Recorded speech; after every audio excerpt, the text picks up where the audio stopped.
far the largest social class in modern Europe and the Russian Empire by far the largest state, it is not surprising to find that the greatest peasant revolts took place in the heartland of Russia. There were four: those of Bolotnikov, 1606–7, of Stenkarazin, 1670–1, of Bulavin, 1707–8, and of Pugachev, 1773–4. Equally, the Civil War in Soviet Russia, 1917–21, contained a major element of peasant unrest. Yemelyan Ivanovich Pugachev was a small Cossack landowner and veteran officer. He had spent years wandering among the monasteries of the Old Believers, storing up his sense of resentment. In 1773, he raised the standard of revolt at Yaitsk on the Ural River, on the very frontier of Europe, declaring himself to be the Emperor Peter III and promising the emancipation of the serfs. Hundreds of thousands joined his cause throughout the Volga provinces. He was acclaimed by peasants, by Cossacks, even by the nomadic Bashkirs and Kazakhs. Lacking coordination, his supporters deteriorated into rampaging bands. At first the Empress made light of l'affaire du Marquis de Pugachev, setting a modest price of 500 rubles on his head. But the price soon rose to 28,000. At one point, all the Volga forts were in his hands. Pugachev reduced Kazan to ashes, slaughtering all resistors. He maintained a satirical court, mimicking the entourage of Catherine's murdered husband. The end came after 2 years of mayhem, when Pugachev's main force was cornered at Tsaritsyn. Pugachev was brought to Moscow and quartered. At any time until the mid-20th century, the numerical preponderance of the peasantry was not reflected in historiography. Peasants only found their way into textbooks when their periodic revolts disturbed the political scene. Events such as England's Peasants' Revolt of 1381 or Germany's Peasants' War in 1524–5 were favoured by Marxist history writing because they were taken to demonstrate the revolutionary potential of the masses. In fact, no peasant rising ever succeeded. Peasants have been shown the most conservative of social forces, deeply attached to religion, to the land, to the family, and to an immemorial way of life. Their periodic fureurs were outbursts of desperation. Their revolving cycle of fortune and misfortune was far more important to them than any thought of social revolution. Peasant studies is one of several flourishing new academic fields. It offers great opportunity to examine the interrelations of social, economic, anthropological, and cultural themes. It was specially suited to comparative analysis, both between European regions and between continents. A Journal of Peasant Studies grew out of a seminar centred at London's School of Oriental and African Studies. Its editorial statement stressed the sheer size of the world's peasantry and their problems. Of the underprivileged majority of mankind, the peasants are the most underprivileged. No social class has a longer history of struggle against such conditions. Hitherto, scholarly periodicals have treated peasants in a peripheral way. We offer this journal as one where the peasantry will be central. France, like Russia, has drawn historians to the study of its very substantial peasantry.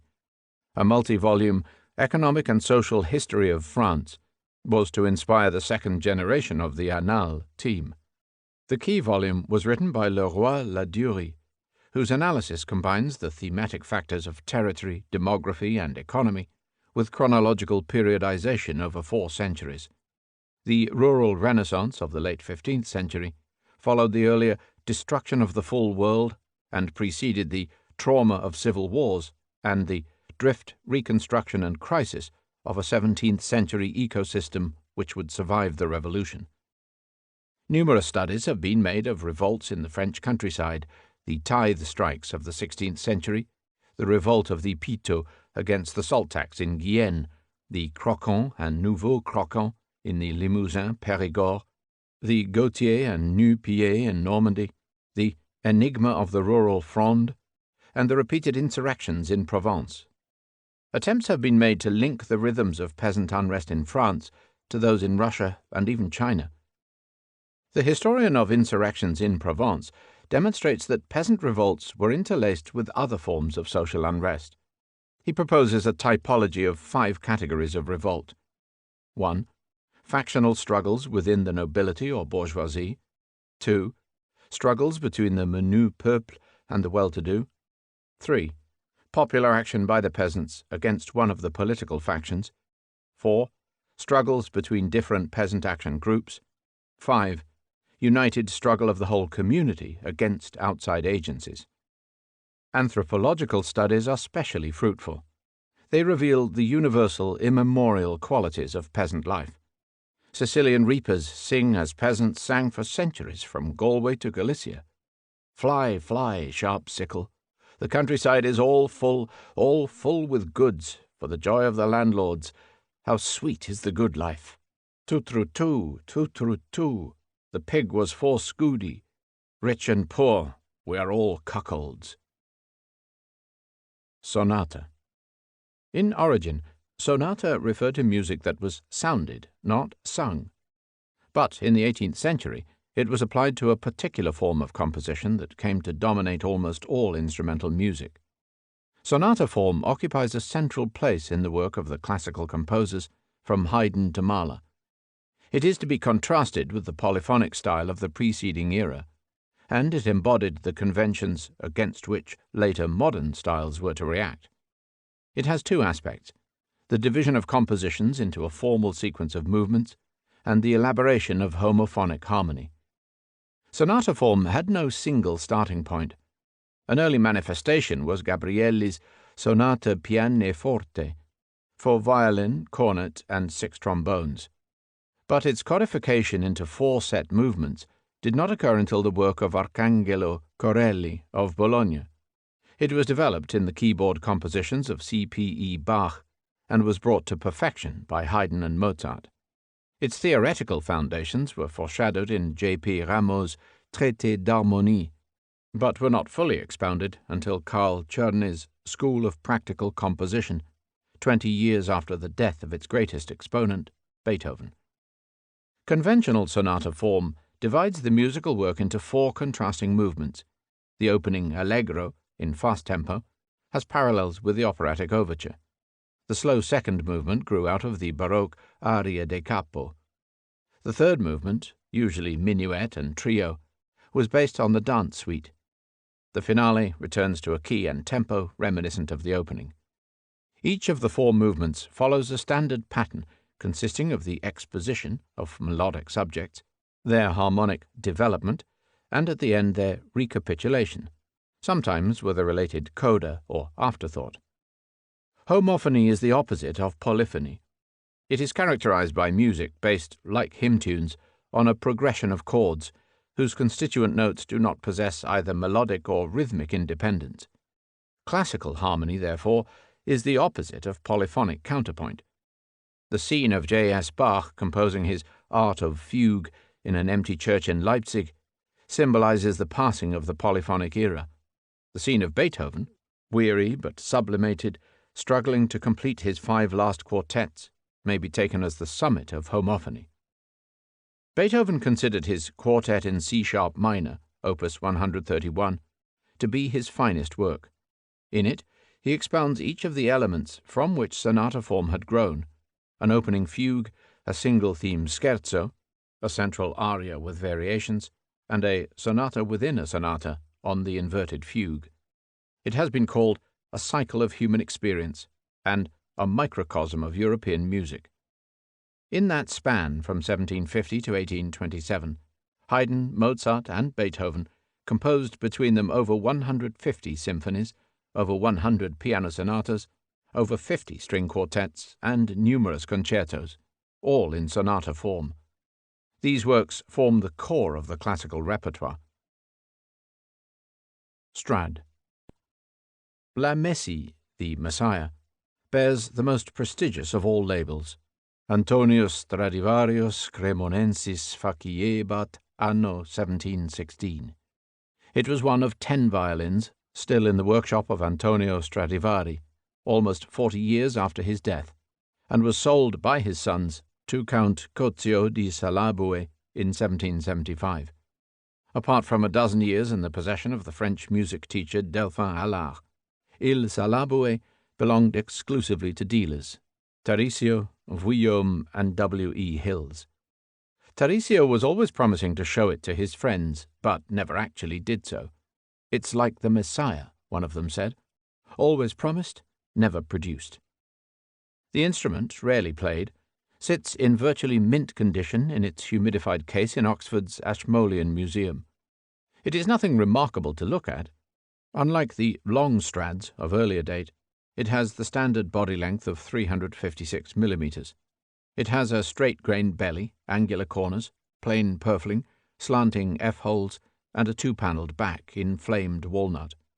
Its pedigree is only revealed by the orange-brown glow of Stradivari's unique varnish. Joachim, who played it once, said that it combined sweetness and grandeur. The key to a string instrument's tonal quality was often thought to lie in its varnish. Too hard a varnish produces an ugly metallic sound. Too soft a varnish dampens the resonance. Stradivari, a master in all departments of his trade, found a varnish whose great elasticity was also durable. His reputation is unequalled. The violin emerged in late Renaissance Italy. It was descended from the family of six-stringed viols, and more particularly from the rebec and the lira di braccio. It was extremely versatile.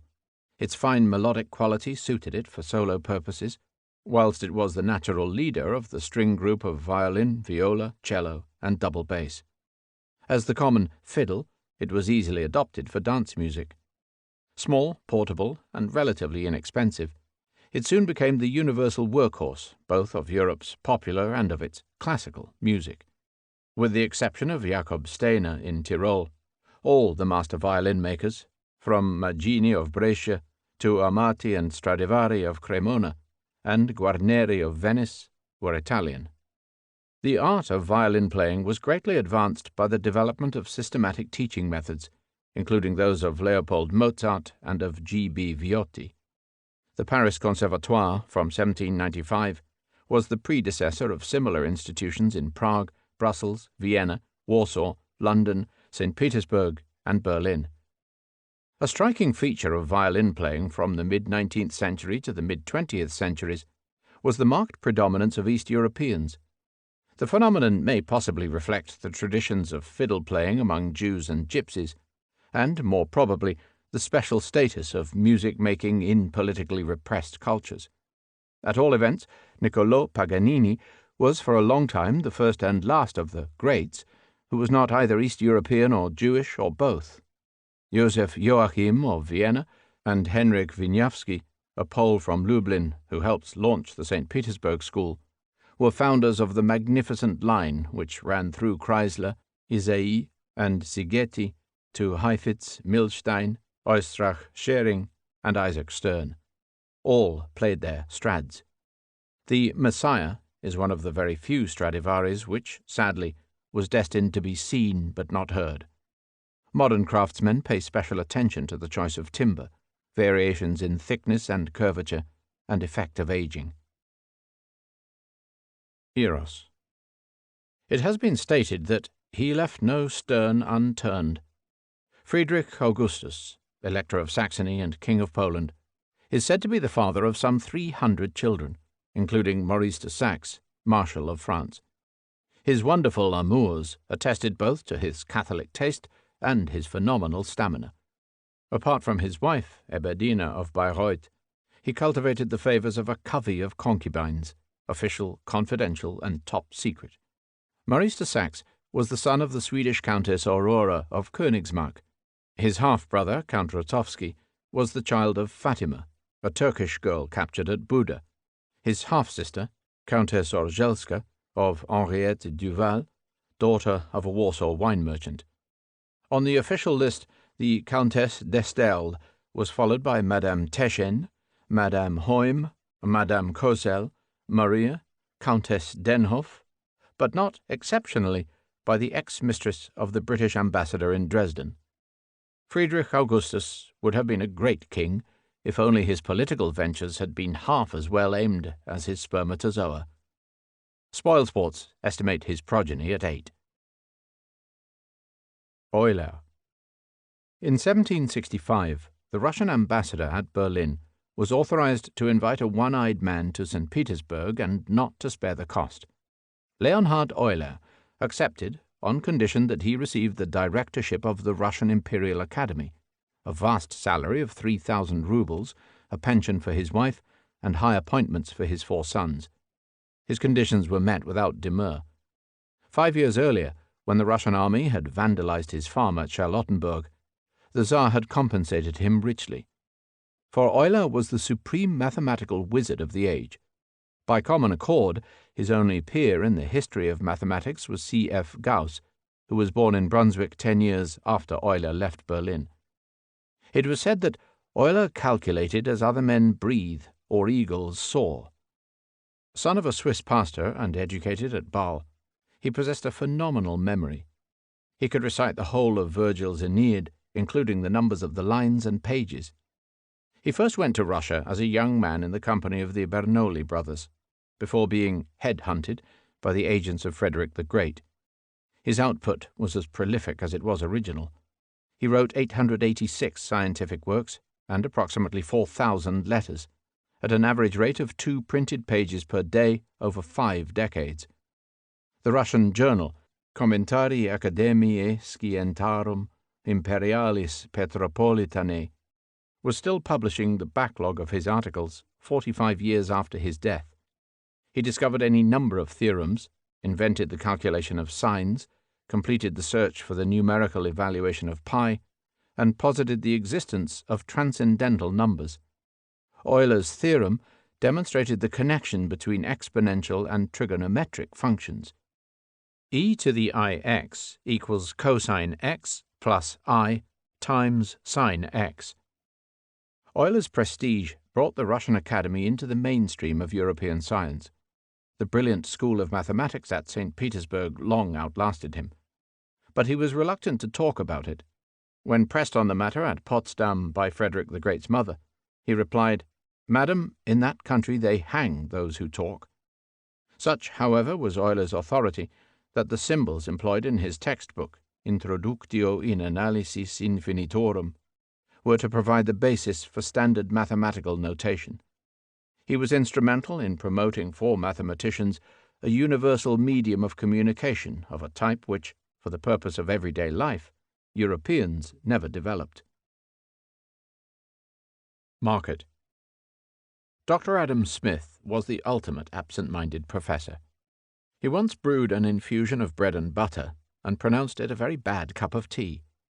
He became one of the sights of Edinburgh, where he was given to rambling the streets in a trance, half-dressed and twitching all over, heatedly debating with himself in a peculiar affected voice, and careering along with his inimitable worm-like gait.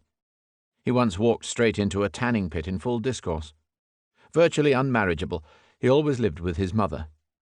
It is nice to think that this charmingly chaotic character should have set about putting intellectual order into the workings of everyday life.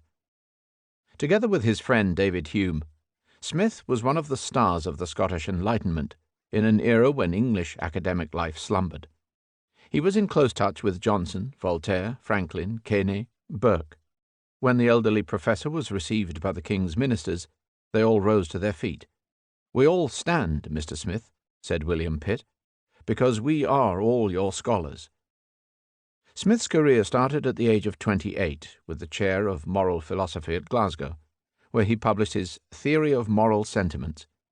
It was an inquiry into the origins of approval and disapproval. He entered the realm of economics by asking himself about the implications of human greed and how self-interest could work for the common good. The 900 pages of The Wealth of Nations were essentially an extended essay in pursuit of that quest. It shattered the protectionist philosophy of mercantilism, which had reigned supreme in economic thought for 200 years. Smith's speculations led him to postulate the existence of society, in whose mechanisms all people participate, and to formulate the laws of the market. He outlined the workings of production, of competition, of supply and demand, and of prices. He paid special attention to the organization of labor. This is shown in his famous description of a pin factory. Rationalized tasks and specialized skills enabled the workforce to produce 48,000 pins a day, where each of the workers might individually produce only 2 or 3. He also stressed the self-regulating nature of the market, which, if unhindered, would foster social harmony. He identified 2 basic market laws, the law of accumulation and the law of population. The demand for men, he wrote rather shockingly, necessarily regulates the production of men. His watchword was, "Let the market alone." The science of economics has been exploring the issues raised by Smith ever since.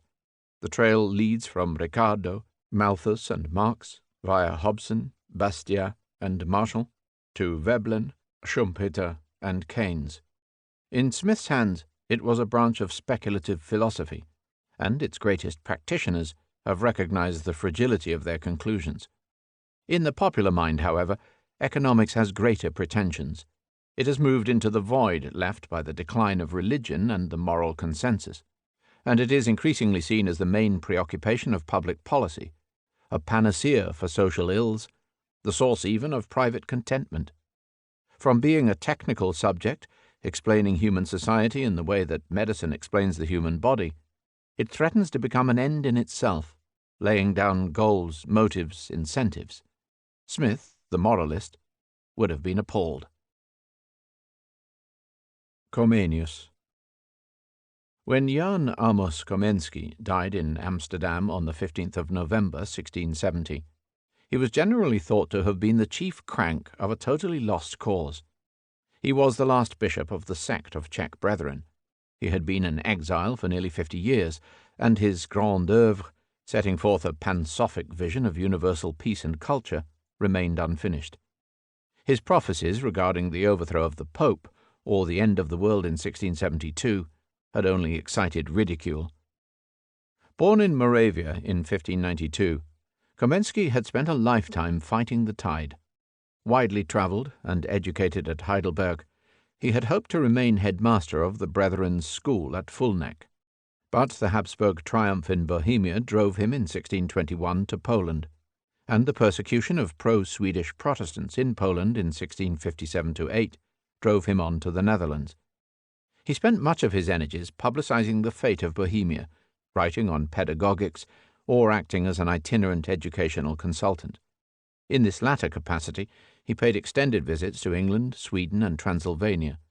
He was even invited to be president of Harvard. Yet Komensky's views were rather more coherent than his critics allowed. His passion for reforming education grew straight from the principles of the Czech Brethren, who nourished the Hussite tradition of reading the Bible in the vernacular. The need for language teaching was obvious to someone from a multilingual province like Moravia, who had lived in a dozen countries. The obsession with a pacifist utopia was the natural product of a life hounded by war and religious conflict. As a polyglot author, Comenius, as he was best known, established an international reputation. His early Labyrinth of the World and Paradise of the Heart, a sort of spiritual pilgrimage, was written in Czech. His Janua Linguarum, or Gate of Languages, which started as a trilingual textbook in Latin, Czech, and German, ran to hundreds of versions, including Persian and Turkish. His Orbis Sensualium Pictus, or World in Pictures, which pioneered the subject of visual learning, was equally popular. His collected pedagogical works, Opera Didactica Omnia, far outweighed his ephemeral political publications. Komensky's legacy grew in stature with time and attracted 4 distinct categories of admirer. In religious matters, his name was honored by those in the following century who revived the old sect of the Czech Brethren in the new form of the Moravian Church. In the era of the Czech revival, he was raised to the status of national saint. Palatsky compiled his biography. Count Lützow popularized The Labyrinth round the world, and T.G. Masaryk saw him as the key figure in the history of Czech democracy and humanism. The first part of Masaryk's memoirs was entitled The Testament of Komensky. Modern educational theorists have seen Comenius as one of the founding fathers of their discipline. His pupil-friendly textbooks inspired the progressive methods of child-centered learning developed by Froebel, Pestalozzi, or Montessori. Advocates of universal education have quoted his texts as models before their time. Not the children of the rich and powerful only, but boys and girls alike, rich and poor, in all cities and villages, should be sent to school. If any ask, what will be the result if artisans, rustics, porters, and even women become lettered? I answer, none of these will lack the material for thinking, choosing, following, and doing good things. Nor is it an obstacle that some seem to be naturally dull and stupid. The slower and weaker the disposition of any man, the more he needs assistance. Every child who reads a comic, consults an illustrated textbook, or watches a lesson on television, film, or video, should hail Kamensky as his mentor. Goose Step. The Paradeschritt, or parade march, of the Prussian army was one of the most unnatural and expressive movements ever invented for the human body. Its foreign critics called it the goose step. The lines of jack-booted soldiers were trained to point their toes on every upward beat, raising their legs to a high horizontal position. In order to keep their balance, they had to lean forward, swinging their arms like cantilevers, and holding their chins in a characteristic jutting posture. Since every step required enormous effort, the musical tempo had to be moderate to slow, and the march was performed with a grim, deliberate air of latent menace. Fierce facial expressions were an essential adjunct to the soldiers' exertions. The body language of the goose step transmitted a clear set of messages. To Prussia's generals, it said that the discipline and athleticism of their men would withstand all orders, no matter how painful or ludicrous. To Prussia's civilians, it said that all insubordination would be ruthlessly crushed. To Prussia's enemies, it said that the Prussian army was not made up just of lads in uniform, but of regimented supermen.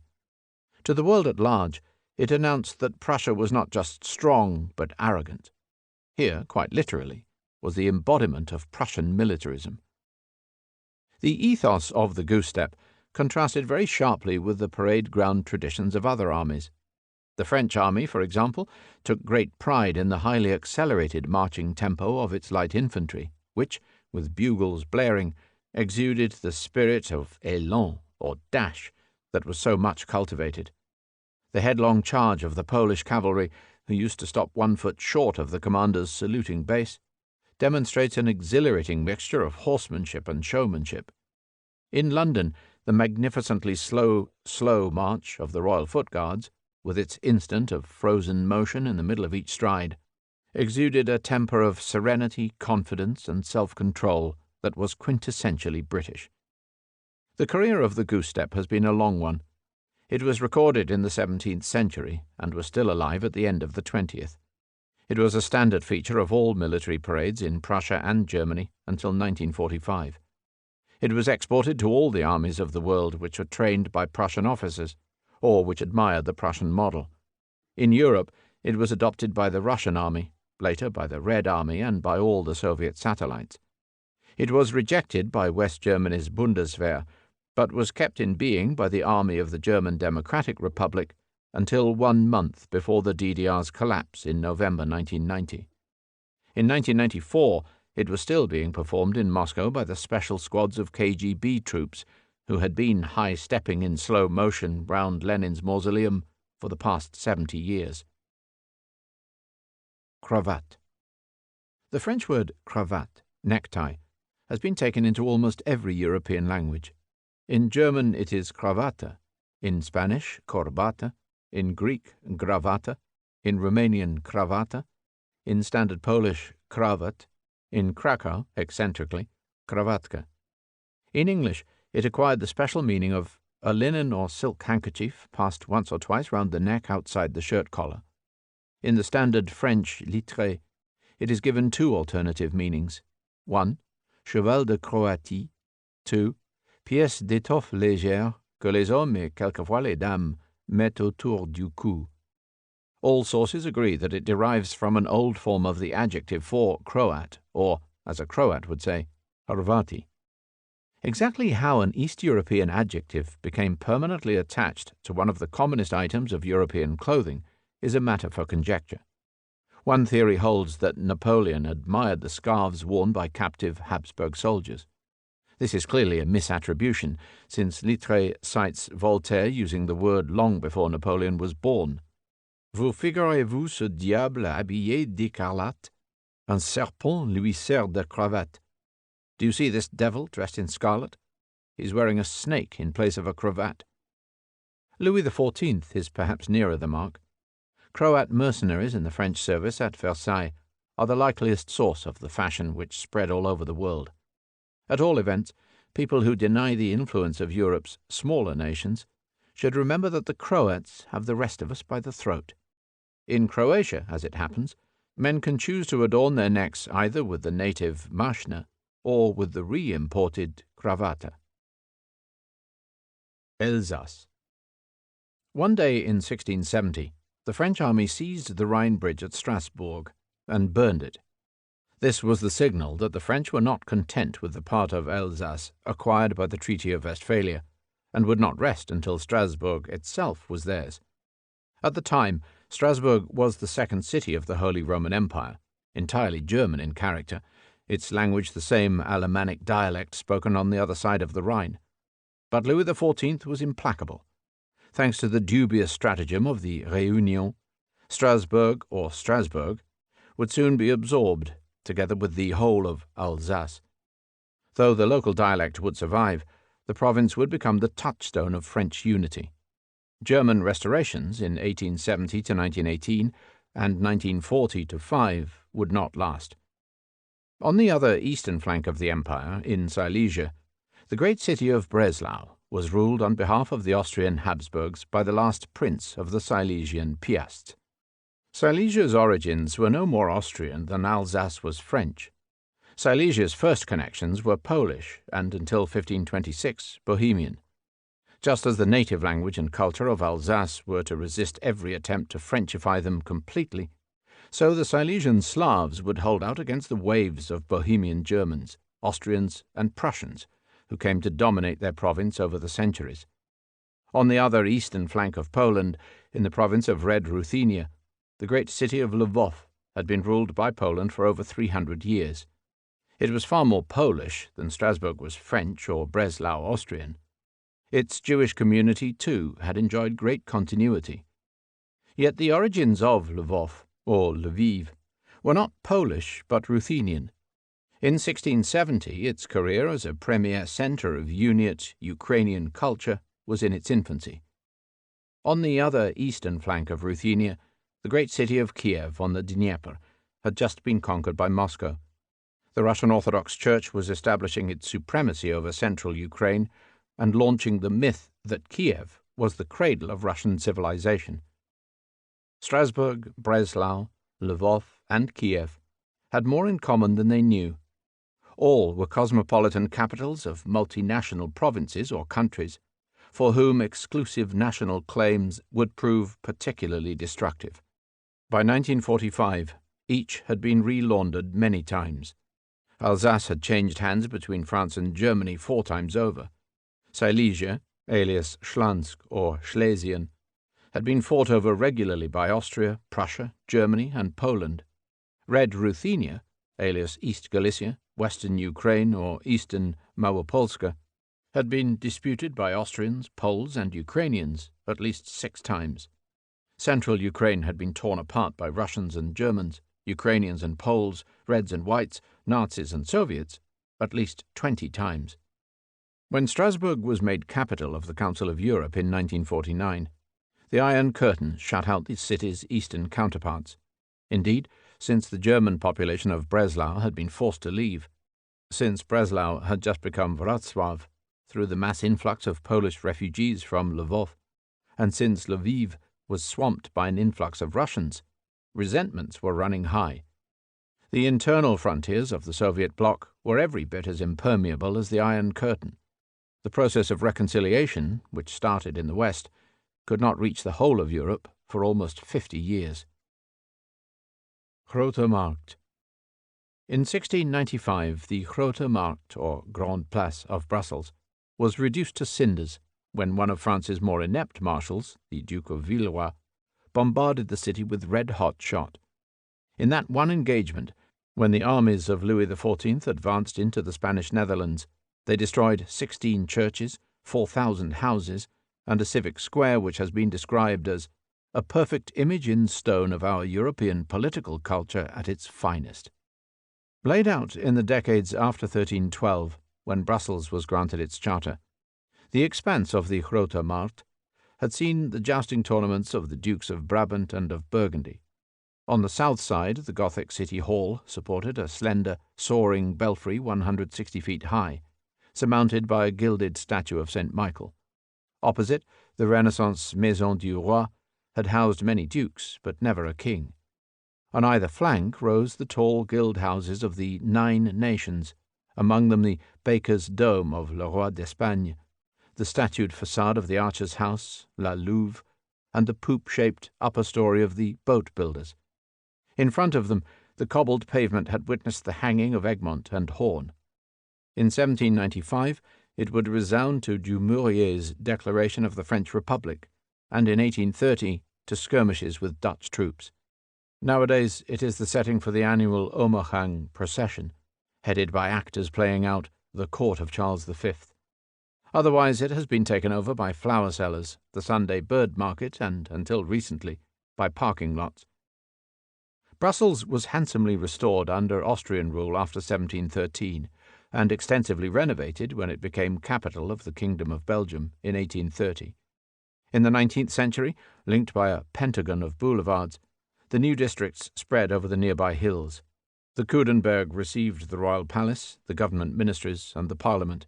The Kuckelberg, in imitation of Montmartre, received the grandiose domed basilica of the Sacré-Cœur, completed only in 1970.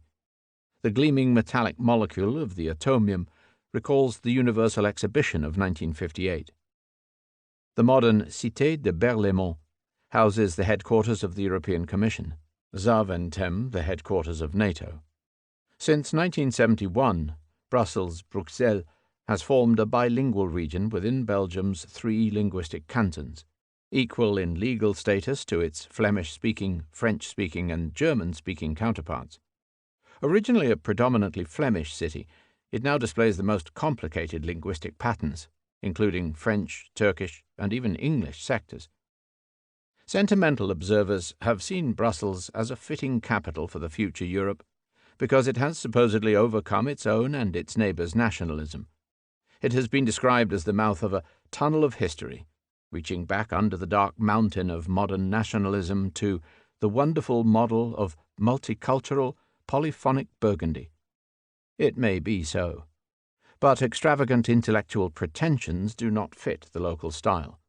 From his pedestal on a street corner just off the Grote Markt, the statue of the mannequin Bis, the jovial little piddle boy who survived Villeroy's bombardment, expresses the healthiest of opinions on all such conceits. Corsica. It is a moot point whether Napoleon Bonaparte was born a subject of the King of France. His elder brother Joseph was certainly not. The island of Corsica was sold to Louis XV by the Republic of Genoa in a deal that was not confirmed by the island's assembly until September 1770, when Napoleon was 1 year old. Napoleon's father had served as secretary to Pasquale Paoli, who had led the revolt against Genoa and who would lead another against the rule of the Jacobin Convention, before dying in England. Corsica had a long history of self-government, the Terra di Comune, going back to the 11th century. It survived under Pisan, Genoan, and French royal suzerainty until suppressed by the French Republic. Since 1793, Corse has been incorporated into metropolitan France as Département 90, but its individual character is very marked, and local separatism has always been present. The regional law of 1982 returned a measure of autonomy, but not enough to eliminate anti-French terrorism. The illegal Corsican National Liberation Front can be compared to the ETA of the Basque provinces in Spain or to the IRA in Northern Ireland. Despite a widespread stereotype, terrorist-style nationalism is not confined to Eastern Europe or the Balkans. Lloyd's. On the 18th of February 1688, the London Gazette mentioned a coffee-house run by Edward Lloyd in Tower Street. Shortly afterwards, Lloyd launched a weekly bulletin, the precursor of Lloyd's List, providing news about commerce and shipping. By so doing, He supplied both a meeting place and an information service for all interested in the insurance business. Lloyd's would grow into the world's largest insurance association. Transferred to the Royal Exchange, it issued its first standardized policy in 1774. It was reorganized in 1811, its privileges confirmed by statute in 1888. It provides the point of contact between the syndicates of names, who subscribe the capital, and the firms of underwriters, who share out the cover on every policy issued. The insurance business sells security. Its roots can be traced to the trading cities of medieval Italy, where the principle of mutuality or risk-sharing was clearly understood. It was one of the preconditions for the growth of commerce. Its acceleration in the 18th century reflects the wider growth of security in many other spheres. Initially, the culture of insurance was the preserve of a tiny mercantile elite, but it steadily extended its frontiers, first into new areas of risk such as fire, life, accident, and health, secondly into new social constituencies, and thirdly into new, less commercialized regions of Europe. By the mid-19th century, governments were beginning to ponder the benefits of universal insurance schemes, and in 1888 the German government introduced a health and pension scheme for all state employees. By the late 20th century, the concept of social security, accessible to everyone by right, was a widely accepted ideal. Insurance had far-reaching implications in the realm of social psychology.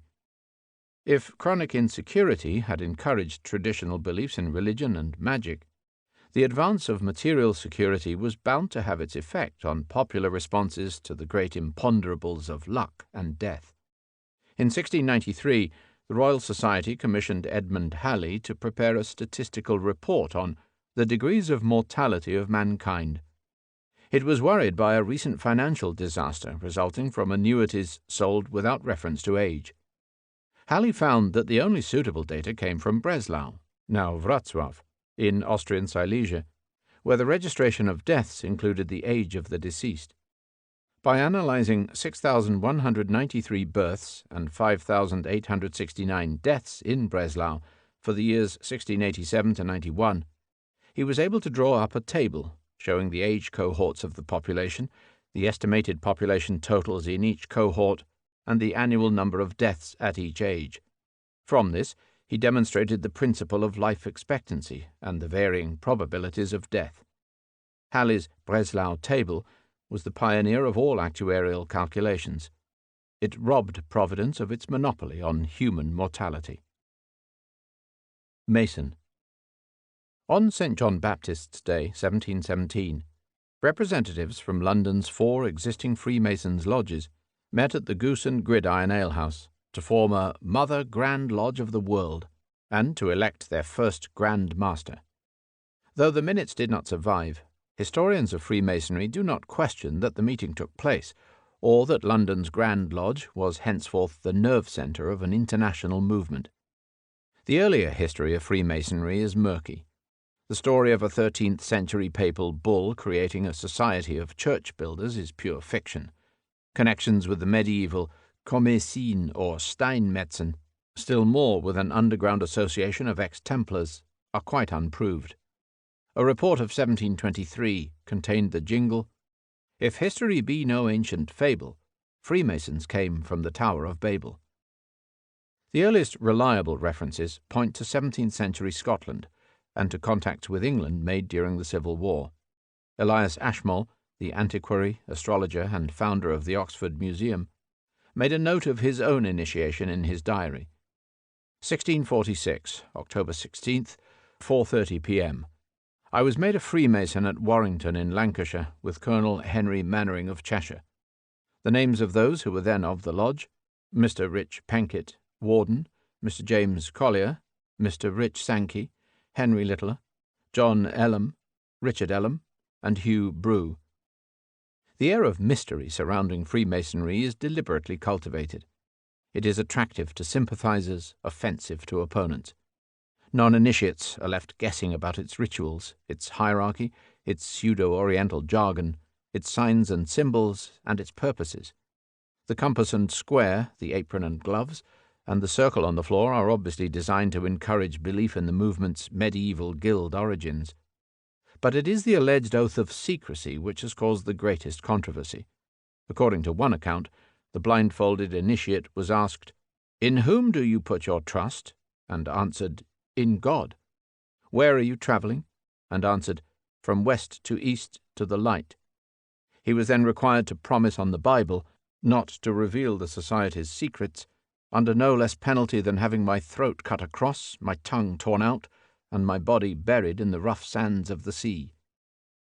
Freemasonry has always acted essentially as a mutual benefit society, though the benefits are nowhere defined.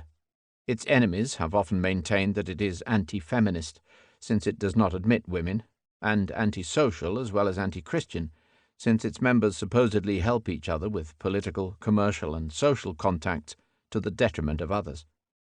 Freemasons have always stressed their opposition to atheism, their religious tolerance, neutrality in politics, and commitment to charitable works. Freemasonry expanded dramatically in the 18th century. It recruited from the highest ranks of the British aristocracy and became a lasting pillar of the monarchy. A lodge was founded in Paris in 1725 by expatriate Scots. Thereafter it spread to every country of the continent. It was established in Prague, Warsaw, even St. Petersburg. By the time of the Napoleonic Wars, the network was sufficiently wide for stories to circulate about officers on opposing sides at Borodino or Waterloo, giving each other the secret sign of recognition and holding their fire.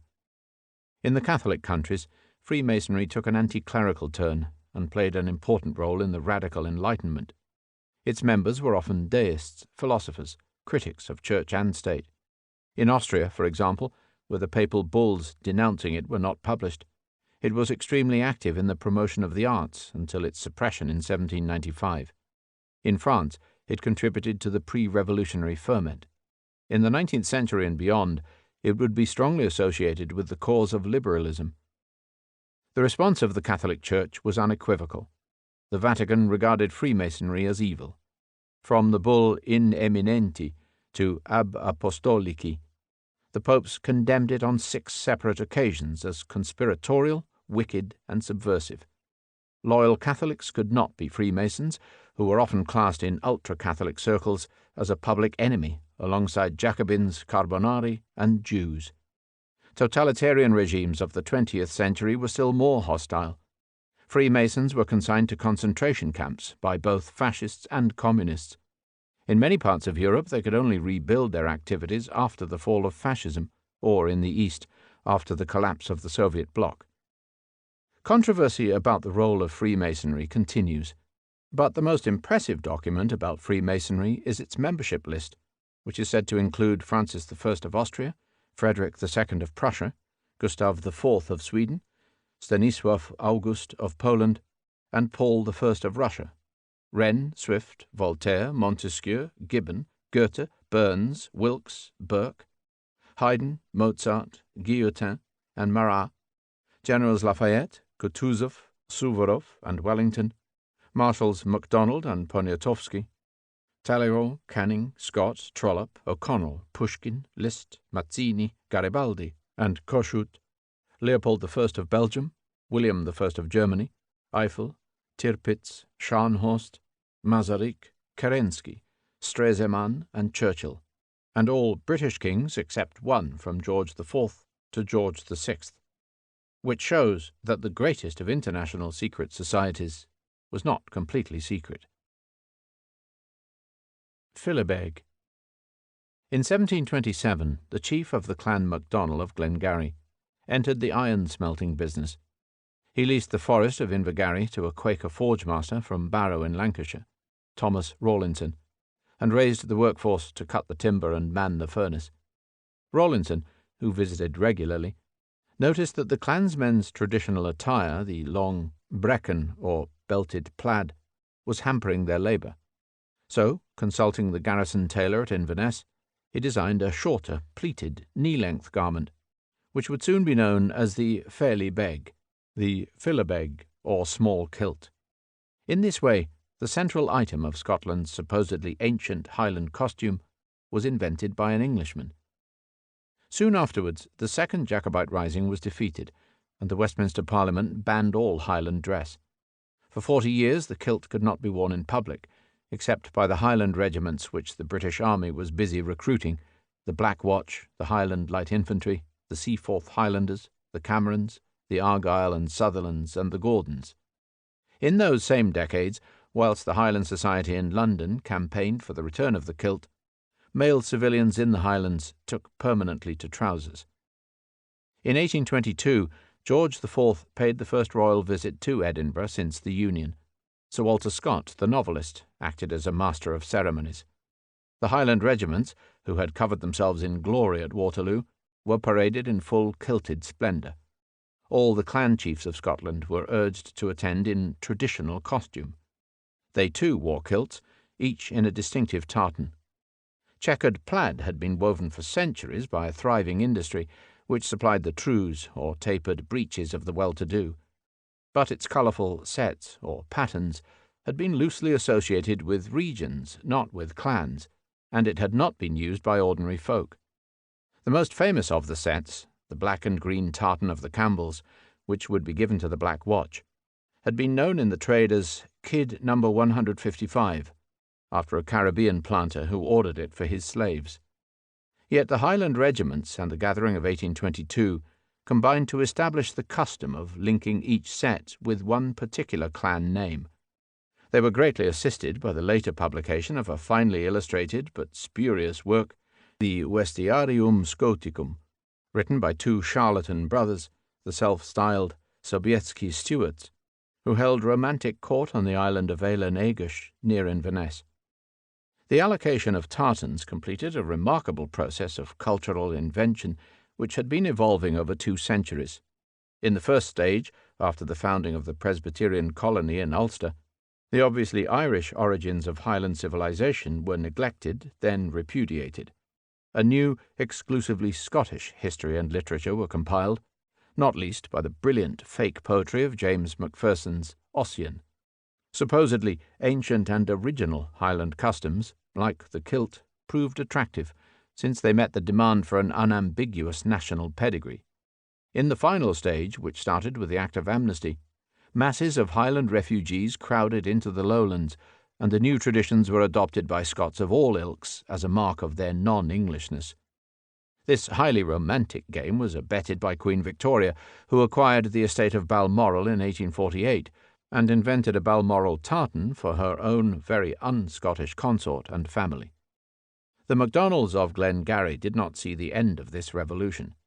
Originally a sept or sub-clan of the Clan MacDonald of Skye, once Lords of the Isles, their Gaelic name meant Sons of Dole, the world ruler. During intervals of their feud with the Mackenzies, they had always been prominent in the Catholic and Jacobite cause. A MacDonald carried the standard of James II at Killiecrankie in 1689, and fought again at Sheriffmuir in 1715. His successor fought in the 45 at the head of 600 clansmen, and was imprisoned in the Tower of London. But the 16th chief sold the ancestral lands and emigrated to New Zealand. Their red, black, dark green, and white tartan has all the signs of a simple and ancient set. Whether it adorned the original Scottish kilt of 1727 is not known. In the late 19th century, invented tradition was mass-produced all over Europe. When the German socialists invented May Day, when the Greeks restaged the Olympic Games, when the Russians marked the founding of the Romanov dynasty, or the Scots instituted Burns Night, the Lowlanders' answer to the kilt, the pipes, and the haggis, they were all seeking to endow their constituents with a common sense of identity. Basseria. That the basseria, or communal farmstead, formed the basis of a unique type of social organization in the Basque country is confirmed by the census records of Navarre from 1786. To overcome the succession crises which often beset the single peasant household, the Diet of Navarre had confirmed the right of each farmstead to be run by 2 co-resident managerial couples. All the adult members of a farmstead, whether owners or tenants, were empowered to elect an heir or heiress in each generation who would succeed as soon as one of the managerial couples was disabled by death or retirement. The marriages and dowries of the managers and their offspring were also subject to communal approval. As a result, the Baseria was remarkably stable in terms of ownership and management, as well as being economically self-sufficient. It was the true repository of Basque culture, in the face of growing urbanization and industrialization, the bedrock of the Basques' separate identity until the onset of rural depopulation in recent times. Culture, economy, and social organization were inseparable in a system which preserved one of Europe's oldest pre-Indo-European peoples through many centuries. Quake. On the 1st of November 1755, the Portuguese capital, Lisbon, was wrecked by an earthquake. A tidal wave destroyed the quays and ships in the Tagus. 2/3 of the city's buildings were razed or burned. Between 30,000 and 40,000 citizens lost their lives. The shocks were felt from Scotland to Constantinople. The Lisbon earthquake was neither the first nor the last of Europe's disasters. Similar devastation had occurred in 1421, when the collapse of the Maas polder drowned hundreds of low-lying villages in Holland, in December 1631, when an eruption of Mount Vesuvius killed some 18,000 people in Italy, or in 1669, when lava from Mount Etna buried the port of Catania in Sicily. The earthquake of 1356 wrecked Bâle, whilst that of the 28th of December 1908 levelled both Messina and Reggio di Calabria, with a loss of 77,000. London's Great Fire, 1666, had many counterparts. Visitations of plague and cholera did not cease until the end of the 19th century. Yet the quake of 1755 caused more than physical damage. It rocked the most cherished hopes of the Enlightenment. It shook the belief of the philosophe in an ordered, predictable world and in a benign, rational God. It brought ruin to just and unjust alike. As Voltaire himself was forced to admit, after all, the world does contain evil. Eldluft. In 1773, the Swedish pharmacist Carl Scheele discovered that air was a mixture of several airs, and that one of its components, which he called Eldluft, or fire air, held the secret of combustion. In October of the following year, he sent his findings to Antoine Laurent Lavoisier, the director of France's gunpowder and saltpeter monopoly. That same month, Lavoisier gave lunch to the English dissenter and experimenter Joseph Priestley, and heard from him, too, how dephlogisticated air caused lighted tapers to burn with incandescent flame. Lavoisier, who directed the king's ferme générale, or tax farming system, as well as the régie de poudre, had the time and money to indulge his passion for experimentation. He had already noticed that many substances gained weight when burned, and he knew that this effect was not compatible with the reigning theory of phlogiston, an invisible and imaginary form of matter which most scientists, including Priestley, still believed in. So Lavoisier designed an experiment which would measure the amount of fire air that might be absorbed when quicksilver was burned in a closed flask. He found not only that the heated quicksilver combined with fire air, but also that further heating separated out the new compound into its component parts. Modern chemical notation would have described Lavoisier's experiment thus: Hg plus O equals HgO, mercuric oxide. HgO equals Hg plus O. Science had finally reached an understanding of the nature of chemical reactions, namely, that substances could be coupled and uncoupled with others in a material world made up of simple elements and their compounds. Lavoisier then addressed the task of giving simple names to the simple elements and compound names to compounds. Scheele's fire air, or Priestley's dephlogisticated air, became oxygène, Scheele's foul air, hydrogène. The compound of mercury and oxygen became mercuric oxide. In 1787, Lavoisier helped publish a list of 33 elements with their new nomenclature. In 1789, he published his Traité préliminaire de la chimie, the world's first chemical textbook. Scheele was already dead, in all probability poisoned by the fumes of his own furnace. In 1791, Priestley was burned out of house and home by the Birmingham mob for having welcomed the French Revolution. He fled to the USA. On the 8th of May, 1794, Lavoisier met his death on the guillotine in the company of 26 other royal tax farmers. The appeal judge was said to have remarked, "The Republic has no need of savants." The chemical revolution coincided almost exactly with its political counterpart. Both of them consumed their own children. Chypria. Albania, Chypria, land of the eagles, can fairly claim to be the least familiar of all European states. Sailing down the coast in the 1780s, Edward Gibbon wrote of a country within sight of Italy, which is less known than the interior of America. Yet no country has suffered more from the whims of international politics. The insurrection of 1911, which was to free Albania from Ottoman rule, accelerated the creation of the Balkan League, made up of Albania's Christian neighbors. All the League's members, except Bulgaria, possessed territories containing important Albanian populations, and none was prepared to see a Greater Albania in which all Albanians would have been united. The Treaty of London, which ended the War of the Balkan League, recognized Albanian sovereignty, but it insisted on the delimitation of frontiers by an international commission and the introduction of a Western-style monarchy. Albanian society was deeply divided both by social structure and by religion. The Highland clans of the north, the Geg, who lived by the law of the blood feud, had little in common with the lowlanders, or Tusk, of the south. 2/3 of the inhabitants were Muslim. The remaining third was equally divided between Catholics and Orthodox. Important minorities included the Vlach-speaking pastoralists of the east, Italians in the coastal cities, and Greeks, who were accustomed to regard southern Albania as northern Epirus.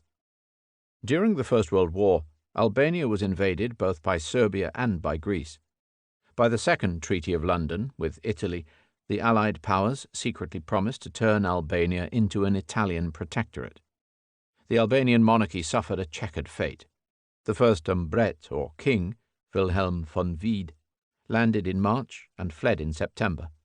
After the war, General Ahmed Zogu was established as state president of an Albanian republic, only to have himself proclaimed king in 1926. During the Second World War, Mussolini established the Italian protectorate promised a quarter of a century earlier. Albanian territory was extended to include the district of Kosovo, and Victor Emmanuel X was declared king. There was a brief German occupation in 1944-5. The Albanian People's Republic was set up in 1946 by a group of communist Tusk partisans who had gained wartime ascendancy thanks to Western support. Their leader, Enver Hoxha, resigned all interest in the Albanians living in Montenegro, Kosovo, and Macedonia, retreating into almost total isolation behind the pre-war frontiers. 200 years after Gibbon, tourists in the Adriatic were still sailing or flying past Albania with the same feelings of wonder and incomprehension. Grossenmeer. In 1785, Grossenmeer was a village in the Duchy of Oldenburg in northwest Germany, close to the border of the Netherlands and the newly acquired Prussian province of East Friesland. At that time, it had a total population of 885, made up from 142 households, plus some 77 paupers or other casual residents. An analysis of the village's households reveals the following categories. Household type: 1. Solitaries, for example, widows. Number: 2, percent 1.4. 2. Non-conjugal household, co-resident siblings. Number: 1, percent 0.7. 3. Single-family households, parents and children. Number: 97, percent 68.3. 4. Extended family units, several generations and relatives. Number: 28, percent 19.7. 5. Multiple family households, 2 or more conjugal units co-resident. Number: 14, percent 9.9. Total: number 142, percent 100. From this, it is evident that single-family households formed a clear majority, 68%, although extended and multiple family households constituted a strong minority, 30%. A senior scholar in the field chose this example to typify that ill-defined European area where households tended to have the characteristics we have called middle. A four-region hypothesis was built on isolated examples of that sort. If Grossenmeer typified Europe's west, central, or middle region, the Essex village of Elmdon was taken to typify the west, Faganya, near Bologna, the Mediterranean, and Krasnaya Sabakina, in Russia, the east. The geography is as suspect as the generalizing is grandiose.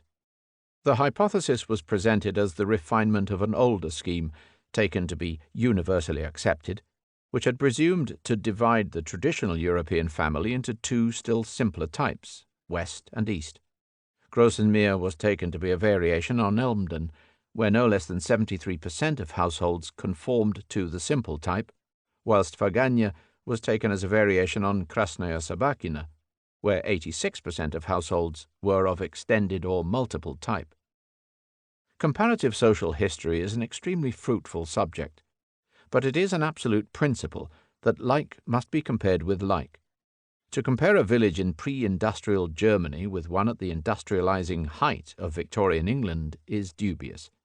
Yet to typify the whole of another ill-defined area, called Eastern Europe, on the basis of one surf-bound village in the depths of Russia is, for Western scholars, alarmingly typical. Diversity schematized is diversity denied. Family history only came into its own in the 1970s. The English-language Journal of Family History dates from 1976. Hitherto, social scientists who studied family problems had apparently been indifferent to the historical dimensions, whilst social historians had been preoccupied with questions of class.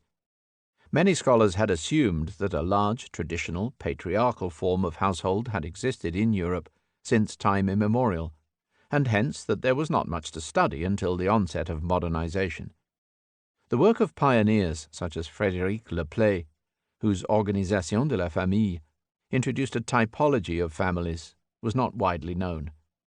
Leplay posited three family types: the patriarchal extended family, the famille souche or stem family, with three generational nuclei, and the unstable household unit or cellule, which only existed as long as the parents were raising children. Apart from genealogy, which had a very long genealogy, the systematic study of family problems in history had to wait for 100 years. Nonetheless, the variety of studies within the field has become very impressive. One can find studies of everything from wet nursing techniques in medieval Iceland to bastardy in 17th century England, or paternal authority in 19th century Sardinia. There are several main lines of inquiry. One concerns the formation, structures, and disintegration of household units. Another centers on the statistical, biological, and sexual trends within the realm of family and kin. A third focuses on the problems of the individuals, of the sexes, and of the generations within the family unit, and hence on life course analysis, on women, on labor patterns, on childhood, marriage, and old age.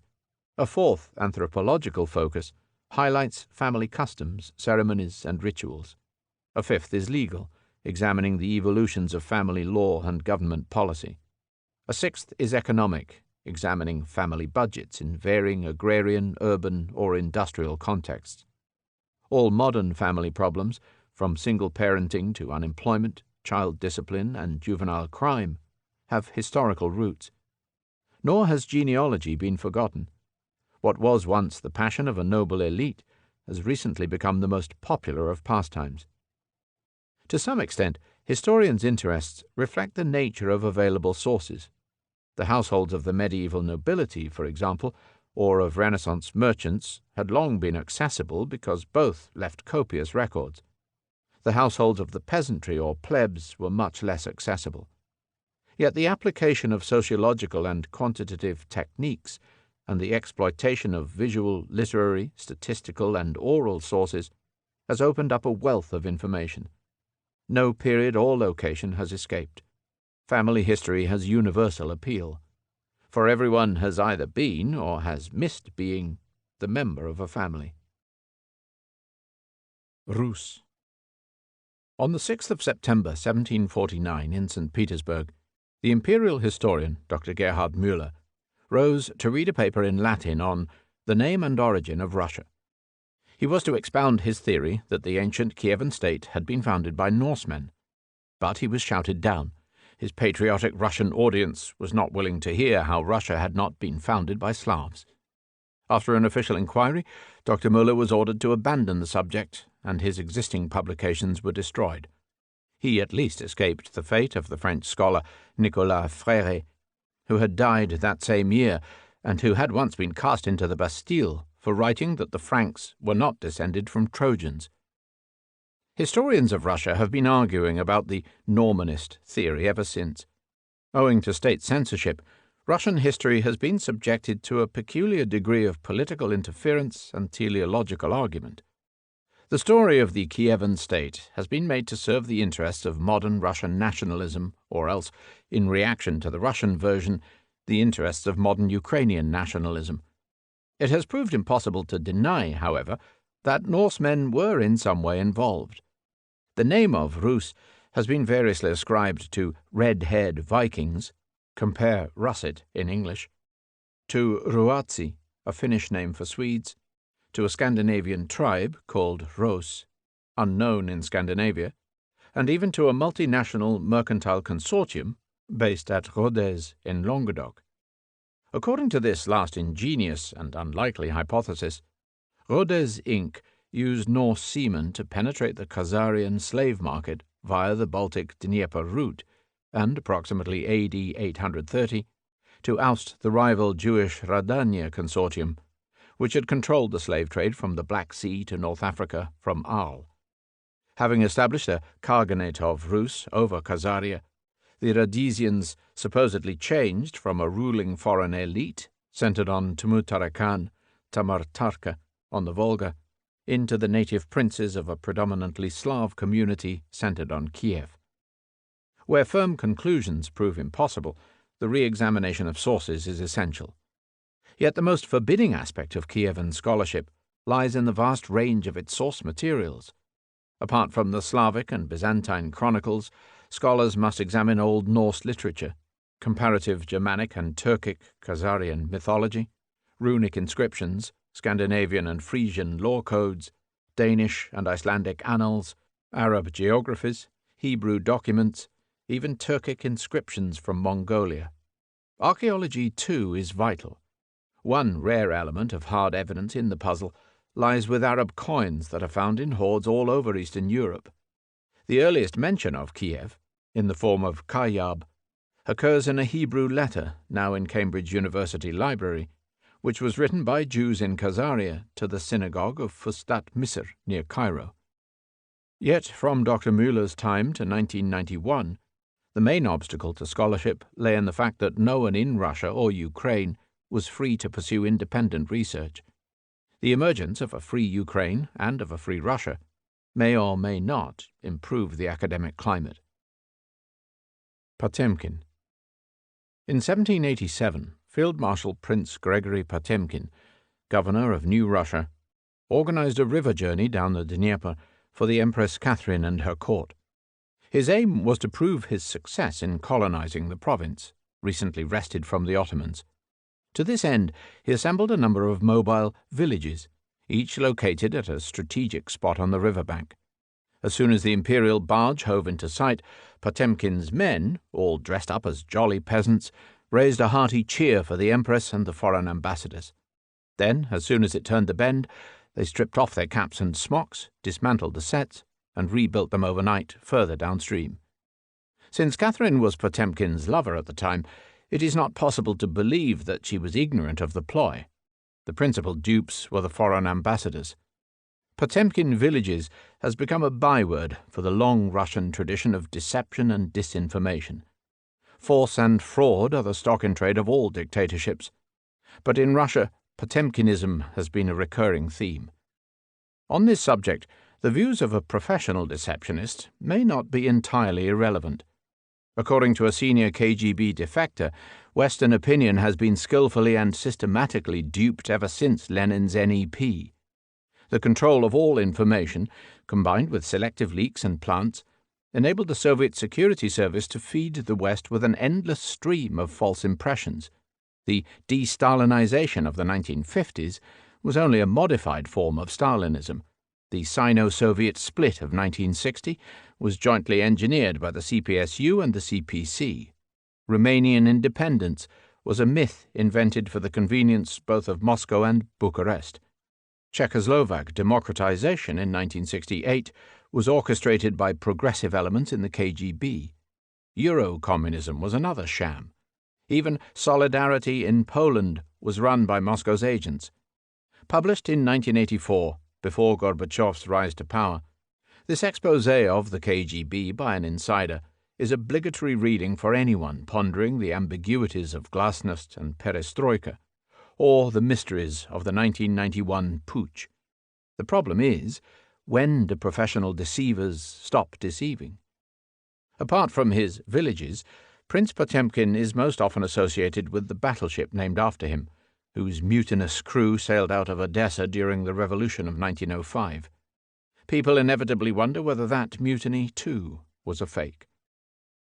The proponents of conspiracy theory hold that all historical events mask the designs of tricksters, plotters, and evil, unidentified forces. Their opponents suggest the opposite, that conspiracy and deception do not exist. Both are badly mistaken. Cantata. In October 1734, when the newly crowned King of Poland returned home at short notice, his music master had to compose an entire 9-part cantata gratulatoria in 3 days flat. The words were as baroque as the soaring music. 1. Chorsatz. Preise dein Glücke, gesegnete Sachsen. Praise thy good fortune, blessed Saxony. 4. Recitativ. Was hat dich sonst, Sarmatien, bewogen? What has stirred thee, Sarmatia? 5. Arie. Rase nur verwegener Schwarm. Bluster now, presumptuous swarm, in thine own bowels. 7. Arie.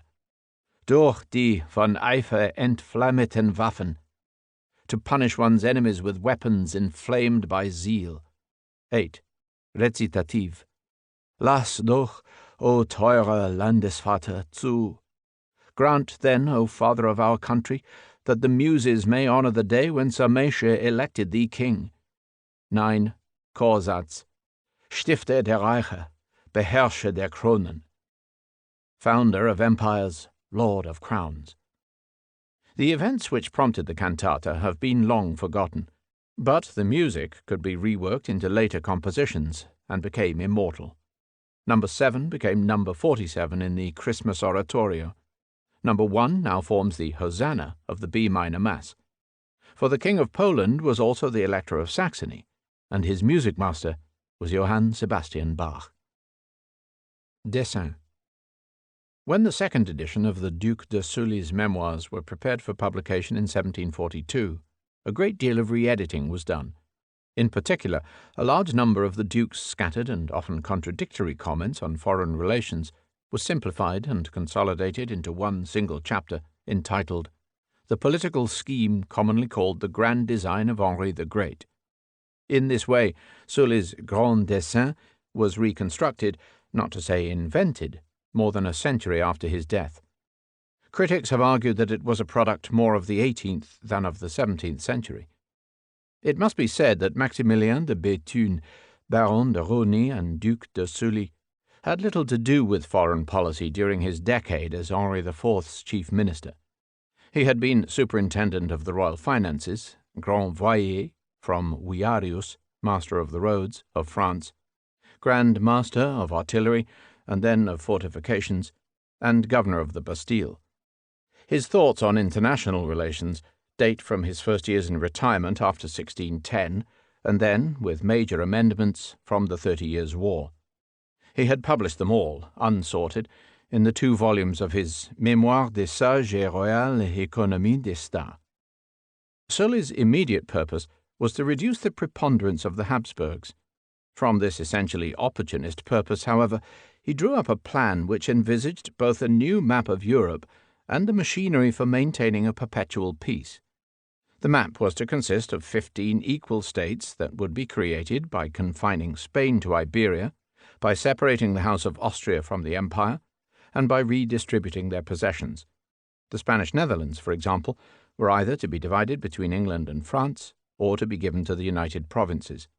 Hungary was to be restored as an independent elective monarchy. The imperial throne in Germany was to be filled by open elections, and free from the monopoly power of any one dynasty. In the interests of perpetual peace, Sully planned a European League of Princes. The League was to be governed by a federal council, where the greater powers would hold 4 seats each and the others 2, and where the chairmanship, starting with the Elector of Bavaria, would rotate. It would use its combined forces to settle disputes and to enforce policy. The key concept behind both the new map and the new League was to be equilibrium of strength. No power was to be strong enough to impose its will on the others. Europe was to be une république très chrétienne and one great family. Within its borders, it was to enjoy freedom of trade. Beyond its borders, it was to destroy the Turk and to undertake convenient conquests in Asia and North Africa. Fashioned by a statesman in irresponsible retirement, and refashioned by an 18th-century editor, the grand design has more than a smack of abstract theorizing.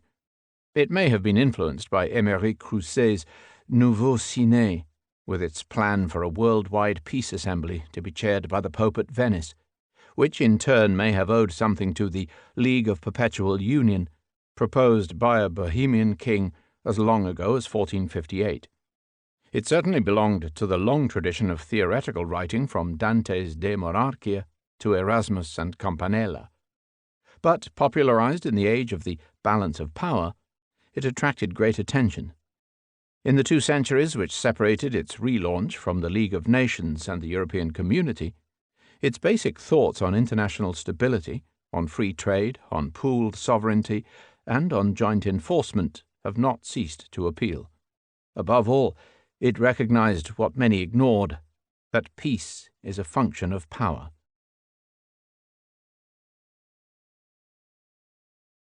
9. Revolutio.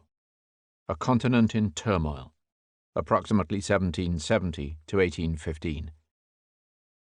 There is a universal quality about the French Revolution which does not pertain to any of Europe's many other convulsions.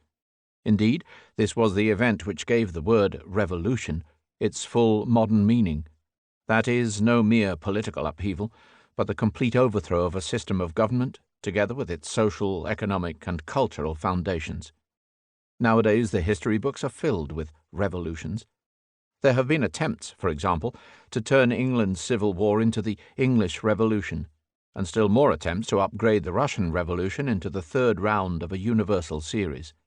There's the Roman Revolution, the Scientific Revolution, the Military Revolution, the Industrial Revolution, the American Revolution, even, in recent years, the Sexual Revolution. Not all of them deserve the title. But in 1789 there was reason to believe that changes were taking place which would affect people far beyond France and far beyond mere politics. Paris was the capital of a dominant power and the centre of an international culture.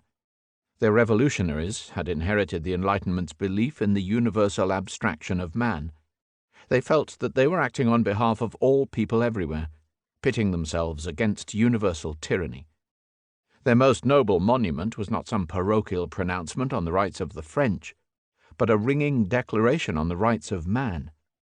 Sooner or later, Mirabeau told the National Assembly, the influence of a nation that has reduced the art of living to the simple notions of liberty and equality, notions endowed with irresistible charm for the human heart and propagated in all the countries of the world, the influence of such a nation will undoubtedly conquer the whole of Europe for truth, moderation, and justice, not immediately, perhaps, not in a single day.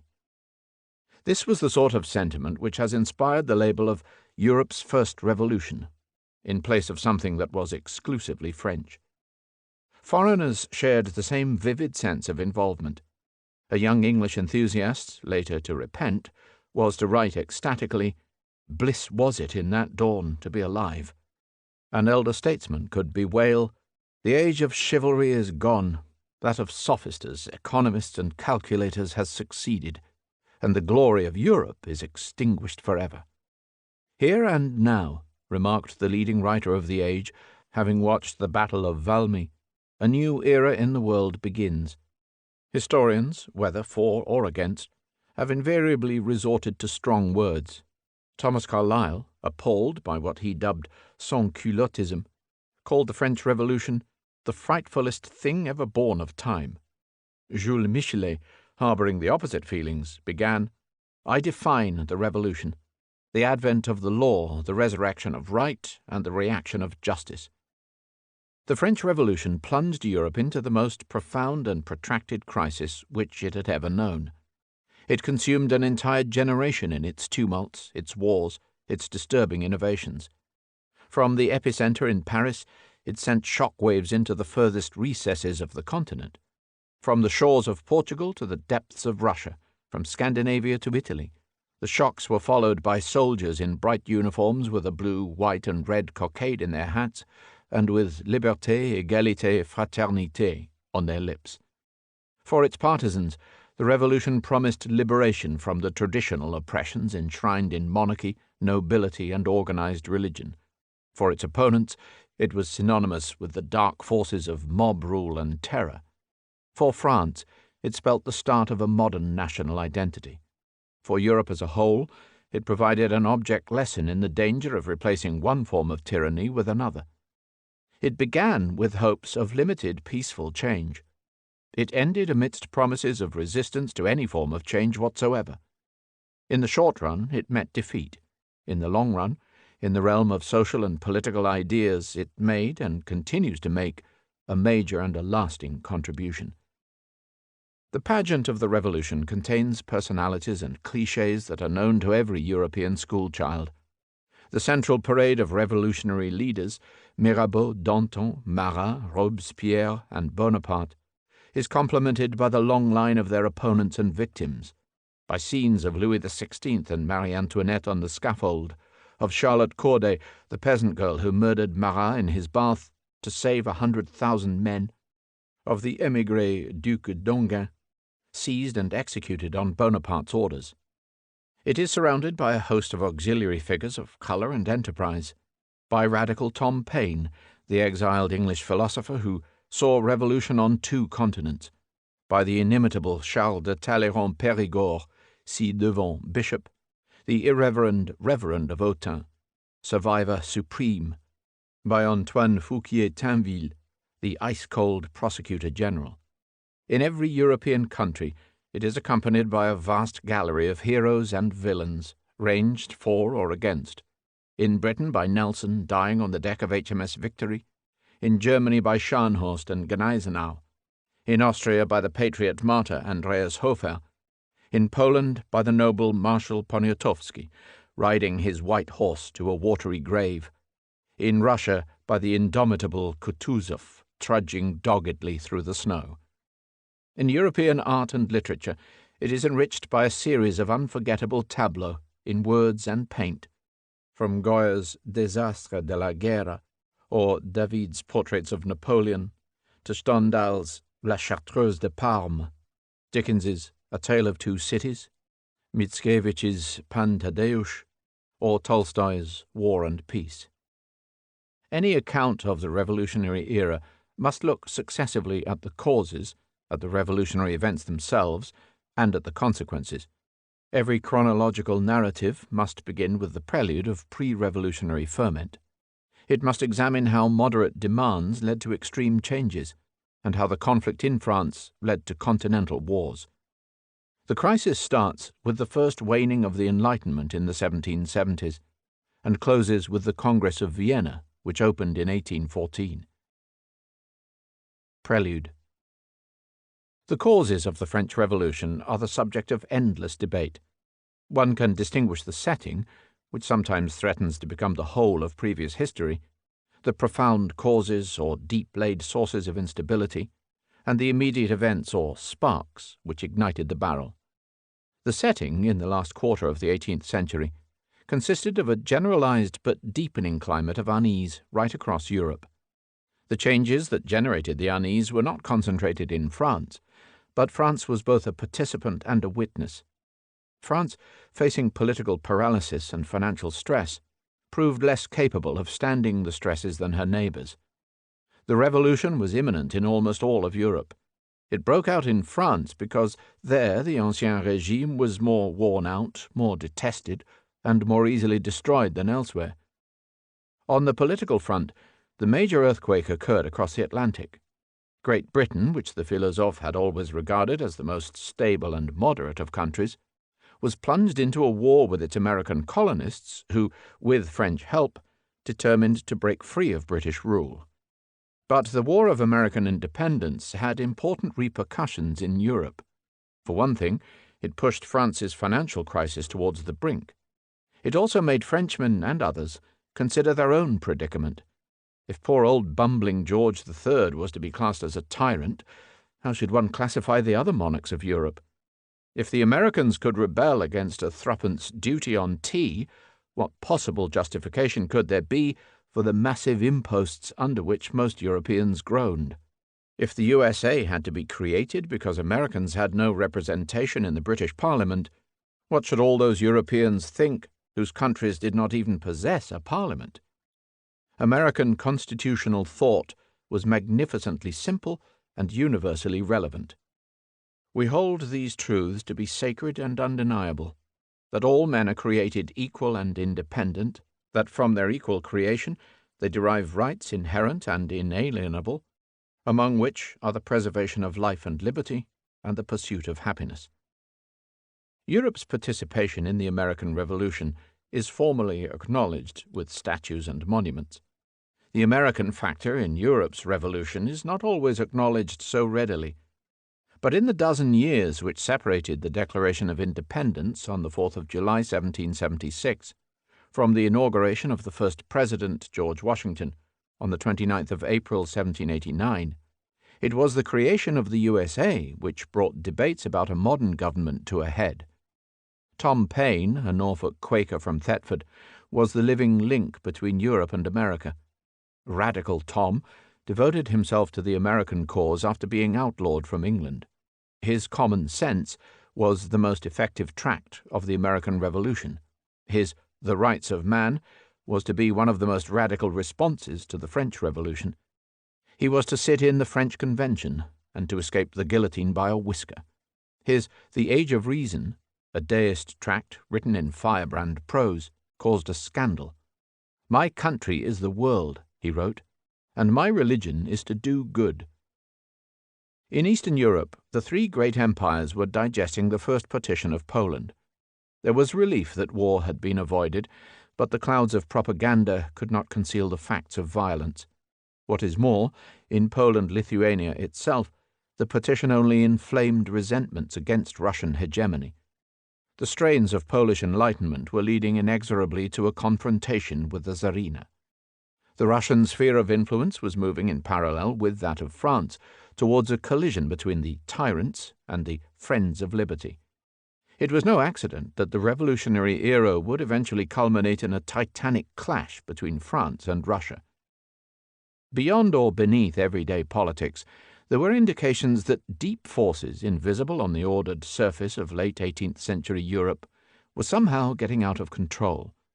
One source of anxiety was technological, the appearance of power-driven machines with immense destructive as well as constructive potential.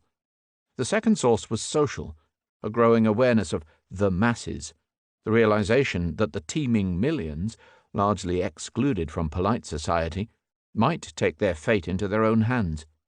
The third source was intellectual, a rising concern both in literature and in philosophy with the irrational in human conduct. Historians are pressed to decide whether these developments were related phenomena, whether the so-called Industrial Revolution, the collectivist strand in social thought, and the beginnings of Romanticism were connected parts of one coherent process or not, whether they were causes of the revolutionary upheaval or merely its companions and contributors. The Industrial Revolution is a blanket term which is widely used to describe a range of technological and organizational changes that were considerably wider than the single best-known element, the invention of power-driven machinery. What is more, the term has come to refer, after immense historical debates, to merely one stage in a still more complex chain of changes, now called modernization, that did not begin to have its full effect until the following century. Even so, there are a dozen elements of proto-industrialization that must be taken into consideration. They include farming, mobile labor, steam power, machines, mines, metallurgy, factories, towns, communications, finance, and demography. Scientific farming was one of the obsessions of the Enlightenment, and of the physiocrats in particular. From its initial rationalizing stage, it progressed to the point where horse-driven, though not yet power-driven, machinery was creating the potential for greatly accelerated production. An English farmer from Hungerford, Jethro Tull, had advertised a machine drill in his Horse-Hoeing Husbandry, published as long ago as 1703. The steel-tipped Rotherham ploughshare came onto the market in 1803. Over the intervening century, agricultural experimentation had raged. But progress was painfully slow. The average level of agricultural production was dictated not by the tempo of innovations, but by the pace of the average farmer. As farms increased their food production, more people could be fed from the produce of the same land. Men once used to work the fields could be released for other forms of employment. The rise in agricultural efficiency aided a rise in the birth rate, and stood to create a pool of surplus labor, at least in those countries where peasants were free to leave the land. Yet a supply of unskilled peasants provided only half an answer. Industry was to need skills as well as manpower. The most favored locations would be found where artisan traditions were most developed.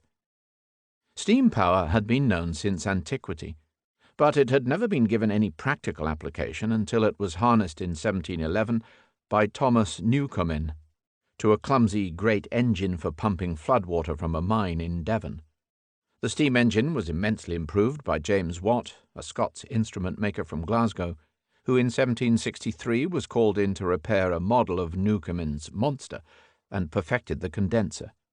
From then on, the different sorts of machinery to which the motive power of steam could be applied seemed limitless. Machinery had been used ever since the watermill and the printing press. In the hands of the 18th century clockmakers, it had reached a high level of precision. But the prospect of a power source far more forceful than hand, water, or spring inspired a rash of inventions, all initially in the realm of textiles. 3 Lancashire men, James Hargreaves of Blackburn, Richard Arkwright of Preston, and Samuel Crompton of Halith Wood, Bolton, built respectively the spinning jenny, the spinning frame, and the spinning mule. The jenny was suitable only for hand use in cottages. The frame and mule proved suitable for steam traction in factories. A new level of sophistication was reached in France with the silk loom of Jacquard. Steam power and machines, however, could not be put into widespread use unless coal, the most efficient fuel for raising steam, could be mined on a much expanded scale. This was achieved through a number of innovations, including underground pumps, Humphrey Davies' safety lamp, and the use of gunpowder for blasting. Machines, equally, which had to be made of hardened steel, could not be built in quantity unless the production of iron and steel could be expanded. This was achieved through a series of improvements, including those introduced at the Carron Ironworks in Scotland and Henry Court's patents for the puddling and rolling of steel. The concentration of industrial workers under one roof in a factory long preceded the arrival of power-driven machinery. Factory is a shortened form of manufactory, meaning production by hand. Silk factories, carpet factories, and porcelain factories had been common enough throughout the 18th century. But the installation of heavy plant, requiring constant servicing and regular supplies of fuel and raw materials, turned factory organization from an option into a necessity. The sight of the dark, satanic mills, vast, gaunt structures the size of a royal palace, set incongruously beside some little stream whose water they consumed, and belching forth pungent black smoke from a chimney the size of Trajan's column, came first to the textile settlements of Lancashire and Yorkshire.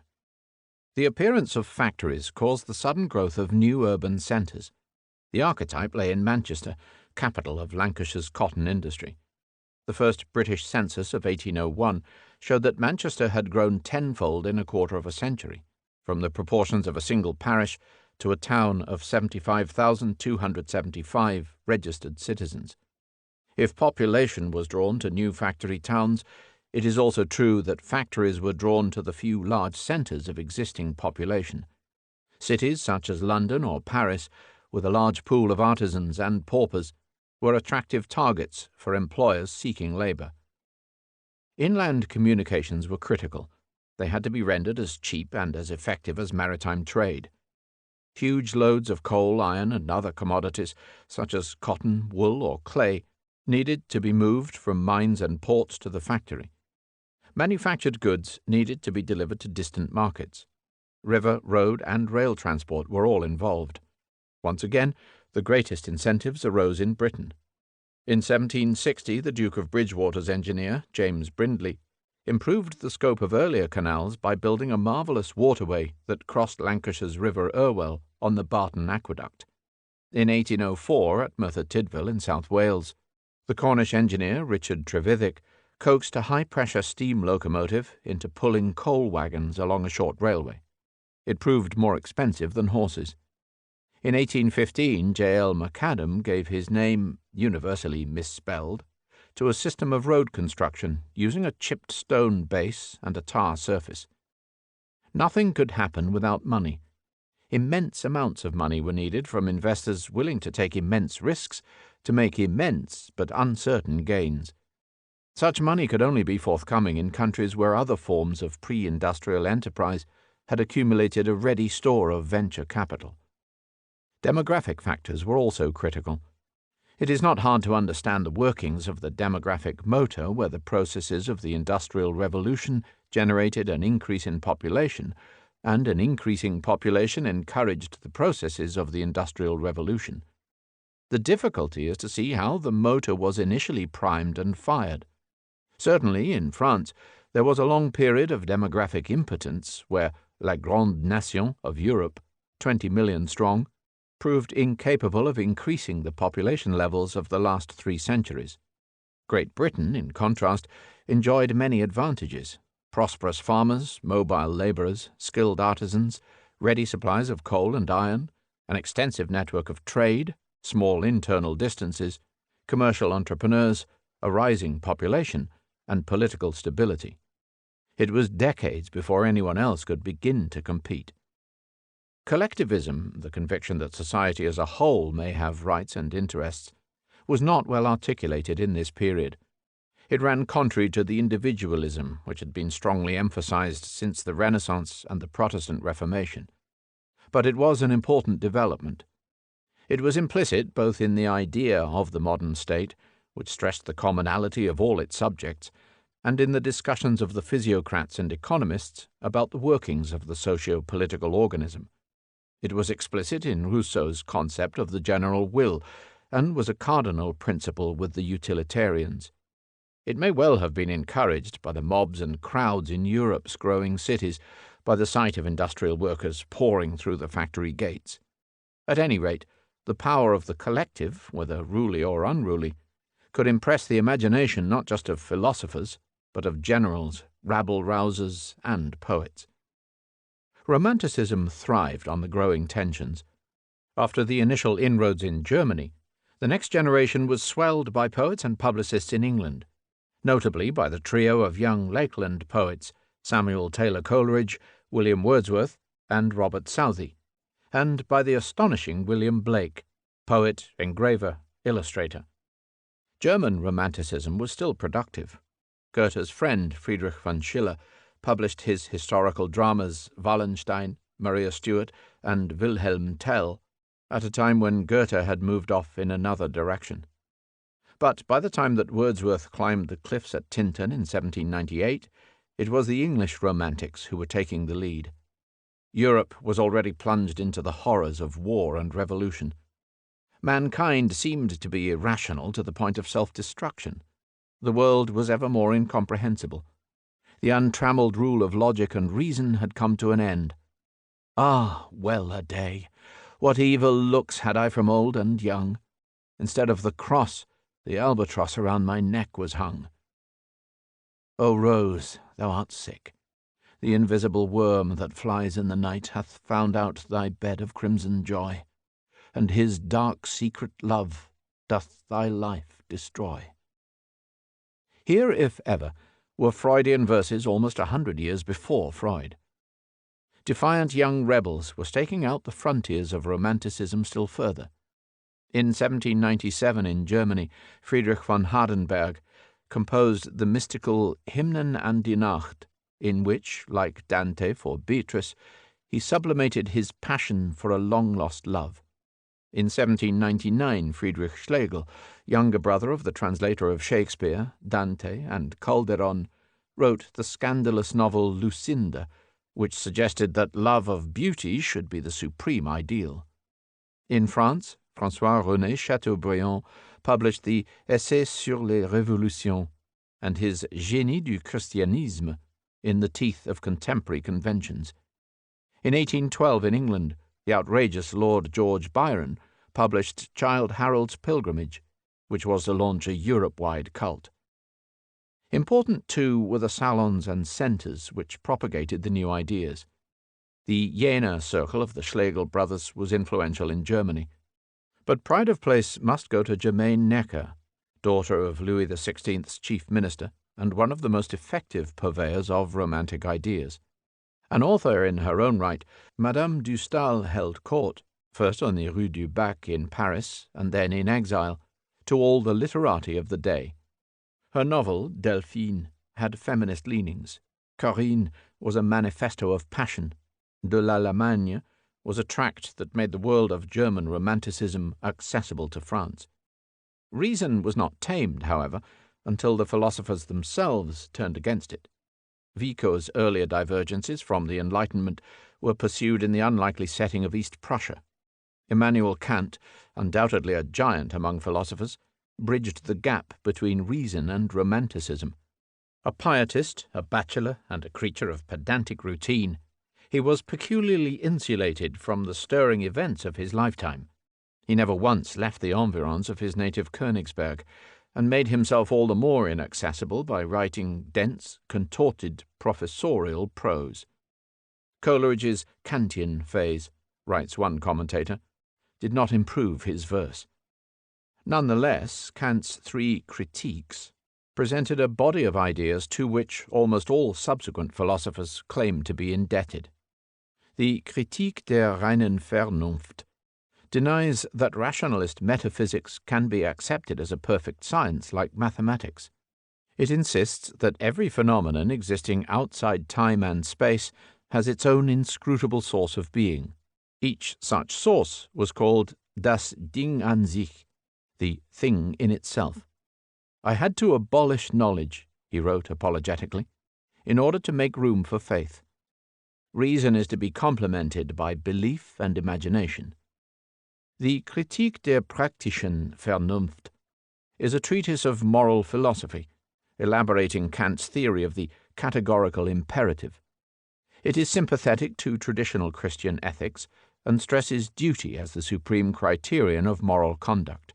The Kritik der Urteilskraft is a treatise on aesthetics. It makes the famous distinction between Verstand, intellect, and Vernunft, reason, as instruments of judgment. Kant argues that art should serve morality and should avoid the portrayal of nasty objects. Beauty has no value except in the service of man. Kant was deeply interested in the philosophy of history. Like his contemporary Gibbon, he was impressed by the tissue of folly, the puerile vanity, and the thirst for destruction which filled the historical record. At the same time, he strove to find sense amidst the chaos. He found it in the idea that conflict was a teacher which would extend rationality from a few noble individuals to the conduct of all mankind.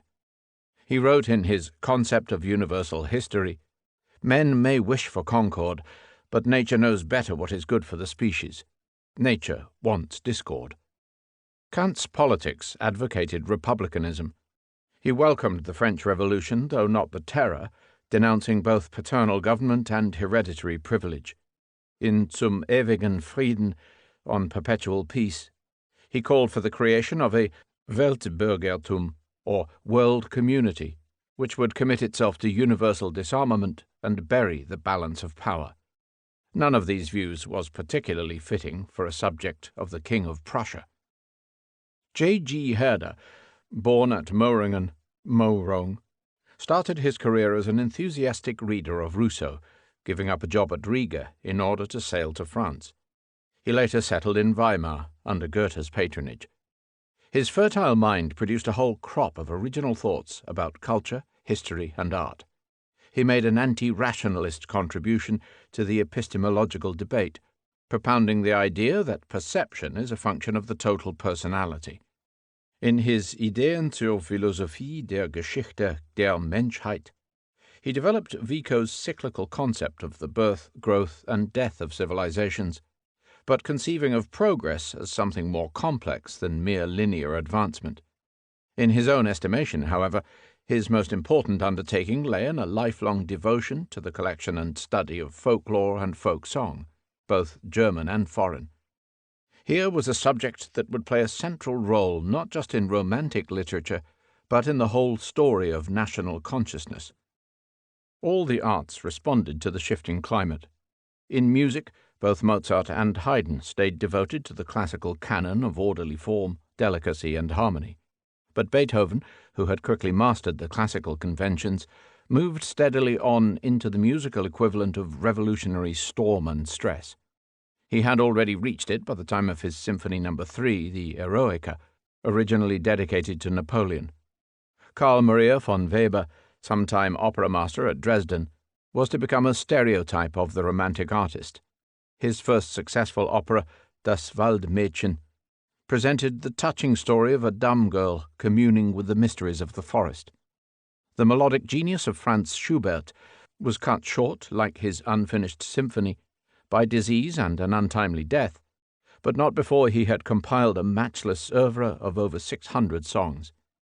Alongside the acknowledged masters, there was a strong supporting cast of almost forgotten names such as J. K. Duszek, Muzio Clementi, M. K. Oginski, J. N. Hummel, John Field, or Maria Szymanowska, the latter unusual in her day as a female performer and composer.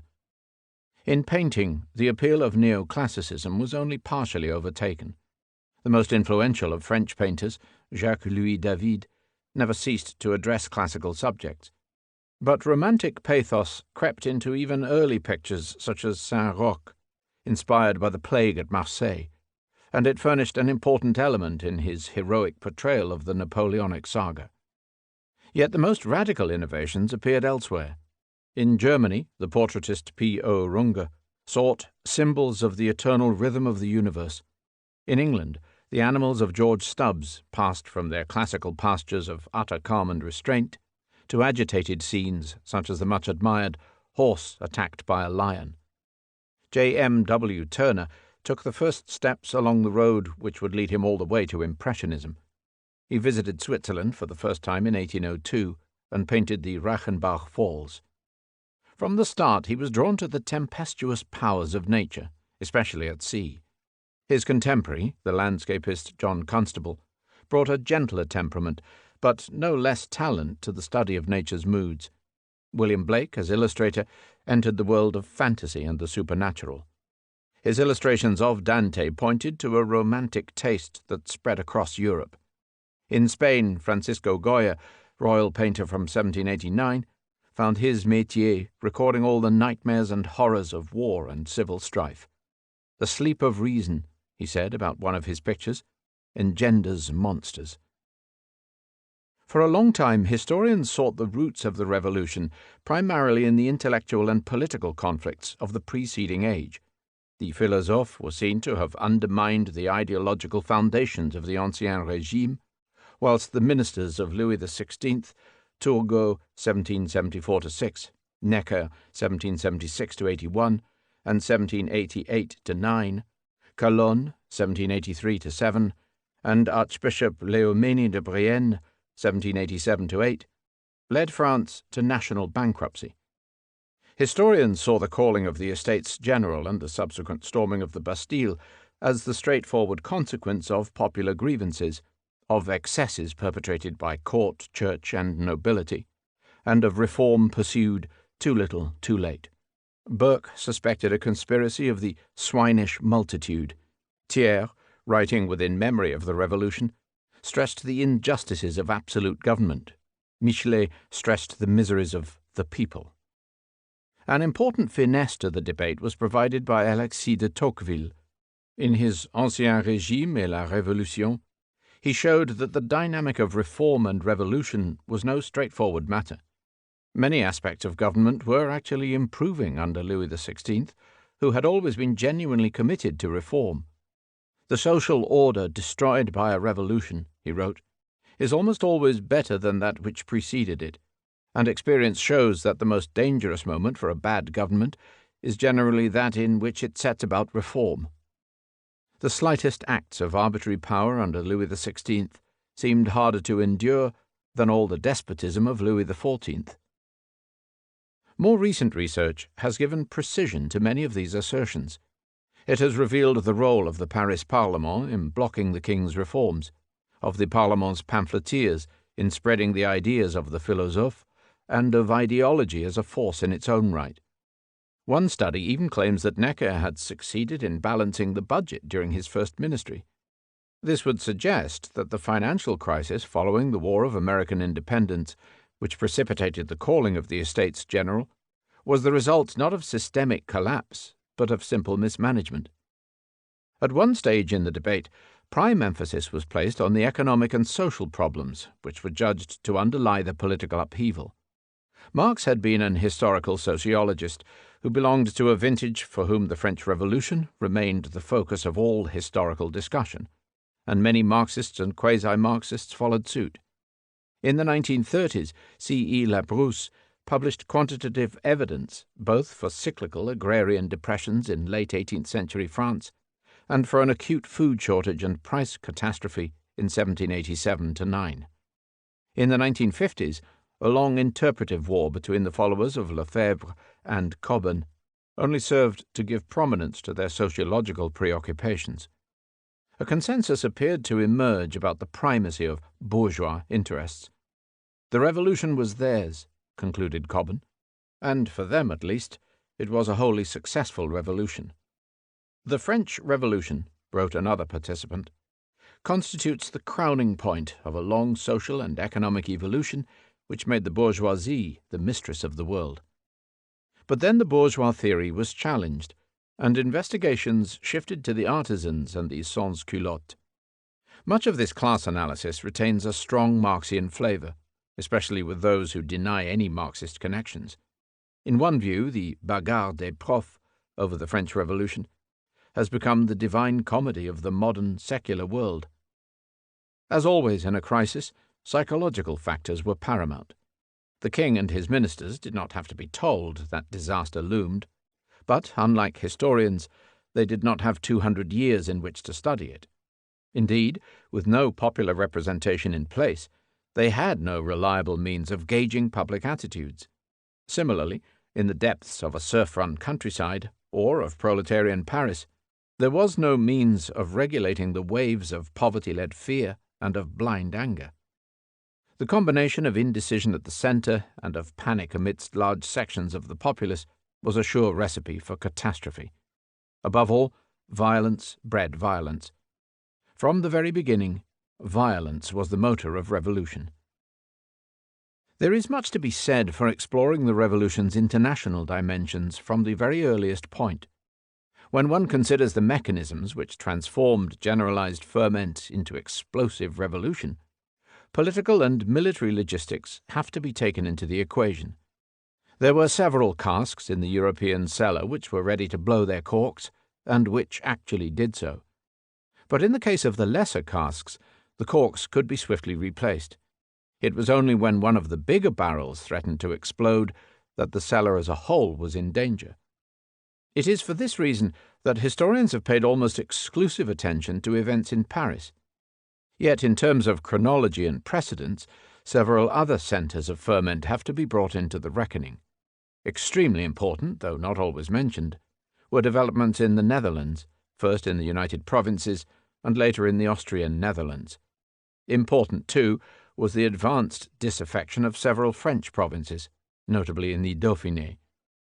Crucial for the whole of Eastern Europe was the meeting of the Great Sejm of Poland-Lithuania, bent on reform at all costs.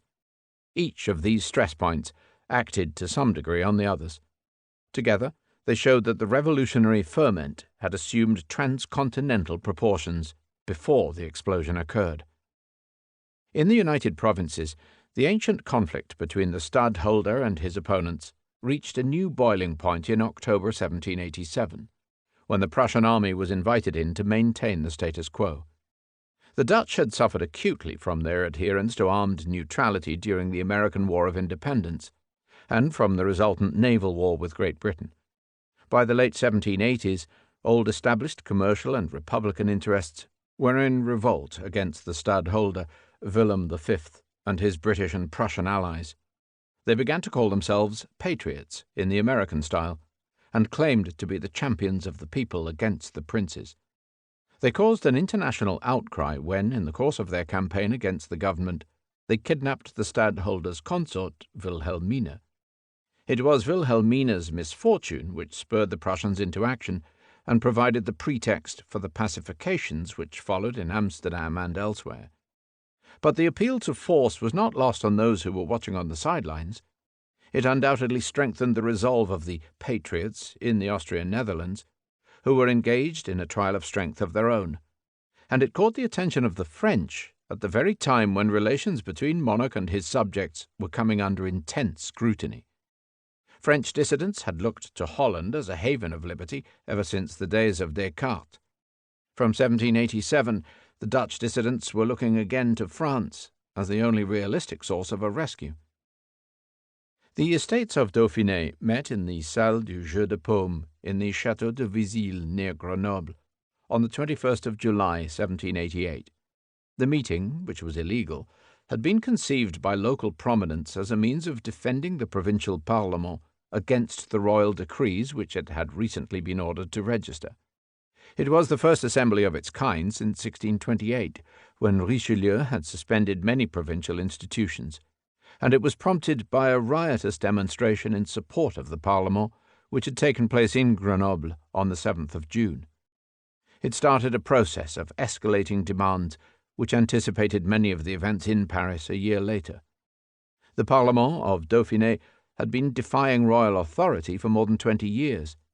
Its refusal to legalize many of the king's demands for increased taxation had given it great local popularity. The decrees of May 1788, which aimed to break all such recalcitrant parliaments and which provided for the banishment of offending magistrates, threatened to overthrow the comfortable standoff of a whole generation. A second meeting of the Dauphiné Estates at Romont in September 1788 was technically legal, since it coincided with authorized preparations for the Estates General. But it saw the passage of a veritable provincial constitution. Apart from the election of deputies to the Estates General, among them Lefranc de Pompignan, Archbishop of Vienne, it heard impassioned speeches on civic rights from its chairman, Judge J. Mounier, the future chairman of the Constituent Assembly, and from Antoine Barnave, soon to be the author of the Jacobin Manifesto. It arranged for the doubling of the representation of its tiers états, for joint debate of the three orders, and for individual voting. Each of these measures, when repeated in the Estates General, was to turn a subservient body convened by the king into an independent assembly, bent on implementing its own agenda. As the local guidebook proudly proclaims, 1788 est l'année de la Révolution dauphinoise. The mini-revolution in Dauphiné caused ructions at the royal court. It provoked the resignation of the king's chief minister, Archbishop Loménie de Brienne, who had set in motion the convocation of the Estates General, but who was now refused permission to crush the rebel province by force. The way was thus opened for the return of Jacques Necker, the Swiss banker, who was recalled to rescue the king's finances. The events in Dauphiné dominated the deliberations of the Second Assembly of Notables, which was summoned to Versailles in November 1788, to advise on preparations for the Estates General. The proposals of the Dauphinois regarding the role of the Third Estate undoubtedly influenced the most radical pamphlet of the day. "What is the Third Estate?" asked the pamphlet's author, Abbé Sieyès. "Everything. And what has it been until the present time? Nothing. And what does it demand? To become something." In Warsaw, the assembly of the Wielki Sejm, or 4 Years' Diet, in October 1788, was conceived as part of a royal scheme to gain Russian approval for restoring the Republic's independence. It started a process of reform in Poland-Lithuania, which ran parallel to developments in France until both were overtaken by coercion. Much had changed in recent years. Frederick the Great was dead, and the new King of Prussia was well disposed to his Polish neighbours. Russia was heavily engaged in campaigns against both Swedes and Turks. Austria, under Joseph II, was preoccupied with the Netherlands. In 1787, Stanisław August judged the moment ripe for an overture to the Empress Catherine. If the Empress would permit the Republic to raise a modern army and the financial and administrative structures to support it, the king would immediately sign a treaty of alliance with Russia for common operations against the Turks. Russia and the Republic could then pursue their objectives in harmony. In May, the king received the Russian Empress on the Dnieper, near the royal castle of Kaniów. In this, the last meeting with his former lover, he learned little from Catherine. But it gradually emerged that the Empress, who also conferred with Joseph II, was not well disposed. In fact, she was determined to maintain the status quo at all costs. Polish aspirations were not to be accommodated. Poland's Diet pressed on regardless, with the internal aspect of the king's scheme. In October 1788, it began by declaring itself a confederation and subject to majority voting, thereby bypassing the liberum veto of its Russophile members. It then proceeded to vote for the creation of a national army of 100,000 men, a step which had been blocked ever since the Russian guaranteed constitution of 1717. It also backed a rapprochement with Frederick William II of Prussia. Its activists were grouped round the Anglophile king, who dreamt of a British-style monarchy, and a group of intellectuals, the Reverend Hugo Kołłątaj, rector of the reformed Jagiellonian University, the Reverend Stanisław Staszic, and Stanisław Małachowski, speaker of the Sejm, who were all strong admirers of the American example. After 3 years of frenzied legislation, their brief moment of glory was to come in May 1791, when they pushed through their Constitution of 3rd May. In November 1788, the estates of Brabant and Hainaut took an equally momentous step. Infuriated by the torrent of reforms imposed by their overlord, the Emperor Joseph II, they voted to withhold the province's taxes. They had long felt aggrieved both on religious and on political grounds. As Catholics of the Spanish school, they could not easily accept the imperial decrees which had suppressed seminaries, pilgrimages, and contemplative orders, which had replaced episcopal by state censorship, and which had subjected the Church to direct taxation. Equally, as beneficiaries of privileges which had functioned since 1354, they could not bear the emperor's lack of consultation. The cities of Brussels, Antwerp, and Louvain were jealously attached to their traditional right of veto over the deliberations of the estates. Yet, by making their stand at the time they did, they precipitated a constitutional crisis which would play itself out in the Austrian Netherlands, one step ahead of the parallel crisis that was brewing in France. The Belgian patriots hit the headlines in Paris in the same week that France's notables were heading for Versailles to advise on the agenda of the Estates General. The Emperor tried to impose a new constitution on the Belgian estates on the 29th of April 1789, exactly 6 days before France's Estates General convened. When the Emperor's impositions were rejected by the State Council of the Austrian Netherlands, he determined to use force. The Austrian army invaded Brussels, dissolved the State Council, and abolished the Joyeuse Entrée on the 20th of June 1789. This was the selfsame day when a defiant Estates General, by taking the tennis court oath, was setting the revolutionary process in motion in France. Brussels and Paris shared the same language. News travelled fast between them. The Belgian Revolt, which continued to run long after the Emperor's coup, was an essential component of the French Revolution. Paris did not lead Brussels. Brussels led Paris. The last week of April 1789 brought death to the streets of Paris.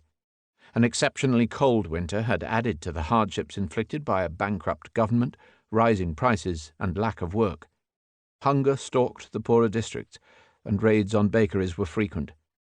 When a rich manufacturer called Réveillon dared to say in public that his workmen could well live off half the 30 sous per day which he paid them, his house in the Faubourg Saint-Antoine was surrounded.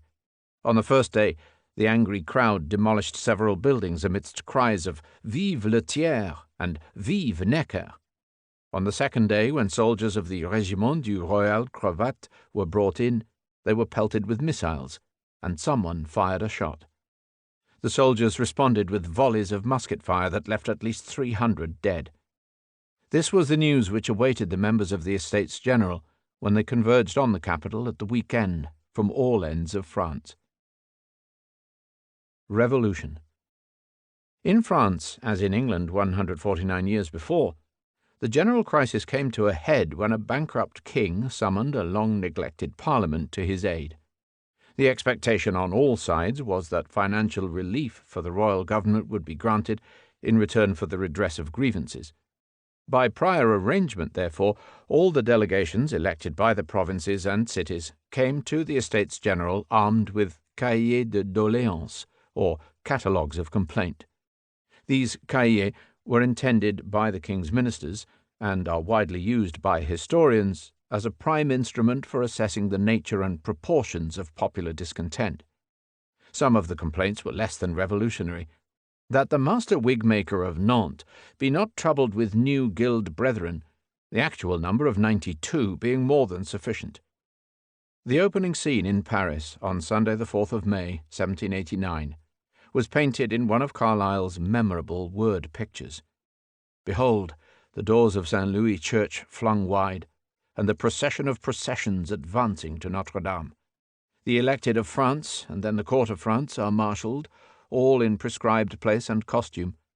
Our commons, in plain black mantle and white cravat, nobles in gold-worked, bright-dyed cloaks of velvet, resplendent, rustling with laces, waving with plumes, the clergy in rocher, albe, or other best pontificalibus.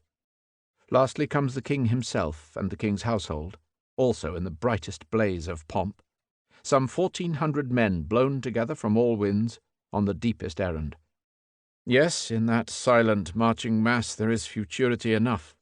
No symbolic ark, like the old Hebrews, do these men bear. Yet with them, too, is a covenant. They, too, preside at a new era in the history of men. The whole future is there, and destiny dim brooding over it, in their hearts and unshaped thoughts. Once summoned, however, the Estates General proved impossible to control. The three orders of clergy, nobility, and third estate were supposed to meet separately and to follow an agenda laid down by the royal managers.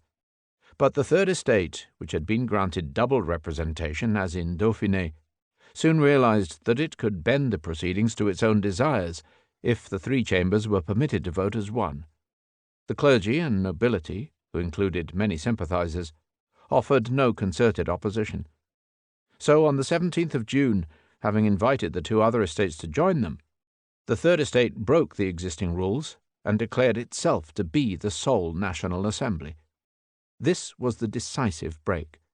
3 days later, locked out of their usual hall, the deputies met on the adjacent tennis court, le jeu de paume, and swore on oath never to disband until France was given a constitution. "Tell your master," thundered Count Mirabeau, to troops sent to disperse them, "that we are here by the will of the people, and will not disperse before the threat of bayonets." Pandemonium ensued.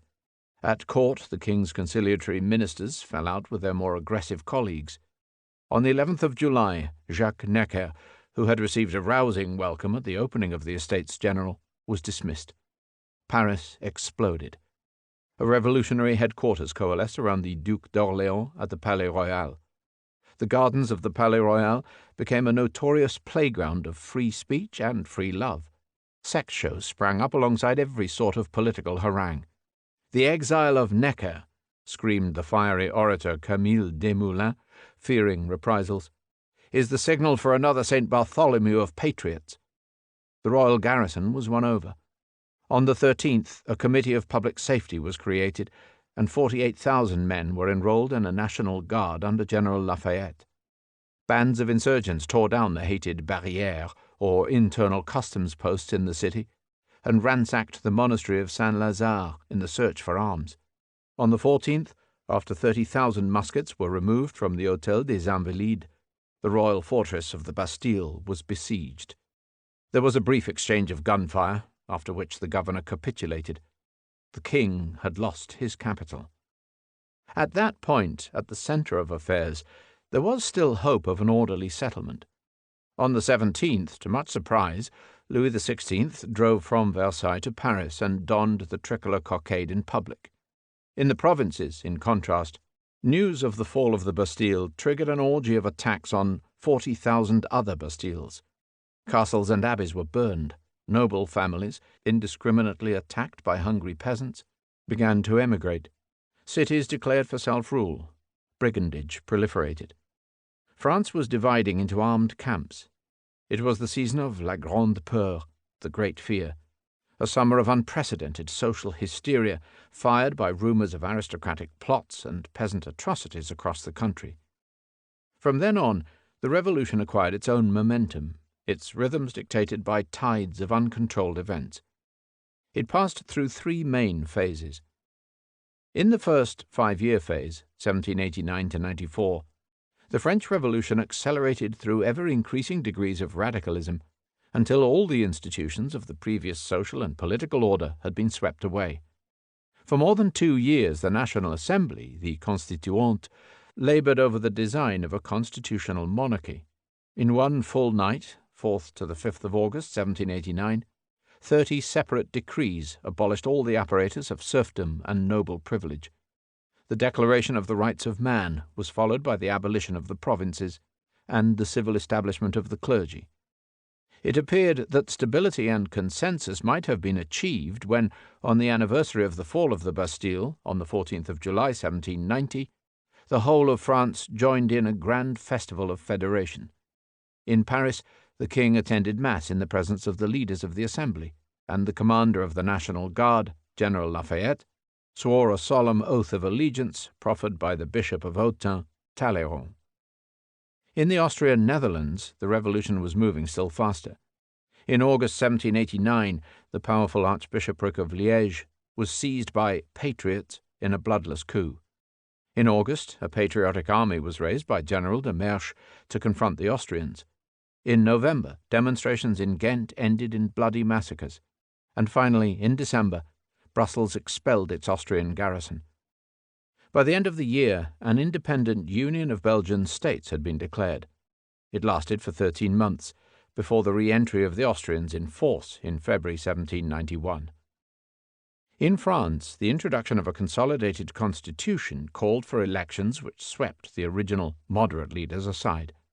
The new Legislative Assembly was much less sympathetic to the monarchy.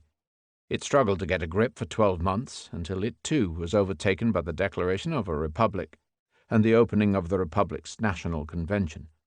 Then, in the summer of 1792, with France at war, the mainstream revolutionary movement was hijacked by root and branch radicals, who had earlier seized control of the municipal commune of Paris.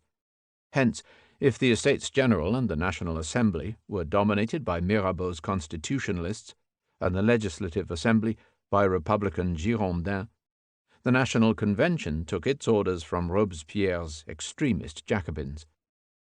The 2 dread years of Jacobin supremacy began during the invasion scare of 1792, when the Prussian army was thought to be in striking distance of Paris. When the king dismissed his Girondin ministers in expectation of foreign rescue, popular resentments began to rise. In July, when the manifesto of the Duke of Brunswick announced his intention to liberate the king and to execute the whole population of Paris if the royal palace was touched, they boiled over. It was exactly the pretext which the Jacobins needed to declare the fatherland in danger and to call for the abolition of the monarchy. 500 ardent Massilians marched to the support of Paris. On the 10th of August, with the Massilians in the van, the Tuileries was duly stormed and the king's Swiss Guard massacred. In September, with the Commune controlling the capital, thousands in the Paris prisons were butchered in cold blood. The king was deposed, and the Republic declared. On the 20th of September, the opening of the National Convention coincided exactly with the cannonade at Valmy, which saved the revolution from suppression from abroad. The 22nd of September, the day when the Republic was proclaimed, was later judged to be the starting point of the revolutionary calendar. In due course, executive power was concentrated in two successive Committees of Public Safety, the first, April to July 1793, dominated by Danton, the second, July 1793 to July 1794, by Robespierre. The Convention's independent initiatives were ended. The foreign war was prosecuted with vigour. The counter-revolution, in the Vendée and elsewhere, was mercilessly assaulted. A new super-democratic constitution, providing for universal suffrage, for referenda, and for an elected government was passed, but remained a dead letter. The Committees of Public Safety in Paris maintained their grip on the whole country through a network of subsidiary committees in every commune and department in France. These committees, formed by the law of the 21st of March 1793 for regulating foreigners, became instruments of unlimited dictatorial control. The revolution started to devour its own children. The terror raged, consuming an ever-mounting tally of victims.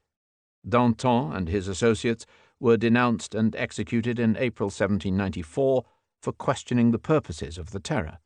Robespierre, the chief terrorist, met denunciation and death on the 28th of July 1794, 10 Thermidor II.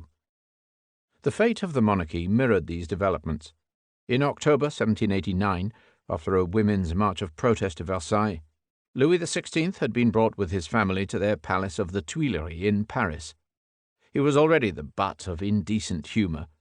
Louis, si tu veux voir, bâtard, cossu, putain, regarde ton miroir, la reine et le dauphin. Louis, if you wish to see bastard, cuckold, and whore, look at your mirror, your queen, and your son.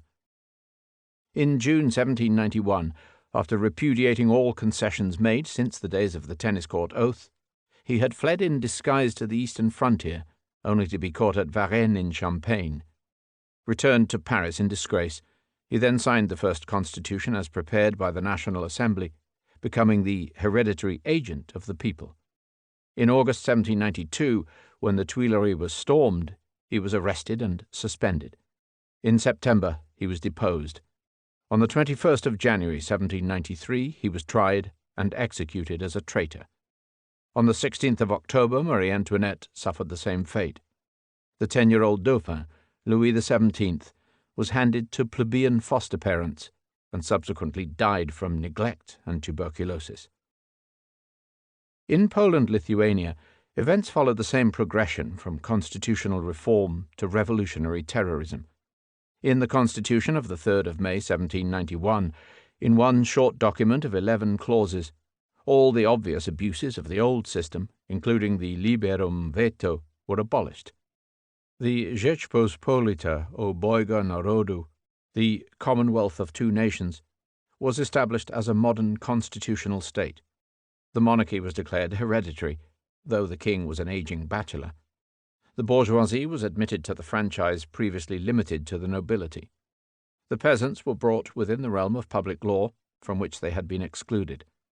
Here was the first concrete success of peaceful reform, the first constitution of its type in Europe, formulated, passed, and published 4 months before its counterpart in France. It was the sort of advance which liberal reformers had been hoping for far and wide. In London, the enthusiasm of Edmund Burke knew no bounds. The Polish Constitution of 3rd May, Burke wrote, is probably the most pure public good which has ever been conferred on mankind. The means were as striking to the imagination as satisfactory to the reason, and as soothing to the moral sentiments. Everything was kept in its place and order, but everything was bettered. To add to this unheard-of conjunction of wisdom and fortune, this happy wonder, Not one drop of blood was spilled, no treachery, no outrage. Happy people, if they know how to proceed as they have begun. Burke's welcome for the Polish Revolution ought to be as well known as his denunciation of events in France.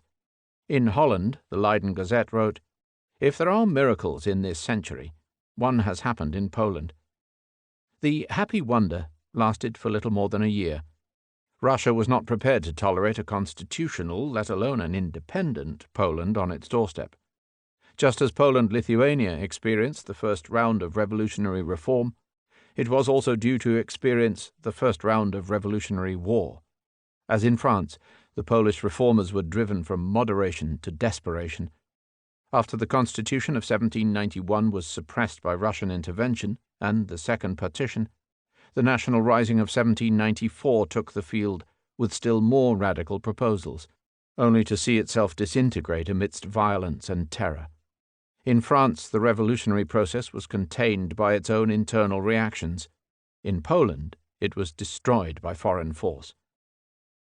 In the second phase, 1794 to 1804, which begins with Thermidor II, the French Revolution visibly halted in its tracks, to take breath and to take stock. Although executive instability continued, the bloodlust stopped. So too did the mania for legislation. The National Convention passed 11,250 decrees in just over 3 years. The revolutionaries had found a talent for war and were absorbed in fighting their enemies. A series of political expedients were tried by politicians united only by the need to maintain order and to stem excess. After Robespierre's fall, the Thermidorians ruled for 16 months. In November 1795, thanks to yet another constitution and yet another two-tier assembly, a 5-man executive directory came into being. In September 1797, 18 Fructidor 5, the directors muzzled the assembly. In November 1799, thanks to the coup d'état of 18 Brumaire 8 by the directory's most successful general, a 3-man consulate was instituted and confirmed by nationwide plebiscite. In May 1802, the most successful general raised himself to the status of first consul for life. In May 1804, to that of emperor. In the third imperial phase, 1804 to 15, the revolution found stability by locking itself to the cult of that general, the empire's creator, Napoleon Bonaparte. The doubts and divisions which still remained in France were submerged under the titanic operations of his mission to conquer the world. Bonapartism turned revolutionary war and conquest into ends in themselves, and military requirements into an absolute priority. A pseudo-monarchy headed pseudo-democratic institutions, and an efficient centralized administration ran on a strange cocktail of legislative leftovers and bold innovation. Success or failure was handed to the gods of the battlefield. Success, said Napoleon, is the greatest orator in the world. Periodization arranged according to executive authority gives a slightly different result. In that case, the phase of constitutional monarchy lasts from June 1789 to September 1792, the First Republic from 1792 to November 1799, the dictatorship of Napoleon from 18 Brumaire to 1815. The full range of revolutionary opinion became apparent in the early 1790s through the debates of the National Assembly and through the formation of political clubs. The original constitutionalists, led by Count Honoré de Mirabeau and other liberal nobles such as General Lafayette, were responsible for the abolition of the absolute monarchy and of noble and clerical privilege. By the time of Mirabeau's natural death in April 1791, they were becoming a hard-pressed minority. They met in the club of the Feuillants, and after the king's flight to Varennes, were left with the impossible task of delaying the demise of an unpopular monarchy. At one point, Mirabeau had the idea of dedicating a monument to Louis XVI, the founder of French liberty. The Girondins took their name from a group of deputies from Bordeaux, capital of the Gironde, headed by the eloquent lawyer Pierre Vergniaud, who came together in the Legislative Assembly. They were the centrists of the early years, willing to cooperate with the king's government, but increasingly giving vent to democratic and republican sentiments. Their activities revolved round the salon of Madame Roland, and their influence reached its height in 1792, when they ran the king's last government and pioneered the transition to the Republic. The Jacobins, in contrast, la Société des Amis de la Liberté et l'Égalité, were advocates of unlimited democracy, of revolutionary dictatorship and violence. They took their name from the site of their club in a former Dominican convent on the Rue Saint-Honoré. The Dominicans of Paris were known as Jacobins because of their earlier residence on the Rue Saint-Jacques. They formed a tiny, iron-hard clique, perhaps 3,000 persons who perfected the art of gripping the throats of 20 million. Their members ranged from the Prince de Broglie and a couple of dukes, the Duc d'Aiguillon and the young Duc de Chartres, the future King Louis-Philippe, to the rough-hewn Breton peasant Père Gérard. Gérard once told them, "I had thought myself in heaven among you, if there were not so many lawyers." Their leaders included Georges Danton, whom Carlyle called a man from the great fire-bosom of nature herself, Camille Desmoulins, a firebrand journalist who died beside him, Jean Marat, the sick physician, editor of L'Ami du Peuple, Jérôme Pétion de Villeneuve, sometime mayor of Paris, Antoine Saint-Just, known as the Archangel of the Terror, and as Saint John for his civility towards Robespierre, and Robespierre himself. Maximilien Robespierre, the severe, the puritanical, the incorruptible advocate of Arras, was said to have refused a career as a judge before the Revolution, rather than condemn a man to death. His power and influence assumed legendary proportions during the Second Committee of Public Safety. He was the hero of the Paris mob, the devil incarnate to his opponents. The Jacobins first surfaced in 1791 through the king's risky politique du pire, based on the idea of promoting his wildest opponents in the hope of taming the rest. After Pétion was appointed mayor of Paris with the king's approval, they took an unshakable hold on the capital's municipal government, the Commune. Thereafter, having systematically eliminated their rivals and tamed the Convention, they decimated their own ranks until Robespierre alone remained alive. Danton's watchword was "de l'audace, encore de l'audace, toujours de l'audace." Saint-Just, attacking the monarchy, declared, "One cannot reign innocently." In proposing the redistribution of his enemy's wealth, he said, "Happiness is a new idea in Europe." Robespierre once asked the Convention, "Citoyens, voulez-vous une révolution sans révolution?" Citizens, do you want a revolution without revolution? The associated club of the Cordeliers, la Société des droits de l'homme et du citoyen, whose membership overlapped with the Jacobins, met in a former Franciscan monastery in the Cordeliers district of Paris. Their later leaders, the true enragés, like J.R. Hébert, were marked out for their militant atheism and the cult of reason. Hébert was executed on Robespierre's orders for extremism. If most of the Jacobins were professional lawyers and journalists, the majority of their active supporters were drawn from the anonymous proletarians of the Paris suburbs. These sans-culottes contained elements that were still more radical than any of the groups and individuals that actually exercised power. They numbered among them Europe's very first communists, socialists, feminists.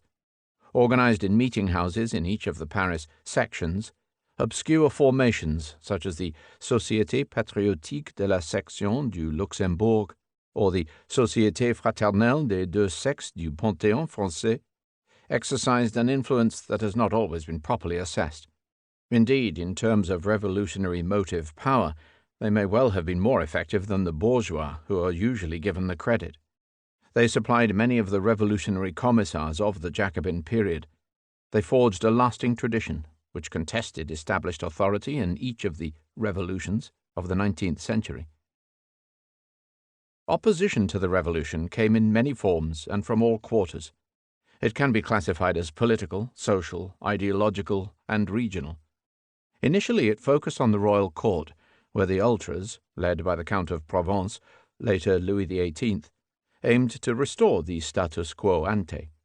They were joined by the majority of dispossessed nobles and by the formidable array of émigrés, high and low. They opposed not only the Republicans and Jacobins, but also the Constitutionalists. The court's contempt for General Lafayette, for example, knew no bounds. After 1790, when forbidden by the Pope to swear the oath of loyalty to the civil establishment, the clergy were forced either to submit or to defy. After 1792, when the Revolution took an atheistic and not merely an anti-clerical turn, all Roman Catholics, and hence the great majority of the population, stood to be offended. This major source of counter-revolutionary feelings remained active until Bonaparte's concordat with the papacy in 1801. The peasant masses, who were given their freedom in 1789, were long thought to be among the main beneficiaries of revolution. It is now generally realized, however, that a gulf of non-comprehension separated the peasant ethos from that of the revolutionary leaders in Paris. The peasantry soon turned against the oppressions of a republican regime, which many thought worse than its predecessors. Intellectual opposition to revolutionary ideas was not fully formulated until after the Restoration. But nothing could be more hostile than the Considération sur la France of the Savoyard magistrate Joseph de Maistre, who took revolutionaries to be servants of Satan. He also opposed the strand of enlightened universalism which had found its way into revolutionary thought. He wrote that he had often met Frenchmen, Italians, Germans, and Russians, but as for man, I've never met one in my life. His contemporary, Antoine Rivarol, known as Le Comte de Rivarol, who had written a famous discourse in praise of the French language, was forced to flee when he turned to counter-revolutionary pamphleteering. "One does not fire guns against ideas," he wrote. Several French provinces remained staunchly royalist at heart and repeatedly broke into open revolt. Royalist risings had to be suppressed even in Paris, notably on 13 Vendémiaire 4, 1795. In some of the remoter departments, such as La Gare, resistance continued right through to 1815. The most determined resistance, however, was undoubtedly concentrated in the West. Popular fury had been rising there for several years, after an initially favorable reaction to the fall of the Ancien Régime. In 1792, many parishes supported the priests who refused to swear allegiance to the civil establishment.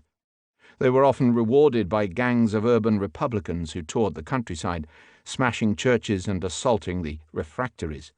In 1793, the same villages were hardest hit by the introduction of universal male conscription.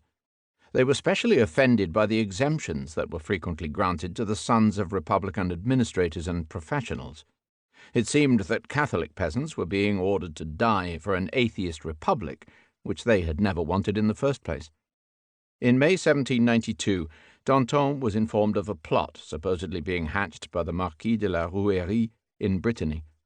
The plot was nipped in the bud, but it was the precursor of two interrelated instances of mass rebellion, the rising of the Vendée and the wars of the Chouans, that were to grip the West for more than a decade. The rising in the Vendée engendered civil warfare that lasted for nearly 3 years. It broke out in March 1793 at Saint-Florent-sur-Loire, but soon spread throughout the villages of the Bocage. It was started by peasants such as J. Catilino, a hawker from Pin-en-Mauge, and J. N. Stofflet, a gamekeeper from Montlhévrier, who had refused the draft. But it soon passed under the command of the local gentry, the Marquis de Bonchamp, the Marquis de Lescure, Monsieur Henri de la Roche-Jacquelin, General Gigot d'Elbée, the Prince de Talmont. The Royal and Catholic Army of Saints was armed with scythes, pitchforks, and fowling pieces. It marched under a white standard, spangled with lilies and the device of Vive Louis VII. Its fighters wore a scapulary round their necks, together with the badge of the Sacred Heart and cross in flames. They fought 21 pitched battles, triumphed on the bloody field of Cholet, captured Angers, laid siege to Nantes, and broke into the provinces of Maine and Anjou. Their desperate courage was caught in the orders of Monsieur Henri. Si j'avance, suivez-moi. Si je recule, tuez-moi. Si je meurs, vengez-moi. If I advance, follow me. If I retreat, kill me. If I die, avenge me. In October 1793, the Vendéans embarked on their most ambitious and, as it proved, their most foolhardy gambit. Some 30,000 armed men, followed by several 100,000 civilians of all ages, crossed the Loire and wended their way towards the coast of Normandy. Their destination was the little port of Granville, where they had been led to believe that a British fleet and an army of émigrés would be waiting to greet them. But they were cruelly deceived. Granville was sealed. Rochejaquelin's attacks were beaten off. There was no sign of British ships. So the retreat began. As the column straggled back along 120 miles of winter roads, they fell prey to every form of misfortune and violence. Refused entry to the towns, they had to fight every inch of the way. 15,000 died in the streets of Le Mans. They perished of cold and hunger. They were mercilessly robbed, raped, and hunted down by roving Republican forces. Those who reached the Loire found the bridges blockaded and the boats burned. Their fighters were split up and killed. The defenseless civilians could then be massacred with impunity. The end came at Sévenay near Nantes, 2 days before Christmas. General Westermann, a client of Danton, reported to the convention, "The Vendée is no more. I have buried it in the woods and marshes of Sévenay. According to your orders, I have trampled their children beneath our horses' feet.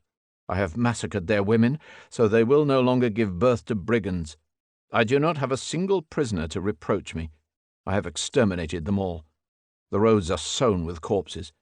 At Sévenay, brigands are arriving all the time claiming to surrender, and we are shooting them non-stop. Mercy is not a revolutionary sentiment." The retreat of the Vendéens is known as La Virée de Galerne. In the sheer scale of loss of life, it was not dissimilar to Napoleon's retreat from Moscow. By then, the heartland of the Vendée was being harried by General Kléber and a Republican army transferred from the Rhine. Throughout 1794, the infernal columns of the Republic wreaked hateful revenge on the rebel villages. Tens of thousands were shot, guillotined, burned in their barns or their churches.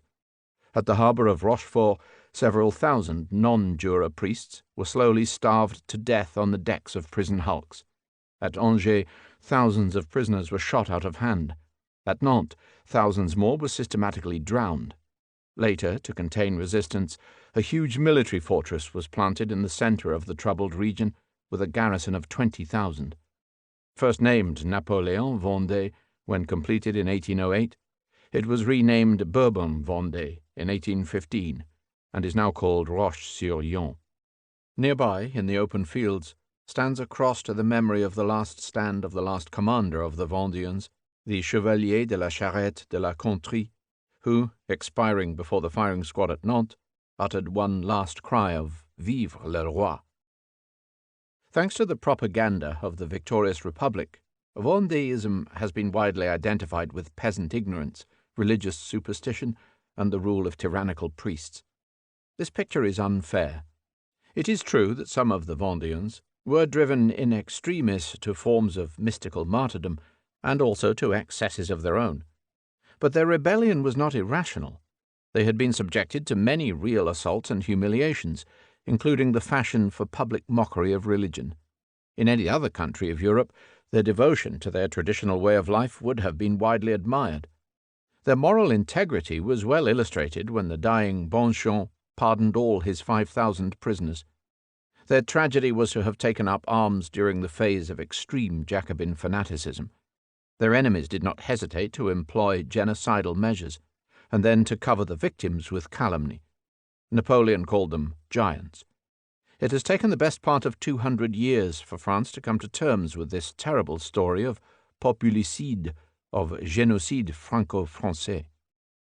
The chouannerie of 1793 to 1801 shared many of the basic motives of the Vendée Rising, and they overlapped with it geographically.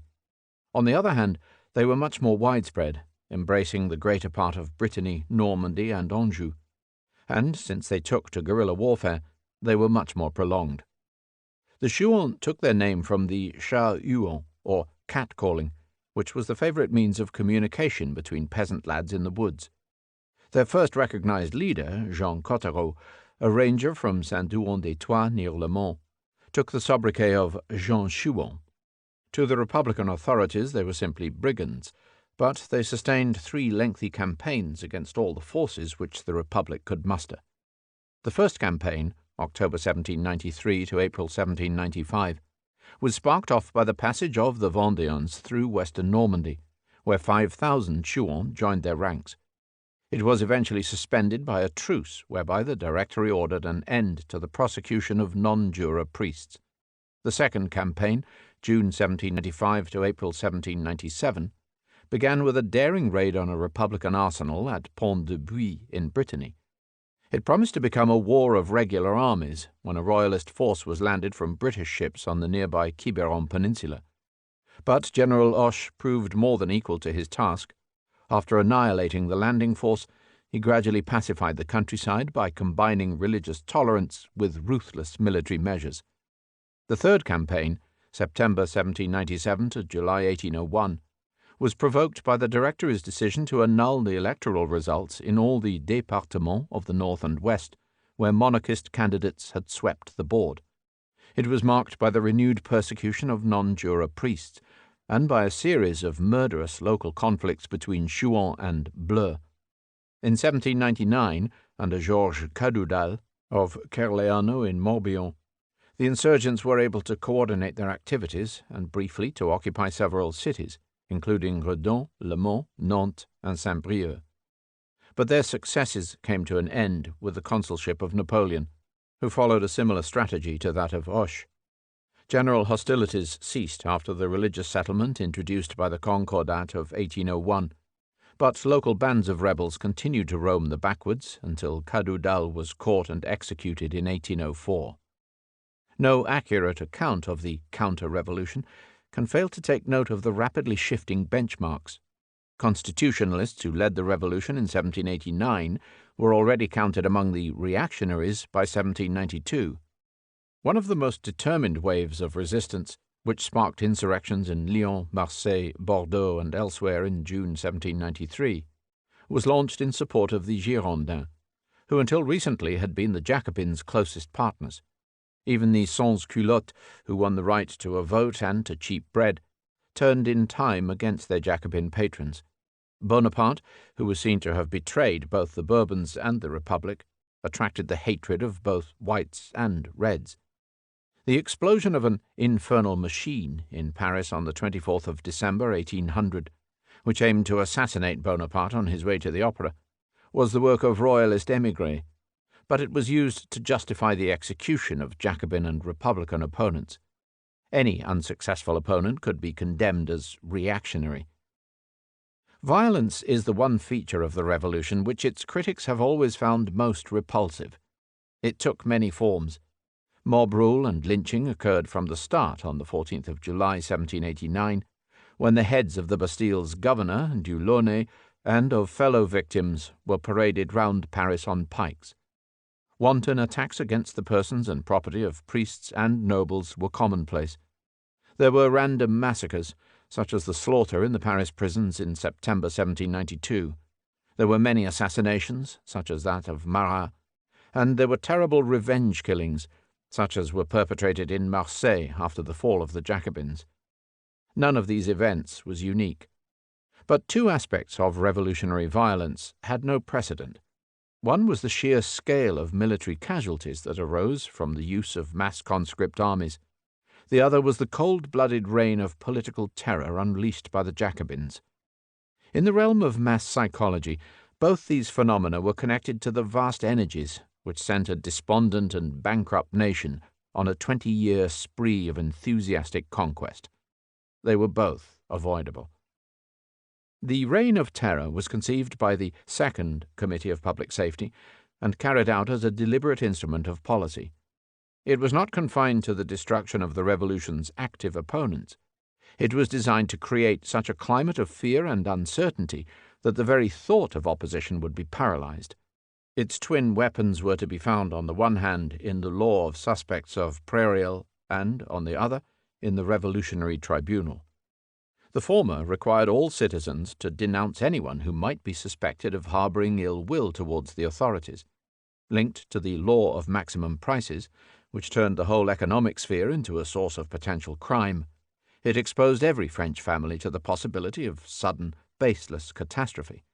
The latter law, which rarely issued anything but a summary death sentence, fed the guillotine with a constant supply of innocents.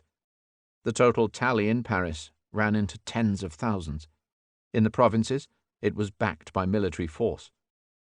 It is a sobering thought to realize that for every victim of the terror killed in Paris, there were 10 who were killed in the Vendée. Yet the ethos of the terror does not cease to amaze. It produced a climate of spies, informers, and unlimited suspicion. It produced the scenes of crowded tumbrils carting the condemned through hate-filled streets, of men and women facing death, alternately serene or wretchedly broken, of the ghoulish tricoteurs knitting away beside the guillotine as severed heads dropped into the nearby basket. Through the dire extremity of the circumstances, it produced a large repertoire of grim humour. Danton, when asked for his name and abode, replied, "I am Danton, a name tolerably well known. My abode is Le Néant, annihilation. But I shall live in the pantheon of history." Desmoulins, when asked for his age, said, "My age is that of the bon sans-culotte Jesus, a fatal age for revolutionaries." He was 38. Louis XVI, on the scaffold, started an unfinished speech. "I die innocent, and I forgive my enemies," he began. "I wish that my blood—" Danton, in the same straits, said, "Danton, no weakness." Then, "Executioner, show them my head. It's worth showing." Robespierre, who had earlier taken a pistol shot through the jaw, could only shriek incoherently. Many of the perpetrators of revolutionary violence, like Robespierre, met a violent death themselves. Westermann, the butcher of the Vendée, died on the same scaffold as Danton. The Directory initiated trials which punished some of the more notorious sadists. Legislative reform followed the same broad trends as the revolution itself, passing through constitutional, republican, and imperial phases. The effect was immensely confusing. The institutions of the old order were abolished and replaced by abortive or short-lived expedients, which the empire then overturned or modified for its own purposes. The eventual offspring often consisted of strange hybrid creatures, neither ancien fish nor revolutionary fowl. Hereditary nobility, for example, was abolished in 1789, together with the other social estates. Under the Republic, all people were reduced to the one rank, citoyen or citoyenne, citizen. Bonaparte introduced the idea of advancement by merit, la carrière ouverte aux talents, and the empire adopted a hierarchical system of new ranks and titles, an aristocracy of princes, dukes, and counts, based on state service. The Légion d'honneur was Napoleon's own idea for an order of merit. In religion, the civil establishment of the clergy turned all priests into salaried state officials and sequestrated all church property. The Republic persecuted the non-jurors, disestablished the constitutional church, de-Christianized public life by inventing its own secular calendar and its own secular cults, such as the worship of the Supreme Being in 1794 or the Theophilanthropy of 1796. Bonaparte, after humiliating the papacy, officially reintroduced Roman Catholicism. The Concordat of July 1801 recognized it as the religion of most French people, whilst leaving church appointments, salaries, and property at the disposition of the state. Pope Pius VII attended the emperor's coronation at Notre Dame on the 2nd of December 1804, but was too slow when Bonaparte placed the crown on his own head. Rightly or wrongly, Jean Bigot de Préameneu, Napoleon's minister of cults, gave his name to religious intolerance. In education, the former monopoly of church schools was broken. Under the Empire, the system of centralized state schooling based on the ministry in Paris and on lycées in all major towns gave French life one of its most characteristic institutions. In regional government, the old provinces were destroyed, together with their historic privileges and assemblies. The 83 smaller départements or districts of 1790, usually named after rivers or mountain ranges, were retained under the Empire and greatly increased in number. Their internal organization was remodeled by Napoleon, who set up the office of departmental prefect. In the economic sphere, the revolutionary regimes worked their way through a long series of experiments. In 1790, the Constituent Assembly, having abolished the old revenues, was forced to invent a number of new land, income, and property taxes. It financed the nationalization of church property by issuing the famous assignats or state bonds, which steadily deteriorated into a highly devalued form of paper money. In 1793, the Jacobins adopted an economic program designed to meet the demands of a mass army, of the terror, and of their own social ideology. Their doctrine of a single will was applied to economics no less than politics, and produced a state-run armaments industry, rigorous price control through the law of the maximum, and the cancellation of all peasant debts. After 1795, the Directory looked increasingly to plunder and tribute as a substitute for economic policy. Napoleon added the outlook of an old-fashioned Colbertian mercantilist.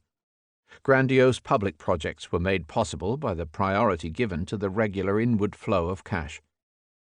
Both the Republic and the Empire were opposed to free trade, and the long struggle with the British over the control of commercial shipping began during the First Coalition.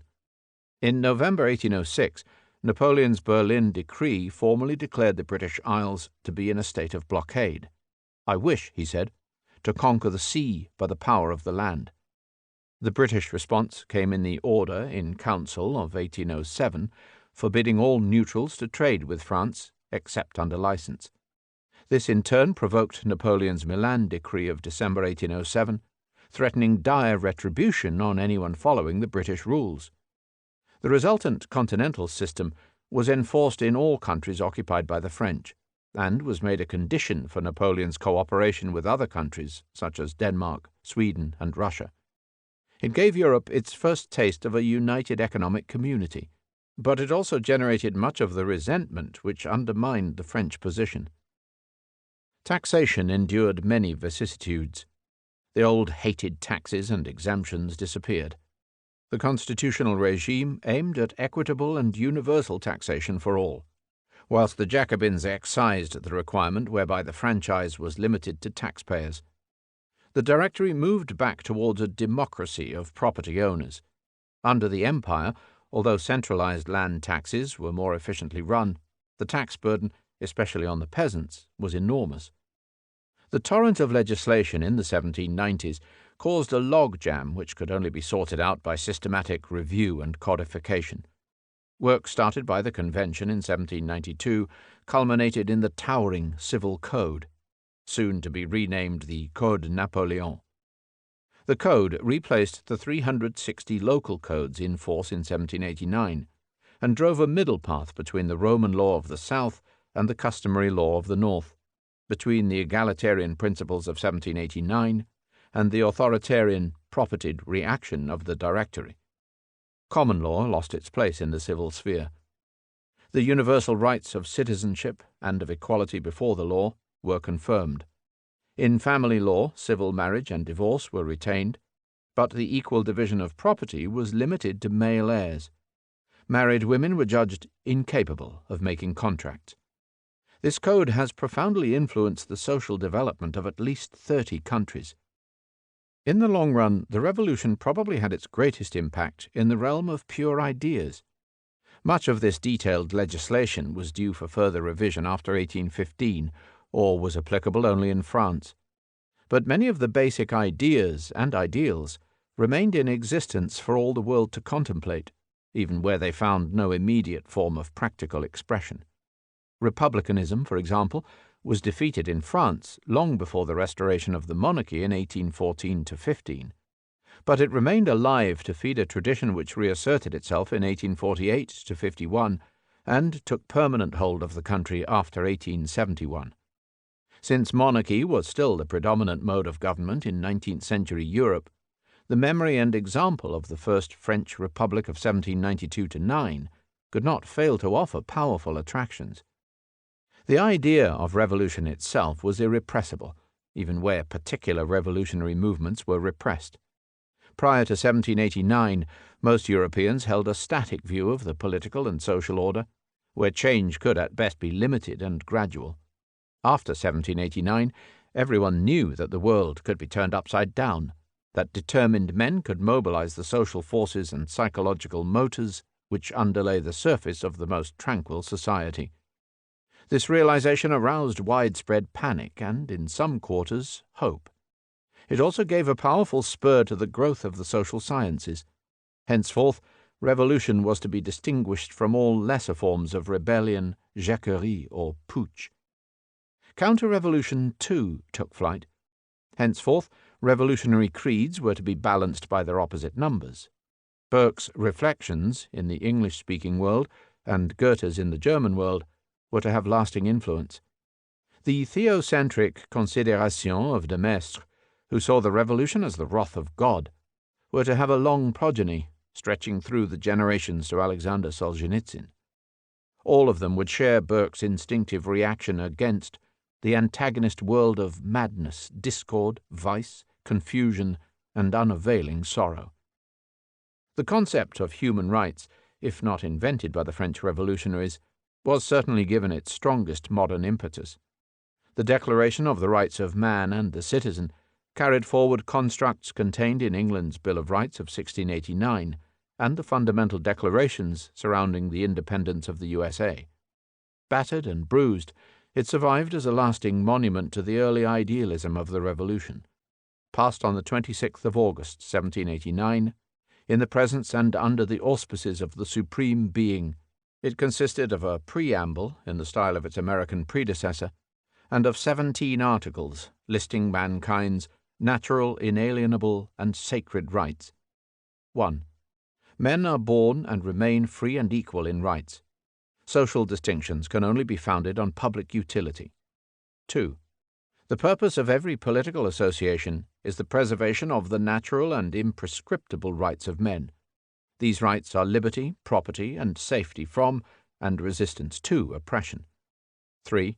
The principle of all sovereignty resides in the nation. No body of men, and no individual, can exercise authority which does not emanate directly therefrom. 4. Liberty consists in the ability to do anything which does not harm others. 5. The law can only forbid actions which are injurious to society. 6. The law is the expression of the general will. It should be the same for all, whether to protect or to punish. 7. No man can be accused, arrested, or detained except in those instances which are determined by law. 8. The law should only establish punishments which are strictly necessary. No person should be punished by retrospective legislation. 9. Every man is presumed innocent till found guilty. 10. No person should be troubled for his opinions, even religious ones, so long as their manifestation does not threaten public order. 11. The free communication of thoughts and opinions is one of men's most precious rights. Every citizen, therefore, can write, speak, and publish freely, saving only the need to account for abuses defined by law. 12. A public force is required to guarantee the above rights. It is instituted for the benefit of all, not for the use of those to whom it is entrusted. 13. Public taxation is indispensable for the upkeep of the forces and the administration. It should be divided among all citizens without distinction, according to their abilities. 14. Citizens have the right to approve the purposes, levels, and extent of taxation. 15. Society has the right to hold every public servant to account. 16. Any society in which rights are not guaranteed nor powers separated does not have a constitution. 17. Property being a sacred and inviolable right, no person can be deprived of it except by public necessity, legal process, and just compensation. Social convention held that the rights of man automatically subsumed the rights of women. But several bold souls, including Condorcet, disagreed, arguing that women had simply been neglected. In due course, the original declaration was joined by new ideas, notably about human rights in the social and economic sphere. Article 21 of the revised Declaration of June 1793 stated, "Public assistance is a sacred obligation, debt. Society owes subsistence to unfortunate citizens, whether in finding work for them or in assuring the means of survival of those incapable of working." Slavery was outlawed in 1794. religious toleration was guaranteed. Naturally, the French version of human rights was greatly circumscribed by the dictatorial practices both of the Republic and of the Empire. After 1815, it continued to struggle against a strong, centralized, bureaucratic state.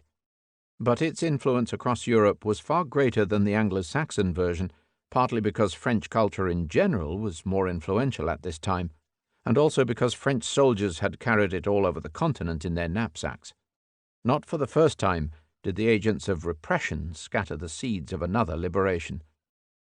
Geographical variations in the patterns of revolution are often missed. Paris, though dominant, was not France. In Toulon, which was occupied by an Anglo-Spanish naval force in 1793, the port and the city were the scene of bitter fighting between royalists and republicans. At Marseille, Bordeaux, and Lyon also, extended civil wars were fought, with the Red Terror of the Jacobins being matched by the White Terror of 1794-5. In many areas, royalist sentiment would probably have commanded majority support, if only it could have been effectively organized. In the event, the revolutionaries carried the day, partly through their superior and centralized military capacity, and partly through the outbreak of war, which effectively tied the defense of the revolution to the defense of France. Nowhere is this coincidence of patriotic and revolutionary fervor more evident than in the Chant de guerre de l'Armée du Rhin, the battle song of the Army of the Rhine, alias La Marseillaise, which was destined 80 years later to become the national anthem of the French Republic. The concept of the modern state, in the sense of a centralized administration applying common laws uniformly to all citizens over the whole territory, received an enormous boost. Its elements had been growing for centuries, and not only in France. But ferocious levelling by the Jacobins and the energetic dictatorship of the Empire made greater inroads into French particularism in 20 years than absolute government had done in so many decades. What is more, by sweeping aside the entire museum of antiquated state structures in Europe, from the Holy Roman Empire to the Republic of Venice, the revolutionary armies cleared much of the ground for the administrative reforms of the 19th century. Again, nationalism was not created whole by the French Revolution, but both the ideology of the nation and the consciousness of nationality were immensely strengthened in all those countries where the old order was overturned. Militarism, the belief that military force is a valid and effective instrument of policy, inevitably gained ground. 18th century warfare possessed rather limited objectives, and the greatest of its practitioners won more territory through diplomacy than on the battlefield. The French revolutionary armies, in contrast, came together after 1792 at a juncture when mass conscript armies, a war economy, and the enthusiasm of a nation in arms could deliver results on a completely different scale. Although their eventual defeat may also have demonstrated the limitations of militarism, their seemingly invincible progress for almost a quarter of a century showed how much war could accomplish. This was the legacy of Lazare Carnot, the military engineer and administrator who was hailed the organizer of victory under the committees of public safety, the Directory, the Empire, and above all, Bonaparte. War is a violent condition, wrote Carnot. One should make it à l'outrance or go home. Revolutionary War, 1792 to 1815. The prospect that revolution would provoke first civil and then international war was present from the start. Despite the formal renunciation of wars of conquest by France's Constituent Assembly in May 1790, there was not a monarch who could listen in comfort to the cries of mort aux tyrans, death to the tyrants, which echoed ever more loudly from the streets of Paris. Equally, there was not a revolutionary who slept easily amidst the hostile plots of the émigrés and the monarchists. The willful flaunting of authority created a general climate of unease. In 1791, the Pope openly condemned the revolution.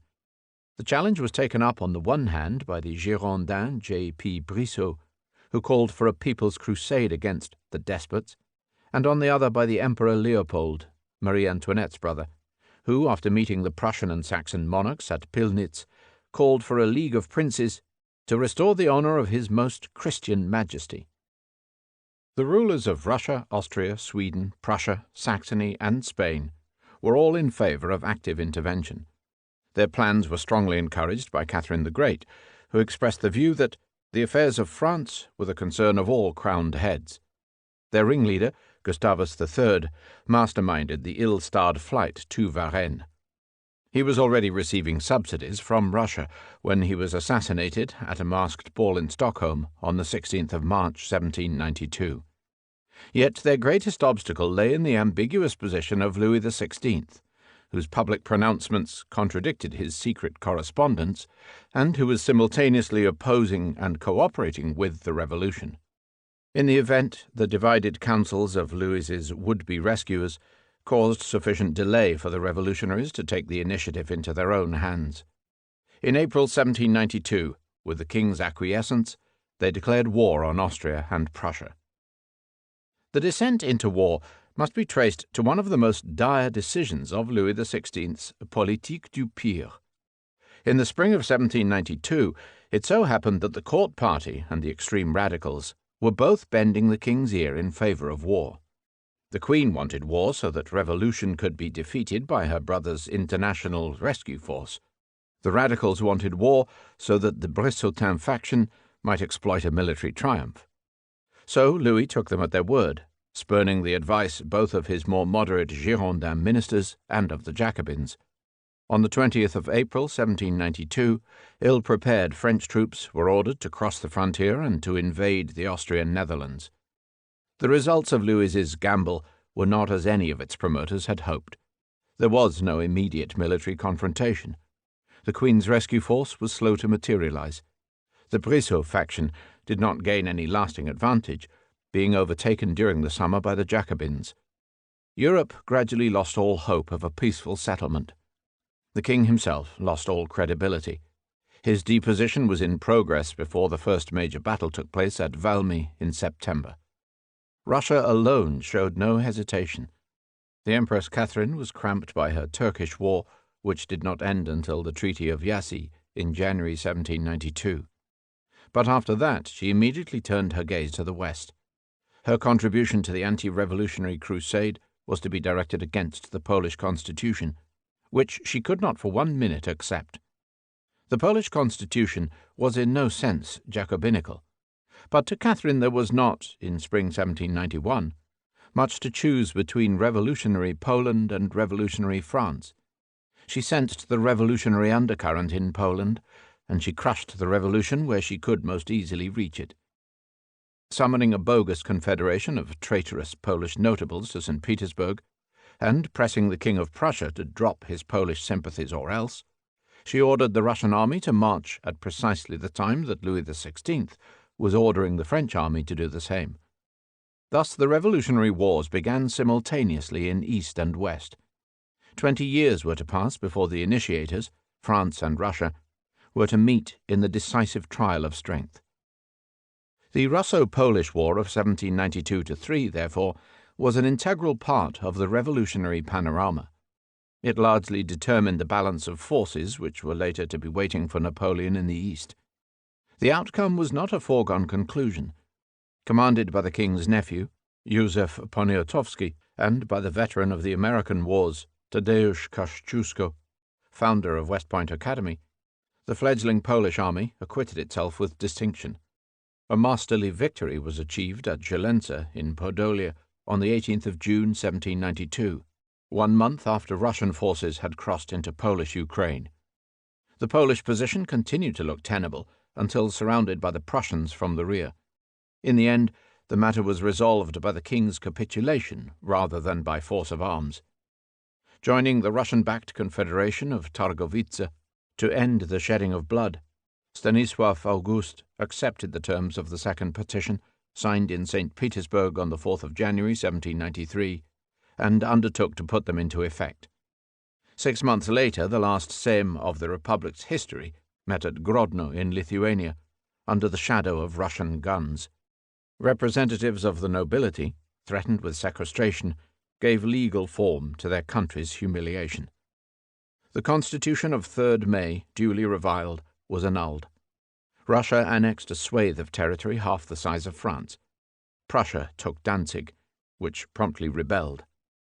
In the West, the Revolutionary Wars grew into a titanic complex of conflicts engulfing almost the whole continent. The campaign of 1792 gave France a thorough scare, which spurred the revolutionary leaders first to depose the king and then to organize an open-ended war effort. The initial French incursion into Austrian territory was soon reversed by the advance of Prussian and Austrian columns into France. But the vigorous political manifesto of the Duke of Brunswick was not accompanied by vigorous military action. The Prussians moved so slowly that Goethe, who was travelling with the detachment from Weimar, had time to set up his experiments on the psychological effects of cannonballs. They were still in the forest of Argonne, within 20 miles of the frontier, when, at the Battle of Valmy on the 20th of September 1792, they were repulsed by the famous revolutionary cannonade. After that, war fed off the revolution, and the revolution fed off a successful war. Before the year was out, the revolutionary armies were back in the Netherlands and had seized Savoy. They marched on and on and on for nearly 20 years. The progress of the Revolutionary Wars is often described in terms of the three great coalitions mounted against France in 1793–6, 1799–1801, and 1805–14. This is misleading, partly because each of the coalitions tended rapidly to disintegrate, and partly because fighting often continued in the intervals between the coalitions. The interests of the continental powers which supplied the backbone of the coalition's forces, Austria, Prussia, and Russia, did not always coincide with those of the coalition's principal organizers, the British, and their great war minister, William Pitt the Younger. According to varying criteria, there were not just 3, but 5, 6, or 7 coalitions. Britain's coalition partners repeatedly suffered invasion and occupation. The British, on their impregnable islands, did not. The conflict assumed important economic as well as military dimensions. On several occasions it spread beyond the confines of Europe and showed signs of global, intercontinental strategy. The first coalition, 1793–6, demonstrated how difficult it was to hold the Allies together. Russia made little contribution, being preoccupied with the digestion of Poland. Prussia dropped out in 1795 for the same reason. Austria was left exposed to devastating French attacks both in the Netherlands and in northern Italy. In 1795–6, Spain changed sides, and Britain was left alone, with only the navy staving off disaster. The French, whilst destroying the counter-revolution at home, began to manufacture revolutionary regimes abroad. The Batavian Republic in the Dutch Netherlands was the first of many. The French also began to field youthful generals of astonishing skill and energies. Of these, the first was General Lazare Hoche, who conquered the Rhine, crushed the Chouans, and once set out to capture Ireland. In the east, despite the Second Partition, Poland-Lithuania still refused to surrender. Early in 1794, Tadeusz Kościuszko returned from exile and, on the 24th of March, on the old market square of Krakow, read out the Act of Insurrection, for national self-rule and for the general liberty. In May he issued a manifesto granting emancipation to the serfs. The victory of his peasant scythemen over a professional Russian army at Racławice echoed the Vendéens' triumph at Cholet. Yet in Warsaw and Wilno the mob went on the rampage. Popular courts sentenced bishops, Russian agents, and confederates to death. Here at last was open revolution. The monarchs had to act. Warsaw was besieged by Prussians in the west. 2 Russian armies advanced from the east. On the 10th of October, at Maciejowice, a wounded Kościuszko fell from his horse and was wrongly reported as crying, "Finis Poloniae." Suvorov stormed Warsaw's eastern suburb of Praga and put the inhabitants to the sword. He sent a 3-word report to St. Petersburg, "Hurrah, Praga, Suvorov," and received a 3-word reply, "Bravo, Field Marshal, Catherine." On this occasion, the third petition proceeded on the assumption that the Poles and their republic no longer existed, so no consent was sought. The Prussians took Mazovia and Warsaw and called it New South Prussia. The Austrians took another huge slice and called it New Galicia. The Russians contented themselves with a slice the size of England. The final treaty, signed in St. Petersburg, was followed by a secret protocol. In view of the necessity to abolish everything which could revive the memory of the existence of the Kingdom of Poland, the high contracting parties are agreed never to include in their titles the name or designation of the Kingdom of Poland, which shall remain suppressed as from the present and forever. By that time, with Bonaparte already on the march, no one in Western Europe could spare a thought for the injustices of Poland's fate. Russia had established its reputation as the most unbending opponent of revolution, the champion of monarchy. The Poles had been cast in their role as the most obdurate opponents of sound government. They were to supply the largest number of foreign contingents who fought in the French ranks throughout the Revolutionary Wars. The Italian campaign of 1796-7 was launched by the Directory against the possessions of an Austria already isolated by the collapse of its coalition partners. It was notable for the international debut of General Bonaparte, 1 year younger than Hoche. In the course of a few weeks, the ragged French army on the frontier of the maritime Alps was transformed into an invincible force. "Soldiers of the army of Italy," the youngster told them, "I will lead you into the most fertile plains in the world. You will find honor, glory, and riches. Will you be wanting in courage?" Within 12 months, the whole of northern Italy was overrun.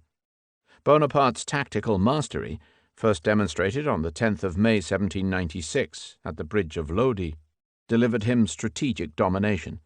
Milan was liberated, Mantua was reduced by siege, Austrian resistance was broken at Rivoli. The road was opened into Carinthia, and Vienna itself was awaiting attack. Bonaparte showed an interest in all matters contiguous to war. Revolts and mutinies were repressed with swift and purposeful brutality. On entering the territory of the Duke of Parma, he demanded the instant surrender of all art treasures. This policy was to make the Louvre preeminent among art collections. On entering into the negotiations preceding the Peace of Campo Formio, he insisted on dictating the terms without reference to Paris. This sort of conduct was to give him the upper hand over the politicians at home. The Egyptian campaign of 1798-9 was designed by the Directory to disrupt Britain's colonial and commercial supremacy. By establishing a French presence in the Middle East, it would have weakened British links with India and prepared the way for French domination of the whole Mediterranean. It began with the capture of Malta and the landing of 40,000 troops at Alexandria. Despite the military defeat of the ruling Mamelukes, it was undermined by Admiral Nelson's destruction of the French fleet at Aboukir Bay and by a strategic alliance between Russia and the Ottomans. It was the predecessor of similarly abortive schemes to outflank the British in the Caribbean, in America by the knockdown sale of Louisiana, and even in Australia. Nothing came to fruition, since the Royal Navy proved as invincible at sea as Bonaparte was on land. Bonaparte left Egypt in August 1799 to execute the coup of 18 Brumaire and to take the reins of power in France. Napoleone Bonaparte, 1769–1821, like Hitler and Stalin, was a foreigner in the land which he came to dominate. He was born at Ajaccio in Corsica, 1 year after Louis XV had bought the island from Genoa. When he was sent to France for military education as a boy cadet, he had no personal wealth, no social connections, no competent command of the French language. He grew into a small, surly, assertive young man, with more than a hint of the native vendetta not far beneath his sallow skin. But France was a rebel mare, waiting to be tamed. Aux courses à cheveux plats, que la France était belle au grand soleil de Messidor. C'était une cavale indomptable et rebelle, sans frein d'acier ni reine d'or. Oh, lank-haired Corsican, how fair was France in the summer sun of Messidor! She was a mare, rebellious and untamable, with no steel bridle nor reins of gold. The lank-haired Corsican owed everything to the Revolution, which had made him a general of artillery at the age of 24. He had personally watched the shambles at the storming of the Tuileries. but he then took French leave to help his brothers in Corsica, and might well have stayed if the family had not been driven out by the local troubles. In 1794, having served at Toulon with Robespierre's brother, he was briefly arrested by the Thermidorians, and applied in vain for a commission with the Ottoman Sultan. Yet in 1795 he was on hand in Paris during the Royalist riots of October, when he saved the Convention with the timely whiff of grape-shot. After that, the once suspect artilleryman could do no wrong. In 1796 he was given command of the ragged army of Italy. He turned himself with equal speed into the master of his political superiors, correctly sensing that the fate of the government in Paris rested on good news from the battlefront. His support was openly courted by the faltering directors, and his absence in Egypt during 1798-9 only strengthened his hand. The coup of 18 Brumaire, which made him the virtual dictator of France, was carried off without a hitch. It was the sort of feat which could only have been pulled off by a total outsider. From then on, through the consulships and the empire, through the sea of blood of the 40 battles which he claimed to have fought in self-defense, Napoleon never looked back. Surrounded by similar upstart marshals, Berthier, Massena, MacDonald, Murat, Soult, and Ney, and by similar brilliant ministers, Talleyrand, Gaudin, Fouché, and Clark, he rode the French mare unerringly.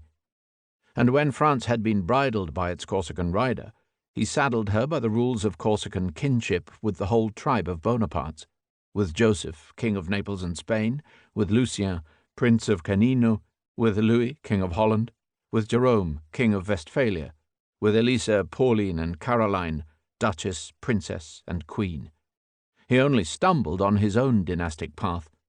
His marriage with Josephine de Beauharnais, a Creole from Martinique and the widow of an executed nobleman, produced no heir and ended in divorce.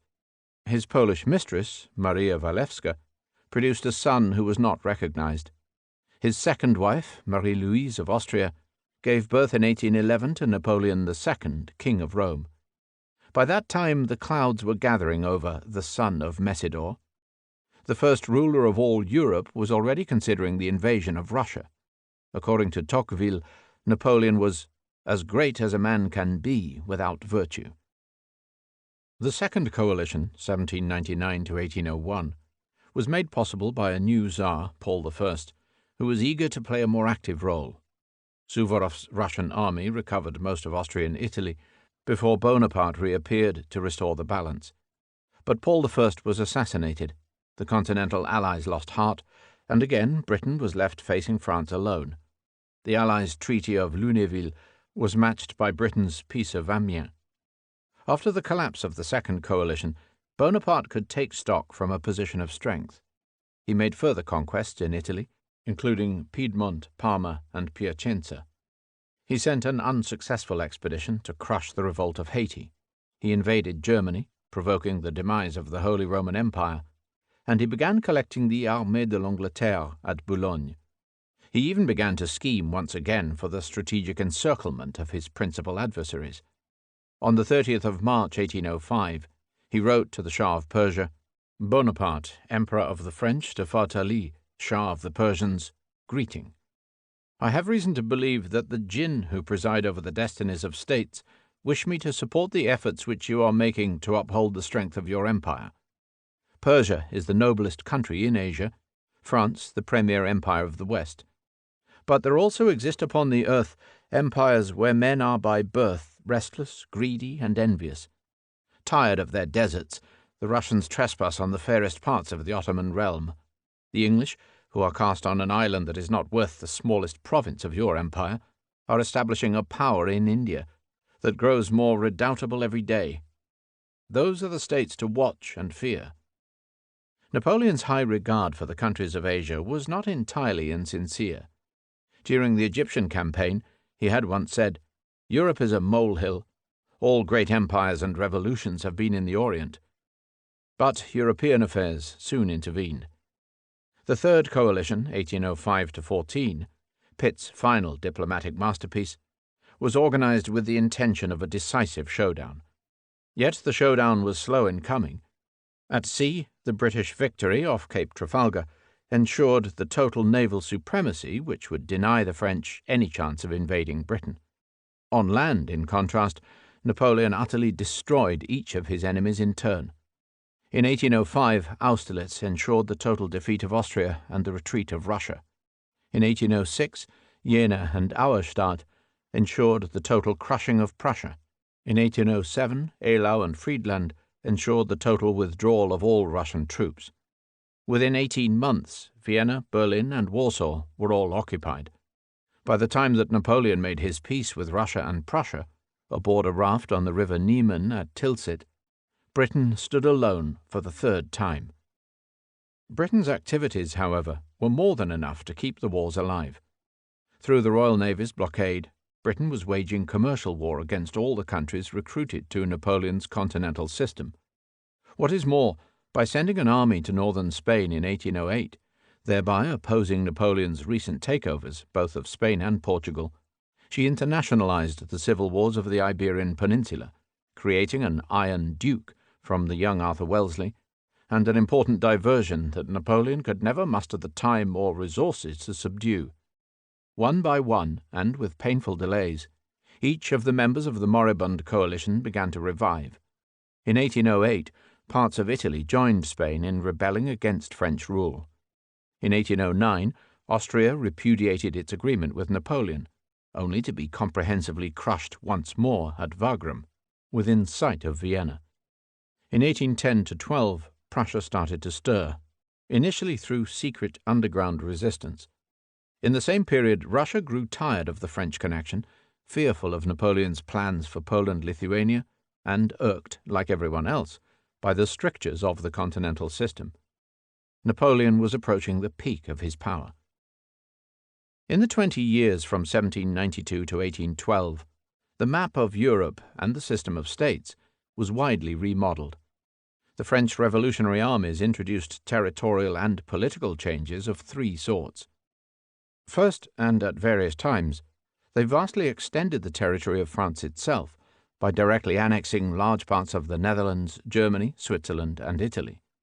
By 1810, the 83 departments of the Republic had been increased to the 130 departments of the Empire, with a population of 44 million. To the series of N. Allier Aude were added such novelties as Bouches de l'Elbe, Hamburg, Simplon, and Tibre. The Frenchness of the French Empire was diminishing with every annexation. Secondly, a whole panoply of new states was erected, each closely tied to France and each possessing its own model constitution and French-style administration. These states included the Batavian Republic, transformed into the Kingdom of Holland, the Kingdom of Etruria, the Confederation of the Rhine, the Grand Duchy of Berg, the Kingdom of Westphalia, the Grand Duchy of Warsaw, 5 Italian republics, and the so-called Kingdom of Northern Italy. Thirdly, after Napoleon's later conquests, a number of old established states were allowed to survive, but with severely modified frontiers and with tightly controlled internal arrangements.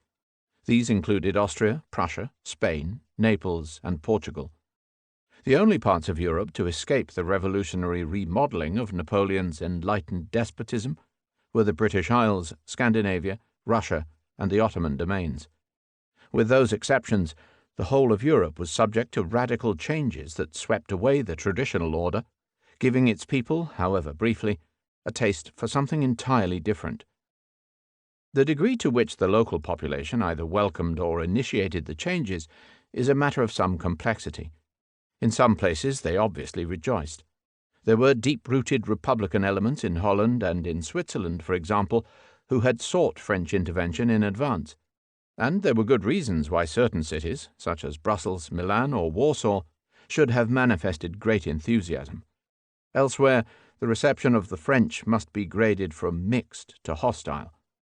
Napoleon was strong on the rhetoric of liberation, but weak on its practical application. The benefits of emancipation for the serfs and of republican rule had to be weighed against the burdens of increased taxation and of merciless conscription. In several countries, and in Spain in particular, the arrival of the French provoked vicious civil strife. Many people in Europe who supported the revolution in theory found it to be immensely oppressive in practice. The Napoleonic Netherlands led the way with France's foreign experiments. The Batavian Republic gave way for a Kingdom of Holland under Louis Bonaparte, before the whole of the Netherlands were directly annexed to the French Empire. Revolutionary ideas about the rights of nations affected Walloons, Flemings, and Dutch alike. They were due to surface in subsequent decades. Napoleonic Italy took form over several years in the course of complicated swings of fortune. Bonaparte's initial arrangements of 1797 were overthrown by the Second Coalition, but were reinstated and extended in subsequent campaigns. 5 local republics formed in 1797–9, the Cisalpine in Lombardy, the Ligurian in Genoa, the Parthenopaean in Naples, and the republics of Lucca and Rome, were flagships of the revolutionary order. They were joined by other transient entities such as the Principality of Piombino and the Kingdom of Etruria, until merged after 1805 either into the French Empire or into the Kingdom of Naples or into the Kingdom of Northern Italy, created for Napoleon's stepson, Eugène de Beauharnais. The abolition of the Papal States and the maltreatment of the popes was specially shocking to contemporary opinion, particularly in Catholic countries. Pius VI, who condemned the rights of man, was deprived of his temporal powers and died in French custody at Valence. Pius VII, who had once declared that Christianity was not incompatible with democracy, ended up for 5 years under French arrest for excommunicating all unnamed robbers of Peter's patrimony. The Napoleonic experience greatly enhanced national sentiment in Italy, whilst preparing a sharp confrontation between frightened conservatives and a new generation of liberals. Germany, like Italy, was built and unbuilt several times during the Revolutionary Wars. In the 1790s, major changes were afoot owing to Prussian gains from the last 2 partitions of Poland. Under Frederick William II, Prussia had even risked an alliance with Poland-Lithuania. But the logic of Russian power soon brought him back into line. By 1795, Berlin had acquired both Danzig and Warsaw, and found itself ruling over a population that was 40% Slav and Catholic, with a very large number of Jews. 1/5 of Prussia's population were of immigrant origin. The brief reign in Warsaw of E.T.A. Hoffmann did not pass without trace. The author of the Phantasiastücke, or Fantastic Tales, as chief administrator of New South Prussia, was personally responsible for inventing the frequently fantastic German surnames for Europe's largest Jewish community. Had Prussia been allowed to develop without interruption, it is hard to imagine what course German history might have taken. As it was, Old Prussia was overwhelmed by Napoleon, and the New Prussia, which reappeared in 1815 on a reconstructed territorial basis, was a very different beast. Napoleonic Germany emerged in consequence of determined French efforts to break up the Holy Roman Empire in the period after the Second Coalition. The process began in 1803 with the secularization of the ecclesiastical states and the reallocation of 112 other imperial cities and principalities to the benefit of Baden, Prussia, Württemberg, and Bavaria. In 1804, 350 imperial knights lost their independent status, whilst several of the more important princes upgraded their titles. Francis of Habsburg assumed the rank of Emperor of Austria, whilst his colleagues of Bavaria and Württemberg declared themselves kings. In 1806, 16 princes of southern and western Germany formed a Confederation of the Rhine, which was duty-bound to provide Napoleon with military assistance. Their leader, the Fürstin Primus, was Karl Theodor, Freiherr von Dalberg, Archbishop of Mainz and Grand Duke of Frankfurt. Since all these developments contravened the constitution of the Holy Roman Empire, the empire's standing was damaged beyond repair. Napoleon found no difficulty in arranging its final liquidation in August 1806. In that same year, following Jena, Prussia collapsed, the king retiring to Königsberg. Saxony joined the Confederation of the Rhine. In 1807, after the Peace of Tilsit, a kingdom of Westphalia was carved out of Prussia's western possessions for Napoleon's brother Jérôme, and Danzig was turned into a free city. The rest of Prussia, including Berlin, remained under French occupation. Apart from the Nuremberg bookseller J.W. Palm, shot by the French for his pamphlet On Germany's Deepest Humiliation, and the Prussian major of hussars, Ferdinand von Schill, who led his regiment in a premature revolt in 1809, there were few martyrs. But the Napoleonic experience, by destroying so many older particularisms, prepared the ground for Germany's unified national identity. Napoleon had commented cynically that Germany was always in the process of becoming, not being. But he did much to change matters.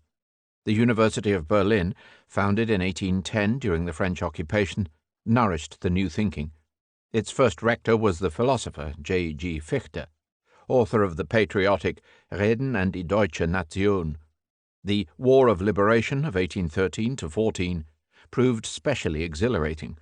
The words of a song, Was ist das deutsche Vaterland?, written by the poet and historian Ernst Moritz Arndt, were on everyone's lips. Arndt, whose Geist der Zeit had first called for resistance, supposedly answered his own question. Germany is there wherever the German language resounds and sings hymns to God in heaven. In those same years, the exiled Prussian Baron von Stein, who had visited St. Petersburg and denounced Napoleon as the enemy of mankind, was inventing a precocious scheme for the federal union of the German peoples. Germany must assert itself, he wrote, in its strategic position between France and Russia. Here was the kernel of the concepts both of Großdeutschland and of Mitteleuropa. Napoleonic Spain descended into a quagmire of disorder. The original French expedition of 1807 merely aimed to punish Portugal for its British ties. But anger was aroused in Spain by the presence of French garrisons and by the imposition of Napoleon's brother Joseph on the Spanish throne. From then, the tribulations of the French party multiplied. With the Portuguese entrenched behind the lines of Torres Vedras, and the British sallying forth from their base at Corunna, with Madrid and many provincial centres in the hands of the opposition, and much of the countryside in the grip of guerrilla warfare, the French found the costs of holding Spain steadily mounting. In 1808–9, flagging French fortunes were temporarily restored by Napoleon's personal intervention. But he had to leave, and every victory of his deputies, Soult and Massena, only served to increase the complications. In 1812, the anti-French liberals, besieged in Cadiz, succeeded in passing a liberal constitution for the restoration of a limited monarchy. In 1813, the pro-French party succeeded in restoring the original monarch, Ferdinand VII. But it was all rather superfluous. By then, Wellington was well on his way to the conquest of the whole peninsula. Napoleonic Poland was a land of fervent enthusiasms and deep disillusionment. Napoleon's arrival in December 1806 and the creation of the self-governing Grand Duchy of Warsaw aroused great excitement, but the changes fell very short of the expected restoration of the late Republic. In 1809, the second defeat of the Austrians delivered Krakow to the duchy, but no help was forthcoming for the recovery either of Danzig or of Lithuania and the provinces absorbed by Russia. Polish volunteers served in every stage of the Revolutionary Wars, from the legions of Italy in 1796. But vicious financial exactions, symbolized by the so-called Bayonne sums, and the constant toll of conscripts, dead, and mutilés, swelled popular resentments. Napoleon never revealed his ultimate intentions for Poland, even in 1812, when he briefly controlled almost the whole of historic Polish territory. His legend fared better in the romantic times after his death than during his lifetime. When his most faithful lieutenant, Marshal Poniatowski, spurred his charger into the waters of the Elster at the end of the Battle of the Nations, he was expressing the despair of an exceedingly deceived and weary people. Great Britain, though free from French occupation, was shaken to its roots by the Revolutionary Wars. Indeed, whilst the external foe was repelled, there were moments when internal revolution loomed. In 1797–8, the coincidence of naval mutinies at Spithead and the Nore with the revolt of Wolfe Tone's United Irishmen was particularly menacing. Certainly the prosecution of almost constant war with France inhibited political reform. The union of Great Britain with Ireland, for example, which came about in 1801 in consequence of Tone's defeat, was marred by the postponement of promised Catholic emancipation for the best part of 30 years. At the same time, the sense of British solidarity was greatly enhanced by the run of naval victories, and by the threats of French invasion, which on one occasion in 1798, in the remote extremity of Ireland, actually materialized. The prestige of Parliament was strengthened by the magnificent tussle between Pitt the Younger and his eloquent rival, Charles James Fox. All the while, Britain's commercial, colonial, and economic strength continued to accrue. The tally of French, Spanish, and Dutch colonial prizes grew longer and longer. At home, the General Enclosure Act greatly accelerated the tempo of social change. The Caledonian Canal was constructed despite the war, and in 1811 the first of the Luddite attacks on machinery took place in Nottingham. In that same year the old king was finally declared permanently insane, and was succeeded by his son, the Prince Regent. The Regency, 1811-20, proved to be one of the most splendid intervals in British architecture, patronage, and high society. Scandinavia, too, escaped the revolution, but not the associated turbulence. Sweden was twice involved with wars against Russia. In 1788-90, after the naval victory at Svensksund, she came through unscathed. In 1808-9, she lost Finland, and in the ensuing debacle, her king, Gustav IV Adolphus. The Constitution of 1809 introduced a limited monarchy, and one of Napoleon's ex-marshals, Jean-Baptiste Bernadotte, was invited to accept the throne as Charles XIV. He entered the anti-French coalition, participated in the War of Liberation in Germany, and hived off Norway from Denmark. Denmark, on the other hand, had desperately tried to maintain a policy of neutrality, which twice earned her ruthless retaliation from Britain. Under the great reformer C.D.F. Raventlow, the Danish Enlightenment achieved many things, including the emancipation of the serfs, Jewish civil rights, free trade, and a free press. But it did not save the country from her neighbours. In April 1801, the Danish fleet was sunk at Copenhagen on the occasion when Nelson reputedly put the telescope to his blind eye and refused the signal to desist. In September 1807, Copenhagen was invested by the British and forced to capitulate. After that, the Danes went over wholeheartedly to the French connection, for which they were duly punished by Bernadotte and by the Congress of Vienna. The Balkans lay beyond the sphere of direct French influence. The only region to be held and administered by the French were the so-called Illyrian provinces, mainly modern Slovenia and Croatia. But the breath of revolutionary and national ideas blew into all corners. Greece was strongly affected. In 1799, the Septinsular Republic was set up with Russian assistance, and when the larger part of the Parthenon frieze was carried off from Athens, there was an immediate outburst of national sentiment. In Serbia, two risings against Ottoman rule in 1804-13 and 1815-17 also received Russian support. In the Romanian principalities, the Russian occupation of 1806-12 and the consequent cession of Bessarabia caused resentments which only served to fuel national feelings. The Russian Empire under Alexander I, grandson of Catherine the Great, experienced one of the most liberal eras of its history. Alexander's father, Paul I, had bordered on insanity. His internal policy was moved by vicious whims, such as the reintroduction of corporal punishment for nobles and civil servants, and his external policy by personal flights of fancy. He left the Second Coalition in 1799 because of his desire to possess the Order of Malta, and in 1801 broke with Great Britain for no sound reason. He was murdered by drunken officers. After that, Alexander settled down to the long confrontation with Napoleon. Guided by his boyhood companion and chief minister, Prince Adam Czartoryski, a Polish nobleman once taken hostage by Catherine, he took a serious and intelligent interest in the political and social problems of the day. He had broad visions for the reconstruction of Europe and showed genuine concern for the advantages of a constitutional monarchy.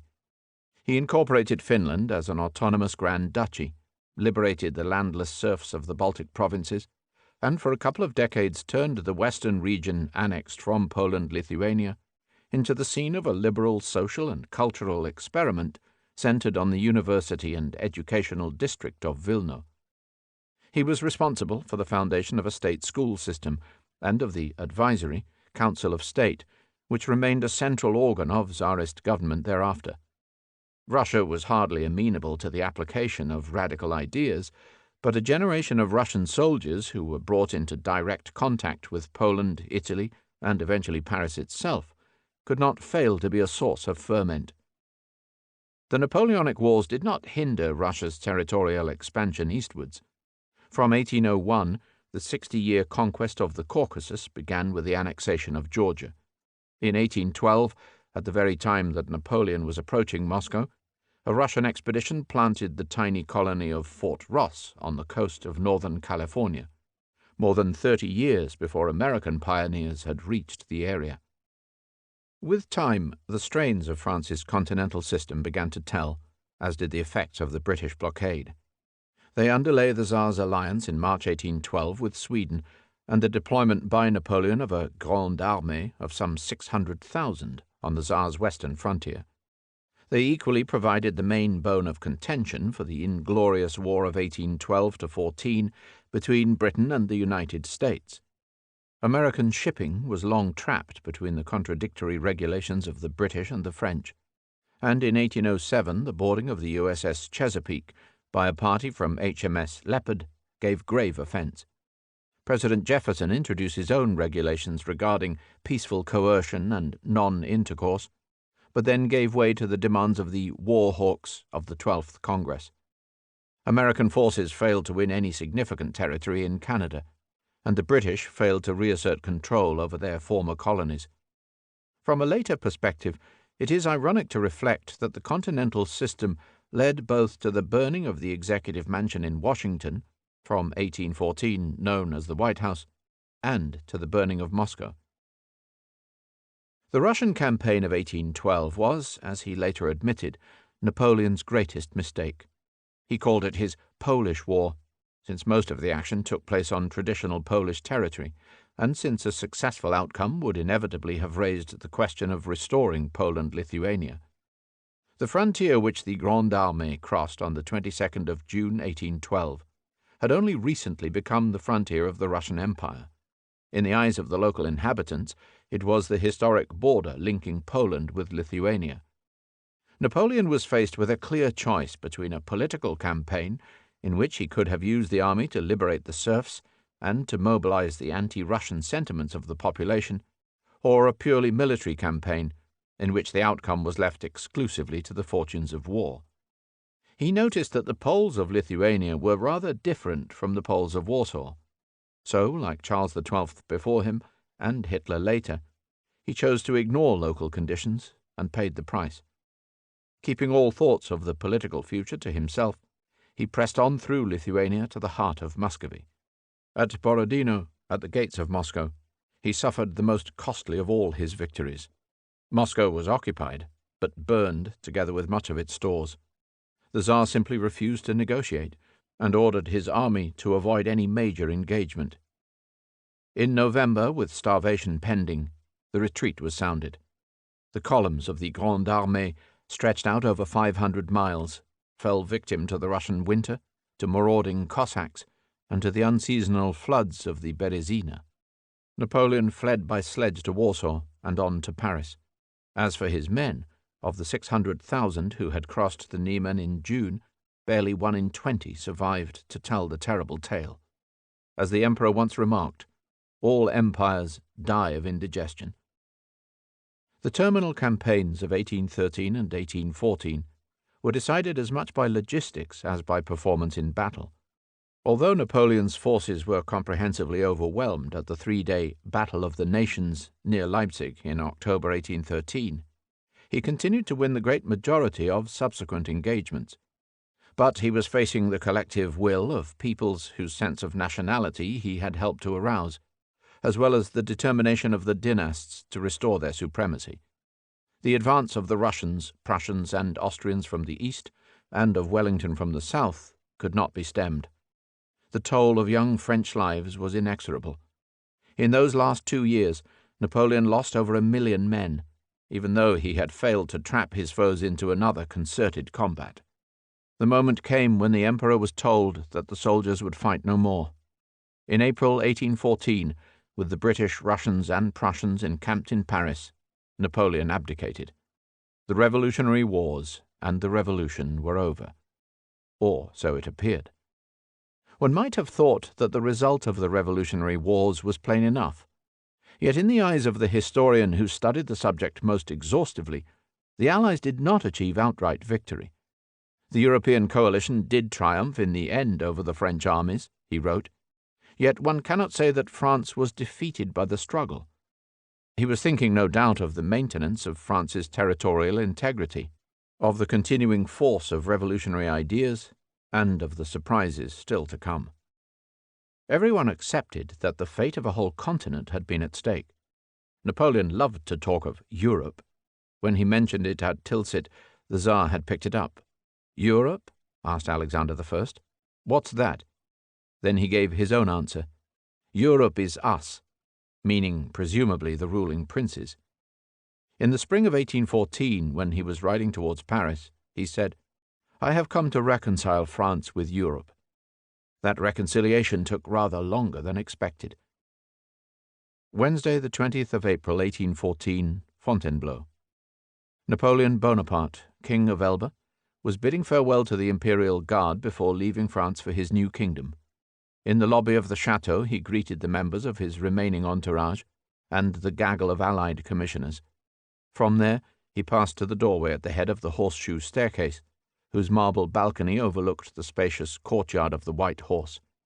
Some 5,000 troops of the Old Guard were drawn up.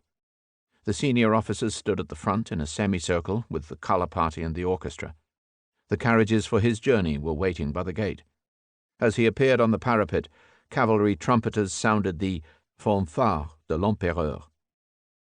The standard which was paraded that day has survived in the Musée de l'Armée.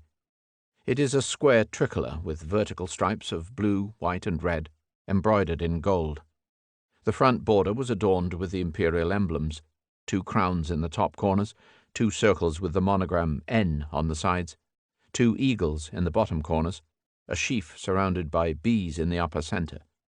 The inscription reads, Garde impériale, l'Empereur Napoléon au 1er Régiment des Grenadiers à pied. The reverse is covered with the regiment's battle honours, Marengo, Ulm, Austerlitz, Jena, Eylau, Friedland, Eckmühl, Essling, Wagram, Smolensk, Moskva, Vienne, Berlin, Madrid, Moscow. The honours of 1813-14 at Lutzen, Bautzen, Dresden, Leipzig, Hanau, Champaubert, Montmirail, Vauchon were still to be added. Napoleon's personal entourage had been reduced to under 20 men. It included General Drouot, the sage of the Grand Army, who would one day pronounce the Emperor's funeral oration, General Bertrand, who would bring back the Emperor's ashes to France, and the Duke of Bassano, his foreign minister. The civilian staff included the aides-de-camp Belliard, Bussy, and Montesquion, and the Barons Fay and Lorne d'Ideville, and the Chevalier Juan, members of the Secretariat. Among the military staff was Count Kossakovsky, commander of the Maison Militaire, Count d'Ornano, commander of dragoons, 2 colonels of the ordnance, Gourgaud and Laplace, Colonel Attalin of the topographic service, and Colonel Wąsowicz, the Polish interpreter.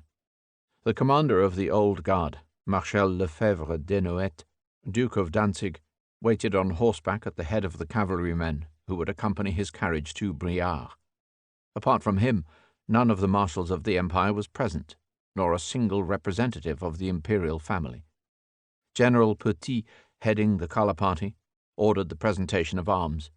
The drums beat au chant.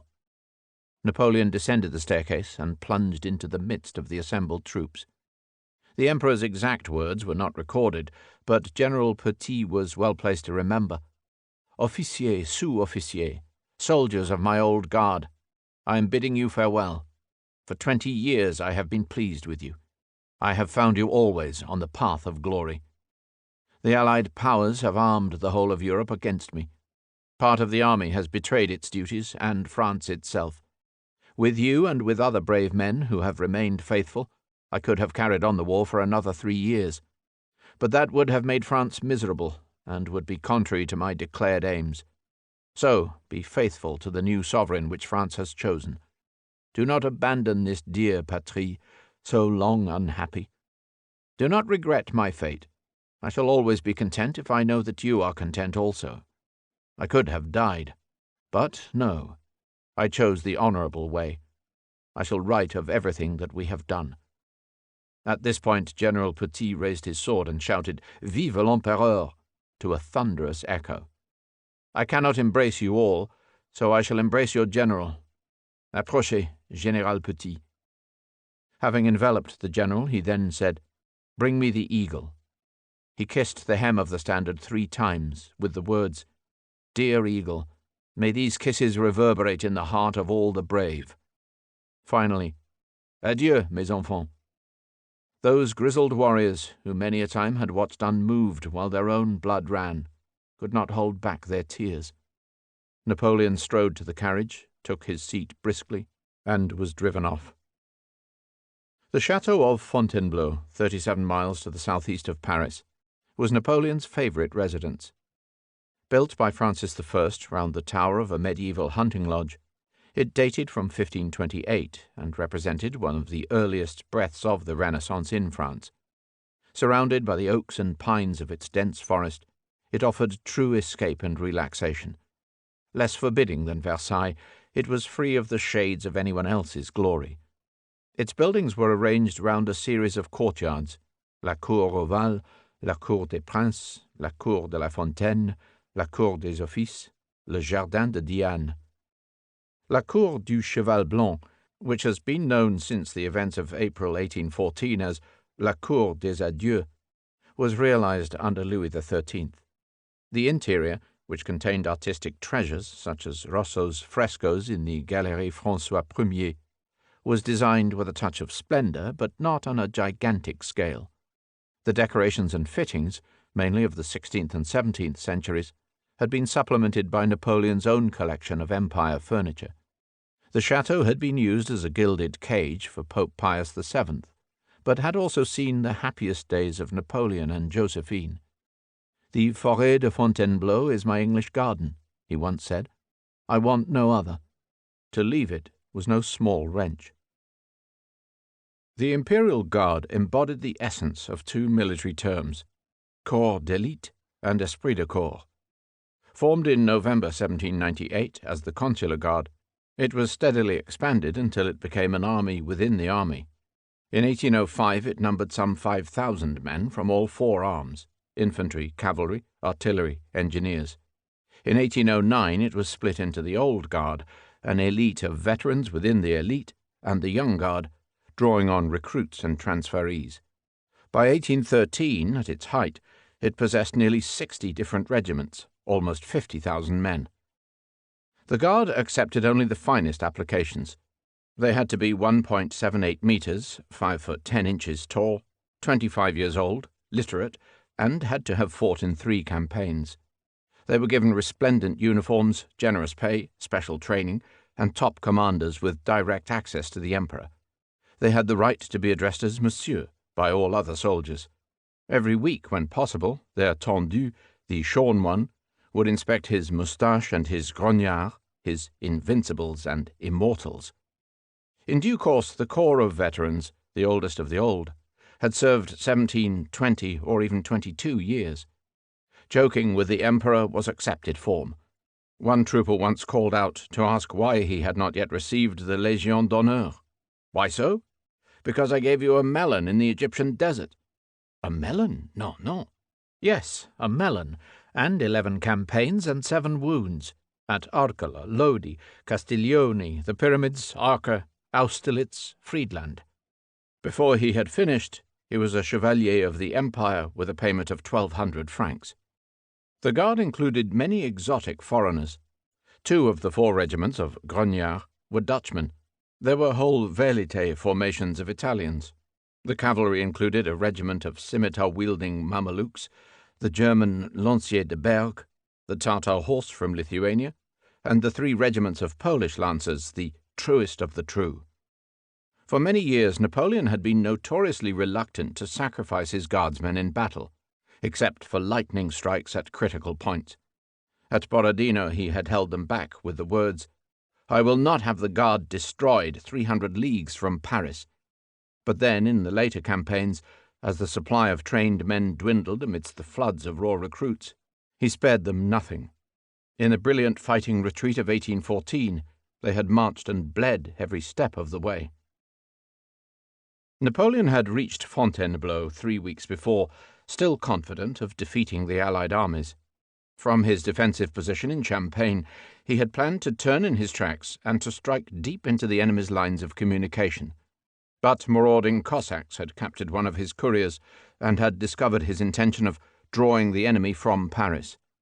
In the last week of March, therefore, he found that the Russians, Prussians, and Austrians, instead of advancing to fight him, had made a sudden concerted lunge against the weakly defended capital.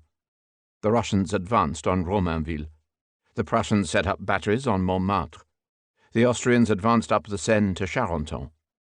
200,000 Allied troops surrounded the capital's defensive lines. The defenders under Marshal Marmont, Duke of Ragusa, stood their ground. The gallant Duroc, who had lost a leg in Russia, refused to surrender. "I'll give up my positions when you give me back my leg."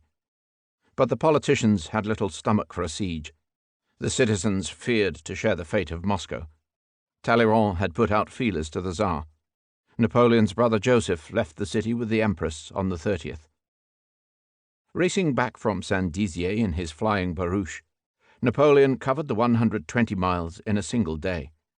As on his lightning sleigh ride from Moscow 2 years before, he was accompanied by his foreign minister, the loyal Caulaincourt.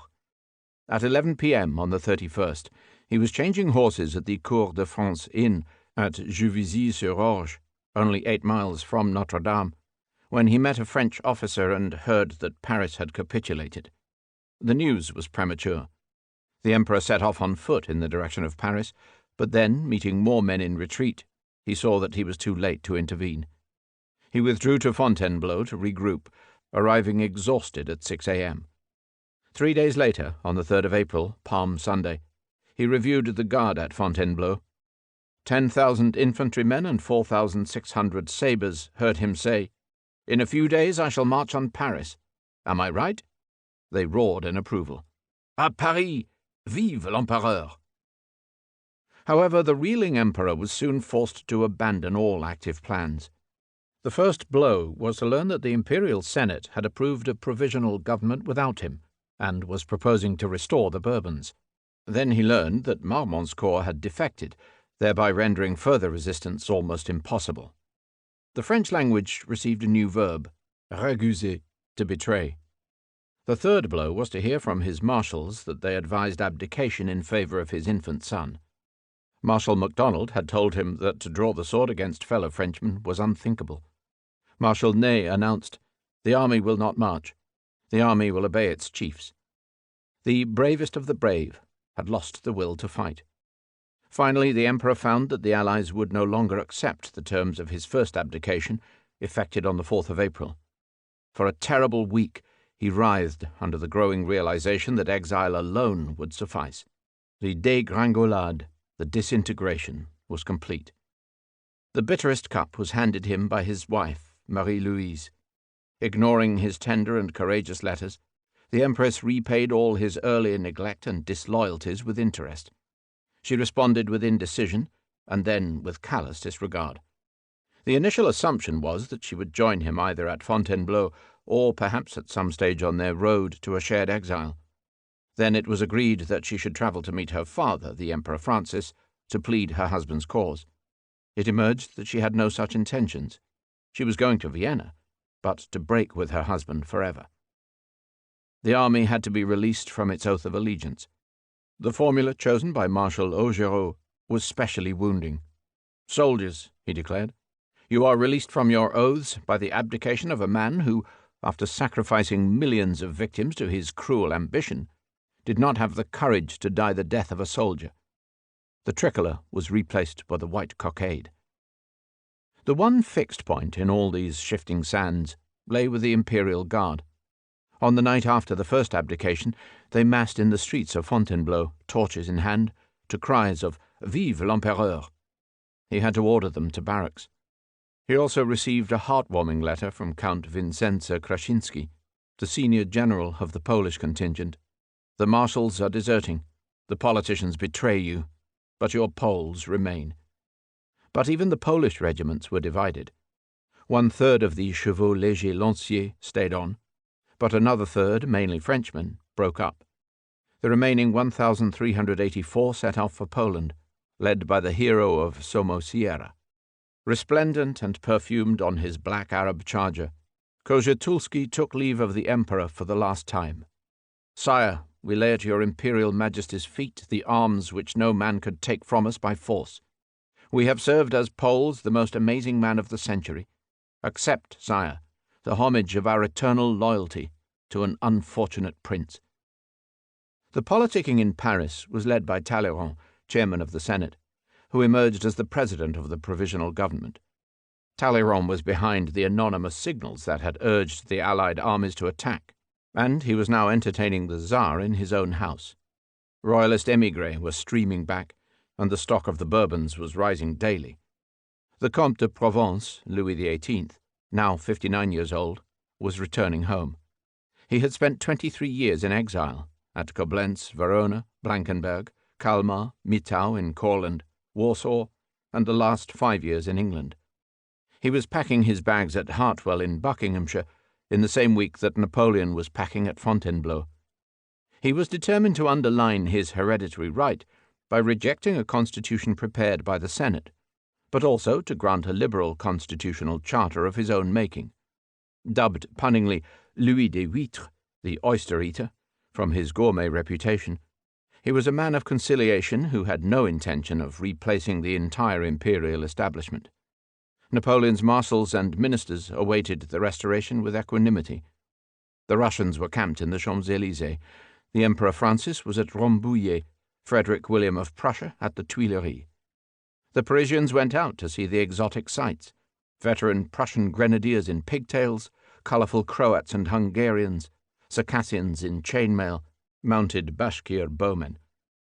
As France wrestled with its ex-emperor, the rest of Europe adjusted to the consequences of his fall. News in 1814 travelled slowly. Neither Wellington nor Soult were aware that Napoleon had already abdicated when they fought the last battle of the Peninsular Campaign near Toulouse on the 10th of April. The imperial garrison on Corfu did not know about it until a British frigate called on them to surrender in June. Elsewhere, the main pieces of the Napoleonic Empire had already fallen apart. In the east, the Duchy of Warsaw had been occupied by the Russians for over a year. The Prussian and Austrian monarchies were resurgent. The Confederation of the Rhine had dissolved. In Switzerland, the old constitution had been revived. In Spain, Ferdinand VII had just been restored. In the Netherlands, William of Orange had just returned. In Scandinavia, Norway had just rebelled against its transfer from Denmark to Sweden. In Italy, the Napoleonic states had been overrun by the Austrians. Pope Pius was on his way back to Rome, where he would revive the Index and the Inquisition. Britain, immune from the continental fighting, was basking in the glow of the victorious Regency. Nash was rebuilding the Brighton Pavilion in fantastic pseudo-Oriental style. The Prime Minister, Lord Liverpool, said of Napoleon, "He will soon be forgotten." Sir Walter Scott published the first of the Waverley novels. George Stephenson was perfecting the first effective steam locomotive at Killingworth Colliery near Newcastle. The English language later received from Mrs. Margaret Sanger the term birth control. The Marylebone Cricket Club opened its first season at Lord's. Popular discontent from the post-war recession was brewing. The war with the United States had died down, but had not yet been terminated. In the arts, 1814 was a year when the classical still vied with the rising romantic. This was the year of E.T.A. Hoffmann's Fantasiestücke, his fantastic tales. In painting, Goya, Ingres, and Turner were all active. In music, the young Schubert wrote the El King. Beethoven completed his only opera, Fidelio. J.G. Fichte died. Mikhail Lermontov was born. France's political crisis came to a head during Holy Week. Allied commissioners arrived at Fontainebleau on the 6th of April to administer the revised Act of Abdication, which Napoleon duly signed. The Allied powers, having proclaimed that the Emperor Napoleon is the only obstacle to the re-establishment of peace in Europe, the Emperor Napoleon, faithful to his oath, declares that he renounces for himself and his heirs the thrones of France and of Italy, and that there is no personal sacrifice, even of life itself, that he is unwilling to make in the interests of France. Further negotiations led to the Treaty of Fontainebleau, concluded on the 11th, whereby Napoleon was to retain his title, a pension of 2 million francs, the Isle of Elba as his personal realm, and a personal staff and escort. The British Commissioner, Sir Neil Campbell, spent many hours talking to the stricken emperor at this time. I saw before me a short, active-looking man who was rapidly pacing the apartment like some wild animal, with epaulets, blue pantaloons, and red top-boots, unshaven, uncombed, with fallen particles of snuff scattered profusely over his upper lip and breast. They discussed Wellington's campaigns in the peninsula. Then the emperor reportedly said, "Your nation is the greatest of all.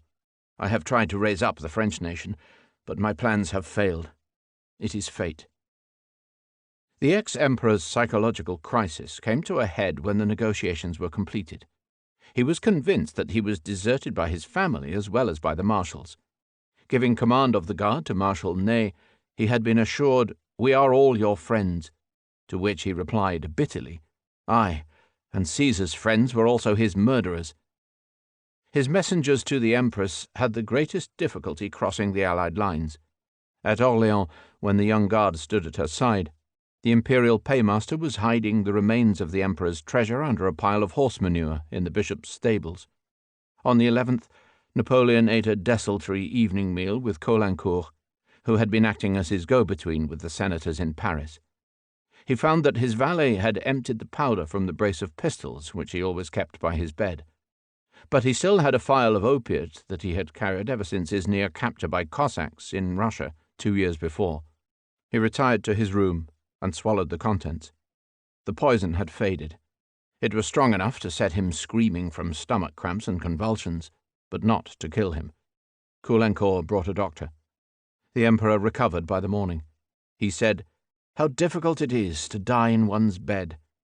The secret was concealed until the publication of Caulaincourt's private memoirs in 1933. On the 13th, Napoleon bade farewell to James MacDonald, Duke of Taranto, the last of his marshals to stay by his side. The devoted Scotsman, son of an exiled Jacobite family, had joined Caulaincourt in the recent abdication talks with the Allied powers. He could not fail to notice that a Campbell had arrived as the MacDonald was about to leave. But his task was done. Napoleon presented him with the ceremonial sword of Murad Bey, a memento of the campaign in Egypt in 1799. "Receive this in remembrance of me and of my friendship." Preparations for the journey to Elba began as soon as the Treaty of Fontainebleau was signed. The emperor was to be escorted to the south of France by the 4 Allied commissioners, Colonel Campbell, Count Schuvaloff, Baron von Kohler, and Count Traxès von Waldburg. They were to travel via Lyon and Avignon to a port on the Riviera, where a British frigate would be waiting for the 5-day passage to Elba. A team of grooms and wagoners were hard at work at the depot of Rosnières, in the forest of Fontainebleau, cleaning and greasing the 8 carriages of the convoy, painting out the imperial armorials, packing stores into the 20 vehicles of the baggage train, preparing the 101 saddle and carriage horses that were needed. 100 wagon-loads of the emperor's furniture and personal effects were to follow later. The heaviest items would be sent in advance to Briare in the south, where they would be joined by the emperor and his escort at the end of the first day. The advance party moved off on the morning of the 14th down the Montargis road. The selection of the escort was left to the emperor. He was allowed a staff of 30 officers and a garrison of 600 men. The cavalry detachment was formed under General Yerzmanowski from a squadron of Polish lancers, into which a handful of Frenchmen and Mamelukes were also admitted. There was a crew of marines, an artillery battery with 100 gunners, and 1 infantry battalion made up from 3 companies of grenadiers and 3 of chasseurs. The men of the battalion were to be picked out in person at the final review. On the last Saturday, Napoleon tried to settle accounts with the women of his life. To Josephine he wrote, "In my exile, I will replace the sword with the pen. They've betrayed me, one and all. Adieu, ma bonne Josephine. Learn resignation as I have learned it, and never banish from your memory the one who has never forgotten you, and will never forget you." To Marie-Louise, his empress, he used the formal vous. "My dear wife, Providence has given its verdict against me. I congratulate you on the course you have taken. I hardly think that destiny will bring us together again. Of all my punishments, my separation from you is the most cruel. I make only one reproach. Why not exercise the empire on my heart that mother had conferred on you? You feared me and you loved me." The letters were not sent. They were found in his desk at Fontainebleau some days later, unsigned. After that, there was nothing left but to await the day of departure fixed for the following Wednesday. Napoleon recovered his spirits. He caused as much trouble as possible. He flew once or twice into his customary rages. And he spoiled the commissioners' dinner by telling his valet to announce his arrival at their table and making them stand, then remaining in his room. As a soldier, Napoleon had contemplated death and oblivion many times. On one occasion he had questioned Marshal Ségur about what the people would say after he was gone. The minister recited a paean of grief and eulogy. "Non," said Napoleon, wringing his wrist in the Gallic fashion. "Ils diront ouf. No, they'll just say phew." On the Wednesday morning, Napoleon dressed simply for the farewell ceremony. He was the grand master of theatricality and of timing. He had once explained that history was made up of time and space. "One always has a chance of recovering lost ground," he remarked, "but lost time, never." He must have savoured the chance to stage what historians were to dub the Last Supper of Napoleonic iconography. According to conflicting accounts, he either wore the undress uniform of the Chasseurs de la Garde, a cutaway tunic in green over white waistcoat and breeches, or a blue tunic with blue pantaloons. At all events, he wore thigh-length boots, a dress sword at his side, on his breast the single star of the Legion, and on his head the legendary black hat with upturned brim at the rear. At 11 a.m. exactly, or by other accounts, on the stroke of 1 o'clock, he made for the lobby and stepped out onto the head of the marble staircase. There are many moments in history when it appears that an era has finished, that some long-established regime or system has finally passed away. These are dangerous moments for all concerned, not least for historians who wish to cut their subject into tidy periods. For regimes and societies and economies rarely die overnight as individuals do. Even in times of apparently cataclysmic collapse, the forces of continuity and inertia will always contend with the motors of change. Napoleon was not dead. He had not yet passed into legend. He had bid his guard adieu, but not for the last time. Jacquard. In 1804, Joseph-Marie Jacquard, textile engineer of Lyons, perfected a loom which could weave cloth into any number of predetermined patterns, using sets of punched cards to control woof and shuttle. In textile history, Jacquard's loom was a major advance on the earlier inventions of Arkwright, Hargreaves, and Crompton. In the wider history of technology, it was an important step in the direction of automated machinery, the predecessor of all sorts of contraptions, from the pianola and the barrel organ to punched card data storage systems. Most significantly, perhaps, it established the dual principle on which computers would one day operate. The frame and other working parts of Jacquard's loom were the hardware, the sets of punched cards were the software. Freude. In 1785, in the village of Görlitz near Leipzig, Friedrich Schiller composed An die Freude, Ode to Joy. It was a paean to the spiritual liberation which overwhelmed him after a hopeless love affair and a winter of penury in Mannheim. It had political as well as personal overtones. A persistent rumor maintains that the original title was Hymn to Freedom. Freude, schöner Götterfunken, Tochter aus Elysium, wir betreten feuertrunken, himmlische dein Heiligtum. Deine Zauber bindet wieder, was die Mutter streng geteilt. Alle Menschen werden Brüder, wo dein sanfter Flügel weilt. Seid umschlungen, Millionen, diesen Kuss der ganzen Welt. Brüder, überm Sternenzelt muss ein lieber Vater wohnen. Joy, brilliant spark of the gods, daughter of Elysium, heavenly being, we enter, drunk with fire, your holy sanctuary. Your magic reunites what was split by convention, and all men become brothers where your gentle wings are spread. Be embraced, you millions, this kiss for all the world. Brothers above the starry canopy must surely dwell a loving Father. 7 years later, the young Beethoven publicly stated his intention of setting the ode to music. He was to brood about it for more than 30 years.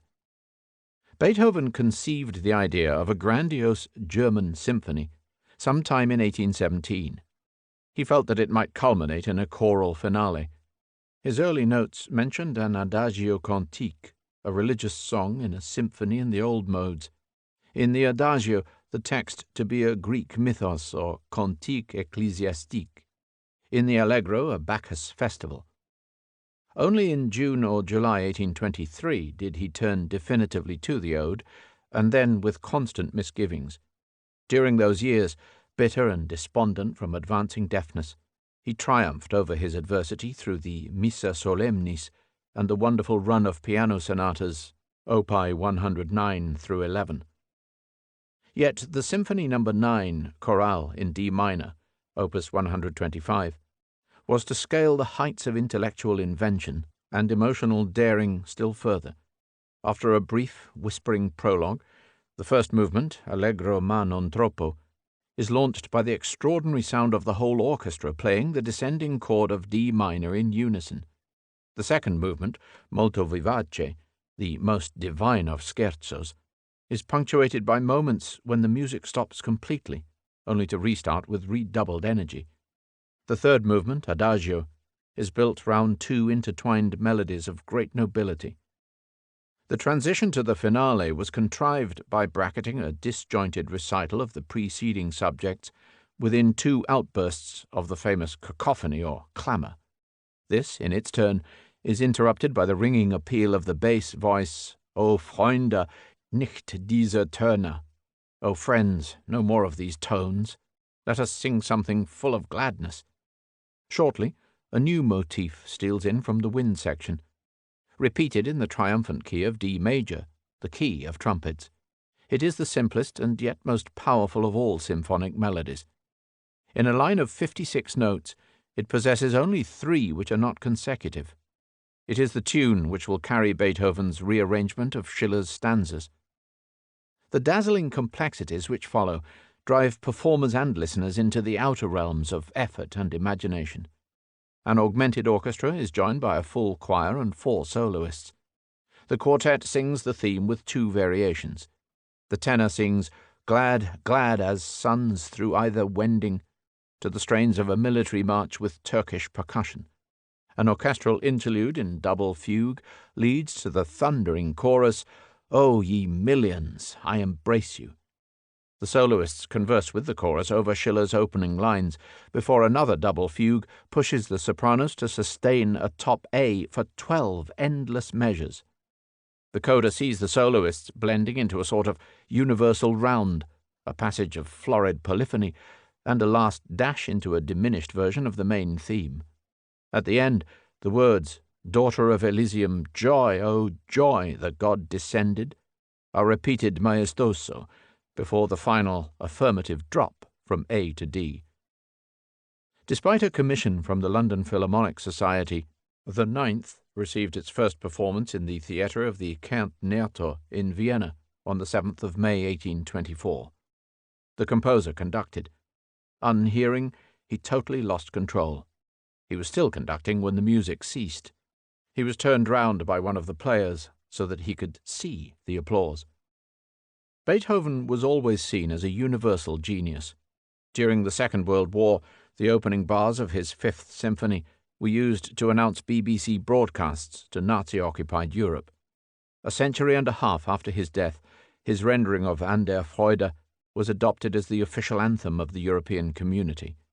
The words, which were taken to celebrate the universal brotherhood of man, linked a pre-nationalist with a post-nationalist age. The melody was thought to fit the fervent hopes of a continent emerging from the cacophonous clamour of 2 world wars. Genug. When Immanuel Kant died at Königsberg on the 12th of February 1804, his last word was genug, enough. Never a truer word is spoken than in death. Agrippina, Nero's mother, A.D. 59. Smite my womb. Pierre Abelard, philosopher, 1142. I don't know. Pope Alexander VI, Borgia, 1503. Wait a minute. Chevalier de Bayard, 1524. God and my country. Martin Luther, 1546. Yes. King Henry VIII, 1547. Monks, monks, monks. François Rabelais, 1553. I go to seek the great perhaps. Walter Raleigh, 1618, to the executioner. Strike, man! King Charles I, 1649. Remember. Thomas Hobbes, 1679. A great leap in the dark. Julie de Lespinasse, 1776. Am I still alive? Voltaire, 1778. For God's sake, let me die in peace. Emperor Joseph II, 1790. Here lies Joseph, who was unsuccessful in all his undertakings. W. A. Mozart, 1791. I was writing this for myself. Napoleon Bonaparte, 1821. Josephine. Ludwig van Beethoven, 1827. The comedy is over. Georg Wilhelm Hegel, 1831. And he didn't understand me. J. W. von Goethe, 1832. More light. Nathan Rothschild, 1836. And all because of my money. J. M. W. Turner, painter, 1851. The sun is God. Heinrich Heine, 1856. God will pardon me. It's his profession. Charles Darwin, 1882. I am not in the least afraid to die. Karl Marx, asked for a last word, 1883. Go on, get out. Franz Liszt, 1886. Tristan. Emperor Franz Joseph, 1916, singing, God save the Emperor. Georges Clemenceau, 1929, I wish to be buried upright, facing Germany. Heinrich Himmler, 1945, I am Heinrich Himmler. H. G. Wells, 1946, I'm all right. Gauche. From the earliest days of France's Estates General, the nobles of the court party instinctively positioned themselves to the right of the king, whilst the third estate sat on the left. To sit on the right hand of authority, as on the right hand of God, was an established mark of privilege. As a result, the right became a natural synonym for the political establishment, whilst the left was applied to its opponents. These divisions grew more marked after 1793 in the National Convention, where the Jacobins and their associates occupied benches in the left and upper sections of the chamber. They formed the revolutionary bloc of deputies on the Montagne, which physically towered over the moderates of the Plaine below. The opposition of left and right has provided a basic metaphor for the political spectrum ever since. Yet the metaphor has its problems. It only works if the political spectrum is seen to be ranged along a straight line, with left and right separated by the conciliatory centre between them. In this scheme, the most successful politicians are likely to be those who command the consensus of the centre ground, with the help of either the moderate left or the moderate right. Marxists and other dialecticians, however, see the political spectrum not as unlinear but as bipolar. In their scheme, Politics consists of a struggle where two opposite forces are fated to contend, and where one or the other will necessarily establish supremacy. In the long run, as in a tug-of-war or with a pair of scales, the centre cannot hold the balance indefinitely, and must always give way to left or right. The notion of a political order based on consensus, tolerance, compromise, restraint, or mutual respect for the law is a bourgeois illusion. What the unilinear and the bipolar schemes share is the dubious assumption that left and right are simple opposites. The spatial arrangement of political assemblies, therefore, involves important considerations. The British House of Commons, for example, places the government benches on the Speaker's right, in direct confrontation with the opposition benches on the Speaker's left. It accurately reflects the adversarial politics of the two-party system, putting ministers and shadow ministers face to face in their exchanges across the dispatch box. This, too, is a dialectical concept, actively discouraging the activities of a third party and the spirit of coalition on which most continental assemblies depend. It could not be adapted to the purposes of an assembly elected by proportional representation. The House of Lords, in contrast, which has to make provision for a substantial body of independent members on the cross benches, is arranged round three sides of an open rectangle. In the Supreme Soviet of the USSR, the massed rows of an undivided hall indicated the compulsory unanimity of all present. Nonetheless, 20th century experience has shown that the political right could be every bit as radical as the political left. In addition to opposing each other, the radical elements of left and right shared the ambition for overthrowing the democratic consensus. In this light, the realization dawned that political forces may best be aligned round a circular track. In this scheme, not only does left oppose right, but totalitarianism opposes democracy. Given these considerations, it emerges that a horseshoe or a semicircle provides the most appropriate spatial arrangement for the multiple but competing interests within a democratic assembly. Such is the layout not only for many national assemblies in Europe, from Warsaw to Paris, but also for the hémicercle of the European Parliament at Strasbourg. Vendémiaire. In October and November 1793, France's National Convention voted to introduce a republican calendar based on revolutionary principles.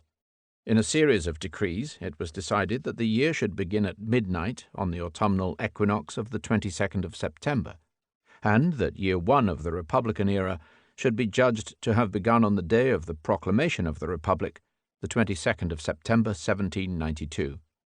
The year was to be divided into 12 equal months of 30 days, and each month into 3 10-day decades. There were to be no more weeks or Sundays.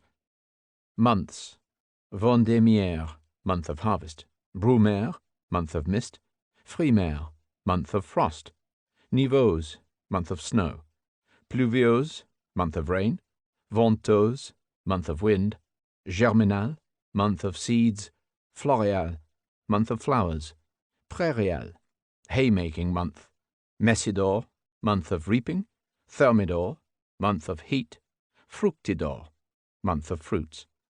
Days: 1, 11, 21, Primidi; 2, 12, 22, Duodi; 3, 13, 23, Tridi; 4, 14, 24, Quartidi; 5, 15, 25, Quintidi; 6, 16, 26, Sextidi; 7, 17, 27, Septidi; 8, 18, 28, Octidi; 9, 19, 29, Nonidi; 10, 20, 30, Decadi. When the system was put into operation, the 1st of January 1794 was officially transformed into Duodi of the second decade, 12 niveaux, year 2. To keep in line with the natural year of 365 1/4 days, the calendar years were organized into 4-year groups called Franciades, and each year was allocated 5 complementary days, the Sans-Culottides. The 4th year of each Franciade received an extra leap day, the Jour de la Révolution. The Republican calendar was officially maintained for 14 years, but it was virtually abandoned after 6. The Gregorian calendar was in widespread use again under the Consulate, long before it was formally restored on the 1st of January 1806, 11, Nivose 14. Nothing was better calculated to disrupt the nation's sense of orientation than the change of calendar. Counter-revolutionaries tried to keep up the old time. Revolutionaries tried to insist on the new. Historians have to cope with both. Guillotin. Dr. Joseph Ignace Guillotin did not invent the guillotine. What he did was to urge France's National Assembly to adopt the humanitarian execution machine invented by his colleague, Antoine Louis. The proposal was adopted in April 1792, in good time for the Jacobin Terror, thereby raising Guillotin to the status of an eponym, a person after which something is believed to be named. The revolutionary years produced many such eponyms. Among them was Jean Bigot, Napoleon's Minister for Religious Affairs, and the ultra-patriotic soldier Nicolas Chauvin, who sang Je suis Français, je suis Chauvin. Many eponymous words have passed into the international vocabulary. Botany has been a fertile source, since scores of exotic plants were named after their discoverers. Begonia, which took its name from the botanist Michel Begon, was an early example, as were camellia, dahlia, fuchsia, and magnolia. The purple rock plant, or brichia, was named after the French painter Claude Aubrier. Physics has perpetuated the memory of its pioneers by allocating their names to universal units of measurement. The ampere, the metric unit of electric current, recalls André Ampère. Many others, from angstrom to ohm, volt, and watt, fall within the same category. Garments are a common source of eponyms. Cardigan and raglan were both derived from British generals in Crimea. The fashionable leotard derives from the acrobat Jules Léotard. All wearers of pantaloons, pants, and panties should remember the father of trouserdom, Pantaleone dei Bisognosi, who figured in the Commedia dell'arte. Food produced many examples. Bechamel sauce derives from a steward to Louis XIV. The sandwich, after John Montagu, 4th Earl of Sandwich, was an 18th century concoction. The 19th century gave rise to Chateaubriand steak, Madeleine cake, and pavlova, recalling respectively a marquis, a pastry cook, and a prima ballerina. Smoking after dinner offers a reminder of the sometime French ambassador to Portugal, Jean Nicot. Technical inventions often attracted the name of their inventors, hence spinet and mansard, diesel, shrapnel, and biro. Many eponyms, however, are contested. Not all scholars accept that the painter Federigo Barocci was the originator of the Baroque, nor that an Irish tearaway of Victorian London, Patrick Houlihan, was the original hooligan. But one thing cannot be contested: Europe's present is filled with the verbal shades of Europe's past. Noyade.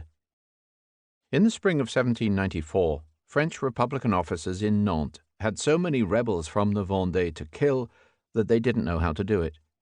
They had unleashed the infernal columns, they had starved and massacred their captives, and they had been shooting batches of prisoners by the thousand. But it was not enough. They then hit on the idea of drowning. Nantes was an Atlantic slave port, and a fleet of large, shallow hulks was to hand. By sinking a loaded hulk in the river at night, and then refloating it, they devised an efficient and inconspicuous system of reusable death chambers. These were the terrible noyades. Necessity proved the mother of invention in the technology of death. A century and a half later, Nazi officers in occupied Poland faced a similar problem. They had so many Jews to kill that they couldn't cope. They had unleashed the Einsatzgruppen. They had starved Jews in crowded ghettos. At Sobibor, they had driven their victims round the countryside in railway wagons packed with quicklime. But it was not enough. Then they hit on gassing. Initial trials using carbon monoxide in mobile vans proved unsatisfactory. But early in 1941, experiments using capsules of Zyklon B in sealed chambers, together with advice from the leading German designers of crematoria, promised a vast increase in capacity. Within a year, the Nazi SS was able to embark on a program of industrialized genocide in purpose-built facilities. An eyewitness from the death camp at Treblinka would later describe the process for interrogators at the Nuremberg trial. Ryman: transports arrived there every day, sometimes 3, 4, or 5 trains filled exclusively with Jews. Immediately after their arrival, the people had to line up on the platform, men, women, and children separately. They were forced to strip immediately, under the lashes of German whips. Then they were obliged to walk naked through the street to the gas chambers. What did the Germans call that street? Himmelfahrtstrasse, the way to heaven. Please tell us, how long did a person live after arrival? The whole process of undressing and the walk down to the gas chambers lasted for the men 8 to 10 minutes, and for the women some 15 minutes, because the women had to have their hair shaved off. Please tell us, what was the subsequent aspect of the station of Treblinka? The commander of the camp, Kurt Franz, built a first-class railroad station with signboards. The barracks where the clothing was stored had signs reading restaurant, ticket office, telegraph, and so forth. A kind of make-believe station. And tell us, how did the Germans behave when killing their victims? They brought an aged woman with her pregnant daughter to this building. Several Germans came to watch the delivery. The grandmother begged to be killed. But, of course, the newborn baby was killed first, then the child's mother, and finally the grandmother. Tell us, witness, how many persons were exterminated in the camp on an average, daily? On an average, from 10 to 12,000 persons daily. A view might conceivably be entertained that the Nazi gas chambers reflected a humane approach, akin to that of a well-regulated abattoir. If the subhumans had to die, it was better that they die quickly rather than in protracted agony. In practice, there is no evidence that Nazi logic knew any such considerations. The operation of the Nazi death camps was characterized by totally heartless efficiency and gratuitous bestiality. The death factory at Jasenovac in Croatia was operated by the fascist Ustaša from 1942 to 1945. It became the object of intense propaganda in post-war Yugoslavia, and the official count of 700,000 victims, mainly Serbs, has since been called into question. But there can be little doubt about the total absence at Jasenovac, both of mercy and of modern technology. Sensational stories abound. But shooting or gassing might have been regarded as a blessed reprieve from death by mass clubbings, from immersion in boiling cauldrons, or by decapitation with handsaws. Chouans. For most of the 19th and 20th centuries, the local politics of the western region of the département of the Sarthe, beyond Le Mans, was dominated by a solid right-wing anti-republican tradition. It stood in marked contrast to the region to the east, dominated by an equally solid left-wing anti-clerical and pro-republican bloc, La Zone Rouge, which in the 1960s was still voting communist. The pattern could not be attributed to social, landholding, or religious factors. According to France's leading rural historian, it can only be explained by the lingering trauma of the revolt of the Chouans of 1793-9. This is all the more remarkable since the Cahiers de Doléances of 1789 show that the most militant protests against tithe and clergy emanated from the west, not the east. The conduct of the Revolutionary Republic was apparently so extreme that it converted its original supporters into implacable enemies. Electoral behavior in the Fifth Republic was still being influenced by the mistakes of the First. It is impossible, wrote Leroy Ladurie, to explain the present by the present. If this is true of one department of France, how much more does it apply to Europe as a whole? Rouge. The tricolour of 1789 was made up from the white of France's royal standard and the red and blue ensign of Paris. It was destined to become the flag of the French Republic. The same colours, arranged horizontally, were adopted by the Batavian Republic in 1794, in succession to the similar but much older flag of the United Provinces. But it was the red flag which the revolutionaries soon adopted. In Roman times, the red flag had signified war. Red was the color of blood, fire, and magic. By tradition, its modern career began in 1791, when the crowd attacking the Tuileries picked up a blood-soaked royal standard. Henceforth, red and white were the accepted color codes for revolution and counter-revolution. Stendhal used the variant of Le Rouge et le Noir for his depiction of the struggle between the radicals and the clerical reaction under the Restoration. The color coding of political movements has deep connotations. Red was taken up by Garibaldi's 1000, by socialists, and most fervently by the communists. Green, the color of the land, and once of the Merovingians, was adopted by peasant parties, by Irish patriots, and much later by the environmentalists. True blue, once a Spanish epithet for aristocratic blood, suited British Tories and other conservatives. The Unionists preferred orange, and the Liberals yellow. The Nazis, from the SA uniforms, were first known as browns. Later, from the uniform of the SS, they were associated with black, which for others was the traditional European color for evil, death, and piracy. In their concentration camps, they forced prisoners to wear color patches according to the scheme of red equals political, green equals criminal, black equals antisocial, pink equals homosexual, violet equals Jehovah's Witness, brown equals Gypsy, yellow equals Jew. Ambiguities abound. In Catholic symbolism, red stands for martyrdom and cardinals, white for purity and chastity, blue for hope and for the Virgin Mary, and black for grief, the Dominicans, and the Jesuits.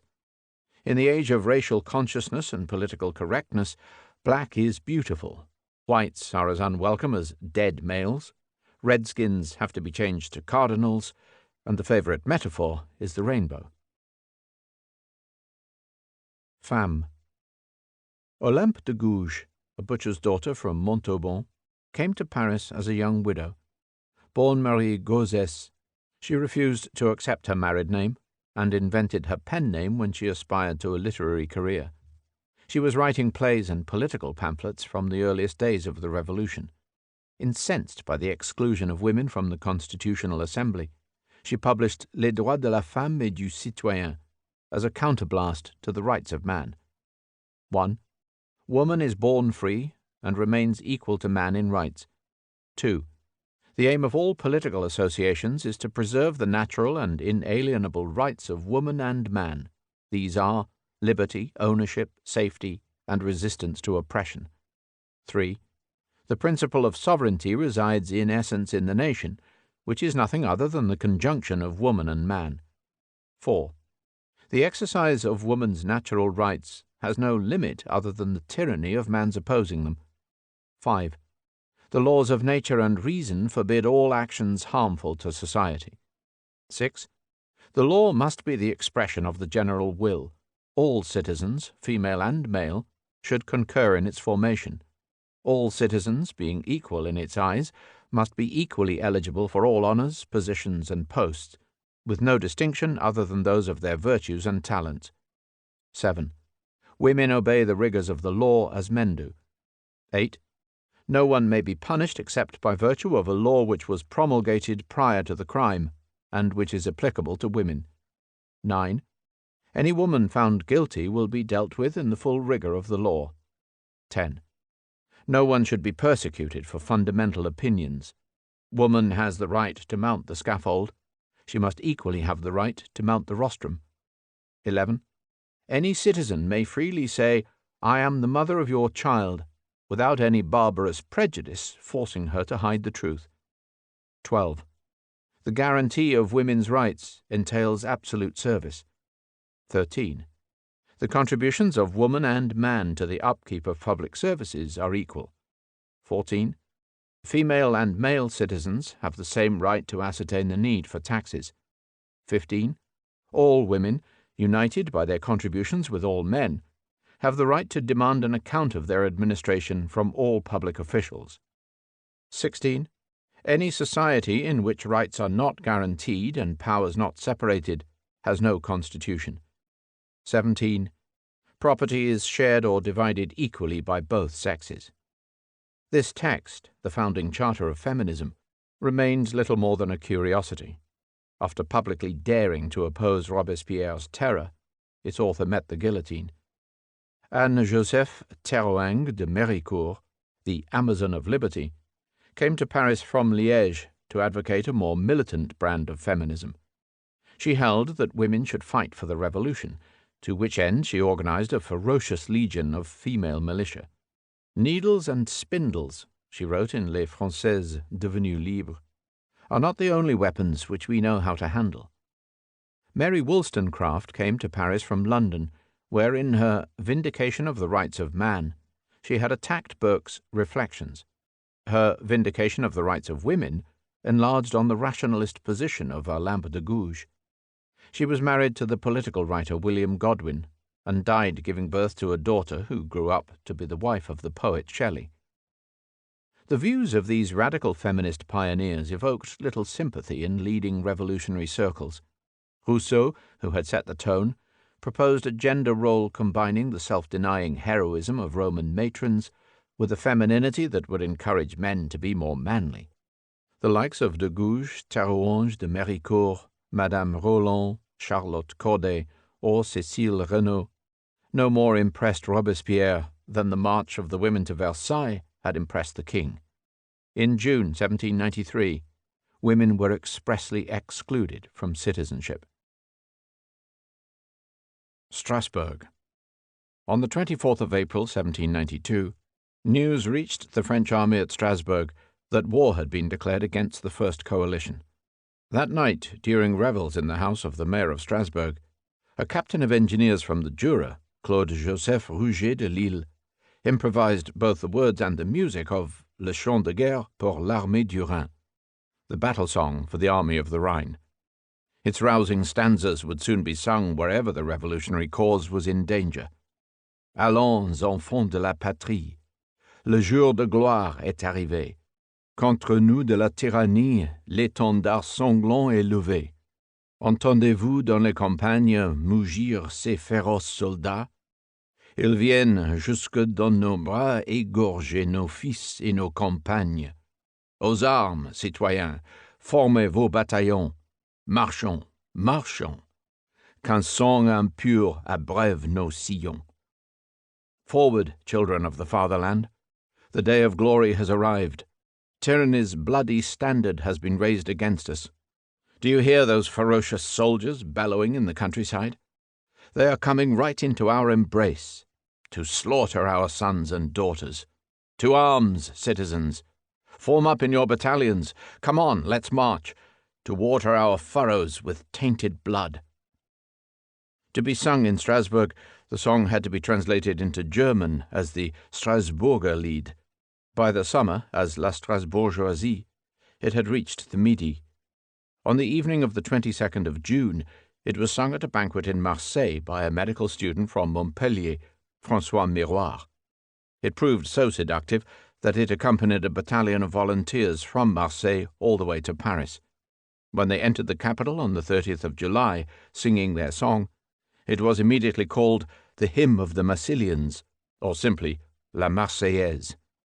There is no doubt about its subsequent career, but there is some doubt whether that battalion of volunteers from the Midi could actually have spoken French.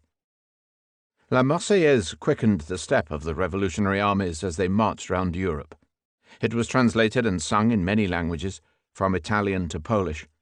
It was formally adopted by a decree of the Convention on 26 Messidor III, 14th of July 1795, thereby initiating the custom of national as opposed to royal anthems, like God Save the King.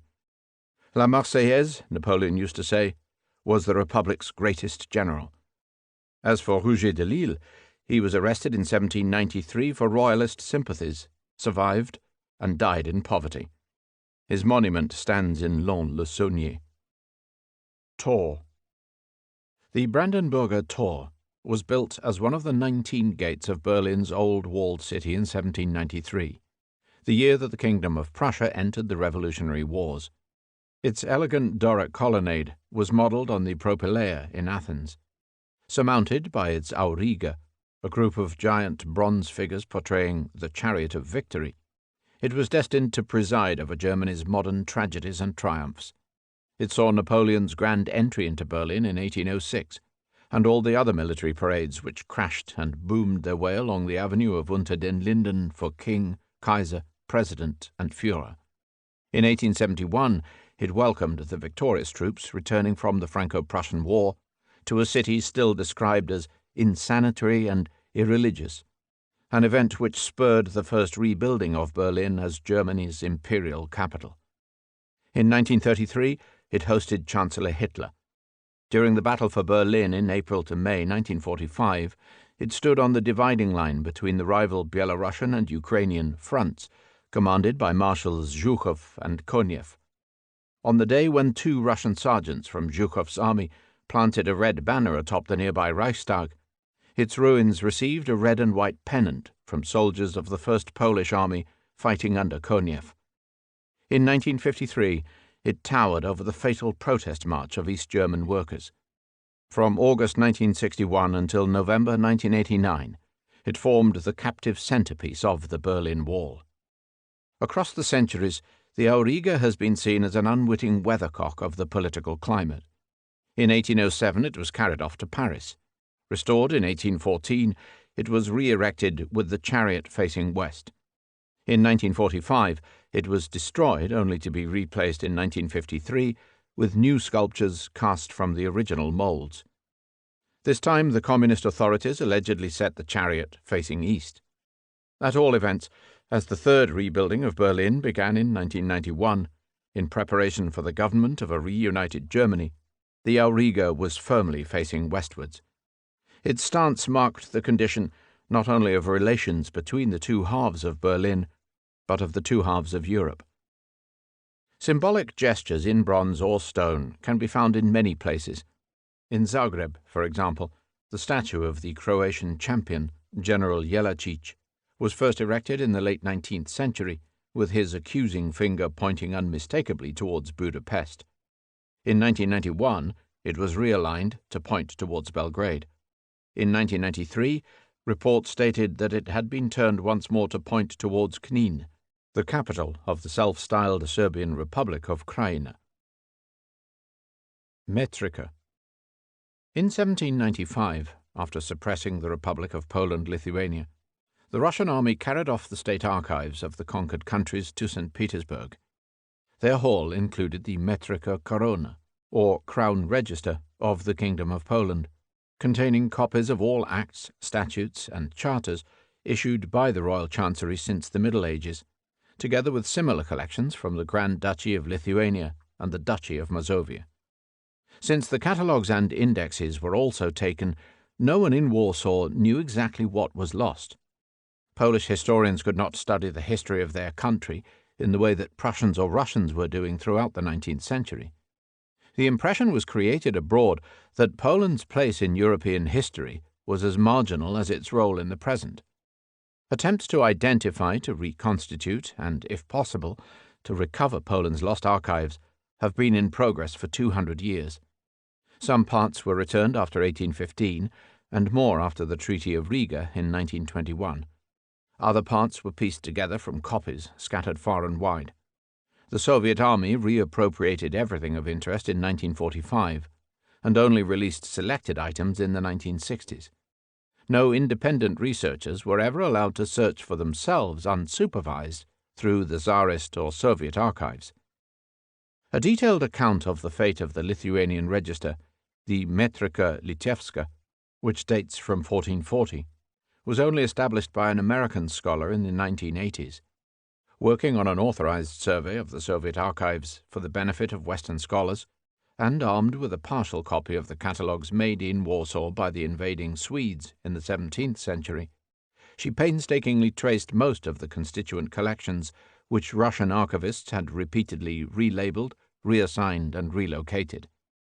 Yet 2 centuries after it was stolen, the main part of the Lithuanian register remained in St. Petersburg. Appeals by the governments of Lithuania and Belarus passed unheeded as the Russian Federation laid formal claim to all documents relating to the history of Russia in the archives of the former RSFSR, regardless of their place of preservation and their form of ownership.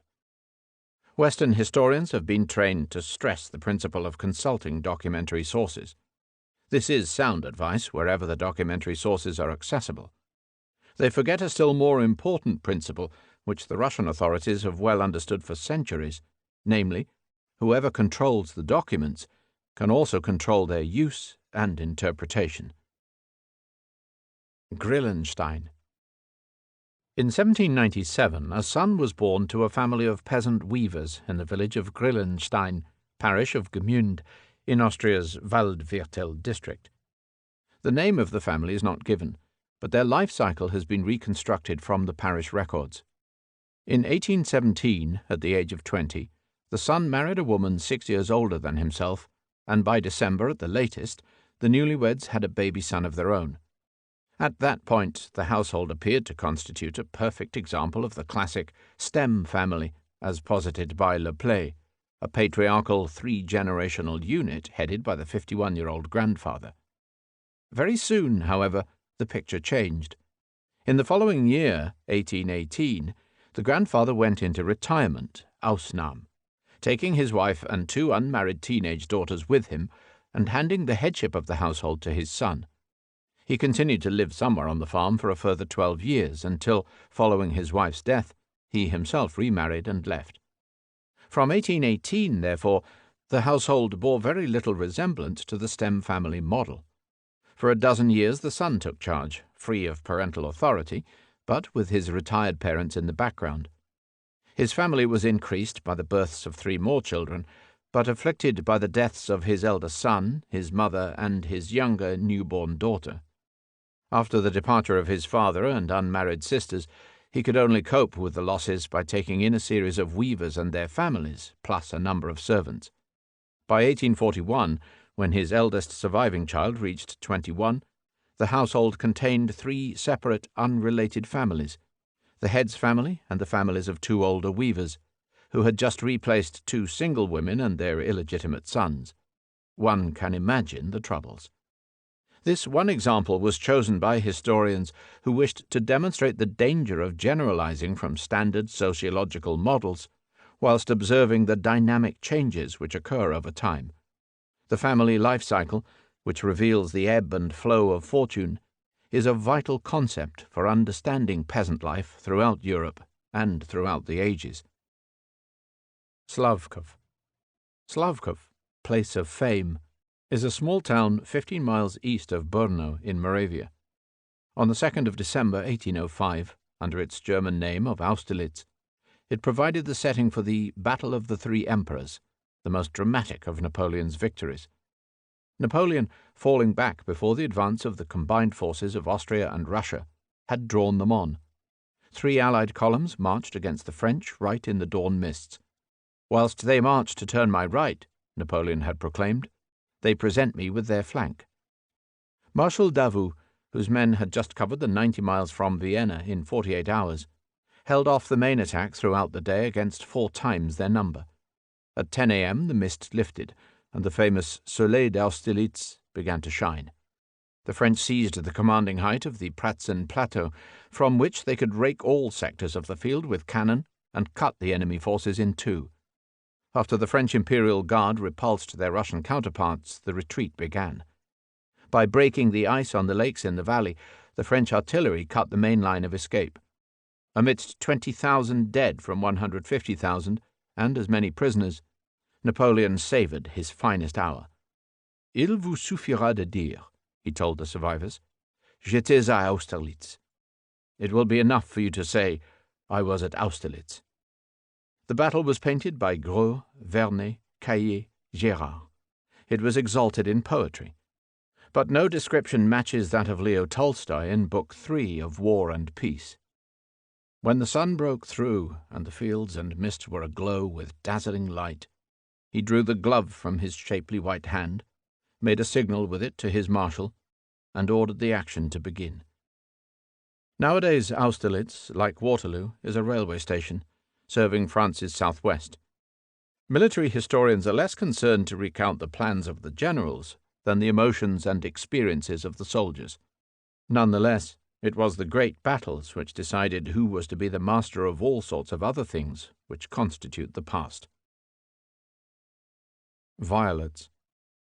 In 1 year, 1810, Napoleon ordered 162 bottles of his favourite neroli-based cologne water from the parfumier Chardin.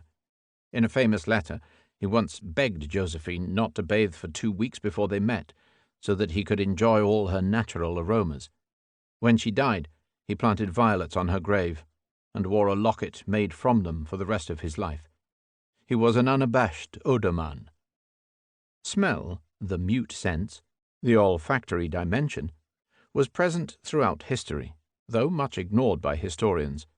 According to one theory, the male sex drive is spurred by the female odour of herring brine, and by the urge to swim back into the primordial ocean.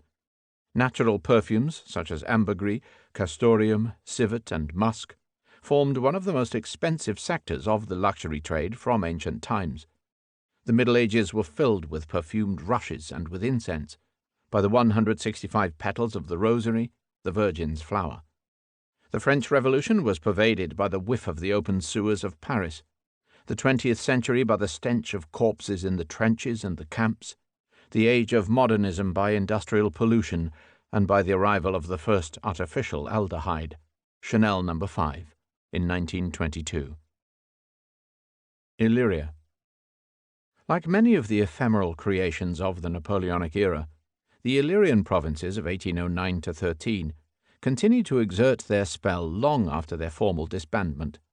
Attached to the French-run Kingdom of Italy, they included a long section of the Adriatic coast from Trieste to Dubrovnik, as well as important parts of Carinthia, Carniola, Istria, Slovenia, Slavonia, and Kraina.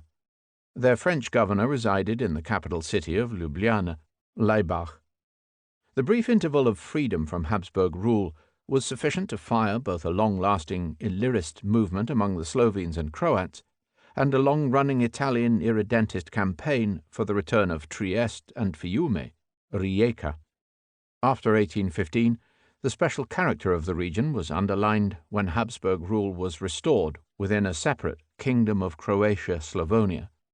This experiment came to an end in its turn amidst the troubles of 1848-9, when the Ban of Croatia, General Jelačić, took his army into battle against the forces of the Hungarian national rising. With some delay, Croatia was rewarded with extensive autonomy within the Habsburgs' Kingdom of Hungary. Illyrism first gained momentum in the 1830s as a movement to protect all South Slavs in the Habsburg dominions from the mounting effects of foreign cultural domination. It was strengthened by an attempt to impose Magyar as the official language of Croatia-Slavonia. From the mid-19th century, however, the national revival of the Slovenes, based on Ljubljana, steadily diverged from that of the Croats, based on Zagreb, Agram. The Slovenes, who found themselves after 1867 in the Austrian sector of the dual monarchy, cultivated and systematized their own distinct Slovenian language, which had possessed a fixed literary form since the Reformation.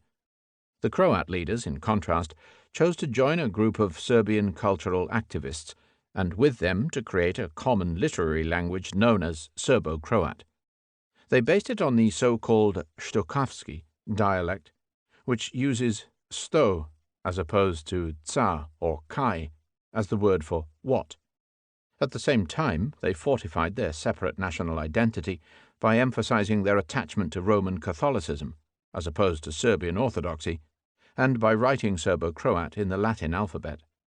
By 1918, both Slovenes and Croats had emerged as discrete but allied nationalities within the South Slav movement. They both played a prominent role in the formation of the Yugoslav state.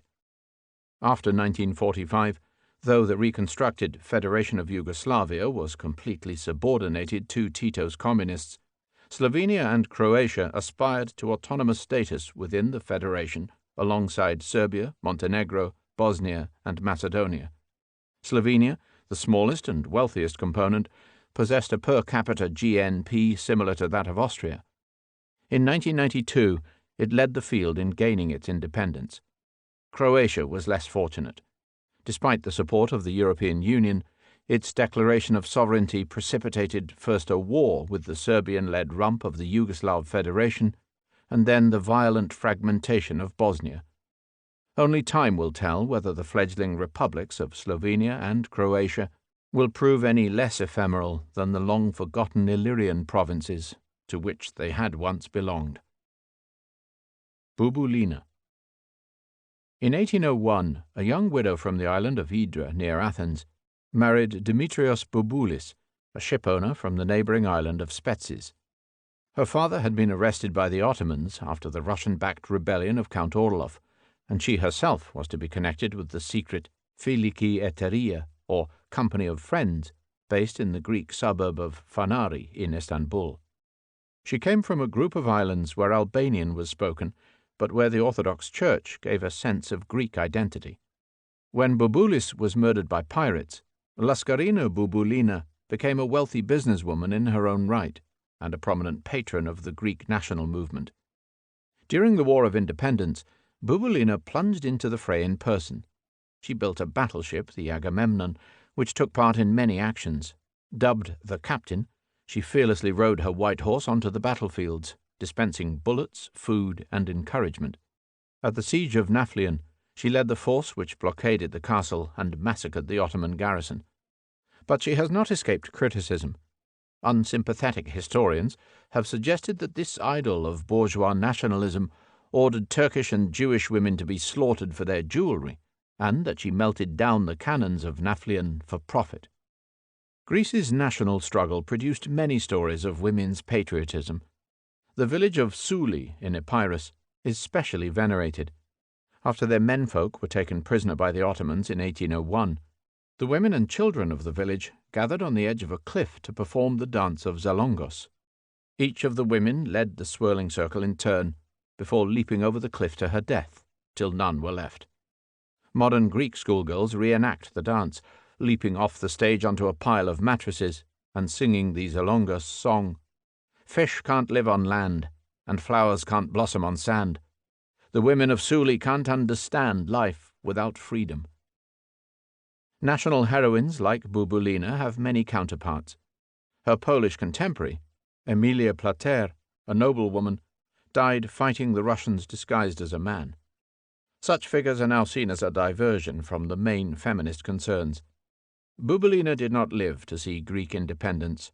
She was killed, not by Turks, but by an irate neighbour, who pushed a musket through his window during a row and shot her through the heart. Caucasia. The notion that all the peoples of Europe belonged to one white race which originated in the Caucasus can be traced to a learned professor at Göttingen, Johann Friedrich Blumenbach. Though patently false, it was destined to have a long career. Europeans brought up on the Bible and the classics had long been conditioned to look to the Caucasus for stories of their origins. The account of the flood in the book of Genesis states that the ark rested upon the mountains of Ararat, Genesis chapter 8, verse 4, Ararat being a biblical name for Armenia. The legends of the Golden Fleece and of Prometheus were both Caucasian. But the ethnic and racial composition of the peoples of the Caucasus is complicated in the extreme. There is no reason whatsoever to look to them as a source of racial purity. None of the more prominent subtypes from the Caucasus, such as the so-called Armenoid group, are well represented elsewhere in Europe. Blumenbach, a pioneer of comparative anatomy, and especially of craniometry or skull analysis, is generally credited with the invention of the five-race scheme. It emerged from his study of an extensive skull collection that was published over a 30-year period, starting in 1798, and it has passed into the realm of conventional wisdom. According to Blumenbach's system, Caucasians represent the European and the highest racial type within the human species.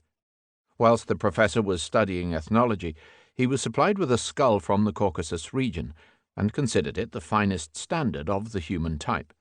Given this background, it is extraordinary to find that some governments still use the Caucasian category in their formulation of social policy and statistics.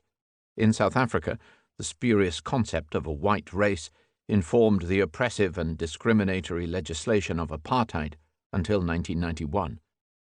Apart from the white Caucasian race, Blumenbach identified a brown Malayan race, a yellow Mongolian race, a black Negro race, and a red American race.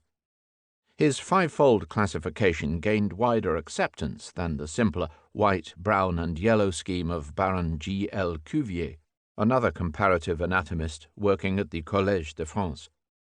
Somewhat later, the color-coded classification of races was augmented by the notion of a complete racial hierarchy, within which white-skinned peoples of European origin occupied the top position. This development was first promoted in the work of Victor Courtet, although the most influential exposition was made in the Essai sur l'inégalité des races humaines by Joseph Arthur, Comte de Gobineau. History shows, he wrote, that all civilization derives from the white race, and that a society is great and brilliant only so far as it preserves the blood of the noble race that created it. Interracial intercourse was equivalent to degeneracy. Peoples degenerate only in consequence of the various admixtures of blood which they undergo.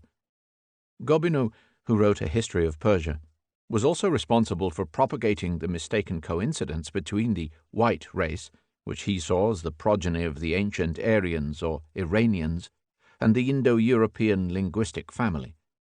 In this way, he turned the spurious Aryan label into a partner and a rival for the older but equally spurious Caucasian one. White, Caucasian, Aryan, and Europoid all reflect the protracted search for an exclusive, and therefore non-existent, common denominator in the racial makeup of Europe's population. They form part of a wider vocabulary of doubtful terms, including black, Asian, Semitic, and Hispanic, where physical, geographical, and cultural criteria are hopelessly confused. The great variety of physical types which exist within Europe's population has inspired many attempts to fix the boundaries of its constituent or regional subgroups. The flaxen-haired Nordic, adopted by Nazi ideology, the Ibero-Celtic, the Atlanto-Baltic, which lumps the English with the Dutch and the North Germans, the Central European, which includes both the majority of Germans and the majority of Russians, and the swarthy Indo-Mediterranean, can all be encountered in current reference works. These are only slightly less fanciful than the once fashionable practice of putting each modern nationality into its own racial group. Even so, phrases such as the island race, German genes, or Polish blood have not yet passed from popular parlance, not to mention the Daneskin and the red-haired Irish, or the black dogs and white ladies, with which European folklore abounds. Modern genetic science has progressed far beyond the methods and conclusions of the 19th century pioneers. In this, the crucial step came with the demonstration of the workings of DNA in 1953. Generally speaking, the advances have emphasized the overwhelming mass of genetic material which all members of the human race hold in common, and the immense number of characteristics that are encoded in the genes. In a series of declarations between 1956 and 1964, UNESCO condemned the principal racial myths that had prevailed since the days of Blumenbach and Gobineau. Racial and kinship differences have not been discounted, but the field has been cleared for a greater emphasis on cultural, religious, and socio-economic factors, for sophisticated genetic analysis based on proven scientific principles, and for the final dismissal of the old obsession with skins and skulls. Guerrilla. In June 1808, laden with spoils after sacking Córdoba, the French General Dupont retreated towards Andújar and the passes of the Sierra Morena. He then found himself surrounded not only by the regular army of Andalusia, but also by armed bands of Andalusian peasants harrying his retreat from the rear. His surrender with 22,000 men gave notice that holding Spain would prove much more difficult than invading it. Throughout the Peninsular War, the French army faced two sorts of conflict. One, the main military campaigns against Spanish, Portuguese, and British formations, and the other, the guerrilla, or little war, against roaming bands of peasants. The second form of warfare proved specially vicious. The guerrilla bands avoided open battle, specializing instead in ambushes, night raids, and surprise attacks on isolated outposts. They provoked the French into murderous collective reprisals on civilians, and they bequeathed their name to all who have emulated their methods. They showed how small bands of determined fighters could contest the overwhelming force of a professional army. The guerrillas of Napoleonic Spain have had many heirs, not least in the popular heroes of colonial wars and the backward revolutionaries of Latin America. But they have had their disciples in Europe as well, in the Russian anarchists, in the partisans and maquisards of the anti-Nazi resistance movement, and, with the IRA or ETA, in the urban guerrillas of modern political terrorism. The only major dispute is one of precedence. In French historiography, the pride of place is not given to the Spanish guerrillas, but to Jean Chouan and his followers, that is, to Frenchmen who defied the might of the Republic more than a decade before French armies entered Spain. Norge. At the end of the Napoleonic Wars, when Denmark had clearly backed the losing side, Norway's leaders made their break from 400 years of Danish rule.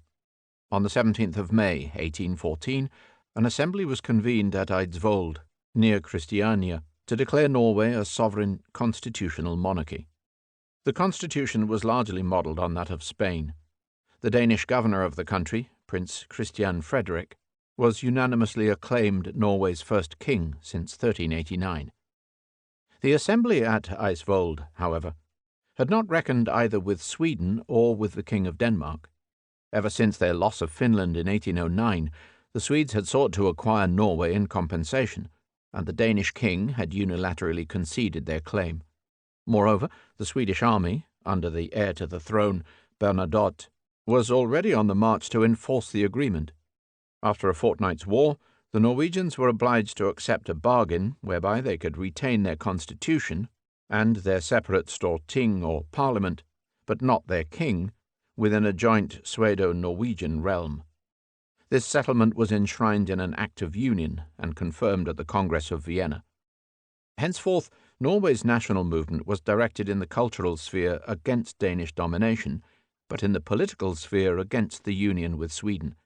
No amount of pressure could persuade the Norwegians to forego their constitution, and 90 years of wrangles over foreign policy, over national flags, and, above all, over the powers of the Swedish king, soured the union. At one point, the entire Norwegian cabinet was arraigned before the country's constitutional court, and the premier fined for exceeding their rights. Finally, the Swedish government resigned itself to Norway's second declaration of independence. The Danish Prince Charles was unanimously elected king and entered his capital on the 25th of November, 1905. The king took the name of Haakon VI, and the capital returned to its ancient name of Oslo. With some delay, the will of the Assembly of Eidsvold had finally prevailed. Heptanesis. In March 1799, the French garrison on Corfu capitulated to a joint Russo-Turkish expeditionary force under Admiral Ustakov. Corfu was the largest of the Heptanesis, the 7 Ionian islands, which the Treaty of Campo Formio had handed to France from the late Venetian Republic. Its capture was the outcome of a rare example of Russo-Turkish cooperation, inspired by Napoleon's invasion of Egypt. Once established, the Russians shed their Ottoman allies and created a model septinsular republic, with its own parliament and a constitution designed by Tsar Alexander's chief minister, Prince A.J. Czartoryski. The aim of their largesse was to outbid the revolutionary French and to create the nucleus of a future Greek state. The arrangements lasted for only 4 years. The Ionian Islands reverted to French possession by the Treaty of Tilsit, only to be picked off one by the British fleet from 1809 onwards. The British regime proved rather less liberal than its Russian-sponsored predecessor. An imposed constitution gave overriding powers to the governor. A handful of notables ran both the consultatory assembly and the oppressive colonia system of landholding. During the Greek War of Independence, the main British aim was to frustrate the islanders' desire to join Greece. In 1848 and 1849, Cephalonia was the scene of agrarian revolts, which the governor, Sir Henry Ward, suppressed with mass arrests, floggings, and executions. At the very time that Palmerston was condemning the Austrians as the greatest brutes that ever called themselves the undeserved name of civilized men, and when General Haynau was unceremoniously dumped into a London horse trough, Governor Ward was described in the House of Commons as the bloody Haynau of the Ionian Islands. But to no avail. It was a fitting prelude to Palmerston's rough handling of the Don Pacifico affair. Union with Greece was ruled out as late as 1859, on the advice of the British Commissioner W. E. Gladstone. But it was conceded in 1864 as a face-saving gesture in the general settlement with Greece. During the crisis, Alfred, Duke of Edinburgh, had been offered and had rejected the Greek throne. It was a nice irony that the British monarchy would eventually also concede the defunct title of Duke of Edinburgh to an exiled Greek prince born on Corfu. Loot.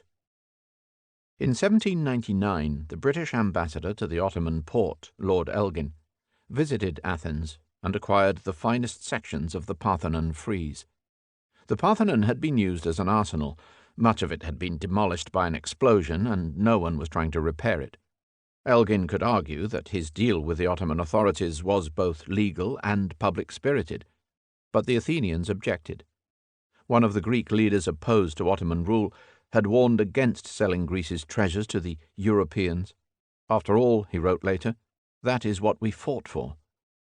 The Elgin marbles constitute one of the prize exhibits of the British Museum, and some people consider them part of the British heritage. If large chunks of Stonehenge had been legally transported to Athens, one might equally consider them part of the heritage of Greece. Many European galleries and museums have been built on the proceeds of national or private loot. In the 17th century, the Swedes extracted vast quantities of art and valuables from Germany, Bohemia, and Poland. Napoleon was the Louvre's most ardent patron. Much of his archaeological loot from Egypt was looted in turn by the British. Much of the core collections of Russia's state libraries and museums was carried off from Poland. In the year that Lord Elgin was in Athens, General Suvorov's army was accompanied to Italy by trained teams of cultural procurers. Heavyweight political power has usually been accompanied by light fingers. In the 20th century, the Nazis were generally considered the master art thieves. Goering thought himself a connoisseur, and Hitler, the ex-art student, was planning the world's largest art centre in his hometown of Linz. Krakow, Paris, Florence, Ghent, and Amsterdam, and many lesser centres, were comprehensively robbed. Trainloads of loot reached the Reich from the east. At the end of the war, thousands of Europe's greatest art treasures were found in a disused salt mine at Alt-Aussee in Austria. Nazi plunder, however, represents less than half the story. The Nazis had nothing to teach the Russians about looting. 50 years after the war, hordes of old masters and other Nazi booty, which the Red Army had plundered from the German plunderers, started to come to light in Russia. The so-called Golden Mask of Agamemnon from Mycenae, for example, and the 16,000 items of Priam's treasure from Troy, once brought to Berlin by Schliemann, were all located in 1991 in Moscow. Unknown, except to the KGB and a handful of conservationists, these trophies and special finds had been secretly held for half a century in the Hermitage and the Pushkin Museum and the monastery at Zagorsk. For the most part they derived from private collections, such as those of Herzog and Hotwanja in Budapest, of Franz Königs in Amsterdam, or of the Krebs Foundation in Mannheim. The talk was of 1 million works of art. The problem, as with the British Museum, was to persuade the Russian finders that finding is different from keeping. Not that the other allies were beyond suspicion. Berlin's collection of Mozartiana, which had been taken to Poland during the war for safety, did not return from the university library in Krakow. In 1990, priceless items from the Quedlinburg treasure, including a 9th-century illuminated German Bible in jewel-encrusted binding, were found in a Texas garage once owned by an ex-U.S. Army lieutenant. Needless to say, the legal concept of cultural property, as enshrined in the Hague Convention of 1954, is a relatively recent innovation. Gargaus. Shortly after the Russian conquest of Bessarabia in 1812, the Tsar's new province attracted a wave of immigration. Among the migrants came a group of Balkan Christians known as Gagauz. They came from an area of what is now northern Bulgaria, and they settled in the district of Comrat in what is now Moldavia. Their language belongs to the Goz branch of Turkic and has counterparts in Central Asia. Their religious allegiance was to Slavic Rite Bulgarian Orthodoxy. It is an open question whether they left their ancestral homeland more from hope than from fear. A number of Gagauz communities, which were Muslim, stayed behind under Ottoman rule in Bulgaria. There are two views about the earlier history of the Gagauz. One maintains that they were medieval Turks who had been partially Bulgarized. The other holds that they were Turkicized Bulgars who kept their religion when they lost their language. Neither really fits the facts. The Gagauz were just one of several such minorities in Eastern Europe who straddled the Christian-Muslim divide. The Muslim Tatars of the Volga contained a baptized minority, the Chechens, who had adopted the religion of their Russian conquerors. The Chechens of the northern Caucasus, though mainly Muslim, also included some Christians. The Abkhazians were in a similar position. Albanian Muslims, though a majority both in Albania and in Serbia's Kosovo province, form an important minority in Macedonia. On either side of the Rhodop Mountains, on the borders of Bulgaria and Greece, there lives a substantial community of Bulgarian-speaking Muslims known as Pomaks. They have outlying relations in parts of Macedonia and Albania. Their existence in Greece is not officially admitted. In 1876, it may have been the local Pomak militia, rather than the professional Ottoman army, which perpetrated what Mr. Gladstone denounced as the Bulgarian horrors. If so, they were amply repaid amidst the horrors of the subsequent Balkan Wars. But they never left. In Bosnia, religion is the only criterion to divide the Bosnian Muslims from Orthodox Serbs and Catholic Croats. All speak the same Serbo-Croat language, and all are Slavs. The Bosnian Muslims, 44% of the population in 1991, are often viewed by nationalistic neighbors as renegades who abandoned Catholicism or Orthodoxy in favor of the religion of the ruling Ottomans. In fact, it is likely that prior to adopting Islam, many such Bosnian families had been Patarines. In the late 20th century, these little-known peoples repeatedly hit the European headlines. In the mid-1980s, Bulgaria's fading communist regime made a last desperate attempt to maintain control by launching an ultra-nationalist campaign called the Process for Rebirth. Mosques were destroyed, and Bulgaria's Muslim minorities, Gagauz, Pomaks, and Turks, were forced to choose between changing their names or emigrating. Many chose to emigrate. In 1991, when Moldavia declared independence, the Gagauz of Comrat, by then some 200,000 strong, were reluctant to participate. The Chechens defiantly raised the standard of independence from Russia by proclaiming their own national republic in Grozny, whilst the Volga Tatars in Kazan prepared for Tatarstan. In 1992, amidst the rapid disintegration of Yugoslavia, the government of Bosnia declared itself independent in the hope of maintaining the integrity of a multinational republic. It received international recognition, but no significant international aid or protection. The presence of Western charities and of token UN peacekeeping forces did nothing to restrain the orgy of land-grabbing, communal massacres and ethnic cleansing which ensued. A self-styled Serbian Republic of Bosnia, based at Pale, mirrored the self-styled Serbian Republic of Krajina, based at Knin, which had been set up in the lands of the old Habsburg military frontier in Croatia. Within a year, Serbs representing 31% of the population had seized 77% of the territory. Sarajevo, like several other enclaves, was besieged. Croat attacks drove Muslims from mixed western districts like Mostar, while Serbs fled the Muslim-dominated districts in the center. Perhaps 250,000 people perished. World leaders whistled whilst Bosnia burned. In the absence of decisive statesmanship, the dissolution of communism was having the same sort of effect as the Ottoman retreat nearly 200 years before. Mir. In July 1812, as General Platov withdrew into Byelorussia before the Grande Armée, his Cossacks placed barrels of gunpowder under the castle walls of Mir and blew them to pieces. Jerome Napoleon, King of Westphalia, used the place as his HQ for a few days on his way to Moscow. But on the 10th to 11th of November, when the Tsar's army returned, a desperate fight with the retreating French compounded the damage. Mir had long been one of the great fortresses of the Polish-Lithuanian borders, one of the most easterly feudal castles in Europe. Once a stronghold of the Grand Dukes of Lithuania, it passed into private hands in 1434. The massive fortifications were completed approximately 1500 under Jerzy I Ilinich, Marshal of Lithuania, and his son Jerzy II, a Count of the Holy Roman Empire. 5 lofty bastions in red brick were joined by a battlemented wall. They were protected by a horseshoe barbican and surrounded by ditch and moat.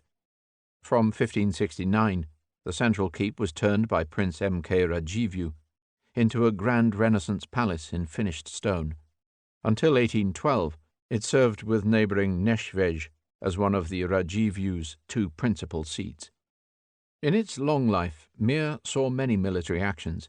It was plundered by the Teutonic Knights in 1395, twice raided by Tatars in the 15th century, captured by the Swedes in 1655, burned by Charles XII in 1706, and stormed by the Russians in 1794. The great days of Mir came with Prince Karol Radziwiłł, Panie Kochanki, who restored the palace after the depredations of the Swedish wars. It was the key property in a huge complex of estates worked by thousands of Belarusian serfs. The Catholic Church and the Greek Catholic Uniate Church adjoined the Jewish synagogue and Tatar mosque. The annual horse fair was run by a large community of Gypsies whose king was traditionally crowned by the prince. In 1761, the palace hosted a stupendous orgy during a session of the Grand Duchy's tribunal. In 1785, it saw a grand reception for the last king of Poland. Russian rule began at the Second Partition in 1793. The Gypsies promptly migrated en masse to Moldavia. The Radziwiłłs left for their properties in Prussia. After 1812, only the ruins remained. Mir lived on, however, immortalized by the epic poem Pan Tadeusz of Adam Mickiewicz. The poet had the palace of Mir in mind when he described Lithuania's Last Supper. Filled with hope and goodwill at the prospect of liberation by Napoleon, the local nobles gathered for a dazzling banquet. Lords and ladies danced the polonaise. They were entertained on the cymbals by Yankiel the Jew, who loved his country like a Pole. At the end, they raised their glasses to the old Polish toast, Kochamy cię, let us love one another. Malé. At 3 a.m. on the 23rd of October 1812, a man wearing the full dress uniform of an imperial general arrived at the Popincourt barracks in Paris and demanded an urgent interview with the commandant of the National Guard. Introducing himself as General Lamotte, the new military governor, he announced that Napoleon had been killed in Moscow, that an emergency session of the Senate had declared a provisional republic, and that the National Guard must assemble forthwith in the Place Vendôme. Handing the commandant a certificate of promotion, he ordered him to take charge of other units and then to secure the release of 2 state prisoners, Generals Guidal and Ladurie. His instructions were supported by an impressive file of decrees. For several hours the plan proceeded smoothly. General Lamotte did the rounds of the Paris garrison without opposition. So did General Ladurie. General Guidal settled for a good meal in a restaurant. But no fewer than 13 senior officers took the orders of the non-existent Provisional Republic. The officer commanding the Luxembourg Palace, where the emergency session of the Senate had supposedly taken place, saw nothing amiss. Things only went wrong when a large part of the National Guard was already drawn up in the Place Vendôme. At a private interview with General Hulin, whom Lamotte was replacing, Lamotte was challenged to produce his own orders. Instead, he shot Hulin through the head. Shortly after, meeting another group of officers, he was recognized by a former comrade who shouted, "That's not Lamotte, it's Malé." Overpowered, the chief conspirator was disarmed and unmasked. Claude-François Mallet, a native of the Jura, was a brigadier general with strong Jacobin convictions. Long removed from active service, he had been held in detention for ill-concealed hostility to Napoleon. He had laid his plans with the help of a fellow detainee, the Abbé Lafont, an ultramontane royalist, who forged the documents. His wife hired the uniforms from a theatrical outfitter. The real Lamotte was a Republican general living in exile in the USA. Mallet and Lafont had climbed the wall of their jail at midnight. Mallet went home to dress up before heading for Popincourt. Lafont disappeared until after the Restoration. At the court-martial, Mallet took sole responsibility, but could not save those who had fallen for his ruse. His last request was to give the order to his own firing squad. The Mallet incident revealed the truth about Napoleon's empire. Mallet had calculated correctly that the empire's fate hung on one man's life. The minute that Napoleon was assumed dead, no one thought of the King of Rome or the Napoleonic succession. As a result, France was very nearly returned to the Republic with only one shot fired. Minor incidents can have the potential to make major changes to the course of history. Spositial. In 1812, to celebrate Russia's salvation from Napoleon, Alexander I decreed that Moscow be adorned by a church dedicated to Christ the Saviour. The project was brought to fruition by a committee convened by Nicholas I. Works began on the riverside, close to the Kremlin, in 1837. The design, by Konstantin Thon, an architect of railway stations, envisaged a colossal cruciform basilica surmounted by 5 domes, a giant bronze cupola, and a soaring pinnacle cross. The interior was gilded with 422 kilograms of pure gold. The belfry housed the largest bells in Russia. The exterior was clad with sheets of Podolian marble and Finnish granite. After 45 years' labor, the Chram Christus Spasitelia, or Saviour's Temple, was consecrated in the presence of Tsar Alexander III on the 26th of May, 1883. On the 18th of July, 1931, Pravda announced that a committee headed by V. Molotov had decided to build a Palace of the Soviets beside the Moscow River.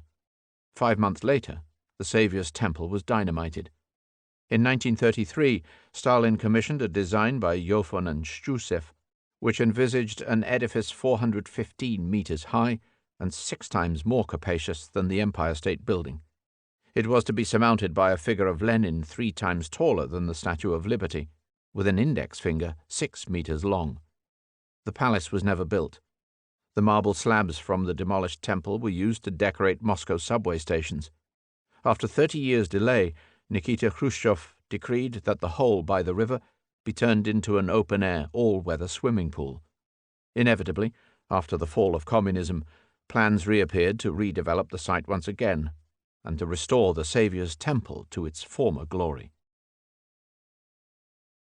10. Dynamo. Powerhouse of the world, 1815 to 1914. There is a dynamism about 19th century Europe that far exceeds anything previously known. Europe vibrated with power as never before, with technical power, economic power, cultural power, intercontinental power. Its prime symbols were its engines, the locomotives, the gasworks, the electric dynamos. Raw power appeared to be made a virtue in itself, whether in popular views of evolution, which preached the survival of the fittest, in the philosophy of historical materialism, which preached the triumph of the strongest class, in the cult of the Superman, or in the theory and practice of imperialism. Europeans, in fact, were made to feel not only powerful but superior. They were infinitely impressed by the unaccustomed forces which surrounded them.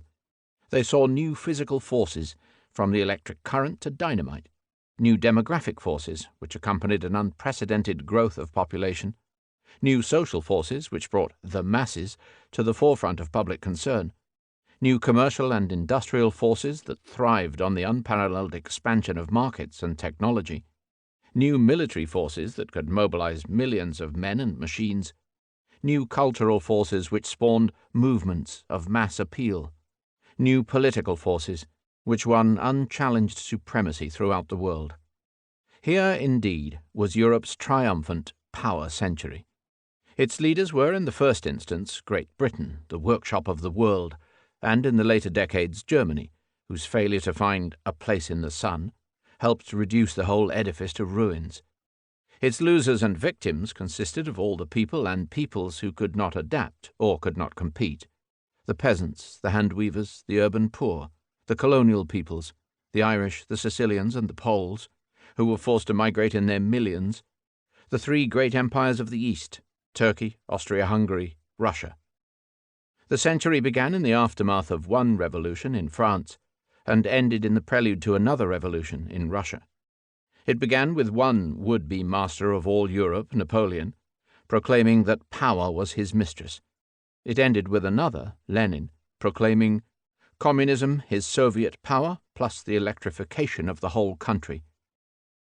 It can be argued, of course, that the 19th century's experience of power was less than that of the 20th century. After all, the potency of steam and electricity bears no comparison to that of nuclear fission.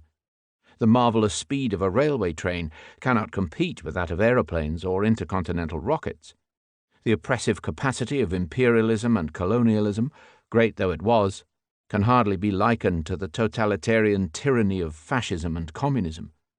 The point is that for 19th century man, power was the object of wonder and hope. For 20th century man, it became the object of suspicion. In the interval which separates the Industrial Revolution from environmentalism, attitudes have been transformed. The benefits of electricity, when discovered in 1805, were not doubted. The benefits of nuclear power provoke anguished debates. Industrialization or colonialism were once seen as a great step forward for all concerned. They are now seen, at best, to have brought mixed blessings. The psychology of power and speed has been changed out of all recognition. In 1830, when the world's first passenger train ran between Liverpool and Manchester, a senior British politician was knocked down and killed by the rocket, which was travelling at 24 miles per hour. Despite ample warning, he had failed to comprehend the implications.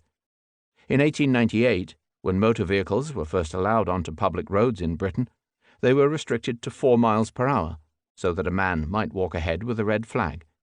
Nowadays, no concern is shown by millions who cruise at 100 miles per hour on the German autobahns, at 240 miles per hour on the French TGV, or at 1,000 miles per hour on Concorde. Since the 19th century, power and speed have been made familiar, and familiarity has bred contempt. Naturally, most Europeans did not realize how great was the power which had been put in their hands. The rash and the ambitious sought to exploit it to the full. The wise sought to use it with caution. The British, the early leaders, had little choice but to step warily in continental affairs. So too did Otto von Bismarck, creator of the most powerful industrial and military unit of the age. The Iron Chancellor turned Germany into a great power, but not a universal menace. His best-known phrases about iron and blood, or blood and iron, were spoken about budgets and social affairs, not war. As the century's greatest statesman, he even grasped the limitations of statesmanship itself, not aspiring to control the current of events, only occasionally to deflect it. In der Beschränkung zeigt sich erst der Meister, ran one of Goethe's epigrams. The master triumphs by holding back, or genius consists of knowing when to stop. Bismarck's successors did not practice such restraint. Contrary to some expectations, Europe's brush with modern power revived its Christian culture. The railway age was also the age of muscular Christianity. Engineers went out into the world in the company of missionaries. People who felt their own vulnerability in a fast-changing world hankered after earlier models of piety and discipline. Despite the mindless machines, and in line with the growing wave of Romanticism, they felt more need for divine reassurance, a greater readiness to accept the supernatural, an eagerness to experience the depth of their being. When they died, they were not averse to seeing their life as a journey on the spiritual railway. The line to heaven by Christ was made. With heavenly truth the rails were laid. From earth to heaven the line extends. to life eternal where it ends. God's love, the fire, his truth, the steam which drives the engine and the train. All you who would to glory ride must come to Christ, in him abide, in first and second and third class, repentance, faith and holiness. Come then, poor sinners, now's the time, at any station on the line. If you'll repent and turn from sin, the train will stop and take you in. The initial circumstances of 19th century Europe were crucial. The forces for change could only operate within the political and international framework that came into being at the end of the Revolutionary Wars, and that framework was given a very particular twist by the extraordinary events of 1815. In February of that year, at the moment when the Congress of Vienna was failing to agree on a settlement, the revolutionary genie slipped once more from the bottle. Napoleon escaped from Elba. In the subsequent 100 days, Europe had to face the spectre of revolutionary war all over again. The shock was tremendous. If the political mood among the victorious powers in 1814 had been cautious, in 1815 it became downright reactionary. It created a climate in the subsequent decades where any sign of changes was instantly suppressed. The 100 Jours, therefore, electrified Europe. Within 3 weeks of his lonely landing at Antibes on the 1st of March, Napoleon had crossed the Dauphiné Alps, won over Marshal Ney, who had been sent to bring him back in a cage, and entered Paris in triumph, forcing Louis XVIII to flee. Within 3 months he had reformed his army and left Paris to attack the forces of the coalition which were gathering on the northern frontier. His strategy was simple: to pick off the Allies one by one before they could coalesce against him. On the 16th of June, at Ligny, he defeated the Prussians, but did not prevent them from retiring in good order. On the 18th of June he confidently attacked the British at Waterloo near Brussels, but the thin red line of the Duke of Wellington resisted all the furious charges of the French in a day of unrelenting slaughter, and Blücher's Prussian cavalry, riding over the horizon in the late afternoon, swept the French from the field. Napoleon, after his 60th set battle, was finally swept from the field of history. On the 22nd of June, he abdicated yet again.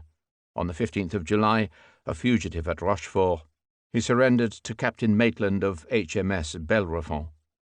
He was taken to Plymouth, and thence to the remote island of St. Helena. This time he didn't escape. Writing his memoirs, he predicted that within 10 years Europe would either be Cossack or Republican. When he died, it was not an event, Talleyrand said, only a news item. Reconvening after Waterloo, the Congress of Vienna met in chastened mood. The representatives of the victorious powers could not be accused, as in the previous year, of dancing instead of making progress. They were ready to risk nothing. They were determined, above all, to restore the rights of monarchy, the sacred institution considered most threatened by the Revolution. In so doing, they paid little attention to the claims either of democracy or of nationality. They resolved their differences by compensating the disgruntled at the expense of the defeated. A German confederation of 39 states was to take the place of the Confederation of the Rhine and the Holy Roman Empire. Prussia, which had been pressing for Alsace, Lorraine, and Warsaw, was given half of Saxony instead. Austria, which had lost its stake in the Netherlands, was given much of northern Italy. The United Provinces, which had lost the Cape of Good Hope, was given the Austrian Netherlands.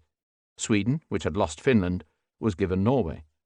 Russia was confirmed in its possession of Finland, Lithuania, and eastern Poland, and was given a separate kingdom of Poland round Warsaw, where the Tsar could be king. Britain contented itself with a bag of islands from Heligoland to Ceylon. A gaggle of antiquated monarchies was restored to Naples, Madrid, and Turin, but a few of the old republics were allowed to revive. As Tsar Alexander remarked, republics are not in fashion. An exception was made for the Republic of Krakow, a city claimed by Prussia, Russia, and Austria, and withheld from all of them. The spirit of the settlement, therefore, was more than conservative. It actually put the clock back.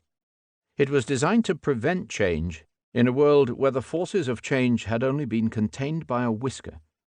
The Duke of Wellington's comment on Waterloo was, "A damned nice thing, the nearest run thing you ever saw in your life." Such was the feeling all over Europe. The issue between change and no change was so close that the victors felt terrified of the least concession.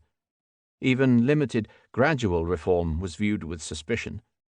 "Beginning reform," wrote the Duke in 1830, "is beginning revolution. What is more, France, the eternal source of revolutionary disturbances, had not been tamed. Paris was to erupt repeatedly in 1830, 1848, 1851, 1870. When Paris sneezes," commented the Austrian Chancellor Metternich, "Europe catches cold." French-style democracy was a menace threatening monarch, church, and property, the pillars of everything he stood for. It was, he said, "the disease which must be cured, the volcano which must be extinguished, the gangrene which must be burned out with a hot iron, the hydra with jaws open to swallow up the social order."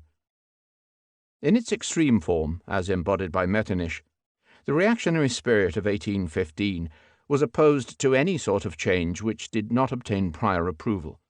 It found expression in the first instance in the Quadruple Alliance of Russia, Prussia, Austria, and Britain, who agreed to organize future congresses whenever need arose, and then in a wider Holy Alliance organized by the Tsar. The former produced the Congress of Aix-la-Chapelle, which readmitted France to the concert of respectable nations. The latter produced the proposal that the powers should guarantee existing frontiers and governments in perpetuity. All this was too much for the British government, which, in advising the Prince Regent against the Holy Alliance, had put him into the company of the Sultan and the Pope. By British standards, Lord Liverpool's government was unusually conservative. In its internal policies it was resisting reform on all fronts. But it could not allow the reactionaries of Europe to create the international equivalent of a steam engine with no form of safety valve. At each of the subsequent congresses held at Troppau, Laibach, and Verona, the British held strong reservations about the successive expeditions for crushing revolution in Naples, Greece, and Spain. On the critical issue of the revolt of Spain's South American colonies, the British Foreign Secretary, George Canning, joined the U.S. President, James Monroe, in forbidding any sort of European intervention in the Americas. "I called the New World into existence," he told the House of Commons in 1826, "to redress the balance of the old. In effect, he killed the Congress system stone dead. Things are getting back to a wholesome state," he remarked shortly before his death. "Every nation for itself, and God for us all." Nonetheless, the short-lived Congress system was important for setting the scene within which 19th-century Europe began its stormy career. Despite its failure to create any durable institutions, which had briefly promised to assume the mantle of some premature League of Nations, it set the climate of the conservative continental order against which all subsequent reformers and revolutionaries had to contend. It delineated the international arena in which the five recognized powers, the Quadruple Alliance plus a reinstated France, were to operate against all upstarts and newcomers for the next century. Despite important modifications, it presided over a map of Europe that was not to change in its essentials until 1914–18. From the starting point of 1815, the century evolved through three clear stages: those of reaction, 1815–48, reform, 1848–71, and rivalry, 1871–1914. In the first stage, the conservative fortress held out with varying success until it collapsed amidst the general revolutionary outburst of 1848. In the second stage, the powers reluctantly conceded that controlled reform was preferable to endless resistance. Important concessions were made on all fronts. Constitutions were granted, the last serfs emancipated. Two of the three leading contenders for national independence were allowed to achieve it. In the third and final stage, Europe entered a period of intense rivalry, aggravated by diplomatic realignments, military rearmament, and colonial competition. 40 years of unequaled peace could not restrain the growing tensions which, in August 1914, were permitted to pass into open conflict. Europe's modern and modernizing societies, armed with modern weapons, recklessly entered a modern war whose slaughter made Napoleon's battles look like skirmishes. Modernization, not to be confused with modernism, is now the preferred sociological term to describe the complex series of transformations which communities undergo on their way from backwardness to modernity. Its starting point is the traditional type of agrarian, peasant-based society, where the majority of people work on the land and produce their own food, and its destination is the modern type of urbanized and industrialized society, where most people earn their living in towns and factories. It consists of a chain of some 30 or 40 related changes, each link of which forms a necessary component in the total operation. It certainly includes and subsumes industrialization and the Industrial Revolution, which is now usually taken to be just one vital part or one stage of the overall process. No change in human life since the invention of agriculture, metallurgy, and towns in the New Stone Age have been so profound as the coming of industrialization. By general consent, modernization was first experienced in Great Britain, or rather in certain regions of Great Britain, such as Lancashire, Yorkshire, the Black Country, Tyneside, Clydebank, and South Wales. But it was soon felt on the continent, especially in locations on or near the great coalfields in Belgium, in the Ruhr, and in Silesia. From these areas of industrial concentration, its effects were gradually felt in ever-widening circles, first in the ports, then in the capital cities, and eventually right across the countries which received the industrial stimulus. It could never be complete, but to varying degrees its effects were felt across the face of Europe. When they were felt overseas, either through the colonial end of imperial economies or through local initiative, they were seen as aspects of Europeanization.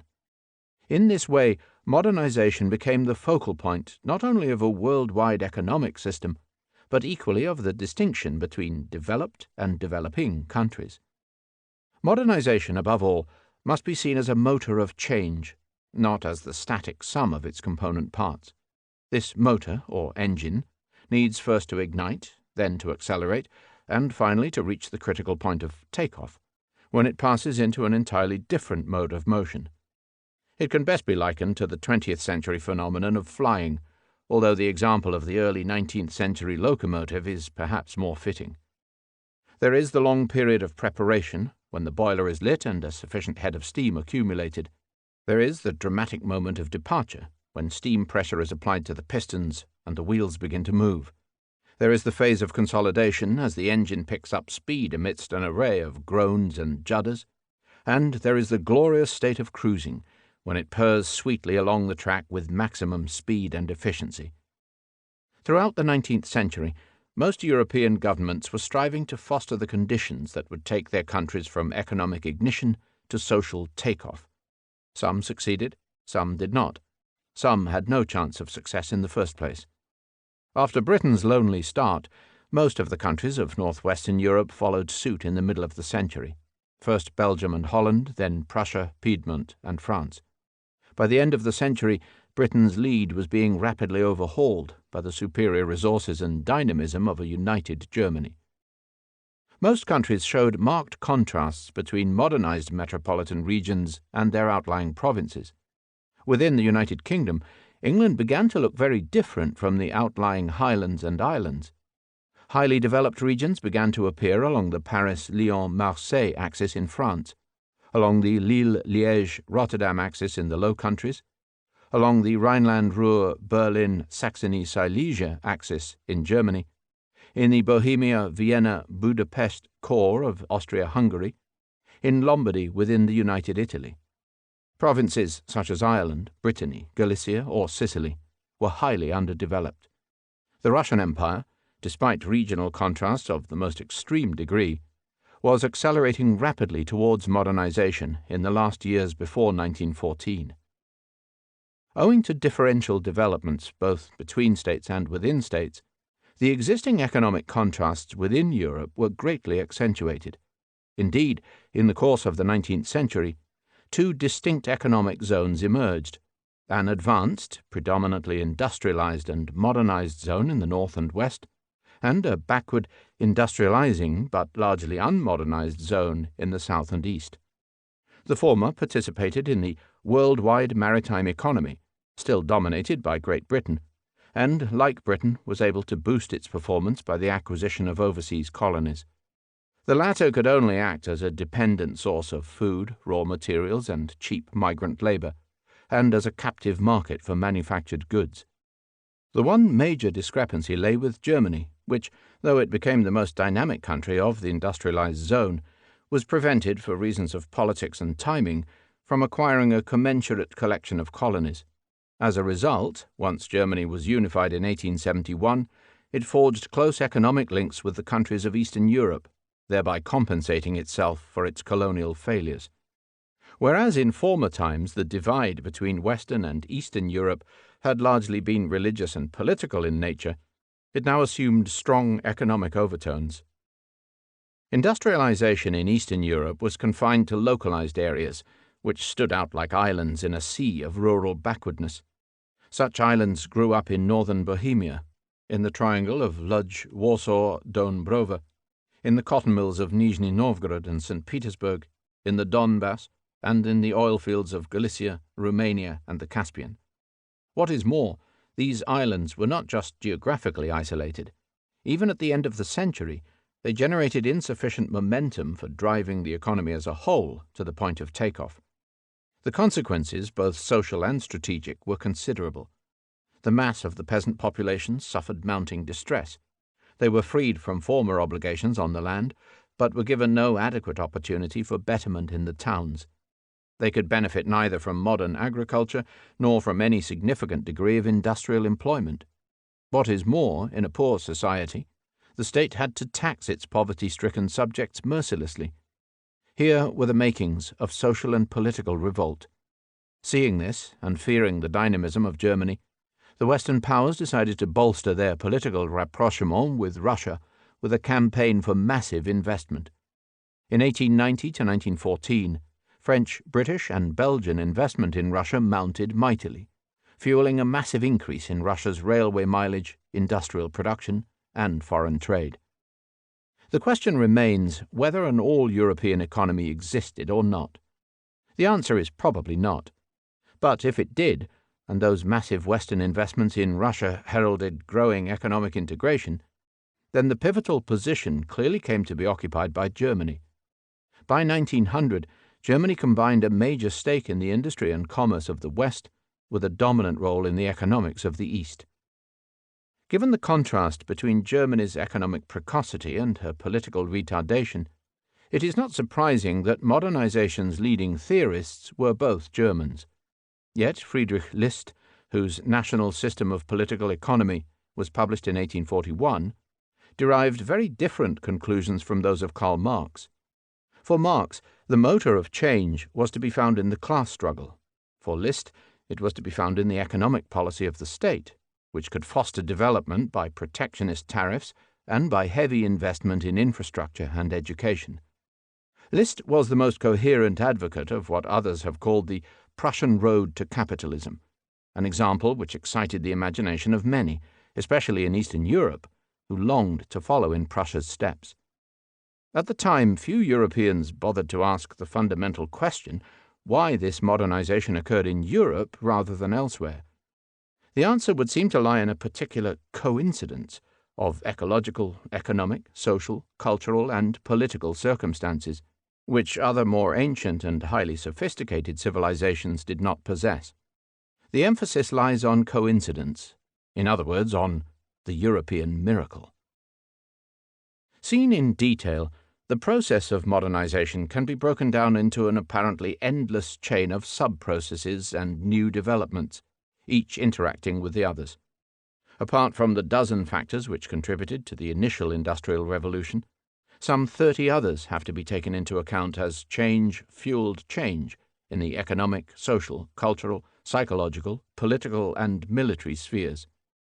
Agricultural production benefited from the gradual introduction of machines, from McCormick's horse-drawn reapers to steam-driven threshers, and eventually to petrol-driven tractors. The export of agricultural machinery was a major item in the trade between industrial and non-industrial regions. More machines meant fewer hands on the farm, and more people who could migrate to town and factory. The mobility of labor was greatly increased during the Revolutionary Wars, when serfdom was abolished in France, Italy, and Spain, and when millions of soldiers left their villages never to return. In Eastern Europe, the emancipation of the serfs took place over several later decades. It caused much misery in Prussia in 1811–48, where brutal rentification of services often led to forcible clearances. It happened overnight in Austria in 1848, leaving a trail of unresolved disputes. It was effected in the Russian Empire by the Ukaz of 1861, in the Kingdom of Poland by the Ukaz of April 1864. New sources of power were brought in to supplement king coal, first with gas, then with oil, and later with the commercial use of electricity. Pall Mall in London had been illuminated by gaslights in 1813, and coal gas was generally available in Britain for domestic and urban use from the 1820s. Oil was available from the 1860s. Oil fields were opened up in Europe at Borisov, Galicia, at Ploiești, Romania, and at Baku on the Caspian. With time, the internal combustion engine was to prove as revolutionary as the steam engine. Electricity became widely available only in the 1880s, following Graham's perfection of the dynamo, and the construction by Deprez of high-tension transmission cables. It could produce heat, light, and traction. The debut of La Fée Électricité took place at the Universal Exhibition in Paris in 1900. At that time, 92% of the world's energy still came from coal. Power-driven machines and engines were applied to an ever-widening range of operations, from conveyor belts to steamboats. The critical developments, however, were those of machine tools, machines that manufactured machines, and of power tools, such as the steam hammer or pile driver, which eliminated the manual element from heavy operations. Henry Maudslay of Woolwich, inventor of the metal lathe, is sometimes seen as the father of the field. Mining, for all the advances in pumping and safety, remained a labor-intensive industry. In 1900, as in 1800, millions of European coal miners crouched at the coalface, pick in hand, selling their health for a high wage and silicosis. Iron mining was centered on the rich Minette deposits in Luxembourg-Lorraine, in northern Spain, in northern Sweden, and at Krivoy Rog in Ukraine. Metallurgy made greater progress. A series of advances in blast furnace design culminated in Sir Henry Bessemer's converter at Sheffield, and in Martin's open hearth process at Cirey. The railway age was supplied with cheap, high-quality steel, which, apart from rails, could be used for bridges, ships, building frames, munitions. In the 1880s, advances in the theory and practice of allotropy brought a wide range of high-grade alloys onto the markets, with specialized uses in tool-making and artillery. Electrometallurgy facilitated aluminium production. If the 18th century ironmasters were the princes of the first industrial revolution, the steel makers of the late 19th century, such as Schneider of Le Creusot or Krupp of Essen, were their true heirs apparent. Steel production became the key index of industrial power. Transport improved dramatically in speed, efficiency, and comfort. Roads entered a new era with John Macadam's stone and tar surface, only fully utilized after the arrival of the motor car. Bridging acquired fresh dimensions with Telford's first suspension bridge at the Menai Straits. Railways carried ever more passengers and freight ever more cheaply and faster. Overland travel time between Paris and St. Petersburg was cut from 20 days in 1800 to 30 hours in 1900. Europeans were united by the romance and the utility of their railways. By the turn of the century, by far the densest network had been built in Belgium, 42.8 kilometres of track per 100 square kilometres, as compared to 19 kilometres in the UK and 17.2 kilometres in Germany. By far the most extensive provision had been made in Sweden, 27 kilometres per 10,000 inhabitants, as against 12.2 kilometres in Belgium. By far the worst provision had been made in Serbia, 2.5 kilometres per 10,000, as compared with 5.7 kilometres in European Russia. In aviation, the Montgolfier's hot air balloon, first tested on the 5th of June 1783 at Annonay near Lyon, made ballooning an important military skill throughout the 19th century. It was superseded by Count Zeppelin's dirigible airship and, shortly afterwards, by aeroplanes. In the 1890s, Otto Lilienthal, pioneered gliding in Germany, and in 1903 at Dayton, Ohio, the Wright brothers achieved manned, petrol-driven flight. On the 25th of July 1909, Louis Blériot sensationally flew a monoplane across the English Channel in 31 minutes. Communication systems improved in parallel.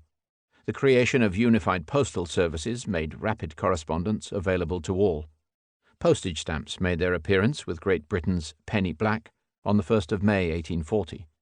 They were introduced in Zurich and Geneva, in France and Bavaria, in Prussia, Austria and Spain, in Sweden, in Russia and Romania, in Poland, in Iceland. The invention of the electric telegraph, 1835, of the telephone, 1877, and of radio, 1896, rendered long-distance communication instantaneous.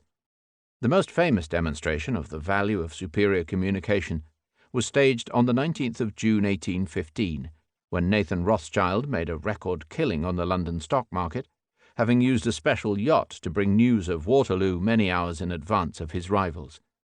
Important improvements in international communications were effected by the International Postal Union, the International Telegraph Union, the International Bureau of Weights and Measures, and the Central Bureau for Railway Traffic. Capital investment multiplied in proportion to growing returns. Private firms reinvested growing profits. Governments invested a growing proportion of rising taxation. A bottomless demand for capital exhausted the possibilities of private borrowing and revived the potential for joint stock companies, which in England and France, though not Scotland, had been curtailed since the bubble disaster of 1720. From the 1820s, the limited joint stock company became familiar all over Europe. These Sociétés Anonymes, S.A., or Aktiengesellschaft, A.G., or Company Limited, with their shareholders and their AGMs, paid dividends to their investors whilst owing only limited liability to their creditors. Soon, through horizontal mergers or vertical contracts, they were combining themselves into ever larger conglomerates, either consolidated trusts or confederated cartels. In Britain, where fears of monopoly were strong, trusts and cartels were slow to develop. Many of the largest British companies, such as the steamship lines P&O or Cunard, appeared in the 1840s. But in France, cartels were common. In United Germany there was little opposition to enormous trusts or Konzernen on the American model, which dominated each sector of the market. Domestic markets were boosted by population growth, by the greater accessibility of population centers, by expanding affluence, and by the creation of entirely new sorts of demand. Among many newcomer industries, the most important was the chemical industry, which grew from the separation of aniline dyestuffs, the Solvay process of soda extraction, and the production of artificial fertilizers. A barrage of exciting artificial materials then descended, including plastics, concrete, cellophane, celluloid, rayon, viscose, aspirin. German names were specially prominent among the chemical pioneers, notably Liebig, Hoffmann, Bunsen, and Bayer. Foreign trade was boosted by the opening up of new continents, especially America and Africa, by the drive for colonies, by the hunger at home for raw materials, by the thirst abroad for an ever greater range of manufactured goods. Foreign and domestic markets became interdependent. Government policy towards modernization varied in accordance with a country's regime, its resources, and its relative position. Few could fail to see the benefits, but governments of poor countries, like Russia or Spain, vacillated between their shame of backwardness and their fear of dependence. Autocratic regimes like Russia could isolate themselves until a decision to accept foreign investment was taken. More liberal or more indecisive regimes, like Austria-Hungary, could not. Once the Industrial Revolution was in motion, a long series of consequences ensued. In the purely economic sphere, the growth of the money economy turned self-sufficient peasants into wage earners, consumers, and taxpayers, each with new demands and aspirations. Paper banknotes came into general circulation. A vast range of new skills and techniques in marketing, advertisement, and distribution was nurtured. The deluge of developments in science and technology took innovations away from the private inventor and into the realm of systematic, sponsored R&D. The need for financial services, great and small, led to the proliferation of credit associations, savings banks, and insurance companies. The multiplication of commercial transactions encouraged the standardization of weights, measures, and currencies. In the social sphere, urbanization on a massive scale brought a welter of new problems, a set of new social classes, and a crop of new public services. The latter included paved streets, city transport, street lighting, fire brigades, waterworks, gasworks, sewerage works, town planning, hospitals, parks, and police. The old rural distinction between the nobles and the peasants was overtaken by the new urban distinction between the middle classes and the working classes. Just as the middle classes were conscious of strata within their ranks, with professional lawyers and doctors feeling much superior to traders and shopkeepers, so the working classes were channeled into hierarchies of their own. Wage labourers formed an important sector of employees both on farms and in factories, and as navvies on the ubiquitous construction projects. Domestic service in the large number of prosperous middle-class family houses provided a vital source of employment for both men and women. Employment in the new factories was thought more prestigious than self-employment in the older crafts. Skilled, well-paid specialists and foremen could feel themselves proletarian aristocrats, vis-à-vis the unskilled casuals and the urban poor. The concept of class based on flexible economic criteria was strongly opposed to the older groupings based on birth and legal privilege, and was a central feature of modern society. The traditional European family household had always been thought to be large, complex, stable, and patriarchal. Modern research has challenged some of the preconceptions about this classic family of Western nostalgia, and has shown that the small, simple household and the nuclear family were not exclusively modern inventions. Even so, it would be hard to accept that modernization did not have a profound effect on family structures. Certainly, it was the belief that modern life was destroying the stability of the family that motivated Frédéric Leplay, the pioneer of family history and conceptualizer of la famille souche, or stem family. Women's circumstances were radically transformed. Traditional rural life had assured women of an equitable division of shared labor, and the presence of an extended family which eased the pressures of childbearing and motherhood. Modern urban life turned the man into a primary breadwinner, and left the woman either as a lonely homemaker and domestic manageress, or, in the case of the working class, as a thrice-burdened outworker, housekeeper, and parent. Not surprisingly, beyond the prim parlours of polite society lay a teeming underworld of prostitution, desperation, and early death. Industrialization brought wave after wave of migration, first on a local or seasonal basis from village to factory, next on a regional basis from the countryside to the towns, and from the 1850s onwards on an international and an intercontinental basis to all the industrial cities of Europe and the USA.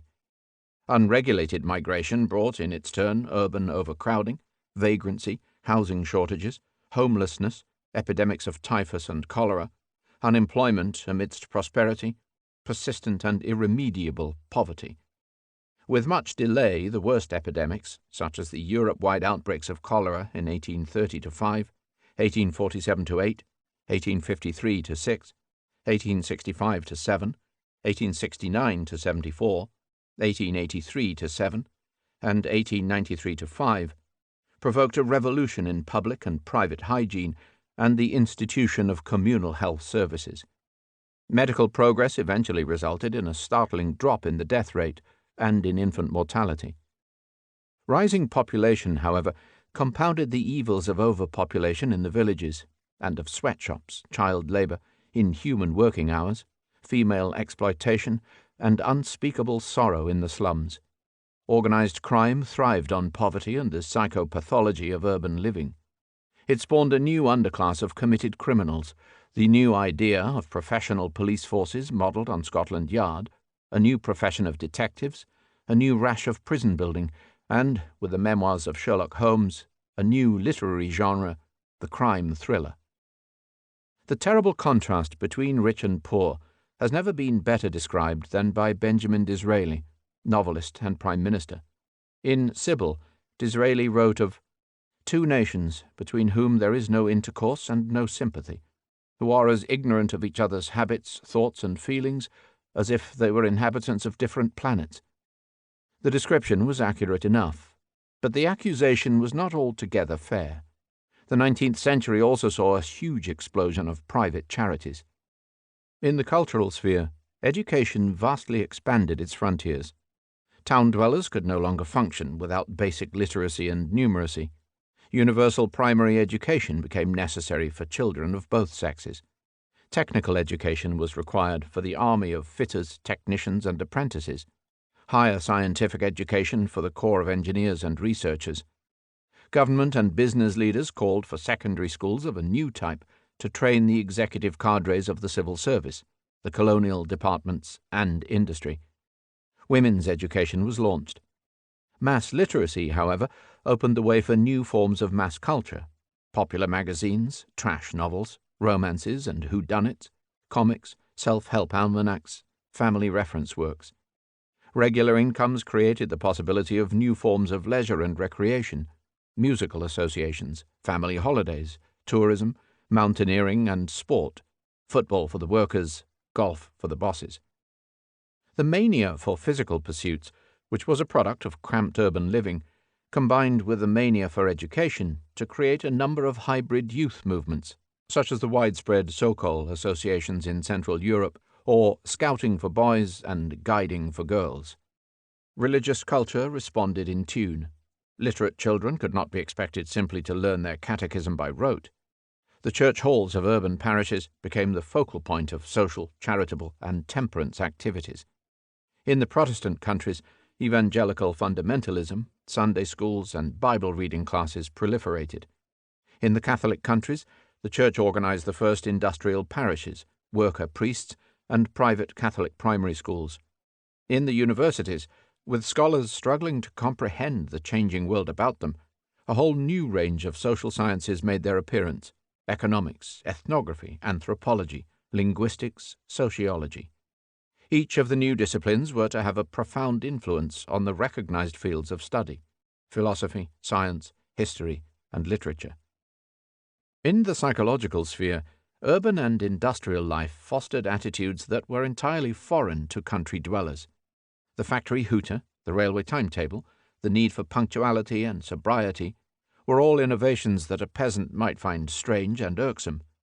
Consumerism and compulsory thrift were complementary reactions of the fearful spender let loose on an unfamiliar market. Class consciousness was born of anxious people uncertain of their status in a strangely mobile society.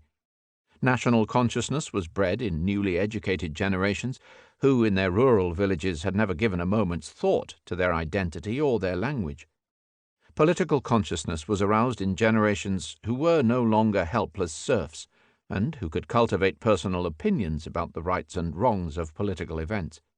Indeed, national and political consciousness was often aroused most fiercely in those countries where a repressed population was deprived of free expression and a free vote. Lastly, there was the psychology of late 19th century imperialism, where a whole generation of parvenu Europeans were taught to look down on other races and cultures in ways that secure and settled societies would not have embraced. In the political sphere, governments faced new types of challenge. They were no longer addressing themselves to their own narrow elite, but to a mass audience of taxpayers, holding a wide variety of views expressed with growing confidence and sophistication. They could not restrict political life indefinitely to the traditional male-propertied caste, and they were increasingly faced with organized campaigns for universal male suffrage and later for women's suffrage. The majority of Europeans were enfranchised between 1848 and 1914. As a result, political parties sprang up, each with a mass following and each devoted to the interests of liberals, conservatives, Catholics, peasants, workers, or whatever. Governments had also to institute a wide range of specialized ministries and to run a bulging bureaucracy that had a mind and will of its own. They were employers on a grand scale and were forced to consider the welfare of their employees with national insurance and pensions. They had to reorganize local government to suit the needs of self-important cities and of freshly populated provinces, and hence to rethink the entire relationship between capital and periphery. They had to cope with a wide range of professional, commercial, and industrial associations, and, most particularly in the second half of the century, the trade unions, who claimed the right to act as pressure groups long before they were formally integrated into political life. Finally, in the military sphere, both generals and politicians had to contemplate conflicts where civilians and women would be recruited to the war effort, where conscript armies of unheard-of size would be mobilized, and where staff officers armed with railway timetables would marshal men armed with machine guns onto ground that could be subjected to 20 tons of high-explosive shell fire per square foot per hour. Of all the challenges, this was the one which, by 1914, they were least equipped to face. Reflections on the implications of warfare did not lead Europeans to reduce their military establishments. Kant, in 1797, had issued the definitive moral condemnation. War, he wrote at the end of his Metaphysics of Manners, ought to have no place there. But much more common was the assumption of de Maistre that war was the habitual state of the human species. The treatise on war, written by the Prussian general Karl von Clausewitz, was one of the most lucid and influential books of the century. War, he wrote, is the continuation of politics by other means. Recounting the onward march of modernization, it is easy to give the impression that the road was smooth and the direction obvious.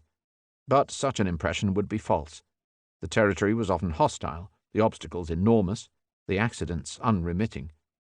For every entrepreneur there was an aristocrat who did not want the railway to cross his land. For every machine there was a dispossessed craftsman who wanted to smash it. For every fresh factory, abandoned villages. For every shining city hall, slums. Of every 10 children born into that Europe of pride and progress, 3 or 4 died. Economic growth did not mount on a steady upward curve. The new capitalism was capricious. Violent booms alternated with sudden slumps. The first decade of peace after 1815 witnessed a prolonged recession throughout Europe. Later periods of recession occurred after 1848 and after 1871. All periods contained shorter cycles of advance and retreat. Wages and prices moved by fits and starts. In the past, economic crises had been caused by visible things like plague or famine. Now, they were said to be caused by inexplicable things like overproduction, market conditions, or monetary failure. Average material conditions were definitely improving, but for individual families they often spelt unfamiliar wealth or desperate penury. Materially, European society was better off. Psychologically, Europeans were seriously disturbed. Nonetheless, the world created by European modernization was incredibly rich for its chief middle-class beneficiaries, rich in material possessions, rich in variety, rich in culture and style, rich in new experiences. A university professor in Scotland in the 1880s might earn £600 annually, 10 times the upper reaches of the working class and equivalent to the price of a 6-bedroomed house. In 1890-1, the 17 official nationalities of Austria-Hungary shared 215 registered spas and 1,801 newspapers and periodicals. La Belle Époque was the time when people went waltzing, dined at the Café Royal, bought pictures by the Impressionists, lived in the luxury of Art Nouveau. A French politician like Édouard Herriot, mayor of Lyon, could speak excellent German and hold his own on Wagner and Kant. In 1895, Henry James, the American novelist living in Europe, acquired electric lighting. In 1896, he rode a bicycle. In 1897, he wrote on a typewriter. And that was in a period which a British Royal Commission had called the Great Depression. Money was increasing in real value as prices gently fell. The poor, at least, could eat cheap food. Only the landowning aristocracy squeaked, appalled at their shrinking fortunes. There was no major war for more than 40 years. It looked as if this world would go on forever. Demographic growth was one of the surest indicators of Europe's dynamism. In brute terms, the population rose from approximately 150 million in 1800 to over 400 million by 1914. The accelerating rate of increase was more than twice as great as in the previous 3 centuries. Europeans were reminded of the implications from the start. In 1816, the English economist Thomas Malthus published the final edition of his depressing Essay on the Principle of Population. He predicted that while the production of food might rise arithmetically, the growth of population would proceed geometrically. If he had been correct, Europeans would have begun to starve to death within a few decades. Indeed, some thought that the Irish potato famine of the 1840s was a premonition of the general disaster. The British Isles, with a limited supply of arable land and a rocketing population, looked specially vulnerable. In the event, the general disaster never occurred. Such famines as did occur, as in Ireland, struck in the most backward rural districts of Europe, in Galicia and on the Volga, not in Europe's overcrowded cities. The point came in the 1870s when large amounts of grain began to be imported from North America. But several European countries, such as Ukraine and France, showed a healthy surplus, and food prices in 1870 to 1900 were falling everywhere. At no time did the overall situation become critical. The dynamics of European demography came to be much better understood in the course of the century. Sweden had been exceptional in carrying out a general census as early as 1686, but every European government now began a regular series. France and Great Britain from 1801, the German Customs Union from 1818, Austria-Hungary from 1857, Italy from 1861, Russia from 1897. By the turn of the century, sophisticated statistics were available for all countries. In Eastern Europe, they were far superior to much that the 20th century produced. Europe's overall population gains were due to natural increase. The annual birth rate was highest early in the century, when death rates were also high. But in the 1900s it was still buoyant, up to 40 per 1,000 in many countries. With the help of medical advances, death rates were halved from approximately 40 to 20 per 1,000. With the curious exception of France, fertility and reproductive enthusiasm were much higher than ever before or since. The growth of cities was dramatic. By 1914, Europe had 12 million-plus conurbations. London, Paris, Berlin, Vienna, St. Petersburg, and Istanbul had reached that status earlier on. Glasgow, Manchester, Leeds, Liverpool, Birmingham, the Ruhr, Hamburg, and Moscow followed later. Another score of cities, from Madrid to Odessa, had passed the half-million mark. Numbers in the rural population remained fairly static in the developed countries, although their proportion plummeted. In Great Britain in 1900 they represented only 8%. In Germany they stood at 40%, having dropped from 75% in 30 years.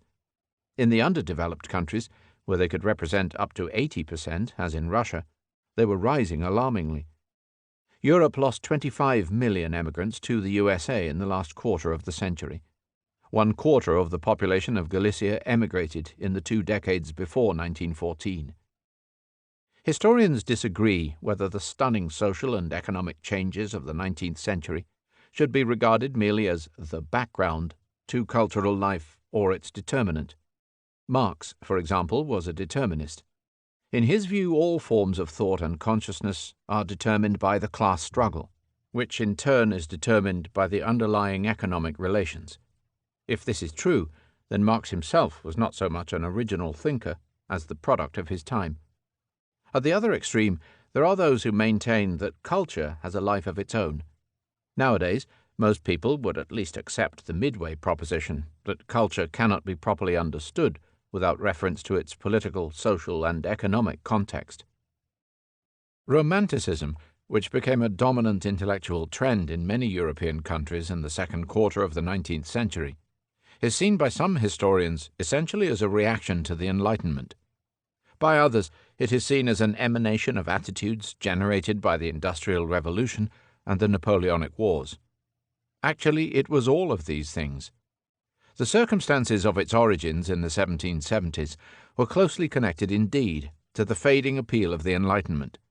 At the same time, the reasons for its mass appeal in the 1820s and 1830s were closely bound up with the experiences of a generation which lived through the revolutionary ordeal, which felt the impact of machines and factories, and which fumed after 1815 under the dead weight of the reactionary regimes. Romanticism found expression almost everywhere, even in Russia, treating the Catholic Protestant and the Catholic Orthodox divide with indifference.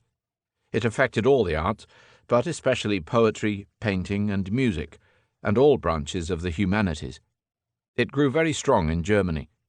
It was well represented in Britain, though the first British romantics, like Lord Byron, were better received on the continent than at home. After some delay, it appeared in force in France and Italy, as a counterweight to the deep-rooted traditions of classicism and rationalism. In Poland and in Hungary, where it was coloured by the agonies of national defeat, it became the dominant mode of thought.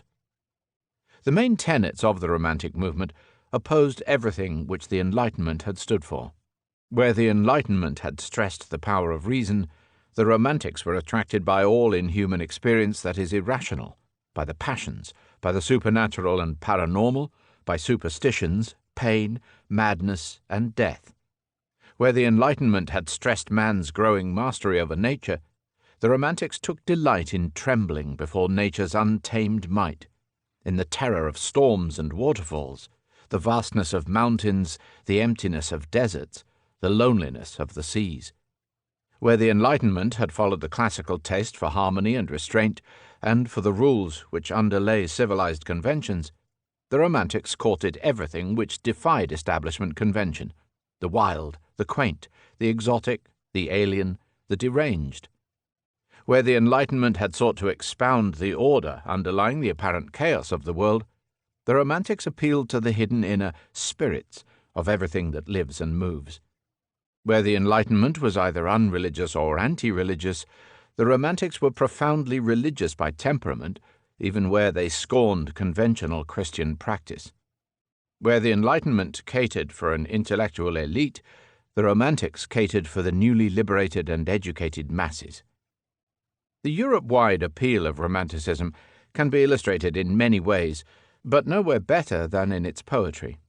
John Keats languished archaically before the charms of a medieval maiden. "Oh, what can ail thee, knight-at-arms, alone and palely loitering? The sedge is withered from the lake, and no birds sing." Alphonse de Lamartine revelled simultaneously in the beauties of the Lac du Bourget and in thoughts of eternity.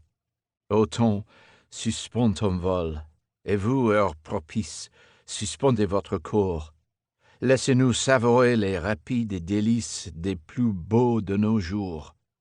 O time, suspend your flight, and you, auspicious hours, suspend your course. Allow us to savour the fleeting delights of our most beautiful days." Giacomo Leopardi sang the night song of a wandering shepherd of Asia.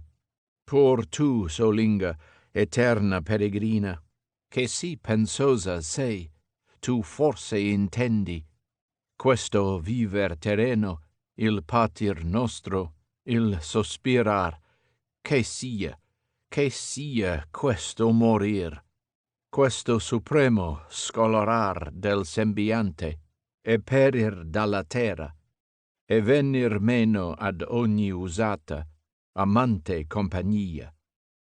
Yet, lonely eternal wanderer, who are so thoughtful, perhaps you understand what this earthly life may be, our suffering and sighing, and what this dying is, this ultimate fading of the features, and perishing from the earth, and falling away from every familiar, loving company. Joseph Freiherr von Eichendorff recounted his favourite themes of Lust, desire, Heimat, homeland, and Waldeinsamkeit, forest loneliness, in his native Silesia. "In einem kühlen Grunde, da geht ein Mühlenrad. Mein Liebster ist verschwunden, die dort gewohnet hat. Sie hat mir treu versprochen, gab mir ein Ring dabei. Sie hat die Treu gebrochen, mein Ringlein sprang entzwei. Hör ich das Mühlrad gehen, ich weiß nicht, was ich will. Ich möchte am liebsten sterben, da war's auf einmal still." In a cool and shady hollow, the old mill wheel is turning, but my loved one has departed from where she once was dwelling. She promised to be my true love, and sealed it with a ring. Now all her vows are broken, and shattered is the ring. When I listen to the mill wheel, I lack all thought and will. The best course is to perish, for then would all be still. And Juliusz Słowacki, intense and eloquent, celebrated the exalted inner life. Kto mogąc wybrać, wybrał zamiast domu, gniazdo na skałach orła, niechaj umie, spać gdzie źrenice czerwonie, a do gromu I słachać, szatanów w sosen szumie. Whoever, having the choice, in place of a home, would choose an eagle's nest on the cliffs, may he know how to sleep, though his eyes be reddened from the lightning, and to listen to the moaning of the spirits in the murmur of the pines. In due course, Romanticism elicited a reaction against its own heady success. The reaction took the form of a revival of the ideals of classicism, in short, of neoclassicism. Thereafter, the rival trends remained major influences throughout the century. Their rivalry was specially evident in architecture. Rival railway companies would build their terminal stations in contrasting styles. The London and North Western built Euston Station in elegant classic. The Midland Railway built the adjoining St Pancras Station in flamboyant neo-Gothic. The classical romantic mix was particularly fruitful in literature. The three giants of the age, Alexander Pushkin, Adam Mickiewicz, and J.W. Goethe, defy easy classification exactly because their works fuse classical and romantic elements into an indivisible whole. Their masterworks, Eugene Onegin, Pan Tadeusz, and Faust, were all verse novels or verse dramas, completed at almost the same moment. Their supreme mastery of language, at a juncture when literacy was spreading rapidly, gave their authors the status of national bards, making their lines and phrases an integral part of everyday communication. There is not a Pole who cannot recite, "O Litva, my homeland, you are like health," not a German who has not been bewitched by "the land where the lemon trees bloom," no Russian schoolchild who has not been taught the lines of "The Bronze Horseman" from St. Petersburg. Природа здесь нам суждено, в Европу прорубить окно, ногою твердо стать приморье. Люблю тебя, Петра творенье, люблю твой строгий, стройный вид. Невы державное течение, береговой ее гранит. Красуйся, град Петров, и стой неколебимо, как Россия. Да умириться же с тобой и побежденная стихия. Here we are, destined by nature to cut a window into Europe and to gain a foothold by the sea.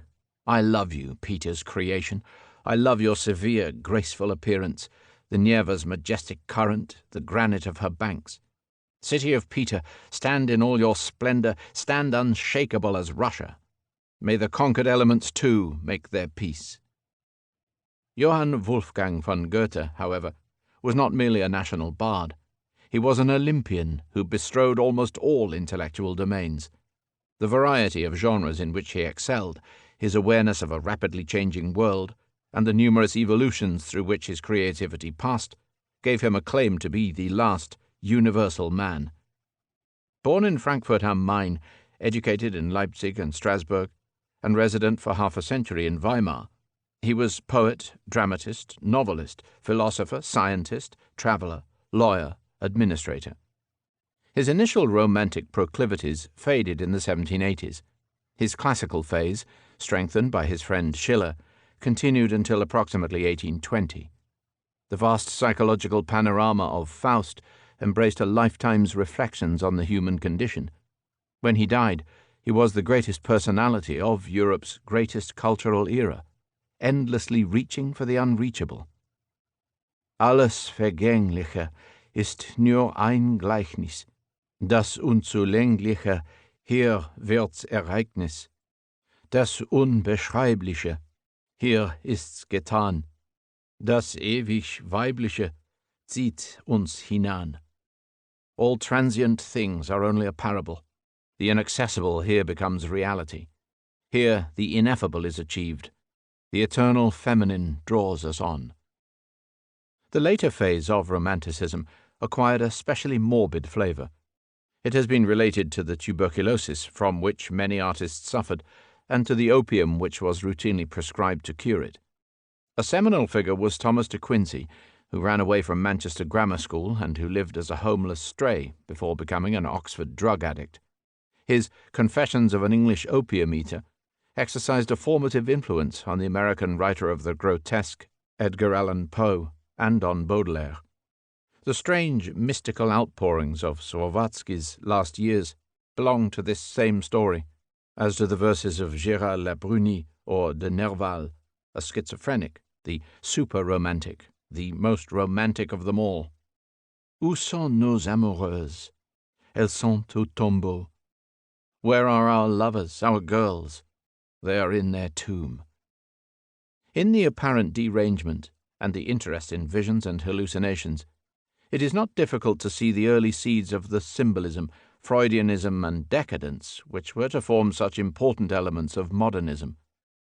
The Pre-Raphaelite Brotherhood was founded in 1848 in a house on Gower Street, London, by a circle of poets and painters who congregated round Dante Gabriel Rossetti, the son of a Neapolitan exile. Despite continental sources of inspiration, it remained an exclusively English movement, but archetypal of the age. Apart from the Rossetti brothers, its leading members included J. A. Millais, W. Holman Hunt, Ford Madox Brown, and Edward Burne-Jones, and it found a champion in the critic John Ruskin. The group took its name from its members' common enthusiasm for the art of the Italian Quattrocento, which fueled their rebellion against contemporary academic painting. They were strongly exercised by the links between art and literature, D. G. Rossetti being the translator of both Dante and Villon, and applied their principles to everything from architecture and furniture to mosaics, tapestry, stained glass, and interior design. They cultivated what they took to be both the techniques and, above all, the spirit of late medieval art. They imitated the clarity of form and brightness of color of iconographic painting, and they exuded a moral seriousness, often expressed in mystical religiosity. Among their most celebrated images would be Millais' Ophelia and Hunt's The Light of the World. One of their later recruits was William Morris, poet, primitive socialist, craftsman, printer, and designer. At Kelmscott Manor, Morris hosted some of the Brotherhood's most inspired activities, long after the group as a whole had broken up. That same era also saw the efflorescence of the novel across the continent. Honoré de Balzac and Charles Dickens, born en face at Rouen and Portsmouth, were among the first to capture the popular imagination. But in time all the major novels were translated into all major European languages.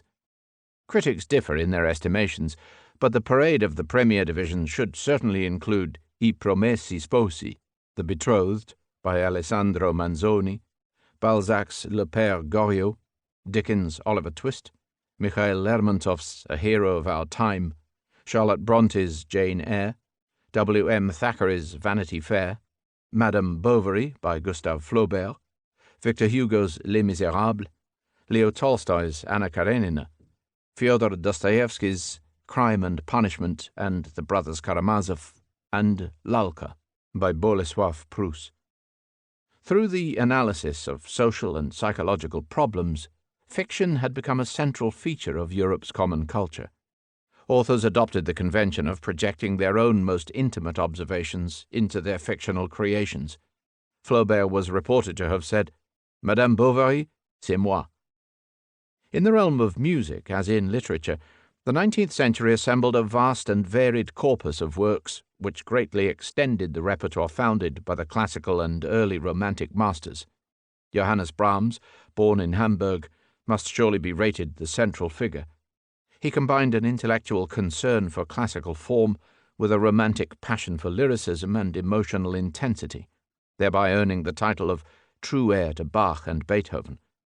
The succession of more obviously romantic orchestral composers began with Hector Berlioz, whose Symphonie Fantastique broke all the existing rules.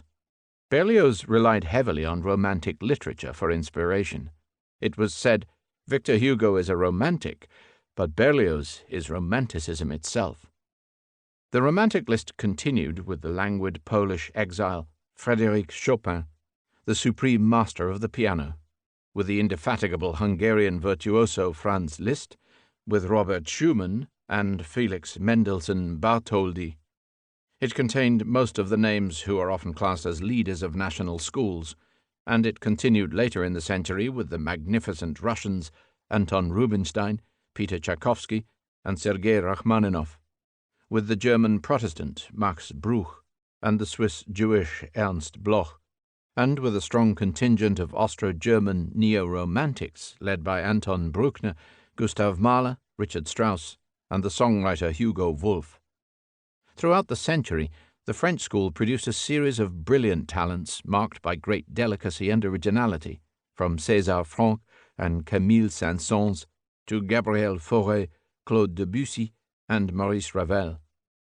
Grand opera, which married music to historical and literary drama, was a medium well suited to the Romantic style. Its success was driven by the rivalry of its three leading centres: the French opera, led by Charles Gounod, Giacomo Meyerbeer, Georges Bizet, and Jules Massenet; the German opera, launched by Mozart and Weber, and culminating in the stupendous figure of Richard Wagner; and the Italian opera, whose unequalled melodic traditions were promoted by Gioacchino Rossini, Gaetano Donizetti, Giuseppe Verdi, and Giacomo Puccini. The genre, variously known as opéra comique, operetta, or musical comedy, also thrived, especially in the Paris of Jacques Offenbach, the Vienna of Johann Strauss II and Franz Lehár, and the London of Gilbert and Sullivan. The 19th century saw the rise of all the institutions which would turn the art of music into a major public enterprise: the conservatoires, the orchestral and choral societies, the purpose-built concert halls, the musical publishers, and the departments of musicology. Philosophy in the Romantic era came to be dominated by the powerful speculations of G.W.F. Hegel, Fichte's successor at Berlin. Hegel was particularly unromantic in many of his attitudes, and as a professional philosopher saw himself in the line of the rationalists. On a tour of the Bernese Oberland, he was moved to remark, "The spectacle of these eternally dead masses gave me nothing but the tedious idea, es ist so, that's what it's like." On the other hand, the originality of many of his ideas attracted tremendous attention in a period of intellectual ferment, and he provided many distinguished pupils and critics, more rebellious than he, with a store of ammunition.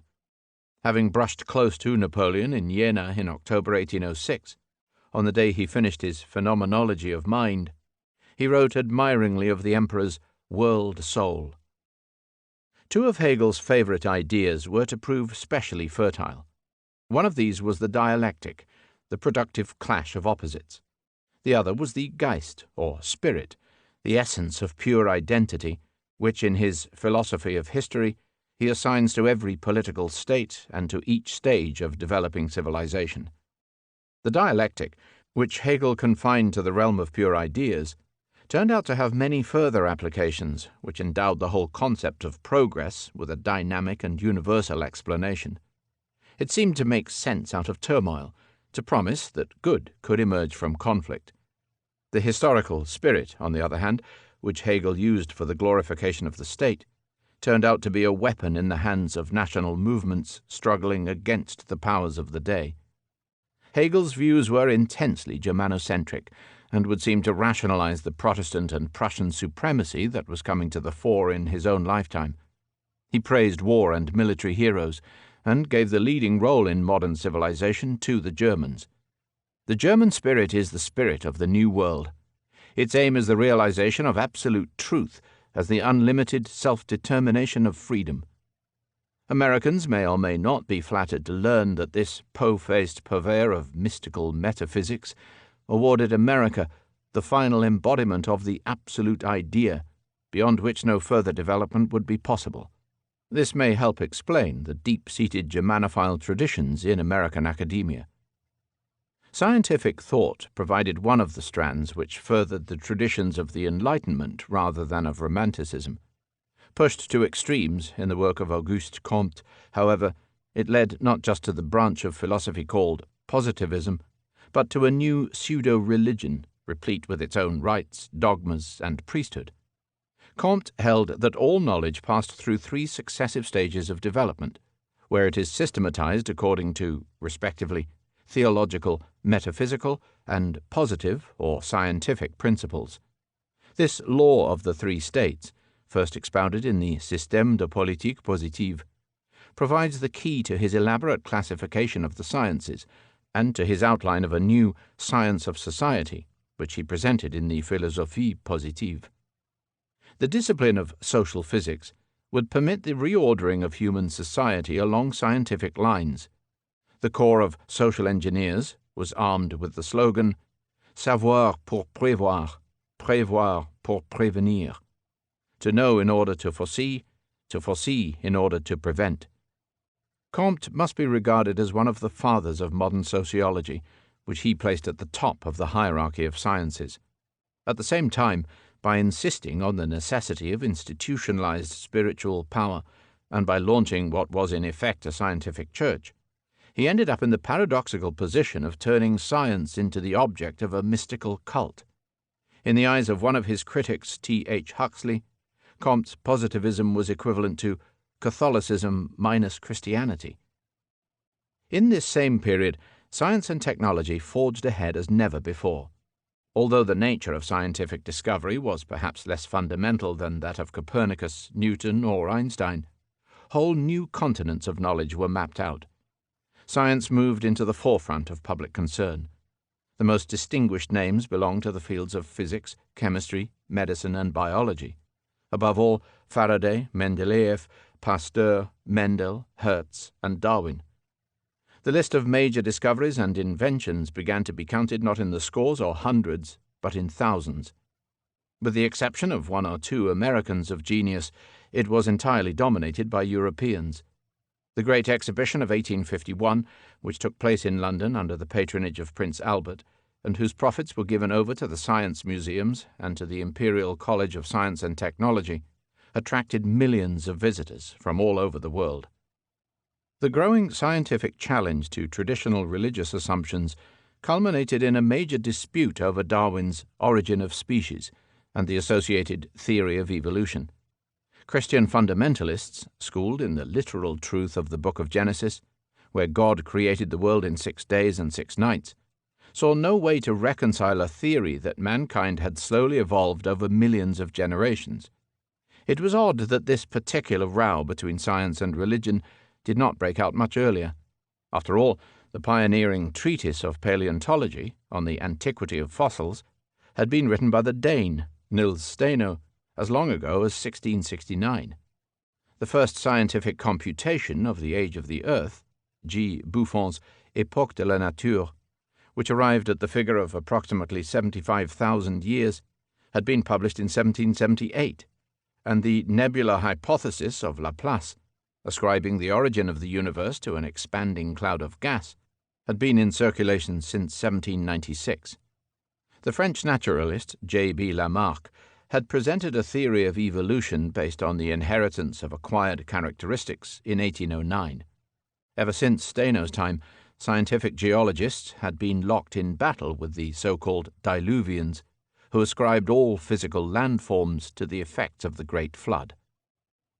Darwin's impact must be explained partly by the fact that scientific debates appealed by his time to a much wider audience, but mainly by the human aspect, the sensational news that all people were descended not from Adam but from the apes, from a hairy quadruped furnished with a tail and pointed ears, probably arboreal in its habits. Darwin had been collecting data on the formation of species ever since his voyage on HMS Beagle to South America and the Galapagos Islands in 1831-6, and his original flash of inspiration came after reading Malthus in 1838. More than 20 years passed before he was pushed into publishing his arguments in The Origin of Species, and more than 30 before he fully wrote them up in The Descent of Man and Selection in Relation to Sex. Many particulars of Darwin's account of natural selection, otherwise known as the survival of the fittest, have been overtaken by later criticisms. But the main contention of evolutionism, that all living species of the plant and animal world have progressed through constant interchange with their environment and competition among themselves, quickly gained almost universal acceptance. With time, Mainstream Christianity did not find difficulty in accepting human evolution as part of God's purpose. Social scientists adapted the evolutionary idea to numerous disciplines, and social Darwinism, the notion that human affairs are a jungle in which only the fittest of nations, classes, or individuals will survive, was due to have a long career. Indeed, the general conviction that scientific methods could and should be applied to the study of human as well as natural phenomena represented one of the characteristic changes of the age. Hence, in addition to economics and ethnography, there appeared sociology, anthropology, human geography, political science, and eventually psychology and psychiatry. As the scope of the physical and social sciences expanded, the preserve of pure philosophy contracted until it was left with a handful of traditional fields: epistemology, logic, ethics, aesthetics, and political theory. Religion was resurgent. It found expression in a rich corpus of theological writing, in the fervor of the masses, in the strengthening of church dogma and organization. The new climate was formed partly in revulsion against the excesses of the revolutionary era, and partly through the termination of many earlier forms of religious discrimination. The Enlightenment was reaching its term, but not before the principle of religious toleration was accepted. Discriminatory laws against Catholics dating from the 17th century were removed in most Protestant states. Protestants gained equivalent rights in most Catholic states. Judaism was readmitted in many places whence it had been excluded since medieval times. In Prussia, for example, a new national church was created in 1817 through a merger of Lutheran and Calvinist elements. The Catholic Church was fully established by the Constitution of 1850. In Austria-Hungary, full religious toleration was guaranteed as part of the Ausgleich of 1867. In Great Britain, Roman Catholics were largely emancipated by Act of Parliament in 1829 and the Jews in 1888, though both continued to be excluded from the monarchy. In the Netherlands, similar measures were completed in 1853. In France, the Napoleonic Concordat remained in force until 1905, despite tension between Catholics and Republicans. Extreme French rationalists professed a zealotry of their own.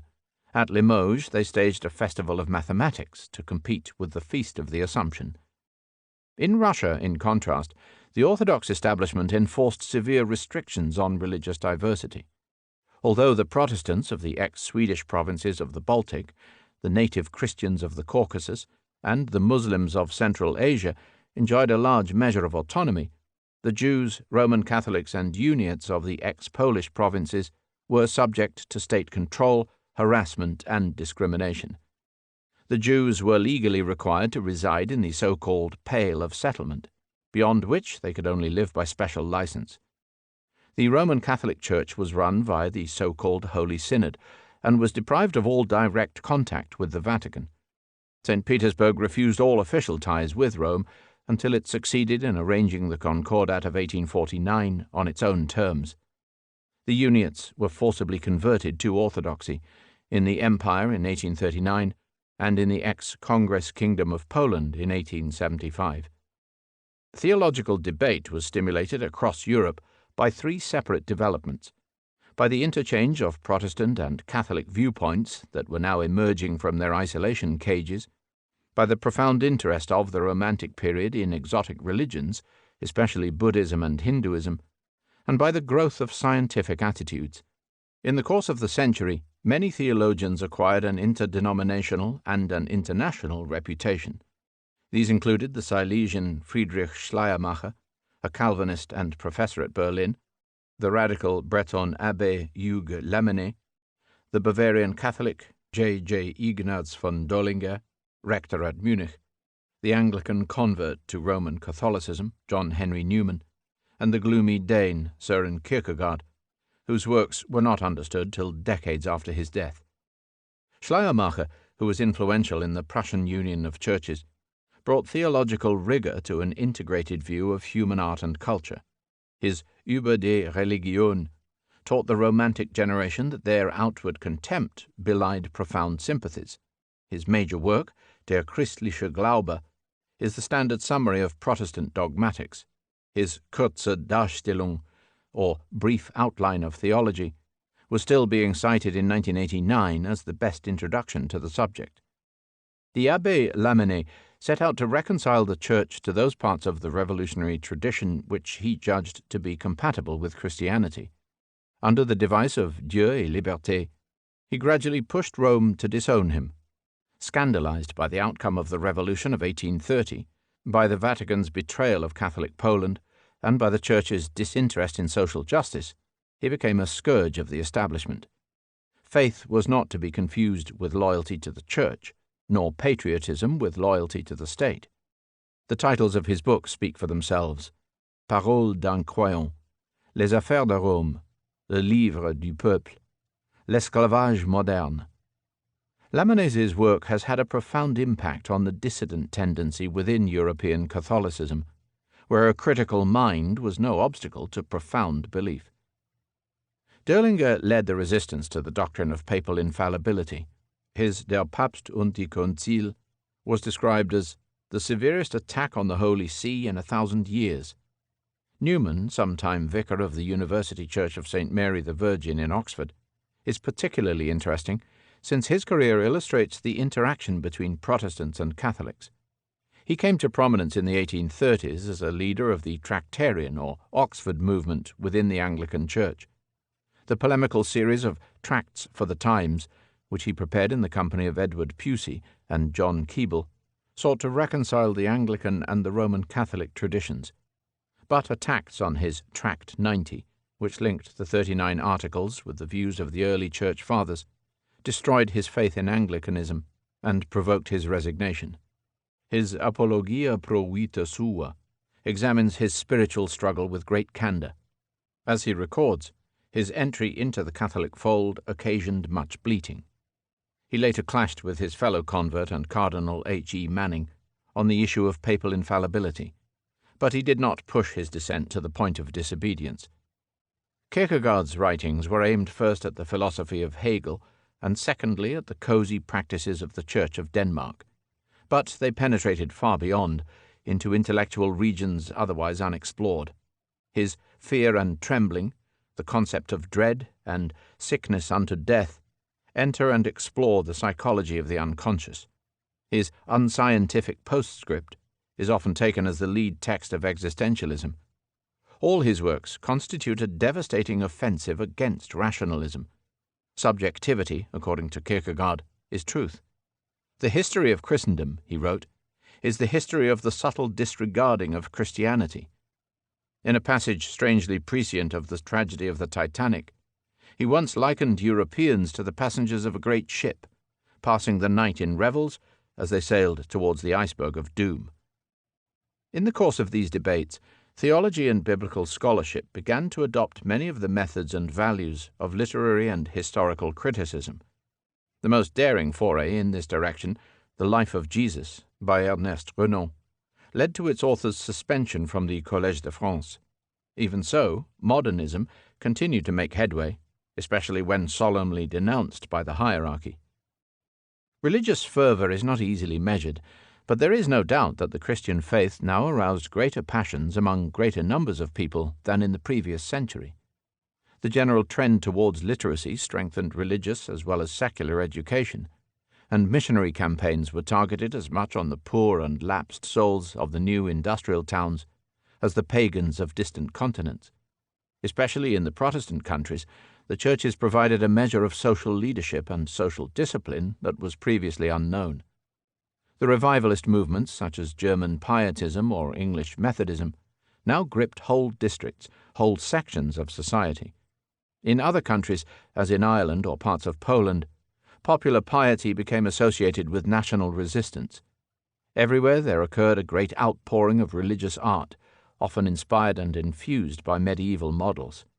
It found expression in the wave of Gothic church building, in hymn writing, in religious-minded art movements such as the Pre-Raphaelites in England or the Nazarenes in Germany, and in a great body of church music.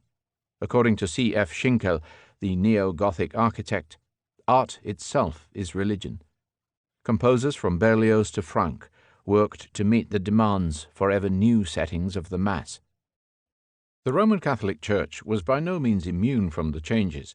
though its reluctance to move with the times was manifest. The Catholic heartlands in Spain, Italy, Austria, Poland, and southern Germany were less immediately affected by industrialization and modernization. What is more, the higher echelons of the Catholic hierarchy had been shocked to the roots by the events of the Revolutionary era, and were frozen into an ultra-conservative stance, from which they did not begin to emerge until the 1960s. The Vatican was further frightened by the long rearguard action that was fought in Italy over the Papal States, which was suppressed in 1870. Ultramontanism returned to fashion, not least under pressure from the embattled French bishops and from the Jesuit order, restored in 1814. Under Pius IX, whom Metternich had initially mistaken for a liberal, dogmas were adopted that exceeded the claims of the most assertive medieval popes. In 1854, the doctrine of the Immaculate Conception of the Virgin was promulgated. In 1864, the encyclical Quanta Cura asserted the Church's supremacy over all forms of civil authority, whilst the syllabus expounded an extraordinary list of modern errors, including everything from civil marriage to religious toleration. In 1870, by the doctrinal constitution Pastor Aeternus, passed by the General Vatican Council, the dogma of papal infallibility was introduced in matters of faith and morals. These positions were so extreme that the papacy lost much respect both within and without the Church. A major conflict, the Kulturkampf, was provoked in Germany, and a number of Swiss, German, and Dutch clerics broke away to form the Old Catholic Church. Pius IX died in the Vatican Palace, stripped of all temporal powers, protesting he was a moral prisoner. His loyal servants, the Jesuits, were expelled from Germany in 1872, from France in 1880. Under Leo XIII, the Pope of Peace, the Church moved much closer to modern thinking on political and especially social issues. The encyclical Libertas sought to affirm the positive aspect of liberalism, democracy, and freedom of conscience. Another, Rerum Novarum, put the Church on the side of social justice, condemning the excesses of unrestrained capitalism and exhorting all states to promote the welfare of all their citizens. Under Pius X, however, the encyclical Pascendi Dominici Gregis flatly denounced modernism as the resume of all heresies, and seemed to raise the reactionary banner once again. The Orthodox world saw changes principally in the sphere of national politics. As Ottoman power receded in the Balkans, separate autocephalous churches were established in Greece, Serbia, Romania, Montenegro, and Bulgaria, each subject to its own synod or patriarch. They provided an important focus for the developing identity of the Balkan nations. The ecumenical patriarchs of Constantinople correspondingly lost much of their previous prestige and influence.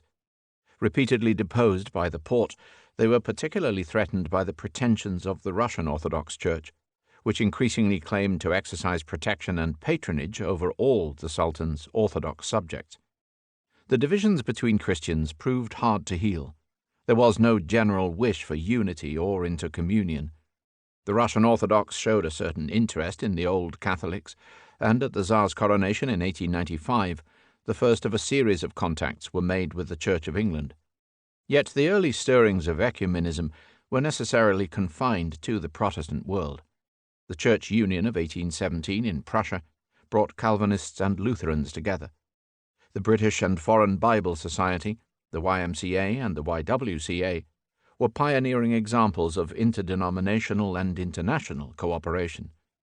Generally speaking, the Roman Catholic hierarchy stood aloof, until the scandal of competing missionary organizations in Africa and Asia eventually prompted action. The World Missionary Conference, held in Edinburgh in 1910, gave rise to the International Missionary Council, one of two acknowledged sources of the subsequent ecumenical movement. Politics in the 19th century centered on the fate of the monarchies, whose supremacy was restored, but then gradually undermined by the three great movements of the age: liberalism, nationalism, and socialism. Generally speaking, despite some notable casualties, the monarchies survived intact. There were more ruling heads on sacred thrones in 1914 than 100 years earlier, but they only survived by profoundly modifying the nature of the bond between rulers and ruled. Liberalism developed along two parallel tracks, the political and the economic. Political liberalism focused on the essential concept of government by consent. It took its name from the liberales of Spain, who drew up their constitution of 1812 in opposition to the arbitrary powers of the Spanish monarchy, but it had its roots much further back, in the political theories of the Enlightenment and beyond. Indeed, for much of its early history, it was indistinguishable from the growth of limited government. Its first lasting success may be seen in the American Revolution, though it drew heavily on the experiences of British parliamentarianism and on the first constitutional phase of the Revolution in France. In its most thoroughgoing form, it embraced republicanism, though most liberals welcomed a popular, limited, and fair-minded monarch as a factor encouraging stability. Its advocates stressed above all the rule of law, individual liberty, constitutional procedures, religious toleration, and the universal rights of man. They opposed the inbuilt prerogatives, wherever they survived, of crown, church, or aristocracy. 19th-century liberals also gave great weight to property, which they saw as the principal source of responsible judgment and solid citizenship. As a result, whilst taking the lead in clipping the wings of absolutism and in laying the foundations of modern democracy, they were not prepared to envisage radical schemes for universal suffrage or for egalitarianism. Economic liberalism focused on the concept of free trade and on the associated doctrine of laissez-faire, which opposed the habit of governments to regulate economic life through protectionist tariffs. It stressed the right of men of property to engage in commercial and industrial activities without undue restraint. Its energies were directed on the one hand to dismantling the economic barriers which had proliferated both within and between countries, and on the other to battling against all forms of collectivist organization, from the ancient guild to the new trade unions. Liberalism is often categorized as the ideology of the new middle classes, and it certainly appealed to that wide and expanding social constituency which lay between the old privileged nobility and the propertyless industrial masses. Yet its appeal cannot be so closely confined. It also reached to a wide variety of interests that were not essentially social or economic in their motivation, to the widespread Burschenschaften, or student associations of the 1820s, to Freemasonry, to cultural dissidents, to educational and prison reforms, to aristocratic British Whigs and Polish magnates, even to groups such as dissident army officers in Russia, the Decembrists, who in 1825 dared to plot against the evils of autocracy. Given England's precocious development, it is not surprising to find the most cogent exposés of liberalism in English writing. In economics, the Principles of Political Economy of David Ricardo completed the work of the classical economists started by Adam Smith. Ricardo's disciples took practical action in the activities of the Anti-Corn Law League and in the campaigns of the Manchester School, the advocates of free trade headed by Richard Cobden and John Bright. In political philosophy, the works of John Stuart Mill stand as the supreme monument to a tolerant and balanced brand of liberalism, where some of the starker principles of earlier advocates were refined and modified in the light of recent debates and experience. Mill defends laissez-faire economics, for example, but only if the power of capitalist employers is matched by the rights of employees' trade unions. He endorses the greatest happiness principle of the utilitarians, as proclaimed by his philosopher father, James Mill, but only if happiness is not confused with pleasure. In his essay on liberty, he produced the standard manifesto of individual human rights, which should only be restricted where they impinge on the rights of others. The sole end where mankind is warranted in interfering with the liberty of action of any of their number, he wrote, is self-protection. In The Subjection of Women, he made the clearest of arguments for the feminist cause, maintaining that there is nothing in the many differences between men and women that would justify their possession of different rights.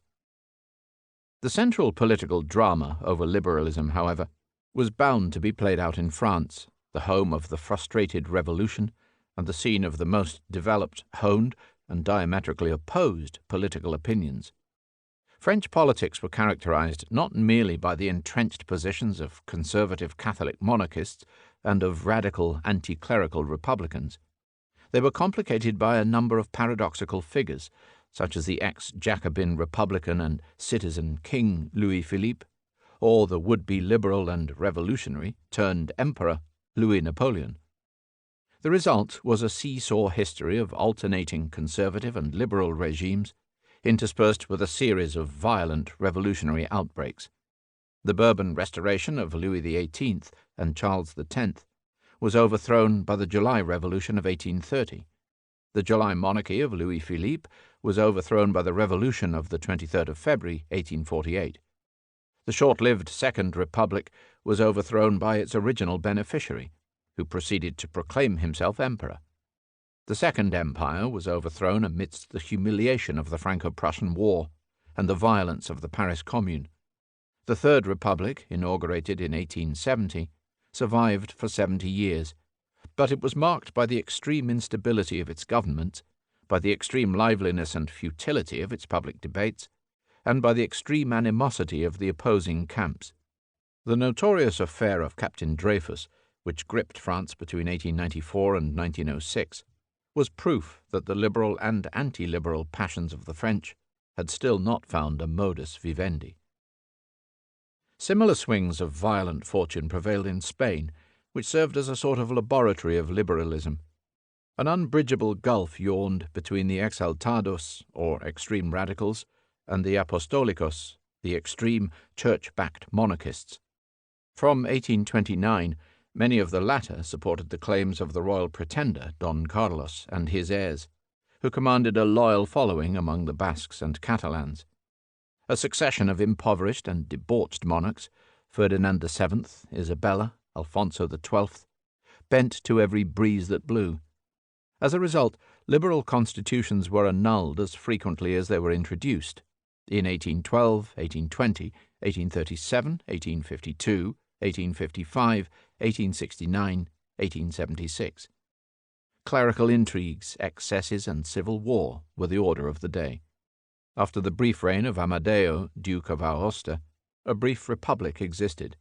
After 1876, under Alfonso XIII, the liberal centre was at last strong enough to maintain a constitutional monarchy until the 1920s. Portugal endured an 80-year constitutional struggle that ended with the abolition of the monarchy. The constitutional charter was granted in 1826, soon after Brazil had established its independence and King Pedro had decided to stay on as Emperor of Brazil. But all manner of stratagems were used to obstruct the charter's implementation. Until 1853, the absolutist court of Maria II and her two sons held sway. Under Carlos, the rotativos, or revolving ministries, of the progressive and regenerator parties dominated the Corgish and combined to exclude the growing body of republican sentiment. The reign culminated in a brief royal dictatorship and in the assassination of the king and crown prince. The last king of Portugal, Manuel II, retired to England when the armed forces backed the revolution of the 5th of October 1910 and declared a republic. Each of France's revolutions had repercussions right across Europe. In 1830, the July days in Paris sparked the August Rising in Brussels and the November Rising in Warsaw. In Paris, the sight of Lafayette at the head of the rebels led to the abdication of the reactionary Charles X and his parti prêtre, and the election of Louis-Philippe by the Chamber of Deputies. In Brussels, the seizure of the Hôtel de Ville and the failure of the Dutch army to restore order led to the election of Louis-Philippe's son, the Duc de Nemours, as prospective king of the Belgians. The Belgian provinces of the United Kingdom of the Netherlands had resented their subordination to Dutch interests ever since 1815. Belgian independence was acceptable to the powers, who approved the creation of a model constitutional monarchy. But it was Leopold I of Saxe-Coburg who emerged as king, not the Duc de Nemours. In February 1848, the head of revolutionary steam was much stronger than in 1830, and the rash of explosions spread to all the major states except for Britain and Russia. In this case, trouble was already afoot in Switzerland from 1845, in the Republic of Krakow from 1846, and in Sicily from 1847. The overthrow of Louis-Philippe sent the signal which set almost all the major cities of Germany, Italy, Austria, and Hungary ablaze. The events of 1848-9 have been termed the Revolution of the Intellectuals, mainly on the strength of the weighty debates in the Four Parliament in Frankfurt and in the Slav Congress in Prague, and of the epoch-making publication of the Communist Manifesto. In reality, it was a time when bloody actions spoke much louder than mere words. It was not only intellectuals who manned the barricades, even though poets such as Lamartine, Mickiewicz, or Sándor Petőfi plunged into the fray. Lamartine served as foreign minister in France's initial revolutionary government. Mickiewicz raised a legion of Polish exiles to fight for the Roman Republic. Petőfi died in a battle against the Austrians. In Paris, over 10,000 people died during the June days, when General Cavaignac's troops crushed the resistance of the workers, whose short-lived national workshops had been abolished. In Berlin and elsewhere, the monarchs tended to fire first and to discuss constitutions afterwards. In Italy, Sardinia launched a Guerra Santa against Austrian rule in Lombardy. In Hungary, where the Habsburgs were dethroned and Kossuth proclaimed regent and dictator, 2 Russian armies and a year-long campaign were required to effect the restoration. In Italy, French, Austrian, and Neapolitan troops had to be called in to destroy the self-proclaimed republics in Rome and Venice. In the immediate reckoning, therefore, 1848 provoked a series of liberal disasters. Only one monarchy was toppled, and that in France, where President Louis Napoleon moved swiftly to undermine the republican institutions that had brought him to power. Within 3 years, the French, who had thrown out their king, were saddled once more with an authoritarian emperor. Not one of Europe's new republics survived. Metternich, the symbol of the previous era, returned to Vienna from exile in London. New repressions, under new leaders, returned with him. Yet before long, 1848 came to be seen as a watershed in Europe's affairs. The reactionary regimes had triumphed, but only at such heavy cost that they could not bear a repeat performance. Constitutions that had been granted, imposed, and in some cases withdrawn, were gradually reintroduced or widened. If the violent methods of the revolutionaries were rejected, the political and social reforms which they demanded were now given serious consideration.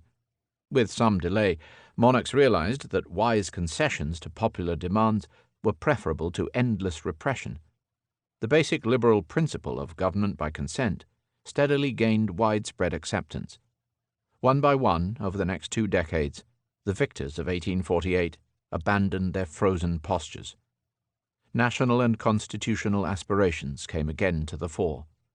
Even the autocratic empires of the East began to bend.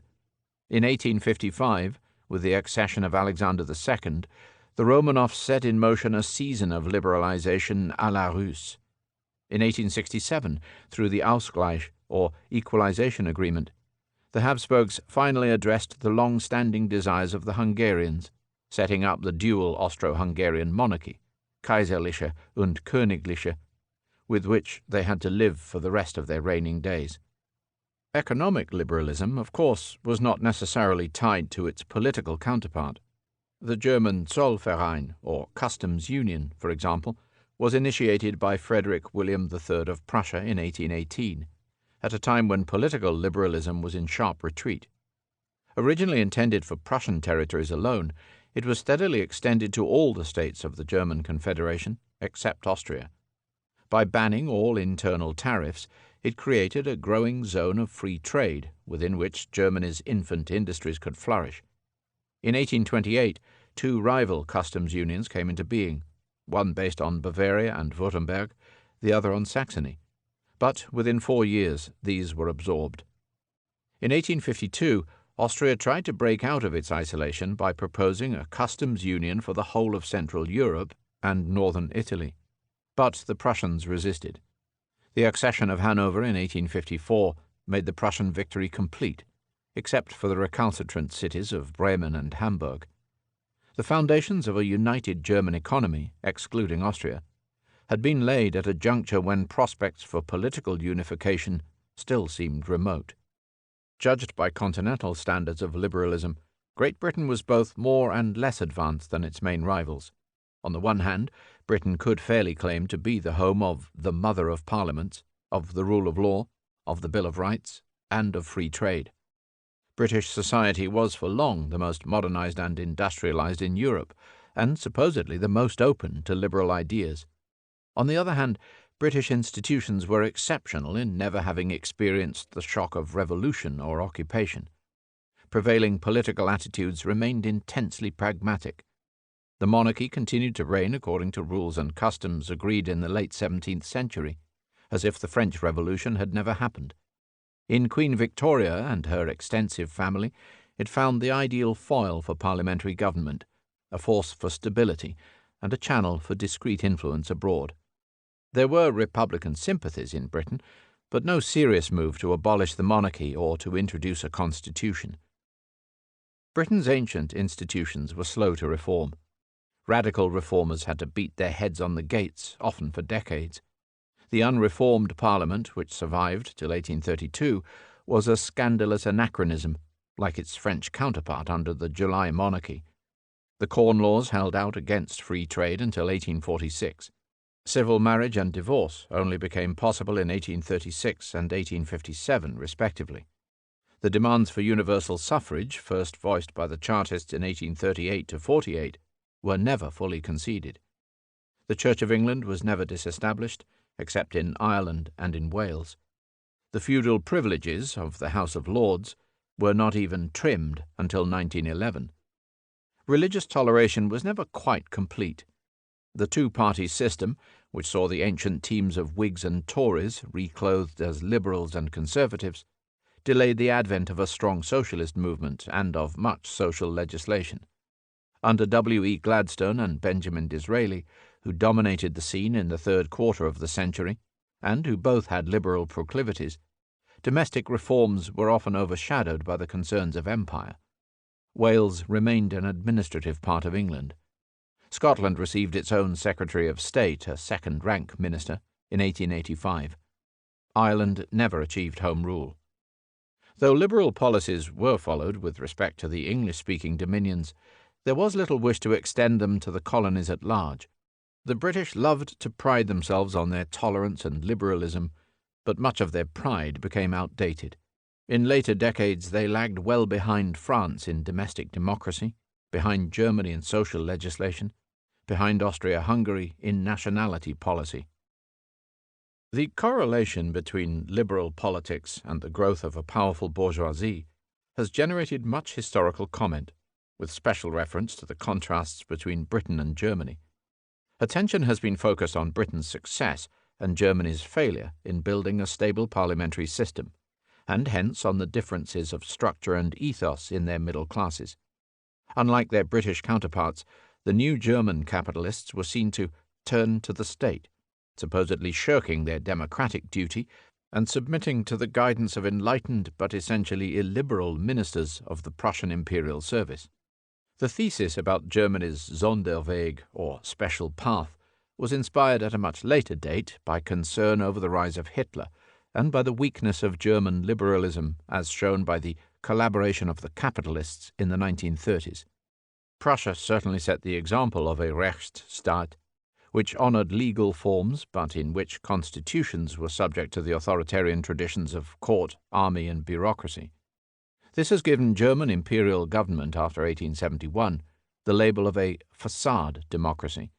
On the other hand, one has to remember that the German Empire was a federal state, where several of the kingdoms were much less authoritarian than Prussia. In any case, a slightly wider sample of comparison might suggest that Germany's path was not so special after all. Sweden, for example, combined an expanding parliamentary system of the British type with an enlightened bureaucracy and a none-too-liberal capitalist class of the German type. Sweden's two-chamber parliament was organized at the instigation of liberal-minded bureaucrats in 1866. A capitalist bourgeoisie, which grew with rapid industrialization in the later decades, opposed the extension of the franchise and did not involve itself with the Liberal Unity Party that took up the torch of liberal causes at the turn of the century. Swedish capitalists were no more interested in liberalism than their German partners. Swedish liberalism was inspired by a coalition linking state ministers, the non-capitalist Bildungsbürgertum, or educated middle class, and even peasants, who together ensured the preservation of Sweden's evolving democracy. Of all the major powers, Russia was the most resistant to liberalism. Recurrent bouts of reform after 1815, 1855, and 1906 produced impressive results in certain circumscribed spheres. After the establishment of a Council of State and the creation of state schooling under Alexander I, and the emancipation of the serfs, 1861, under Alexander II, important degrees of autonomy were granted to the mir or peasant communes, to the zemstva or district councils, to the universities, and to the criminal courts. A legislative assembly or state Duma with consultative powers was eventually established at the second attempt. It operated in fits and starts between 1906 and 1917 and promised to set Russia definitively on the road to constitutionalism. Yet progress proved more apparent than real. No reforming Tsar was able to sustain a liberal course for long. Both Alexander II and Nicholas II seemed to be driven on to the liberal path by military defeats, the one by defeat in the Crimea and the other by the Russo-Japanese War and the subsequent Revolution of 1905. Both were forced to reverse direction. Each bout of reform was brought to an end by force majeure, by the Decembrist revolt of 1825, by the Polish rising of 1863-4, and by the outbreak of the First World War. In each case, periods of fierce reaction followed, when liberal forces were repressed. 100 years after the Congress of Vienna, the Russian autocracy and its police regime remained essentially intact. Nothing had been done to dent the fundamental right of the Tsar autocrat to rescind any concessions made. What is more, Russia had frequently intervened to stop the march of liberalism abroad. Although Alexander III abandoned direct interventionism, the long-standing instinct had been for Russia to act as Europe's gendarme. When Nicholas I heard during a palace ball in February 1848 that Louis-Philippe had been overthrown, he announced, "Gentlemen, saddle your horses. France is a republic." To a greater or lesser degree, therefore, the winds of liberalization blew through all the European monarchies, but their gusts were irregular and the effects ragged. European liberalism built up its head of steam during the reactionary decades after 1815, and made its greatest impact in the aftermath of the explosion of 1848. In the later part of the century, though liberals battled on, their uncompleted agenda was having to compete with the demands of conservatism, nationalism, socialism, and imperialism. Conservatism began to crystallize as a coherent ideology in conjunction with liberal trends. It was not opposed to democracy or to change as such, and should not be confused with simple reactionary positions. What it did was to insist that all change should be channeled and managed in such a way that the organic growth of established institutions of state and society, monarchy, church, the social hierarchy, property, and the family, should not be threatened. Hence its name, from the Latin conservare, to preserve. Typically, its founding father, Edmund Burke, had welcomed the French Revolution before turning decisively against its excesses. Like the liberals, the conservatives valued the individual, opposed the omnipotent state, and looked for a reduction of central executive powers. Through this, they often turned out to be the most effective of would-be reformers, toning down the proposals coming from more radical points on the spectrum and acting as the go-between with the ruling court. The leading practitioners of the conservative art in Britain were Sir Robert Peel and his disciple Disraeli. They had many admirers on the continent. The ultimate distinction between liberal conservatives and moderate liberals was a fine one. In many democracies, the large area of agreement between them came to define the middle ground of political life.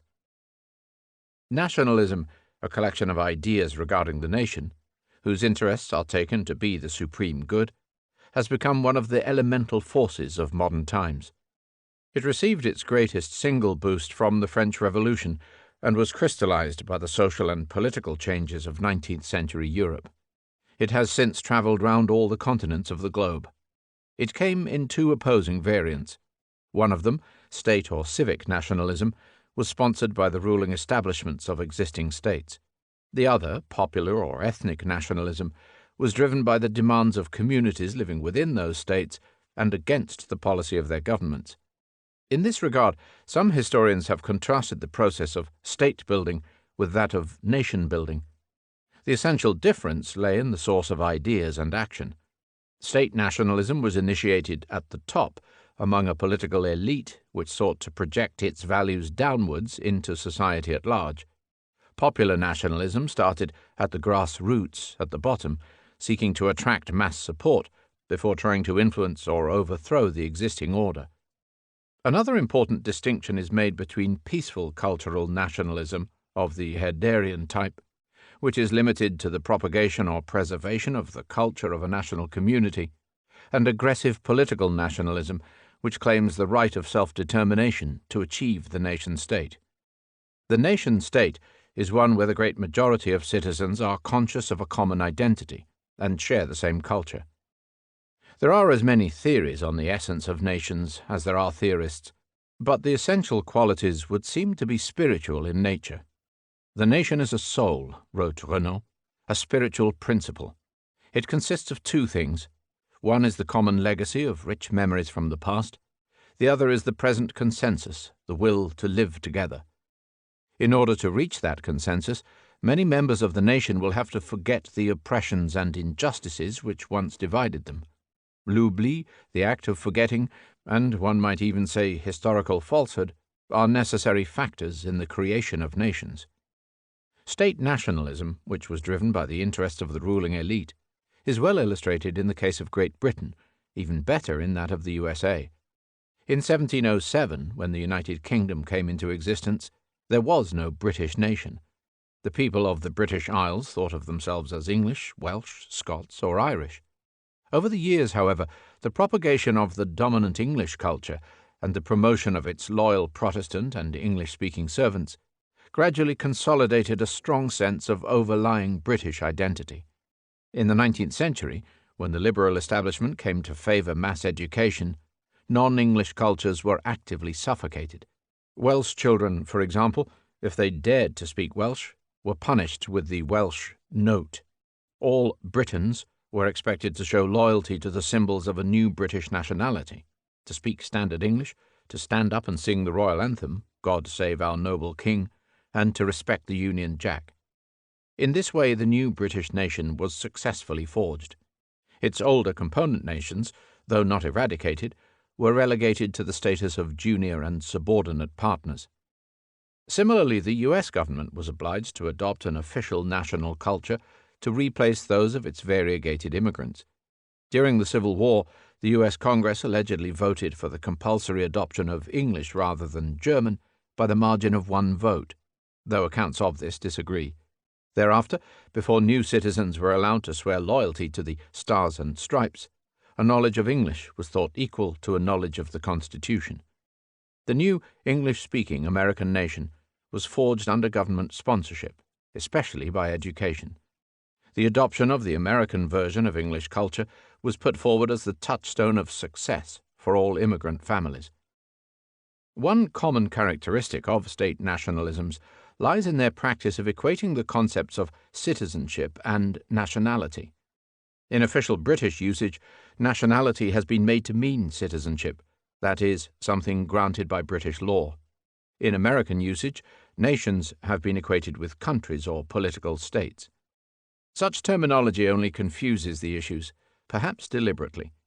It is partly responsible for persistent errors, such as that which has regarded all inhabitants of the Russian Empire or the Soviet Union as Russians, and it contrasts unfavorably with the practices of countries where citizenship has to be more precisely defined. State nationalism accepts that governments determine nationality, whilst abhorring the idea that nations can forge states. As Lord Acton wrote, "A state can sometimes create a nation, but for a nation to create a state is going against nature." Most European governments strove to strengthen the national cohesion of their subjects by ceremonies, by symbolic art, by interpretations of history, above all by education and the promotion of a common culture. No 19th century government planning to introduce universal primary education could avoid the crucial choice of language or languages in which the children were to be instructed. The Ottoman Empire, which had always granted autonomy to minority groups, was alone in never trying to enforce a common state culture. Austria-Hungary abandoned the attempt after 1867, overwhelmed by the contrary tides of popular nationalism. Popular nationalism, which grew from the grassroots, was planted like so many acorns under the dynastic states and multinational empires of the era. Firmly grounded in Rousseau's doctrine of popular sovereignty, it assumed that the proper forum for the exercise of the general will was provided by the national or ethnic community, not by the artificial frontiers of the existing states. It created an elaborate mythology where the blood of the nation was inextricably mixed with the soil of the national territory. Hence, if Italians lived on the territory of half a dozen states from Switzerland to Sicily, it was assumed that justice for the Italian nation involved the abolition of those states and their replacement by one united Italian kingdom. Of course, most down-to-earth nationalists realized that the existence of a fully fledged nation, fully conscious of a uniform national culture, belonged largely to the realm of dreams. Once the Italian state was established, many Italian leaders knew that they would have to follow the example of other governments and use the power of the state to consolidate the culture and consciousness of its citizens. As Massimo d'Azeglio remarked in the opening session of the Parliament of a United Italy in 1861, "Now that we have created Italy, we must start creating Italians." Much of the 19th century debate on nationality was dominated by the conviction that the peoples of Europe could be divided into historic and unhistoric nations.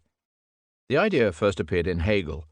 It was adopted by social Darwinists who looked on the competition between nations as an evolutionary process, with some fitted for independent survival and others destined for extinction. With Marx, the economic factor came to the fore.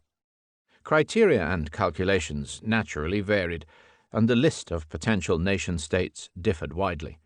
Nonetheless, by the mid-19th century, a measure of consensus had been reached. It was generally assumed that the established powers, France, Britain, Prussia, Austria, and Russia, possessed a historic destiny, as did the states whom the powers already recognized: Spain, Portugal, Belgium, the Netherlands, Sweden, Denmark, and Greece, and the leading national contenders, the Italians, the Germans, and the Poles. Mazzini sketched a map of the future Europe containing 12 nation-states. In reality, the concept of historicity was entirely subjective, not to say spurious. 3 of the 5 powers, whose admirers assumed that they were among the most permanent fixtures of the European scene, were destined to disappear within a century. Several countries, like Denmark or Great Britain, who liked to think of themselves as cohesive nation-states, were destined to learn that they were not. Many of the nations who felt that they had an ironclad case for self-determination were to be disillusioned. Here, the decisive factors turned out to be neither size, nor economic viability, nor valid historical claims, but political circumstance. The German nationalists, who had little chance when opposed by the might of Prussia, were assured of success as soon as Prussia changed heart. The hopes of the Italians were dependent on the active support of France. The Poles, whose historic statehood remained within living memory until the 1860s, had no outside support and no luck. Politics alone decided that Greeks, Belgians, Romanians, and Norwegians might succeed, where for the time being the Irish, the Czechs, or the Poles could not. At first, the crumbling Ottoman Empire offered the most obvious prospects for change. The nationalities of the Tsarist and Habsburg empires, which were to produce the largest number of nation-states, did not come to the fore until the turn of the century. Nevertheless, nationalism did not only flourish where it was most likely to succeed. On the contrary, it thrived on deprivation and repression. One might almost say that the fervency of the national ideal increased in proportion to the improbability of its success. Throughout the century, committed national activists strove to arouse the consciousness of the people whom they wished to recruit.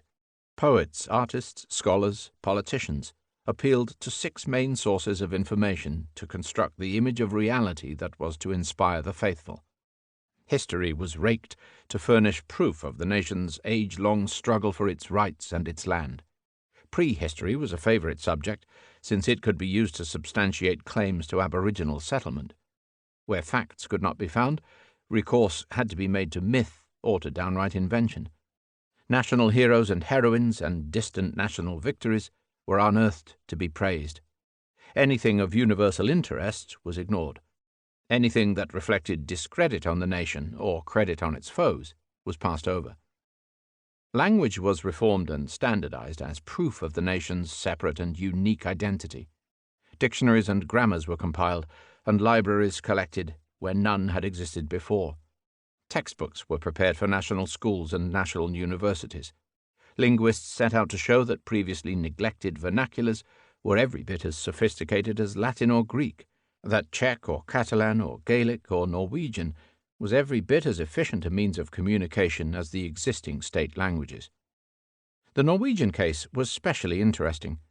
A composite construct of peasant dialects, called Nynorsk or Landsmål, New Norse or country language, was invented in order to challenge the established Riksmål or Bokmål, the state language, book language of Denmark and Norway. The New Norse movement, which came to a head in 1899, saw itself as the necessary partner to the drive for political independence. But, like Gaelic in Ireland, it achieved only limited success. Folklore, or volkskunde, was mined for all it was worth. For one thing, it was thought to join the modern nation to its most ancient cultural roots. For another, its authenticity could not be easily checked. Unlike Herder, whose collection of Volkslieder had included songs from Greenland to Greece, nationalist scholars confined themselves to national folklore. In this connection, the work of the brothers Jacob and Wilhelm Grimm must be regarded as seminal. Their huge range included the Über den altdeutschen Meistergesang, the Deutsche Sagen, the Deutsche Grammatik, and the world-famous Kinder- und Hausmärchen, Grimm's Tales. Their Serbian contemporary, Vuk Karadžić, published a well-known collection of Serbo-Slavonic tales in addition to his grammar, his dictionary, and his reform of the Cyrillic alphabet.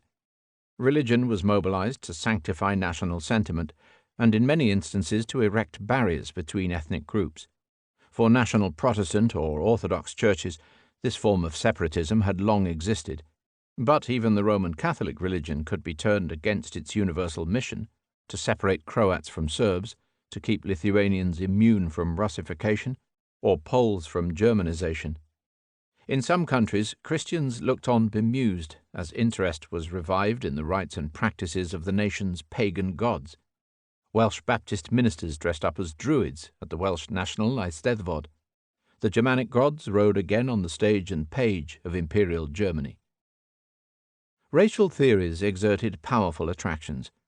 The notion of a Caucasian race was invented in the late 18th century. The Allied notion of the Aryan race was first uttered in 1848 by a German professor in Oxford, Max Müller. Every nationality in Europe was tempted to conceive of itself as a unique racial kinship group, whose blood formed a distinct and separate stream. Extraordinary interest was devoted to ethnology and to the study of racial types that supposedly corresponded to each of the modern nations. In London, the Royal Historical Society sponsored a series of experiments on its fellows, showing that the brain pans of those with Celtic names were inferior to those of Anglo-Saxon origin. There is no hope for the Davies. In Germany, the science of eugenics came up with similar results. Houston Stewart Chamberlain, an Englishman resident in Germany, narrowed the creative race from Aryans to Teutons. True history, he wrote, begins from the moment when the German with mighty hand seizes the inheritance of antiquity. Or again, whoever maintains that Christ was a Jew is either ignorant or dishonest. In Russia, the Pan-Slav movement was loaded with racial overtones. Arguing for the unification of all Slav peoples under the aegis of the Tsar, it often assumed that political solidarity would emerge from the non-existent racial affinity of the Slavs. It enjoyed little resonance among Catholic Poles and Croats, who had both produced earlier versions of Pan-Slavism, and who now countered with scientific papers showing that the Russians were really Slavicized Finns.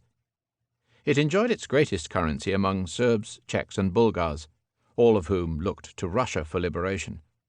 Russian nationalism, blended with pan-Slavism, exhibited unparalleled messianic fervor. Dostoevsky could wring an optimistic note from the most unpromising material. Our great people were brought up like beasts. They have suffered tortures ever since they came into being, tortures which no other people could have endured, but which only made them stronger and more compact in their misfortunes.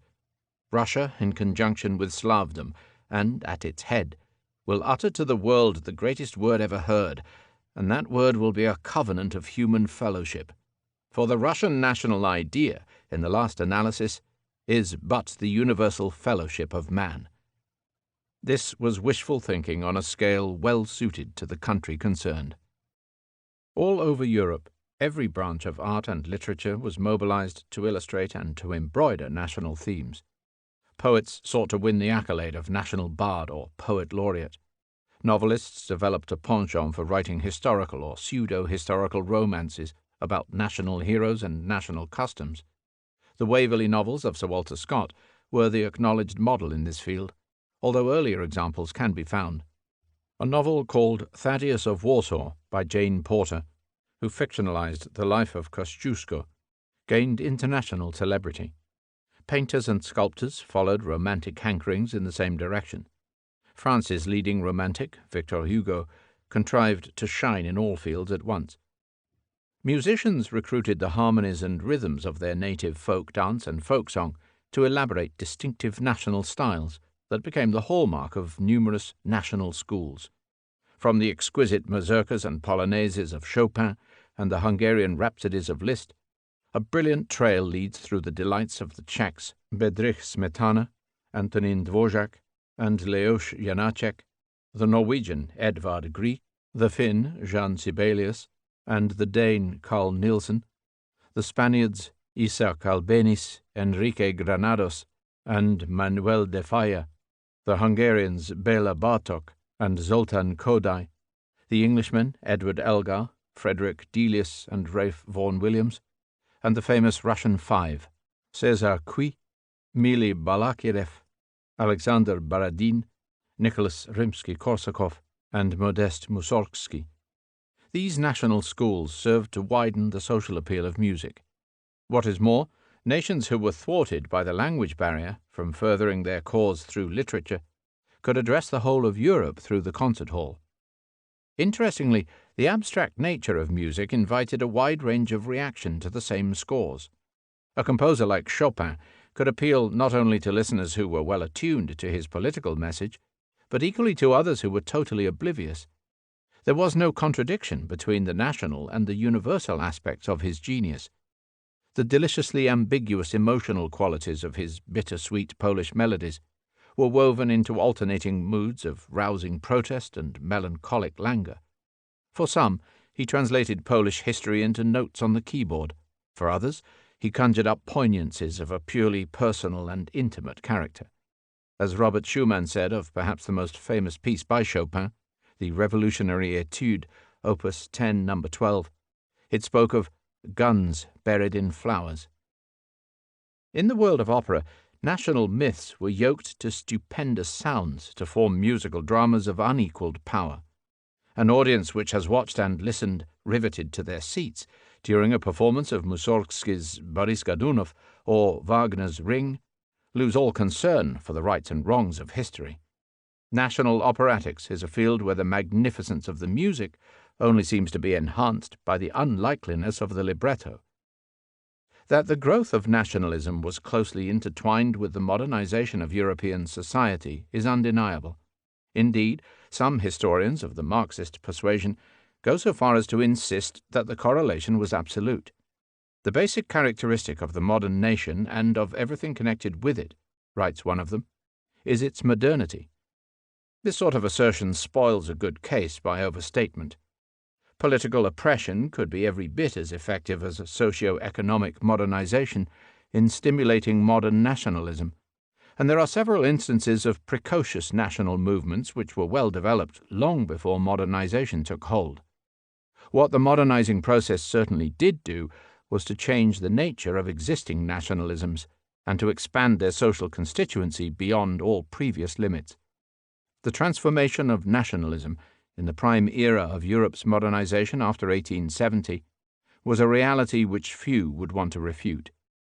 Nationalism also underlined an important distinction between civilization and culture. Civilization was the sum total of ideas and traditions which had been inherited from the ancient world and from Christianity. It was grafted onto the native cultures of all the peoples of Europe from the outside, to form the common legacy. Culture, Kultur in the German sense, in contrast, grew from the everyday life of the people. It was made up from all that was specific to a particular nation, their native speech, their folklore, their religious deviations, their idiosyncratic practices. In earlier times, civilization had been extolled and culture despised. Nationalism now did the opposite. National cultures were extolled and common civilization downgraded. The educated, multilingual, cosmopolitan elite of Europe grew weaker. The half-educated national masses, who thought of themselves only as Frenchmen, Germans, English, or Russians, grew stronger. Theorizing about nationalism has not abated with time. Among the ideas in vogue in the late 20th century, one would have to consider the previously mentioned sociological link between nationalism and modernization, the psychological concept of the nation as an imagined community to which uprooted or newly educated individuals chose to belong, and the notion of invented tradition, the mechanism whereby nascent nations created their own mythologies. It is interesting to note that each of these very contemporary ideas can be found in the writings of a little-known Polish socialist and social theorist, Kazimierz Keles-Krauss. The passions of nationalism inevitably fueled conflict. Almost all parts of Europe contained ethnic minorities whose popular nationalisms were bound to clash with the state-led nationalism of the authorities. In Britain there were 3 potential separatist movements. In the Russian Empire there were 70. Even in the German Empire, which was remarkably homogeneous from the ethnic point of view, long-running conflicts emerged in the former Polish provinces, on the Danish border in Schleswig-Holstein, and in Alsace-Lorraine. Important conflicts also arose between leaders of the national movements and leaders of liberal or socialist opinion, who either disagreed with nationalism per se or objected to the priority given to national goals. Russia was a case in point, where the imperial state-building of the Romanov dynasty came into conflict not only with the non-Russian peoples of the empire, but also with the popular nation-building sentiments of the Russians themselves. In the old Muscovite heartland, the empire lived uneasily alongside the nation. Imperial institutions based on the court, the nobility, and the bureaucracy operated like a foreign occupying power within a largely peasant society with which they had little in common. Emancipation of the serfs only postponed the frustrations of this peasant nation, whose life was based on the village commune and the Russian Orthodox Church. The failure of early 19th century attempts to launch a vernacular Russian Bible, which could have served as the foundation stone of a modern national culture, has been seen as crucial. As the decades passed, nationalism frequently assumed a more truculent tone. National movements which had started as part of the liberal crusade against reactionary dynasties became frustrated when their demands could not be fully realized. Hence, in the last quarter of the century, the old liberating and unifying nationalism frequently gave way to an intolerant strain of integral nationalism. Talk began about the expulsion of minorities and of the treason of anyone not conforming to the nationalists' own dogmatic definition of their community. It was in this negative sense that the term nationalism entered general currency in the 1890s. Germany was to be for Germans alone, Romania for the Romanians, Ruritania for the Ruritanians. It was in Imperial Germany, perhaps, that the ideas of Blut und Boden, or blood and soil, took deepest root. But it was in France that integral nationalism found its most coherent advocates, in the writings of Maurice Barrès and of Charles Maurras, co-founders in 1899 of the movement Action Française. For them, France was for Frenchmen alone, and for loyal, native-born Catholic Frenchmen at that. Barrès, deputy for the Moselle, spent his career fighting for the return of Alsace-Lorraine from Germany. His book, Les Déracinés, The Uprooted, gave a label to the idea of rootless and hence worthless elements of society. It would soon be turned against the Jews, amongst others. La Colline Inspirée advanced the notion that Catholicism and true Frenchness were inseparable. Maurras took a leading role as an anti-Dreyfusard, and later as a supporter of Pétain in Vichy France. His language became so extreme that in 1926 his writings were placed on the Catholic Index. Integral nationalism affected all the national movements of the fin de siècle. In addition to Germany and France, it made a deep impact in Poland, where the national democratic movement of Roman Dmowski was very characteristic of the trend. In Italy, it was inherent in the activities of the irredentists, such as Gabriele D'Annunzio, who were trying to prize Trieste and South Tyrol from Austria. In Russia, it led to the rejection of all who did not conform to the identification of Russianness with orthodoxy. In Great Britain, it could be observed among all who equated British with English. In Ireland, it was represented both by the stance of many Protestant Ulstermen, who saw no place in Ulster for Catholics, and by the extreme tendency among Irish Catholic nationalists who regarded all Protestants and Anglo-Irish as agents of alien domination. Among Jews, it could be observed in the wing of Zionism which saw Palestine not just as a refuge for oppressed Jews, but as a land for a Jewish state, where non-Jews would have to live on sufferance. Much depended on the political environment within which the various national movements were obliged to operate. Some political theorists have been tempted to place the moderate, humane, and liberating forms of nationalism in Western Europe and to lump the nationalisms of Eastern Europe into the intolerant ethnic category. This classification is patently unjust. There are many instances of intolerant ethnic nationalism in Western Europe, from the IRA to the Flemish Fatherland Front. Many national movements in Eastern Europe have included both so-called Western and non-Western elements. The labels simply do not fit. What is true is that the autocratic empires of Eastern Europe inhibited nationalism of the liberal type, encouraging violent opposition from all sources.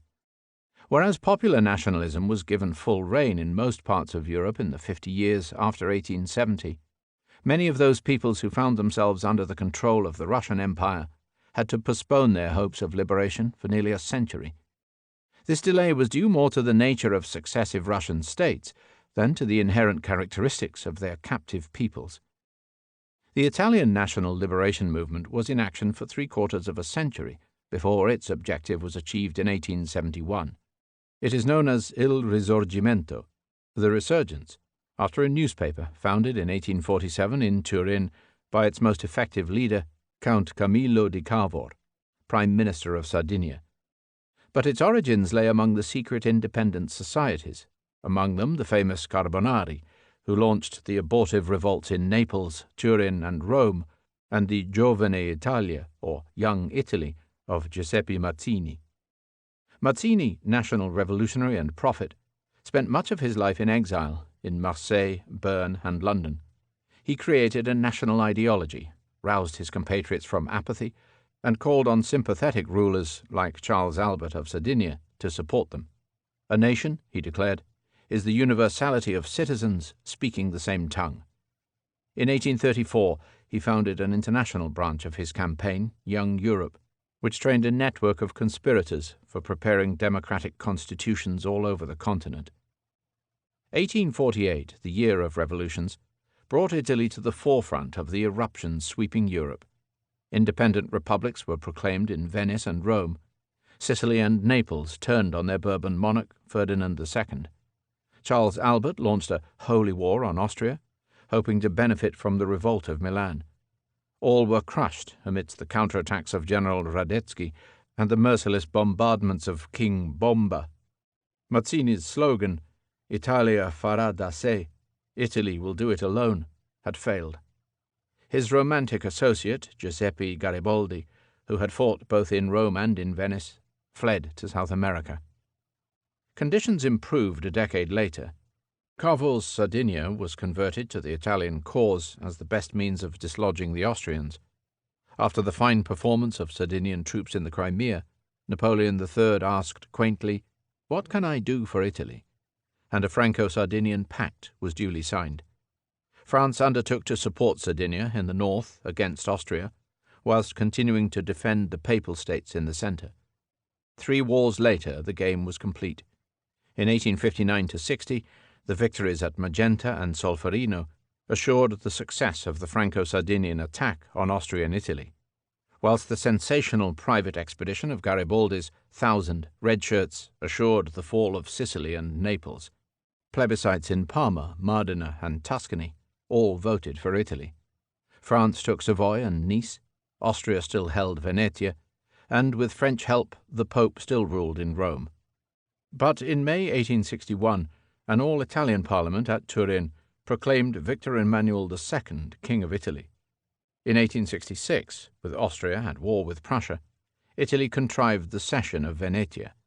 In 1870, with France at war with Prussia, Italy seized the remainder of the Papal States and confined the Pope to the Vatican. Except for the Trentino, South Tyrol, and Istria, the Kingdom of Italy was complete. Cavour was dead. Garibaldi retired to the Isle of Caprera. Mazzini, the Republican, still in exile, was heartbroken. The progress of the German national movement resembled that of its Italian counterpart in all essential respects.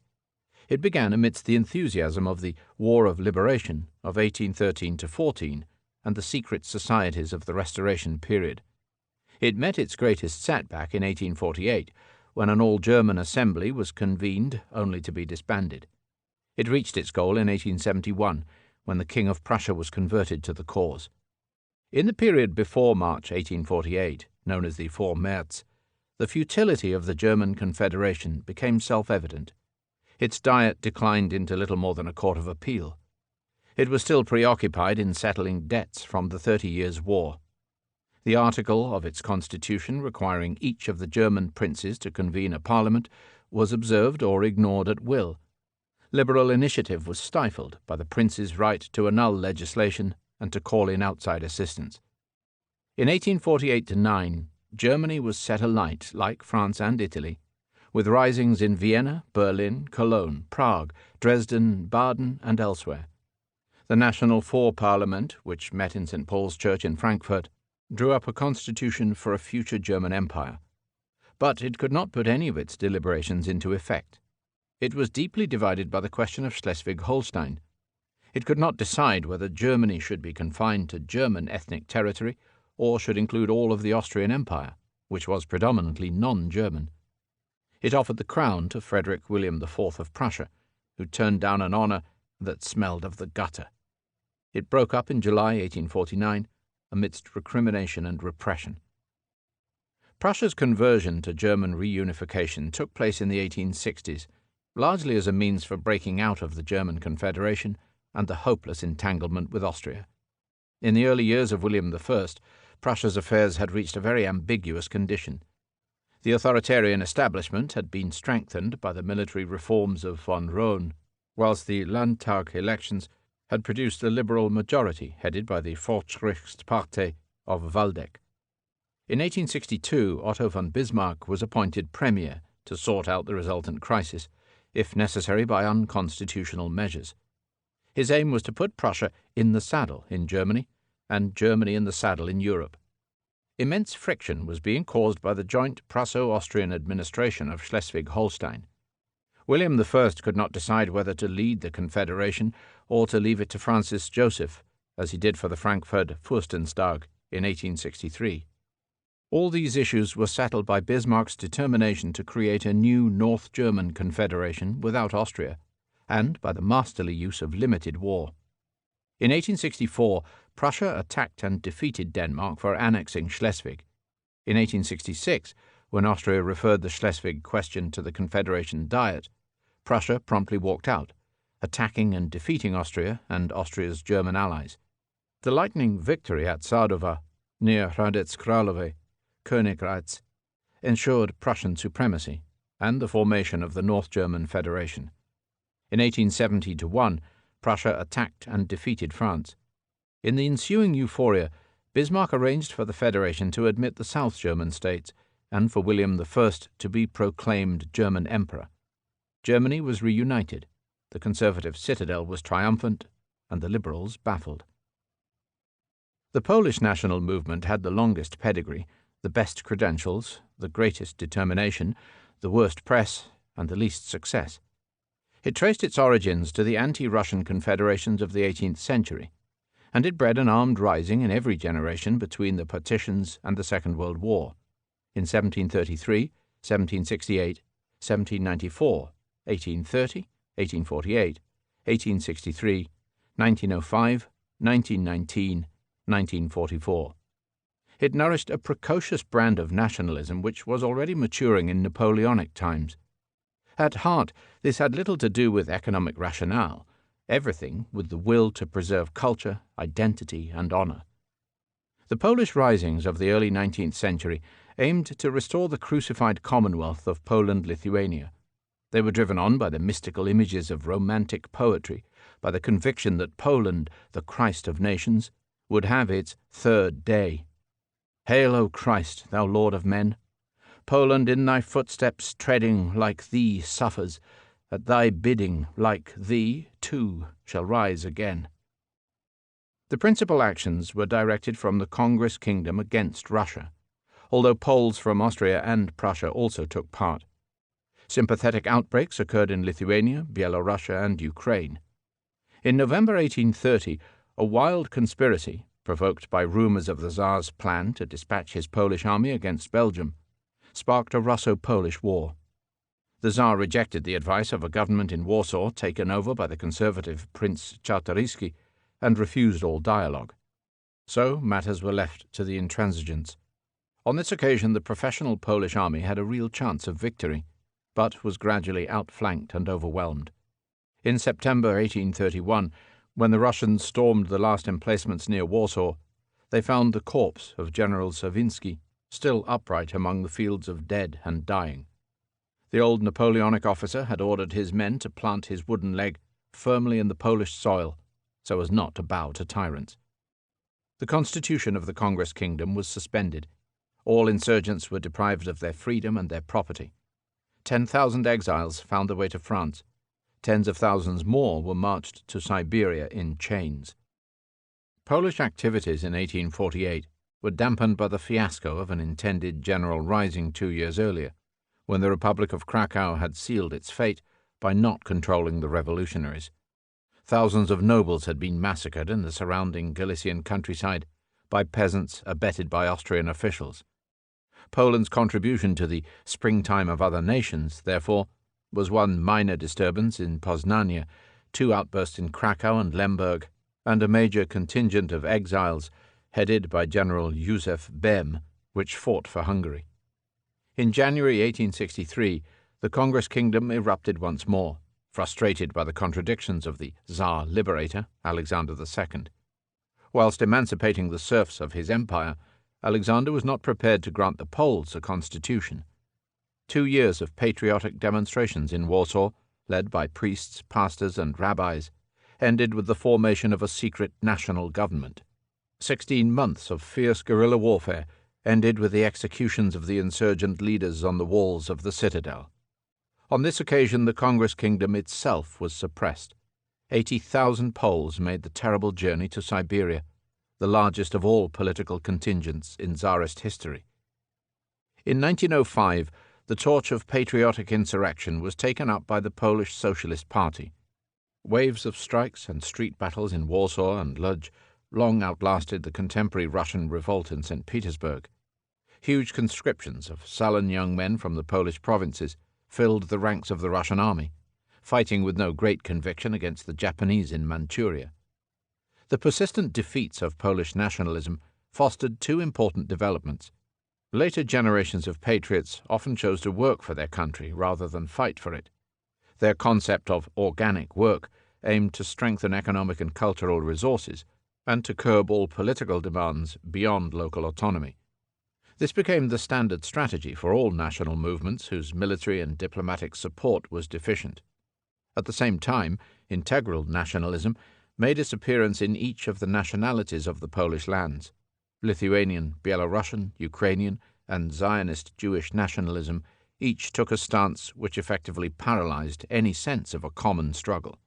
Dmowski's Polish nationalists fiercely contested Piłsudski's Polish independence movement. Its slogans demanding a Poland for the Poles revealed deep anti-German, anti-Ukrainian, and anti-Semitic complexes. Within the Russian Empire, important gradations could be seen in official attitudes to the rising tide of nationalism. Belarusians and Ukrainians were simply not permitted to possess a separate identity.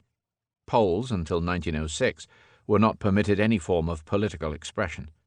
Yet in the Grand Duchy of Finland, Finns enjoyed the autonomy of which many of their neighbours were deprived. The Baltic Germans, largely Lutherans, enjoyed the religious and cultural toleration that was denied the other inhabitants of the Baltic provinces. The prison of the nations had many bars and many holes in the wall. The national question in Austria-Hungary was particularly recondite. The Ausgleich of 1867 was intended to moderate the problems. In practice, it rendered them insoluble. There was no chance that the German-speaking elite could impose its culture throughout Austria, let alone extend it to the whole of the dual monarchy. After all, Austria was a Slav house with a German facade. In practice, the three master races, the Germans, the Magyars, and the Galician Poles, were encouraged to lord it over the others. The administrative structures were so tailored that the German minority in Bohemia could hold down the Czechs, the Magyars in Hungary could hold down the Slovaks, Romanians, and Croats, and the Poles in Galicia could hold down the Ruthenians, Ukrainians. So pressures mounted as each of the excluded nationalities fell prey to the charms of nationalism. What is more, when Habsburg politics were complicated by the introduction first of the Reichsrat, or Imperial Council, and eventually in 1896 of universal suffrage, the three ruling groups could only maintain their supremacy by an endless game of deals and compromises. The Austrian Germans, who dominated the court and army, could only fend off the fiery Magyars by upholding the interests of ultra-conservative Polish aristocrats from Galicia. As a result, the Poles remained the most staunchly Kaisertreu element to the end. The Magyars were eternally dissatisfied. German opinion in Austria was increasingly drawn back to the old idea of a greater Germany, and the Czechs in particular felt hopelessly trapped. Francis Joseph I, who described himself as the last monarch of the old style, ruled over a truly multinational state, where the imperial hymn could be sung in any one of 17 official languages, including Yiddish. He was popular exactly because of his political immobility. Under the surface, the untreated ills were starting to fester. As one prime minister was ready to admit, "It is my policy to keep all the nationalities in the monarchy in a balanced state of well-modulated dissatisfaction." Europe was filled with national movements which do not feature in the textbooks. Many of the smaller communities willingly confined themselves to cultural tasks. In Provence, Frédéric Mistral was able to organize the revival of Provençal language and culture, and yet be elected to the French Academy. In Wales, the custom of an annual Eisteddfod, or bardic meeting, was revived in 1819 after centuries of abeyance. The pseudo-druidical ceremonies initiated at Llangollen in 1858 became an essential feature of the series. In Germany, Slavonic Polabs, Zorbs, and Kashubs resurrected their ancient Slavonic cultures. The Polabs had survived in a tiny enclave round Lushow, near Hanover. A collection of their literature and a grammar book were published with Russian assistance in 1871. The Sorbs of Lusatia, who numbered perhaps 200,000, established a machitsa, or cultural society, at Budyszyn, Bautzen, in 1847. The Kashubs of Pomerania did likewise. Both constitutional and autocratic systems could prove hostile to national aspirations. In this respect, the experience of the Irish and the Ukrainians is worthy of comparison. The political arithmetic was stacked against both of them. The Irish participated in a prominent Western democracy. From 1801, when the Union of Ireland and Great Britain was enacted, over 50 Irish MPs sat in the British Parliament at Westminster. It gave them all sorts of benefits, except the one they most desired, control over their own affairs. But their political activities were incessant. The Catholic Association of Daniel O'Connell, which organized huge monster public meetings for years, achieved religious toleration in 1829. Discontent was later kept on the boil by the sufferings of the famine, by the injustices of successive land acts, and by the lack of political progress. The complacency of English conservatives, the tenacious resistance of the Ulster Protestants, and the violent exploits of the Irish radical wing, which was represented by the Fenians, Irish Republican Brotherhood from 1858, and by Sinn Féin from 1905, made for political deadlock. In the Irish countryside, the long-running war between government-backed landlords and the rebellious tenants of the Land League created a pervasive climate of fear. Even when C.S. Parnell and his Irish party at Westminster gained the support of Gladstone's ruling Liberals, 3 successive bills for Irish Home Rule were blocked in the House of Lords. The true cultural awakening of the Irish occurred late, in the 1890s, when the Irish Literary Theatre, the Gaelic Athletic Association, and the Gaelic League were all founded on the necessity for de-Anglicising the Irish people.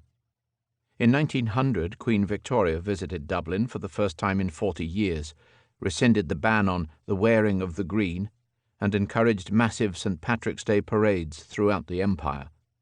But it was too late for symbolic gestures.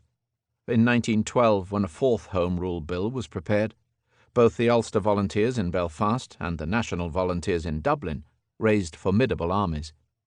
As Europe approached the Great War, Ireland stood on the brink of civil war. Ireland was indeed divided. Ulster, defiant, had no sense of Irishness. "Ireland is not a nation," said a future British Prime Minister, "but 2 peoples separated by a deeper gulf than that dividing Ireland from Great Britain." Sinn Féin, which had always looked to the USA for support, now sought aid from Germany. The Ukrainians lived under 2 Eastern autocracies. Once subjects of Poland, they were now subjects either of Russia or of Austria. An overwhelmingly peasant people, their level of national consciousness was necessarily low until the bonds of serfdom were severed in mid-century. Traditionally known as Russini or Ruthenians, they now began to adopt the Ukrainian label, in reaction to the misleading and insulting designation of Little Russians, which Tsarist officialdom had invented for them. A Ukrainian simply meant a politically conscious Ruthene. Their cultural awakening was greatly stimulated by the poetic writings of Taras Shevchenko. Their political awakening gathered pace in later decades. In Russia, they were faced by a regime which refused to recognize their existence, regarding them as a regional Russian minority, and allowing them only one religion, Russian Orthodoxy. In Austria, where they enjoyed greater cultural and political freedom, they preserved the Uniate Rite and were slow to adopt the Ukrainian label. At the turn of the century, they organized Ruthenian schooling on a large scale. But there they were faced by a strong Polish community, which held the numerical majority in Galicia as a whole, including Lemberg. In both empires, then, the Ukrainians had to contend with the fact that their homeland was inhabited by several other nationalities, Poles, Jews, and Russians, all of whom were hostile to Ukrainian nationalism. It was frustrating, to say the least. The potential membership of the Ukrainian nation was as numerous as the French or the English. Yet nowhere could they bring their numbers to bear. Like the Irish, they remained a stateless nation. Like the Irish, their activists began to look to Germany. Balkan nationalism grew specially intense. The Ottoman Empire had always tolerated a large measure of religious and cultural autonomy, whilst extirpating political dissidents. Assimilation into the ruling Muslim culture, especially in Bosnia, Albania, and parts of Bulgaria, was low. As a result, ready-made Christian nations were waiting to emerge as soon as Ottoman power receded. Typically, they enjoyed a long period of practical autonomy, subject to the presence of nominal Ottoman garrisons, prior to acquiring absolute sovereignty.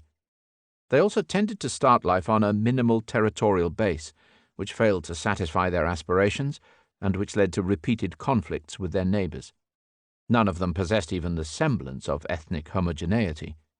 Greece won its formal independence in 1832, the Romanian principalities, Wallachia and Moldavia, in 1856, Montenegro in 1860, Serbia and Bulgaria in 1878. The Albanians, the only predominantly Muslim nation in the region, lacked the support of the Christian powers and were kept waiting until 1913. The Greeks' experience was not felicitous, least of all with their monarchs. In 7 reigns between 1833 and 1973, there were 5 abdications. The first king of the Hellenes, Otto I of Bavaria, a Catholic enthusiast for Germanic efficiency, proved more unpopular than the Ottomans. The second, George I, was imported from Denmark to found an accident-prone dynasty. Nationalism and foreign kings did not mix.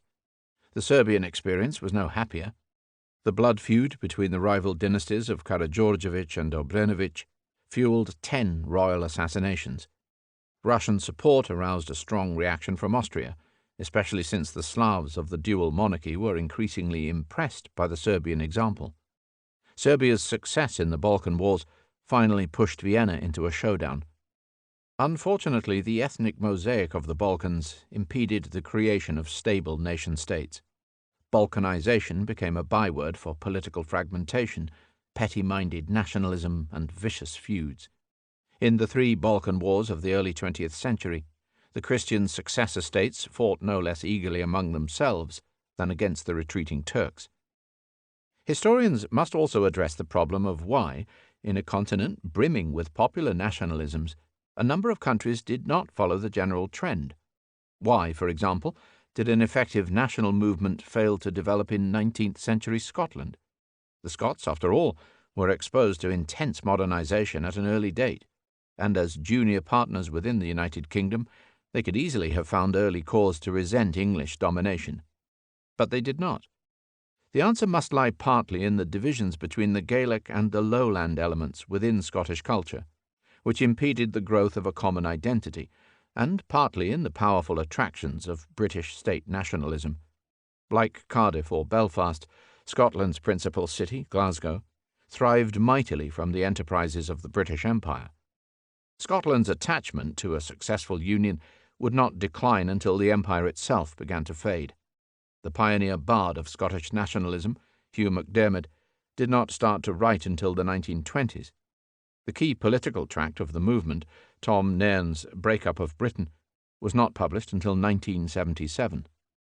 In the meantime, one of the most prescient observers concluded that nationalism was no more than a phase. Speaking in 1882, Ernest Renan made the startling observation that no state or nation was eternal. Sooner or later all would be supplanted by something else, possibly a European confederation. Metternich had once said, "For me, Europe has long held the essence of a fatherland." The hope was planted that such sentiments might someday return in more practical form. Socialism, like nationalism, was a collectivist creed. It opposed the exploiters and manipulators for the protection not just of the individual, but of society as a whole. It took its name from the idea of fellowship, or, in the modern idiom, solidarity, socius, in Latin, meaning companion. It maintained that the poor, weak, and oppressed could not be guaranteed a tolerable life except by the pooling of resources, by the equitable distribution of wealth, and by the subordination of individual rights to the common good. Unlike liberalism, it did not fear the modern state. On the contrary, it looked to the state as the arbiter and often as the prime mover of compassionate measures. Socialism was to be directed against oppressors, both at home and abroad. The feeling of international solidarity made it the natural opponent of nationalism. 19th century socialism is generally considered to have drawn its strength from 4 separate sources: from Christian socialism, from the trade union movement, from the cooperative movement, and from the utopian socialist theorists. Without ever using the label, Christian socialism had a centuries-old tradition. Christian doctrine had always urged service to the community and the renunciation of personal wealth. The Sermon on the Mount had been regularly invoked to justify collectivist economic schemes, from the practical workings of the monastic orders to the utopias of More, Campanella, Harrington, and Morelli. In the 19th century, Protestants generally showed the most initiative, through figures such as J.F.D. Morris, first principal of the Working Men's College, Charles Kingsley, Adolf Wagner, or the Kaiser's preacher, Adolf Stoker. The Oxford movement also had a socialist streak, which came out in its missions to city slums. The Roman Catholics were more inhibited until the publication of Rerum Novarum in 1891. In Russia, the doctrines of the Orthodox Church, the collectivist traditions of the peasant communes, and existence of an all-powerful state all furnished fertile ground for the reception of socialist ideas. The trade union movement grew out of the vulnerability of wage labourers in the free market economy. From the days of Dorset's Tull-Puddle martyrs, working men and women painfully won the right to form unions, to bargain collectively over pay and conditions, and to strike. The critical launch dates are seen as 1834 in Britain, 1864 in France, 1869 in Germany. By 1900, most European countries possessed an active labour movement. From the start, the trade unions adopted a variety of structures and ideologies. Apart from the non-ideological unions of the British type, there were horizontal craft unions, which grew out of the old guilds, vertical industrial unions, anarcho-syndicalist unions on the French or Spanish model, liberal workers' associations, pacifist yellow unions, opposed both to strikes and to war, and church-based Christian unions. In many countries, as in Belgium, several different types of union worked alongside each other. In Russia, the initiative was taken by the Tsarist police, who decided to outflank various illegal organizations by forming official unions of their own. This experiment in police socialism came to a bad end on the 5th of January 1905, when a demonstration headed by Father Gapon, a police agent, was fired on by the police. Bloody Sunday launched the revolutionary outbreak of 1905, and Father Gapon was murdered. Russian trade unionism enjoyed barely 1 decade of independent existence before being suppressed by the Bolsheviks. The formation of cooperatives, which sought to protect their members from the evils of big business, took place in 3 main sectors: manufacturing, consumption, and agriculture. In 1800, the experimental textile settlement of New Lanark Mills was set up in Scotland by the visionary Robert Owen. It guaranteed a 10.5-hour working day and sickness insurance, but did not outlast its founder. In 1844, the first consumers' cooperative, the Rochdale Pioneers, appeared in Lancashire. Agricultural cooperatives, which first emerged in Germany at the initiative of F. W. Raiffeisen, were to have a broad future wherever peasant farmers were free to organize, and especially in Eastern Europe.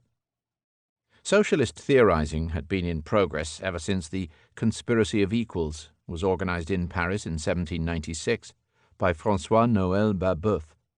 Like Babeuf, who was executed by the Directory, all the founding theorists were French utopians. They included Claude-Henri de Rouvroy, Comte de Saint-Simon, Charles Fourier, Étienne Cabet, Louis-Auguste Blanqui, Louis Blanc, and Pierre-Joseph Proudhon. Saint-Simon, a Christian socialist who had been close to Comte, sought to mobilize science and technology for an ideal community governed by experts. His Nouveau Christianisme led to the foundation of a sectarian church, model communes, and trials for immorality. Both Fourier and Cabet established model cooperative settlements in the USA. Fourier's Théorie des Quatre Mouvements envisaged a scientifically ordered society, free from all government, which would ascend through various stages of perfection on the road to harmony. It is often regarded as the source of Marx's ideas on the stage of history and the withering of the state. Blanqui, known as l'enfermé, the interned, was a Babeauvian class conspirator who spent a total of 33 years in prison for persistently organizing insurrectionary cells against monarchy and republic alike. His seizure of the Hôtel de Ville in Paris for 2 days in 1839 was a disaster, but his followers played a leading role in the Commune of 1871. He missed the event himself by being arrested the day before its outbreak. His motto was ni Dieu ni maître, neither God nor boss. Louis Blanc, in contrast, argued for the creation of egalitarian, worker-controlled and state-funded workshops, where the workers were to contribute according to their ability and be paid according to their needs. The scheme outlined in L'Organisation du Travail was briefly put into practice during the Revolution of 1848, before its author was exiled in England. Proudhon was in some ways the most influential of them all.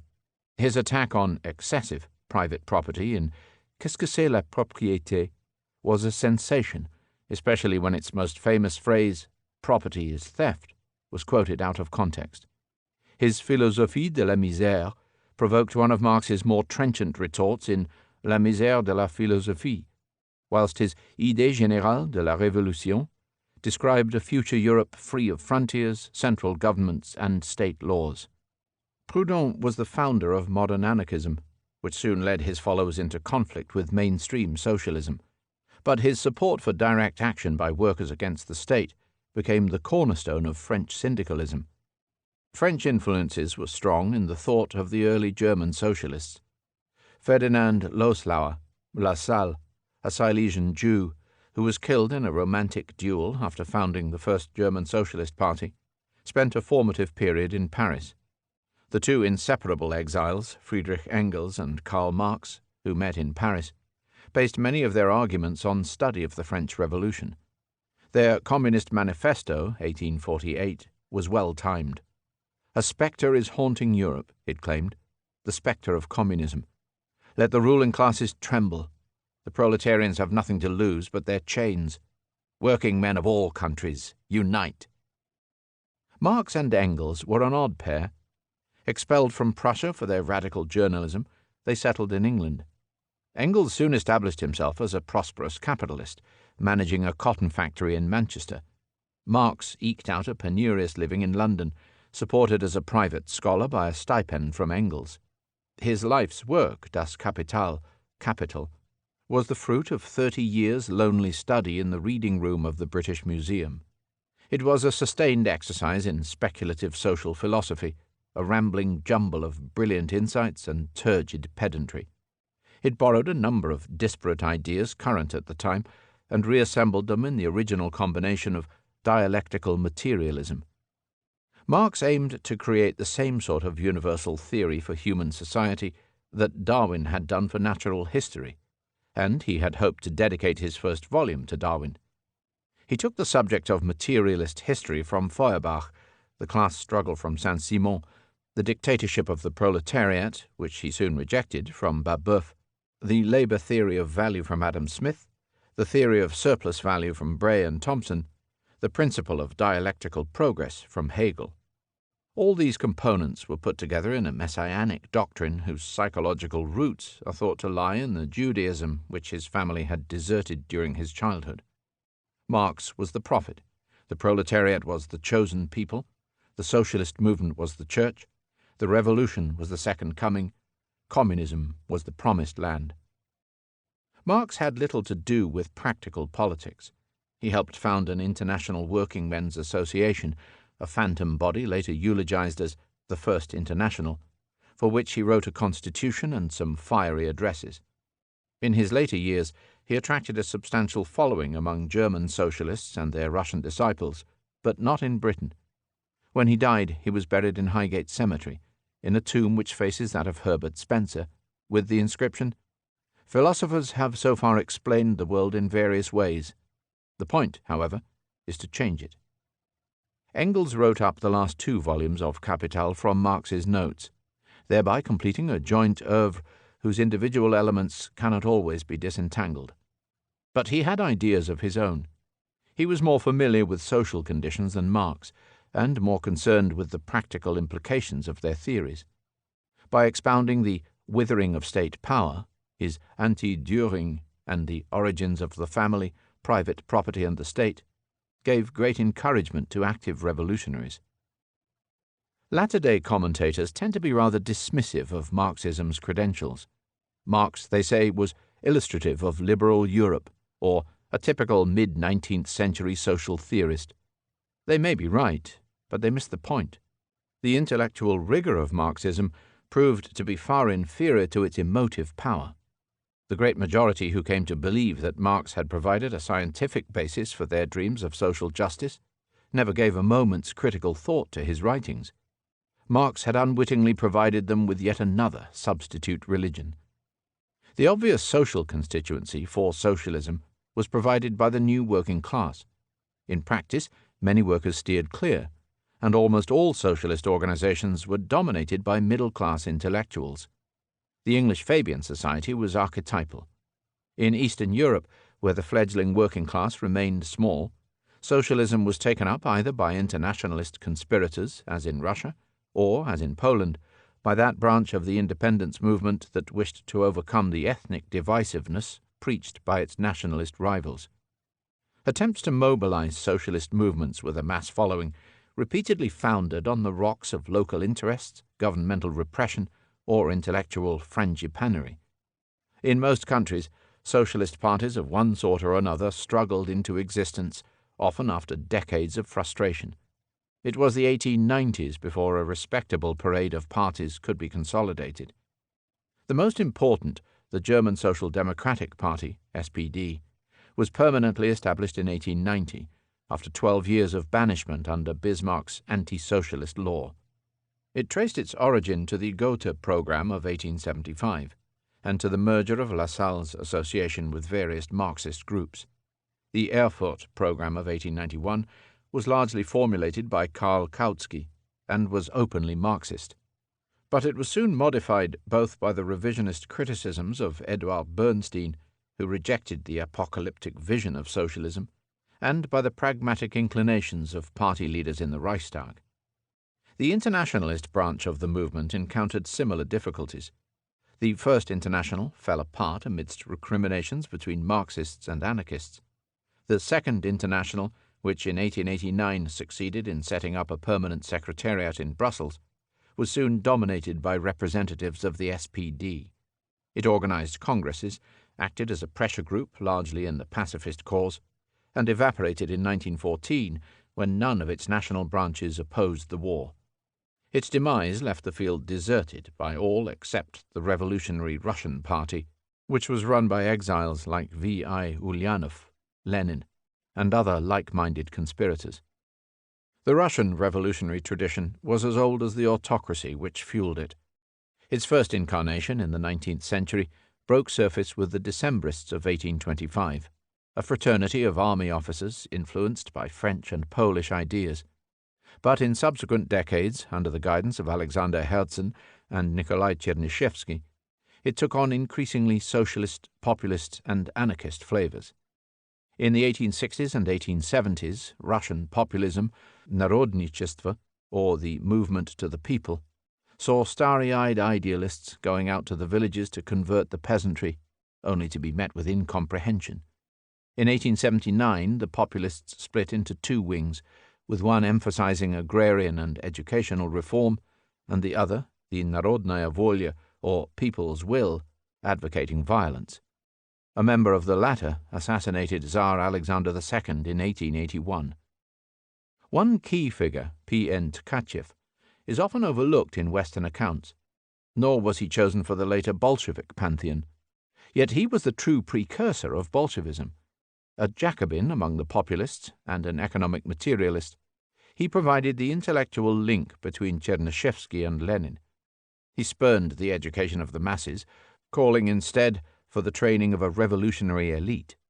The question, what should be done, should no longer concern us, he wrote in the 1870s. It has long since been resolved. Make the revolution.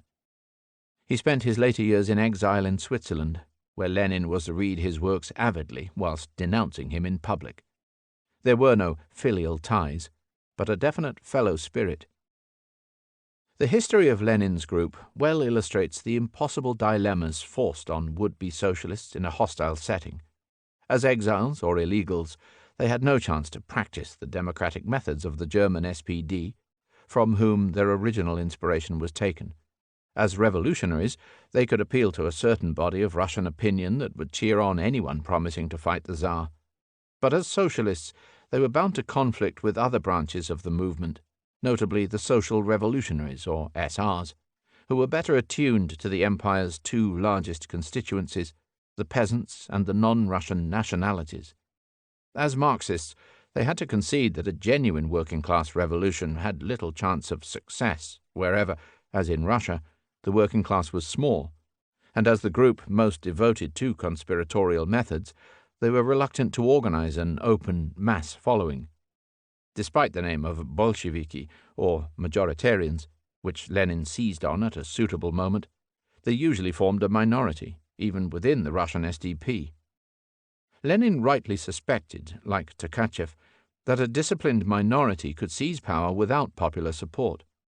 Yet in trying to justify such a strategy on socialist principles, he was condemned from the outset to cloak it in fantasy. Mendacity is the soul of Bolshevism. Put another way, Leninism was cargo cult socialism, a weird and distant imitation of the original model. The Marxism which prevailed in the Russian Revolution, comments a critic who came to be highly regarded in post-communist Russia, bore about as much relation to the original as the Christianity of Taiping to that of Thomas Aquinas. It has taken the best part of a century for this fact to be generally recognized. Anarchism, though passing its infancy in the company of socialism, soon grew up to be incompatible. At the core of anarchist thought lies the contention that all forms of domination are hateful, that government is not just unnecessary but harmful. One early strand, which could be traced to the Anabaptists and Diggers of the 17th century, came to fruition in England in the Inquiry Concerning Political Justice of William Godwin, and in the soaring vision of Prometheus Unbound, written by Godwin's son-in-law Shelley. The loathsome mask has fallen. The man remains scepterless, free, uncircumscribed, but man equal, unclassed, tribeless, and nationless, exempt from awe, worship, degree, the king over himself.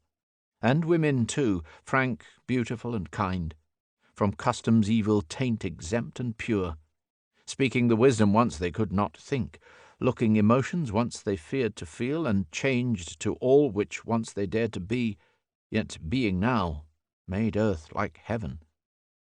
A second strand in France, in the work and writings of Proudhon and his disciple Anselme Bellegarrigue, centered on the doctrine of mutualité, mutualism. This held that the workers should avoid involvement in parliamentary politics and should liberate themselves by direct action on the streets and in the factories. A third strand grew from an extreme reaction against the extreme autocracy of the Russian Empire. It was nourished by two aristocratic Russian exiles, Mikhail Bakunin and Prince Peter Kropotkin. Bakunin, who once declared that the passion for destruction is also a creative urge, broke up Marx's First International. The communists believe that they must organize the working class in order to seize power in states, he declared. Revolutionary socialists, meaning anarchists, organize in order to destroy states. He was the inspiration of the collectivist variant of anarchism that took hold in the Latin countries. Kropotkin, a distinguished author and geographer, wrote The Conquest of Bread, Fields, Factories and Workshops, and Mutual Aid, in his campaign for a communist society free from all central government. A fourth strand, initially described in Der Einzige und sein Eigentum, the individual and his property, was launched by the Berlin journalist Max Stirner. It stressed the absolute rights of the individual to freedom from institutional control. This proved attractive to numerous avant-garde artists and writers, from Courbet and Pissarro to Oscar Wilde. But it also shows why the anarchists' own principles ruled out any chance of an effective anarchist organization. In practical terms, anarchism bore fruit in several directions. Revolutionary anarcho-syndicalists dominated workers' movements in France, Italy, and especially Spain, where the Confederación Nacional del Trabajo, CNT, developed into a major popular movement. Their favored weapon was the general strike, designed to paralyze all working institutions. Peasant anarchists wielded influence in scattered locations from Andalusia to Ukraine. Anarchism also inspired the birth of modern terrorism, what the early Italian militant Enrico Malatesta called the propaganda of the deed. The idea was that sensational acts of murder or destruction would publicize injustice, break the resolve of government policy, and shatter the nerve of the ruling elite. The list of victims included Tsar Alexander II, President Sadi Carnot of France, Empress Elizabeth of Austria, Premier Cánovas del Castillo of Spain, and King Umberto I of Italy. Nowhere did these violent preludes precipitate the peace and harmony which anarchists see as their ultimate destination. Finally, and in diametric contrast, anarchism has inspired an important tradition of moral protest against all forms of coercion, starting with Count Leo Tolstoy, the novelist, who felt that marriage was no less coercive than Tsarism. The gospel of non-violence has attracted many dedicated followers, from Mahatma Gandhi in India to the Solidarity movement in Poland and to modern environmentalism. Bellegarrigue's famous battle cry, "L'anarchie, c'est l'ordre," is widely dismissed as a purely negative sentiment, but it contains a very serious moral constituent that underlies much of the modern concern about the mindless juggernauts of political and technological power. It is in this sense that anarchism has been classed as the most attractive of political creeds. It stood at the opposite end of the political spectrum from that of the one politician, Bismarck, who was as central to European politics as the anarchists were marginal. Otto von Bismarck, 1815–98, bestrode the Germany of the late 19th century, much as the German Empire, which he designed, bestrode the rest of Europe. He, more than anyone else, was the architect of the European order which emerged from the turmoil after 1848, the year when he entered politics, and whose revolutions he detested. He was a man of immense contradictions, both of personality and of policy. The Iron Chancellor, of fearsome countenance in Reichstag or diplomatic encounter, he was in private a hysteric, an insomniac, and, as recently revealed, a morphine addict. He was a landed Junker, wedded to his estates at Schönhausen and Varzin, who presided over Europe's mightiest program of industrialization. He was an antiquated Prussian conservative and monarchist who despised his sovereign, who adopted the nationalism of the liberal opposition, and who gave Germany both universal suffrage and social insurance. He was a victorious militarist who was infinitely suspicious of the fruits of victory. He was the hero of so-called German unification, who chose to keep Greater Germany divided. The key to his success lay in a marvelous combination of strength and restraint. He built up positions of great power, only to disarm his opponents with carefully graded concessions that made them feel relieved and secure. "You can do everything with bayonets," he once said, "except sit on them." Yet Bismarck's reputation is a mixed one. No one can deny his mastery of the political art, but many question his morality and his intentions. For German patriots and conservative apologists, he was the person who gave his country and his continent an era of unparalleled stability. One has only to see what conflicts arose after his downfall, when Wilhelm II dropped the pilot. For liberal critics, however, he was, and remains, in the words of Isaiah Berlin, a great and an evil man.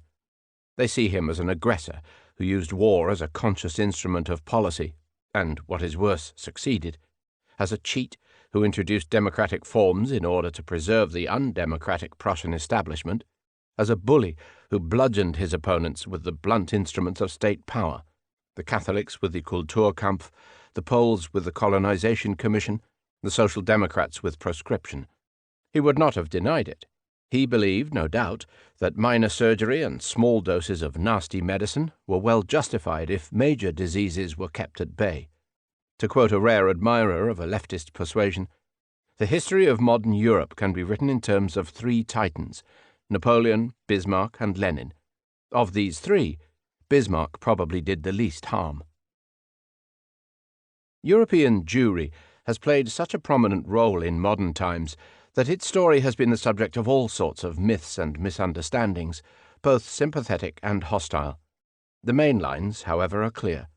After the breakup of Poland-Lithuania, the only large state to have provided a safe haven in preceding centuries, three closely related developments took place. First, the Jews began a new era of migration.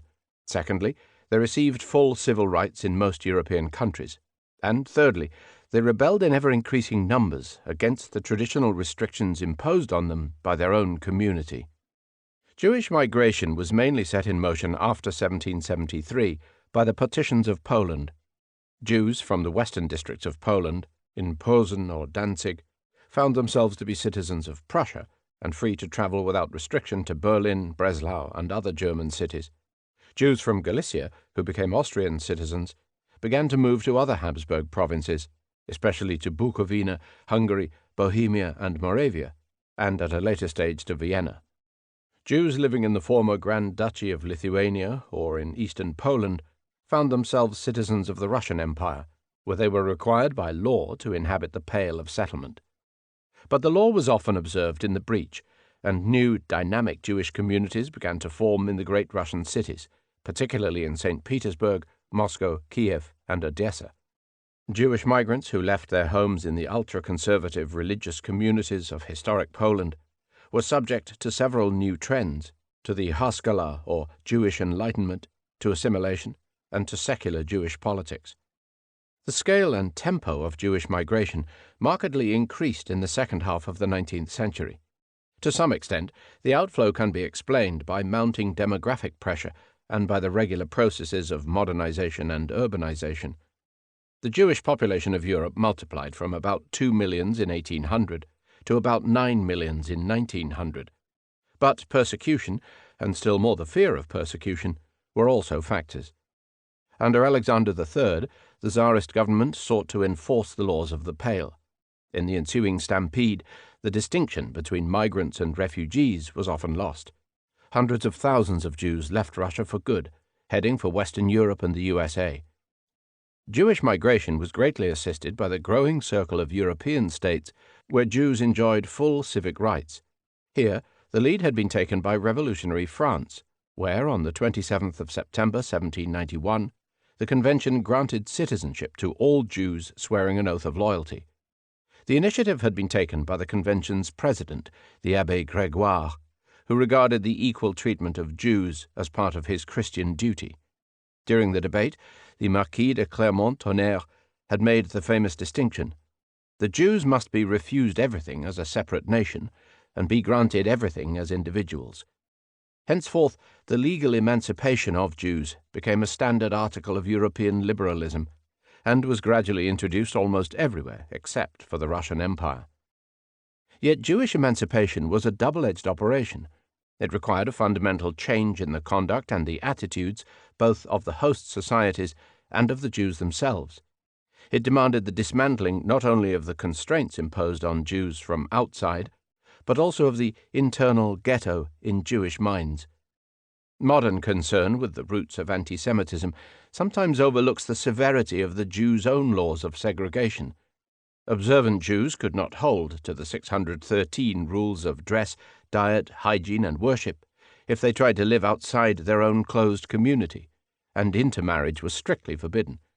Since Judaic law taught that Jewishness was biologically inherited in the maternal line, Jewish women were jealously protected. A girl who dared to marry out could expect to be disowned by her family and ritually pronounced dead. Extreme determination was needed to withstand such acute social pressures. It is not surprising that Jews who rejected their religion often turned to extreme alternatives, including atheism and communism. The Haskalah, which first appeared in Berlin, was associated with the name of Moses Mendelssohn, the prototype of Lessing's Nathan der Weise. A natural outgrowth of the Enlightenment which had been at work in the Christian world for some time, it sought to modify the exclusively religious content of Jewish education, and to give Jews access to the mainstream of European culture. Its disciples, known as Maskilim, or men of understanding, found some adherents in the Städtelag further east, especially in Galicia, where German-language Jewish secular schools began to open. A ban on the Maskilim, pronounced in 1816 by the Rabbi of Lemberg, revealed the anxiety of Orthodox Jewish leaders. In due course, the limited educational ideals of the early Haskalah were extended. Some Jewish leaders began to advocate full-scale assimilation, whereby Jews were urged to participate in all branches of public life. This trend sought to confine Jewish practices to the private circles of family and synagogue, and to turn out Jews who were otherwise indistinguishable from their co-citizens. In so doing, it broke many of the traditional taboos and necessitated the foundation of Reformed Judaism, a new denomination which appeared in Germany in 1825. Reformed Judaism sought to reconcile the principles of Jewish religion with the demands of life in a modern society. Its adherents were not required to observe the same degree of rules and restrictions. It became the norm for the majority of migrant Jews in Western Europe and the USA, but did not affect the great mass of traditional Jewish communities in Central and Eastern Europe. In Western Europe, and in some of the larger centers of the East, the combination of legal relaxations and of growing Jewish assimilationism created unprecedented opportunities.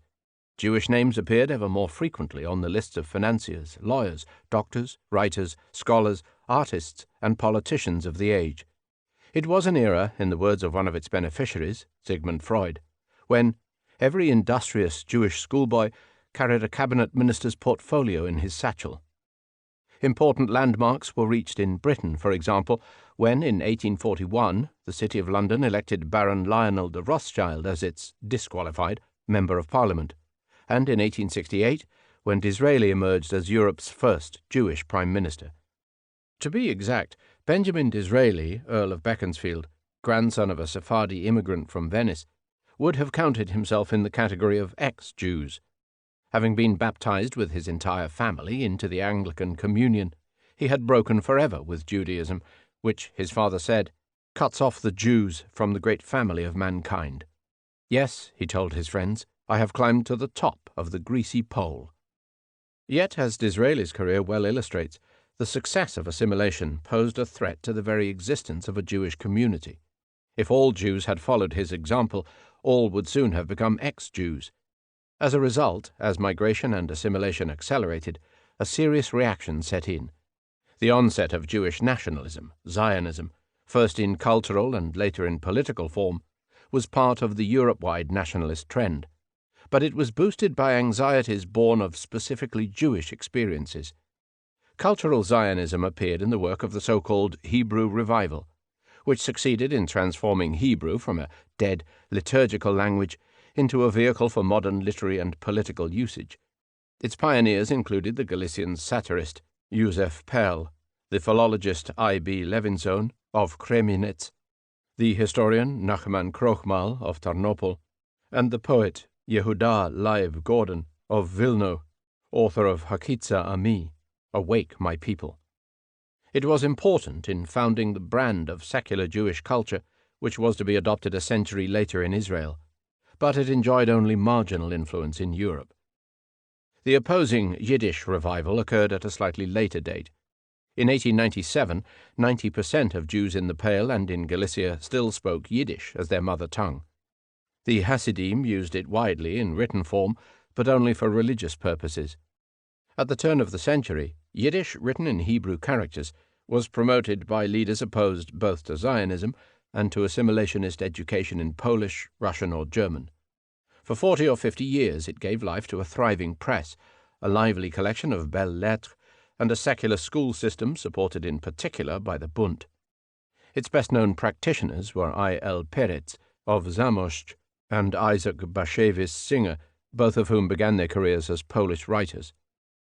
Political Zionism differed from other manifestations of European nationalism, mainly in the fact that its sacred national soil lay outside Europe. Otherwise, it possessed all the characteristics of the other national movements of the day: a dedicated visionary elite, a complex ideology based on nationalist interpretations of history and culture, a wide spectrum of political opinions, a mass clientele that still needed to be convinced, a full panoply of enemies, and at the outset, no obvious chance of practical success. It began in the 1860s with the first attempts to send Jewish colonists to Palestine. One of the colonist associations, Hovevei Zion, Friends of Zion, obtained financial support in 1882 from Baron Edmund de Rothschild. Their first federal conference was held in Katowice, in Silesia 2 years later, and a united World Zionist Organization, WZO, was created at the Congress at Basel in Switzerland in 1897. The movement's founding fathers consisted largely of independent-minded Polish rabbis, such as Zvi Hirsch Kalischer of Thorn or Samuel Mohilever of Białystok. But leadership of the WZO fell to lay activists, headed by the Budapest-born journalist Theodor Herzl, and later by figures such as David Wolfson, a Cologne banker, and Chaim Weizmann, an academic chemist working in Manchester. Zionist ideology can be traced to Krochmal's A Guide to the Perplexed, but received its most persuasive texts in the tract Auto-Emancipation, written by Dr. Leo Pinsker, a physician from Odessa, and in Herzl's Der Judenstaat. From the start, deep divisions separated the religious wing of Zionism, the Mizrahi or spiritual center, from the dominant secular nationalists.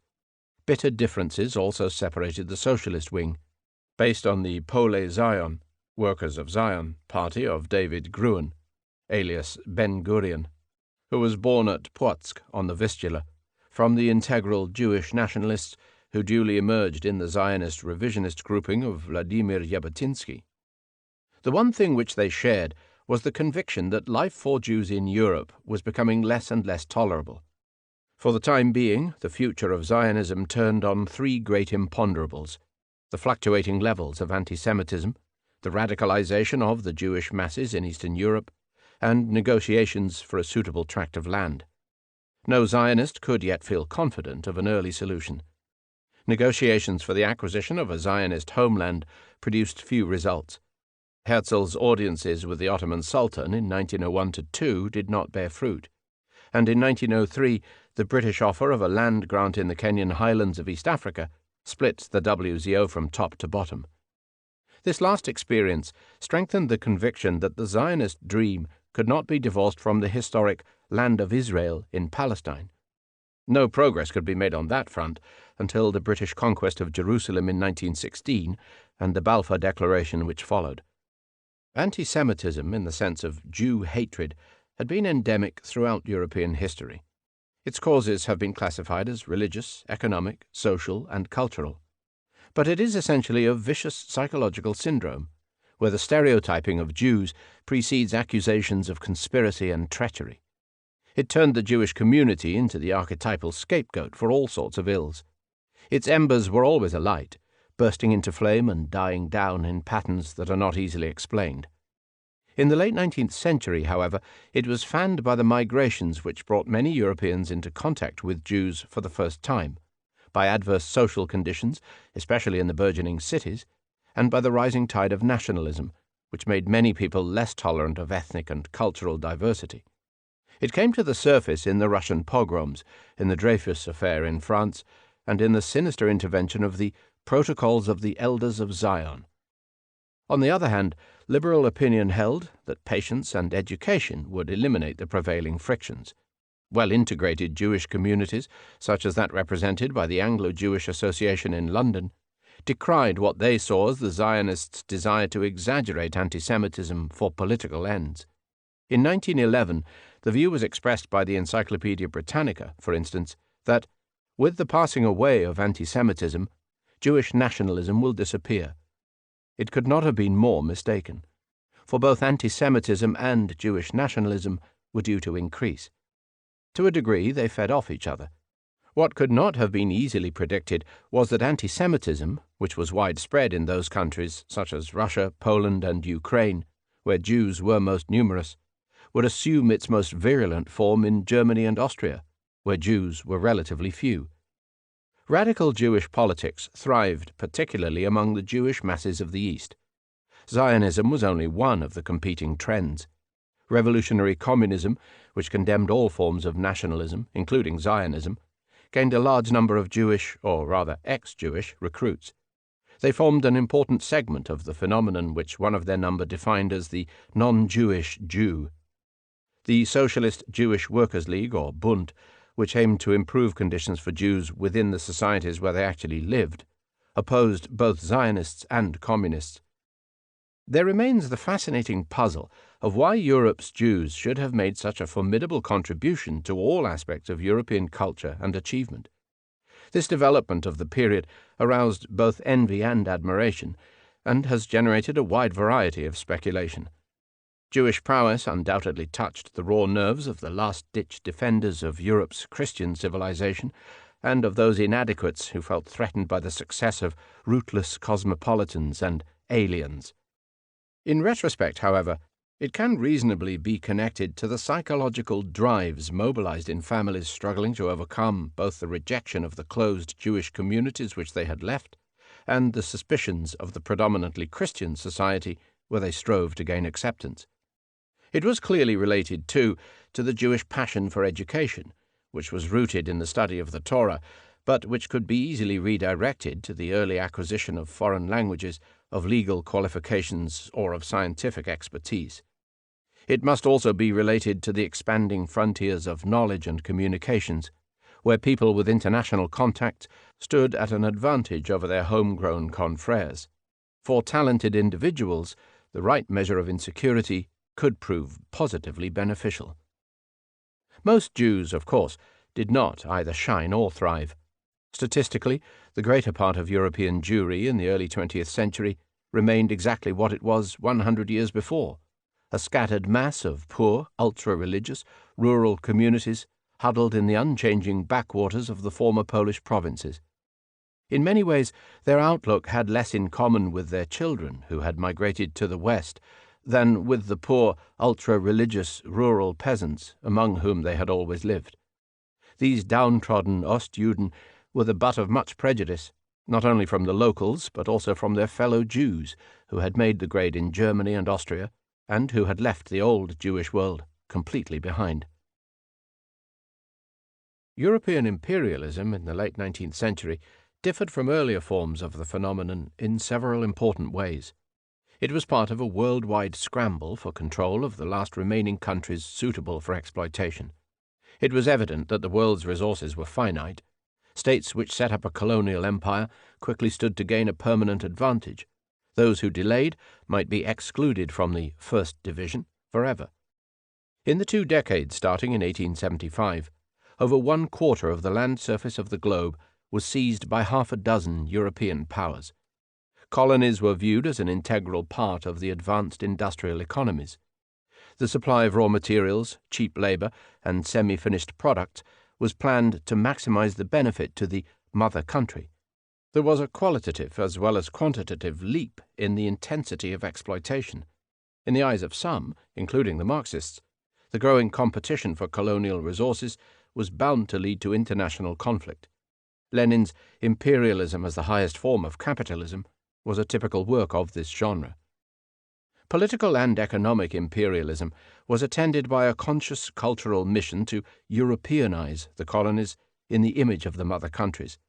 In this, Christian missionaries formed an important element, though their relationship to the political authorities and to the commercial companies was rarely a direct one.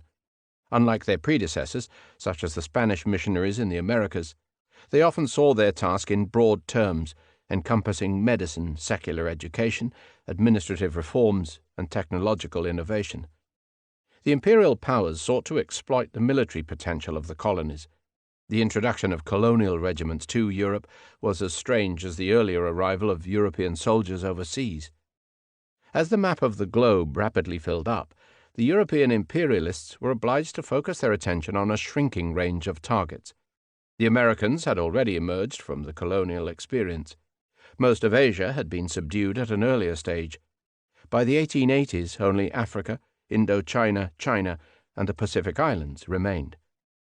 Important distinctions must be made in the various types of colony established. Britain held the largest of empires with a minimum of military force. It continued to rely heavily on native princes and on local troops. There were fewer British bureaucrats in Delhi, ruling an Indian population of 400 millions, than Austrian bureaucrats in Prague. All the larger territories settled by British immigrants were given self-governing dominion status: Canada in 1867, Australia in 1901, New Zealand and Newfoundland in 1907, South Africa in 1910. France, in contrast, followed a policy of closer integration. The Algerian and Tunisian départements were joined to France's metropolitan administration. French migration to North Africa, especially of Alsace-Lorrainers displaced by the Franco-Prussian War, was officially encouraged. This centralizing tradition was closer to Russia's than to Britain's. It caused immense problems when the time came for the links to be severed. Africa, the Dark Continent, retained many of its geographical secrets until a surprisingly late date. European colonies had been planted on the northern coast from ancient times, but the source of the Nile, which watered the land of the Pharaohs, was not properly identified until 1888. Missionary explorers such as David Livingstone could still be lost in the 1870s for years on end. Contrary to European belief, Africa was devoid neither of organized government nor of ordered religion, and a huge variety of languages and cultures belied the idea that all Africans were Stone Age savages. However, the scramble for Africa took place on the assumption that the land and the peoples were there for the taking. Such was the discrepancy in military technology that even the venerable kingdoms of West Africa could offer no more resistance than the Aztecs and Incas. Abyssinia was the only native empire to maintain its independence, perhaps because it adhered to Coptic Christianity. China, which possessed the most ancient civilization in the world, also possessed an emperor whom the European governments recognized. Formal colonization of the African type was not permitted, so leases of territory and of trading concessions became the order of the day. Such indeed was the value of the Chinese imperial government to Europeans that in 1901 it became the object of a joint European protectorate. This humiliating episode provided the impetus which led 10 years later to the creation of the National Republic of China and the beginnings of modern Chinese history. China's neighbor, Japan, was totally closed to outside influence until 1855, but so learned the essence of European ways that within a short time it was able to establish a colonial empire of its own, first in Korea and then in Chinese Manchuria. Japan's comprehensive defeat of Russia in the War of 1904-05, both on land and at sea, provided one of the sensations of the age, undermining many of Europe's most cherished delusions. The Pacific Islands remained immaculate the longest. The final steps in the imperialist story saw Germany take Western Samoa and the US take Hawaii, whilst an Anglo-French condominium was established in the New Hebrides. If European imperialism, through Europeanization, furnished one of the most powerful formative experiences of the modern world at large, it also subjected Europe itself to a wide range of stresses and influences. It divided Europe's nations into those which had been proved imperium gültig, or empire-worthy, and those which had not, adding an extra tier onto the older category of historic and unhistoric nations. It gave a marked boost to the economies, and hence to the military potential, of those countries which had acquired empires, tipping the strategic balance in the favor of Western Europe. It greatly increased Europe's familiarity both with non-European cultures and with exotic colonial products. In some cases, such as Britain, it made people more familiar with Tibet or Bechuanaland than with their European neighbors. Yet it also strengthened Europe's religious and racial prejudices, creating barriers and complexes that lasted as long as the empires themselves. Those prejudices were sufficiently extreme, for example, that in 1904 the city of Hamburg could exhibit a bevy of Samoan women in an enclosure of the local zoo. As predicted by the pessimists, colonial conflicts began to occur at the turn of the century. In 1898, Britain and France almost came to blows after their expeditionary forces came face to face at Fashoda in Sudan. In 1899 to 1902, Britain's war against the two Boer republics in South Africa was complicated by Germany's support for the Boers. In 1906 and again in 1911, French moves to gain control of Morocco fired active German protests. But on no occasion did colonial rivalry result in all-out war. It certainly added to the sum total of resentments, but it could usually be diffused by the sort of open-door policy for commercial interests as adopted both in China and in Morocco. Naval power was the key to imperial success. Battleships were related to the control of worldwide commercial interests in a way that land armies could never be. The classic study, The Influence of Sea Power upon History, 1660 to 1783, was written by a U.S. admiral, Alfred Thayer Mahan. The issue was brought very much to the fore in 1898. In that year, during the Spanish-American War, the U.S. Navy stripped Spain of a string of its remaining colonies, from Cuba to the Philippines. At the same time, the German War Minister, von Tirpitz, took the strategic decision to launch a program of shipbuilding and to challenge Britain's fleet of super battleships. The arms race was on. Late imperial Russia was a magnificent beast. Its obvious defects were offset by a seemingly inexhaustible store of power and energy.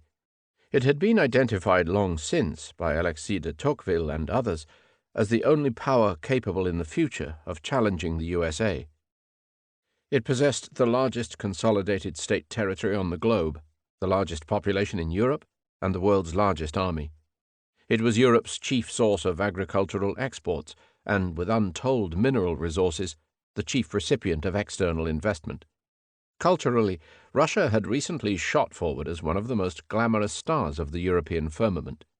The Russian language, whose earlier literary traditions were limited, had grown to sudden maturity. Pushkin, Lermontov, Tolstoy, Dostoevsky, and Chekhov could be counted among the giants of world literature. In the hands of Mussorgsky, Tchaikovsky, Rimsky-Korsakov, Russian music was unsurpassed. The Ballet Russe and the Stanislavski Theatre School were leaders in their field. Socially, Russia still rested on a backward peasant society of ex-serfs. But the lot of the peasants was improving, and nowhere did the peasant question receive more serious attention. The agrarian reforms of P. A. Stolypin in 1906-11 gave the peasants mobility and the means to buy land. In European eyes, much of Russia's backwardness was masked by the glittering court of the Tsar and by the stream of Russian aristocrats, merchants, artists, and professors who were thoroughly integrated into every aspect of European life. Politically, Russia was thought to be making serious liberal progress after 1905. The problem of the nationalities was largely submerged. Stability was required above all. Internal crises had been repeatedly provoked by the side effects of external wars.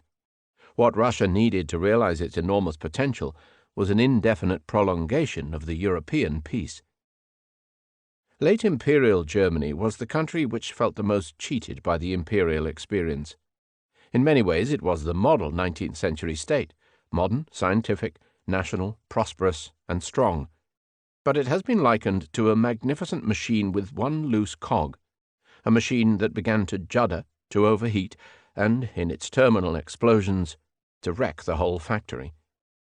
Under Wilhelm II, whose withered arm was seen as a mark of his country's flaws, it assumed an arrogant and a truculent air. Germany's mighty industrialization had occurred later than that of Britain and France. Political unification had only come about in 1871.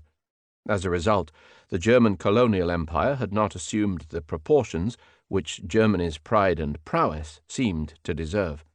German ideas of Lebensraum, or living space, were first voiced in connection with her modest colonial swag.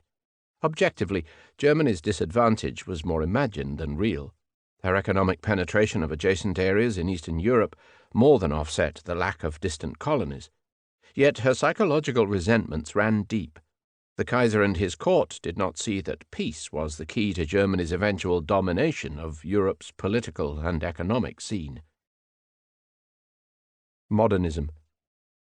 Europe's political unease was matched by many of the cultural trends of the fin de siècle, which are often subsumed under the omnibus term of modernism.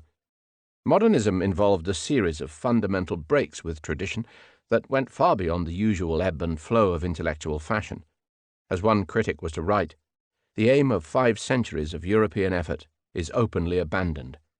It affected all the arts, and is often correlated by theorists with other fundamental developments of the period, notably with Freudian psychology, Einstein's relativity, Fraser's anthropology, even with anarchist politics.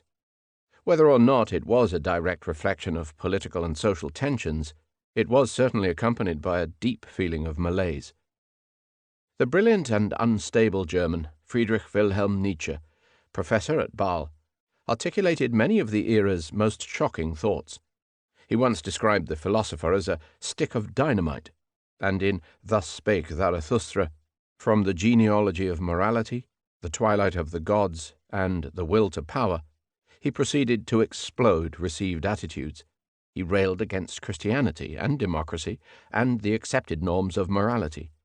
Morality, he explained, is the herd instinct in the individual, and religion is a world of pure fiction. Modern mankind was despicable. In its place, I teach you the Superman.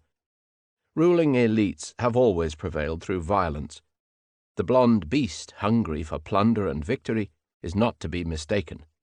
Most daringly, he announced, Gott ist tot, God is dead, adding, There may still be caves in which his shadow will still be shown. God's death was supposed to be a liberating event. Nietzsche seemed to be preaching that life had no meaning beyond the mastery of the strong. He was seen by his enemies as the prophet of wickedness and of cultivated irrationality. He was to philosophy what Kierkegaard had been to theology. Both were pioneers of existentialism. Christianity resolved to find that the world was bad and ugly, declared Nietzsche, and has made it bad and ugly. No less influential than Nietzsche was the Baudelarized version of his philosophy peddled by his sister, Elizabeth Nietzsche Forster, who led a party of Aryan settlers to the colony of Nueva Germania in Paraguay in 1886, nursed her dying brother and appropriated his ideas. She befriended both Wagner and Mussolini, idolized the Nazis, and linked the name of Nietzsche with racism and anti-Semitism. A tearful Führer would attend her funeral. From the sociological point of view, Nietzsche's views may be seen as an intellectual's revulsion against the rise of mass literacy and of mass culture in general. They were espoused by an international coterie of artists and writers which wished to strengthen the barriers between so-called high culture and low culture, and hence to preserve the role of the self-appointed aristocracy of ideas. In this, they formed a suitable partner for modernism in the arts, one of whose chief attractions lay in the fact that it was unintelligible to the person in the street. Mass culture generated Nietzsche in opposition to itself, writes a recent critic, as its antagonist. The immense popularity of his ideas among early 20th century intellectuals suggests the panic that the threat of the masses aroused. In retrospect, it is the virulence with which Nietzsche and his admirers poured contempt on the masses that appears most shocking. Many, too many, are born, spake Nietzsche's Zarathustra, and they hang on their branches much too long. In The Will to Power, Nietzsche called for a declaration of war by higher men on the masses.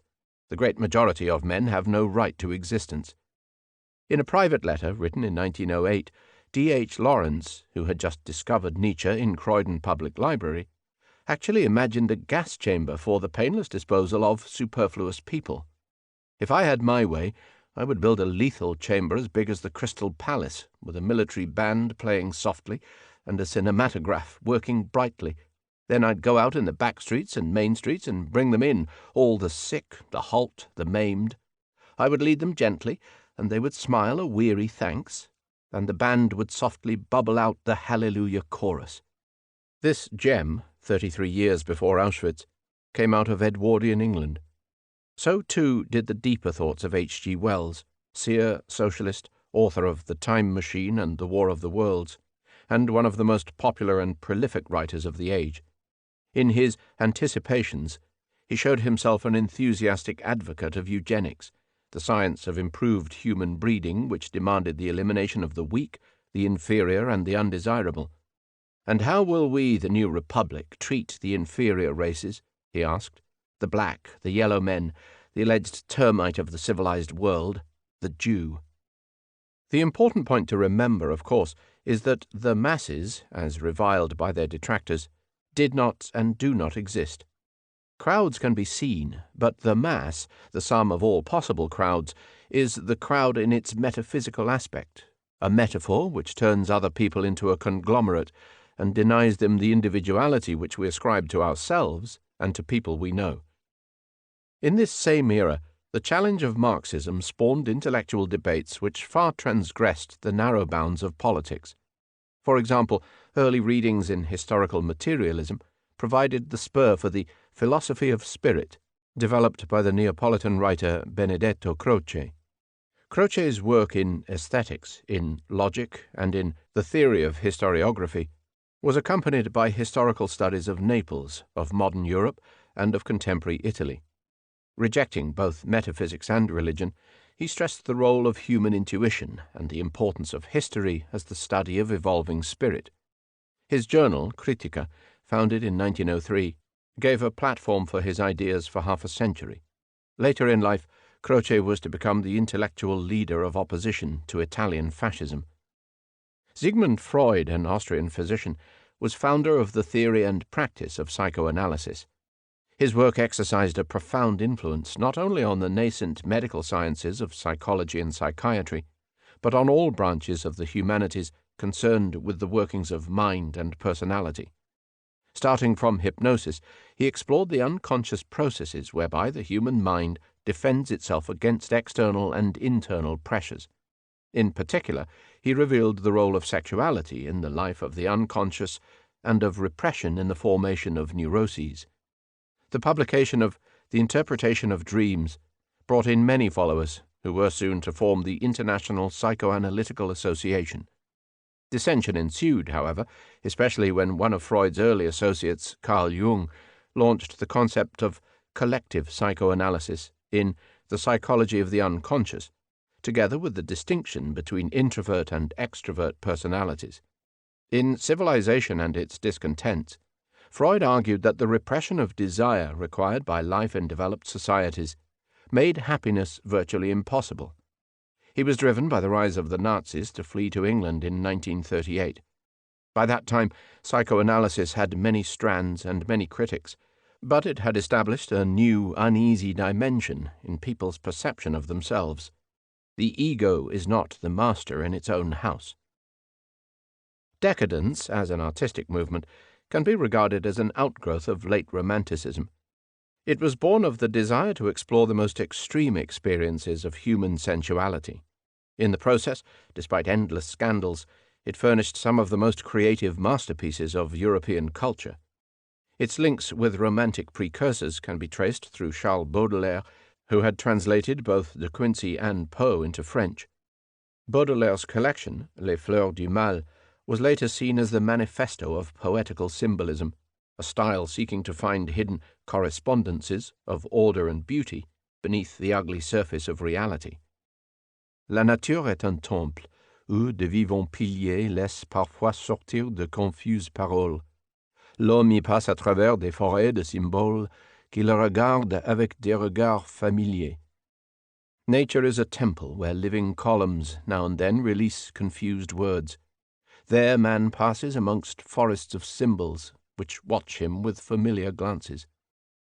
In his Invitation to the Voyage, he sets out for an imaginary paradise, where everything is order and beauty, delectation, calm and bliss.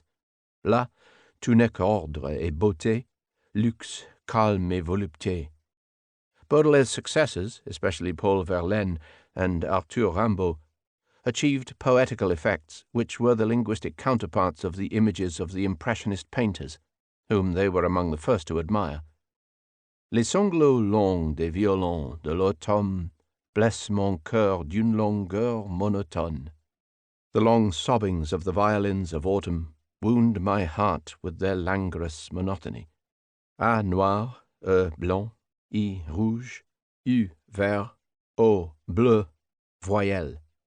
Black A, white E, red I, green U, blue O, vowels. The decadents paid dearly for their defiance.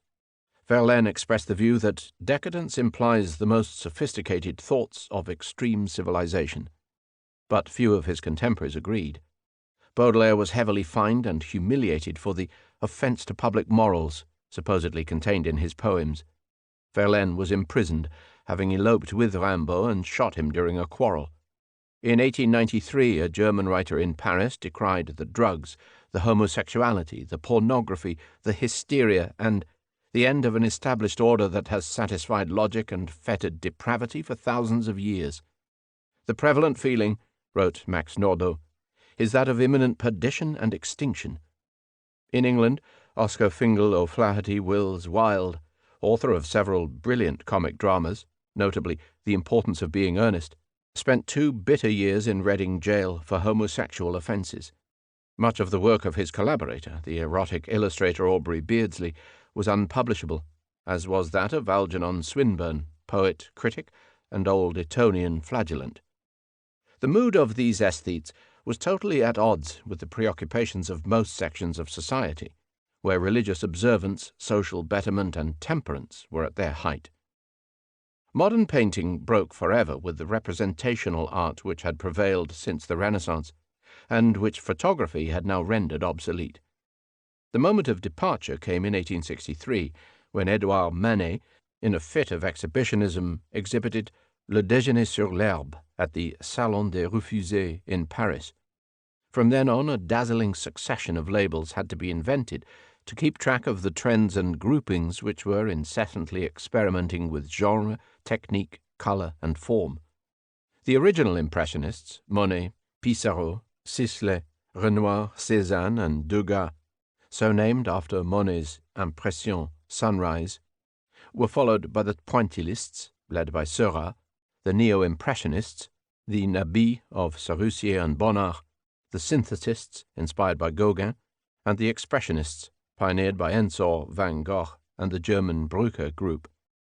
After them came the Orphists, the Fauves, headed by Matisse, Dufy, and Vlaminck, the Cubists of Braque and Picasso, the Futurists, the Black Cat, and the Blue Rider group.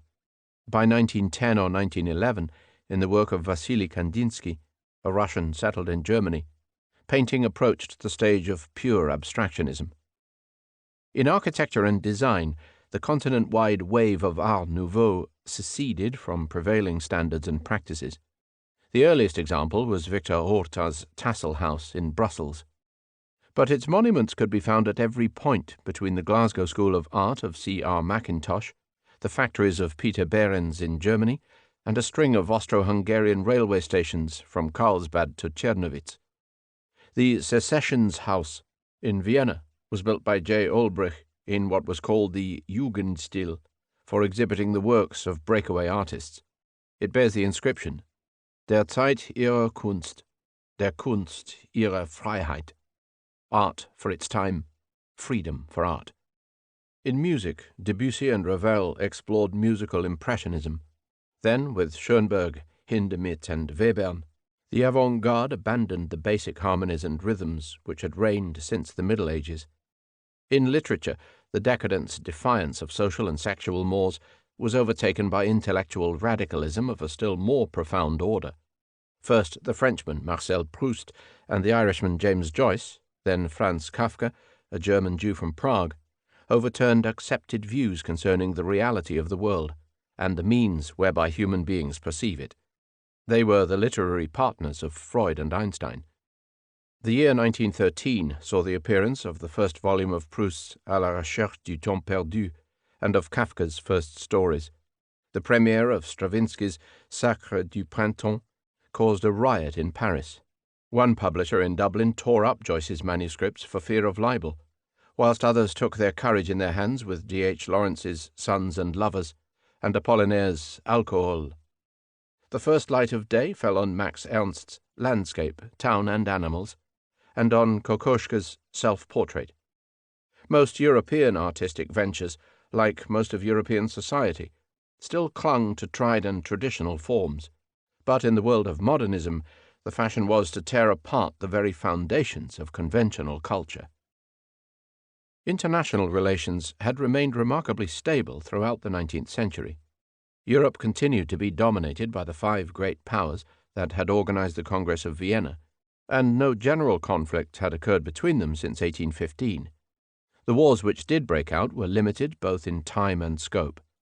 There were international police actions where one of the powers could intervene to suppress revolutionary outbreaks that could not be controlled locally. Such were repeated French interventions in Spain and in Italy, or Russian interventions in Poland and Hungary. There were regional conflicts, notably in Italy, in Germany, and in the Balkans. There were various colonial wars overseas. But there was nothing to match the scale of the Napoleonic Wars before 1815, or the Great War, which began in 1914. Europe's energies were for long directed either inwards, to the tasks of internal change, or outwards to fresh imperialist conquests across the globe. Only two intractable problems possessed the capacity to upset the international order. One of them was the accelerating rivalry between France and Germany. The other was the so-called Eastern Question. Franco-German rivalry could be traced to the division of Charlemagne's empire, but its modern emanations were rooted in the Revolutionary Wars. Frenchmen remembered the two German powers, Prussia and Austria, as the invaders of 1793 and 1814-15. Prussians and Austrians remembered France as the occupier of 1805 to 13, against whom their modern existence had been won and defined. For several decades after 1815, a defeated France and a divided Germany were indisposed to brawl. Yet the old animosities seethed under the surface. By 1840, France was once again demanding the frontier of the Rhine and raising a storm of German protest reflected in the patriotic songs of the day, Die Wacht am Rhein and the Deutschlandlied. In 1848, France was seen, once again, as the source of Germany's internal unrest. By the 1860s, when France was launched into the self-confident adventures of the Second Empire, and Prussia was asserting itself in Germany, both powers were frightened by the other's aggressive posture. Bismarck engineered the perfect pretext through the Ems telegram. As it proved, he engineered the event whose consequences would destroy the balance. The Franco-German War of 1870-1, the third of Bismarck's lightning wars, caused an even bigger sensation than Sadowa. It was actively sought by the French, who were itching to teach the Prussians a lesson. But they found themselves facing a coalition of all the German states, whose forces were better armed, better organized, and better led. France's military supremacy, which had lasted since Rocroi in 1643, was annulled in less than 2 months. The first cannon shot was ceremoniously fired on the 1st of August 1870 by the Emperor Napoleon's son, to cries of "À Berlin." After that, one mighty German thrust surged across the frontier and encircled the main French army at Metz. Another French army, marching to the relief of Metz with the Emperor at its head, marched into a finely laid trap near Sedan. In the immortal words of General Bazaine, on the eve of almost certain defeat, "Nous sommes dans le pot de chambre, et demain nous serons emmerdés." We are in the chamber pot, and tomorrow we shall be covered in it. Surrounded on all sides and battered at arm's length by an enemy that had learned to refrain from frontal assaults, the French resisted Krupp's steel guns for some hours before capitulating. The Emperor was taken prisoner, abdicated, and eventually took refuge in England. France fought on for 8 months, but with Paris besieged, starving, and crumbling from the Prussian artillery, the government of the Third Republic was forced to sue for a humiliating peace.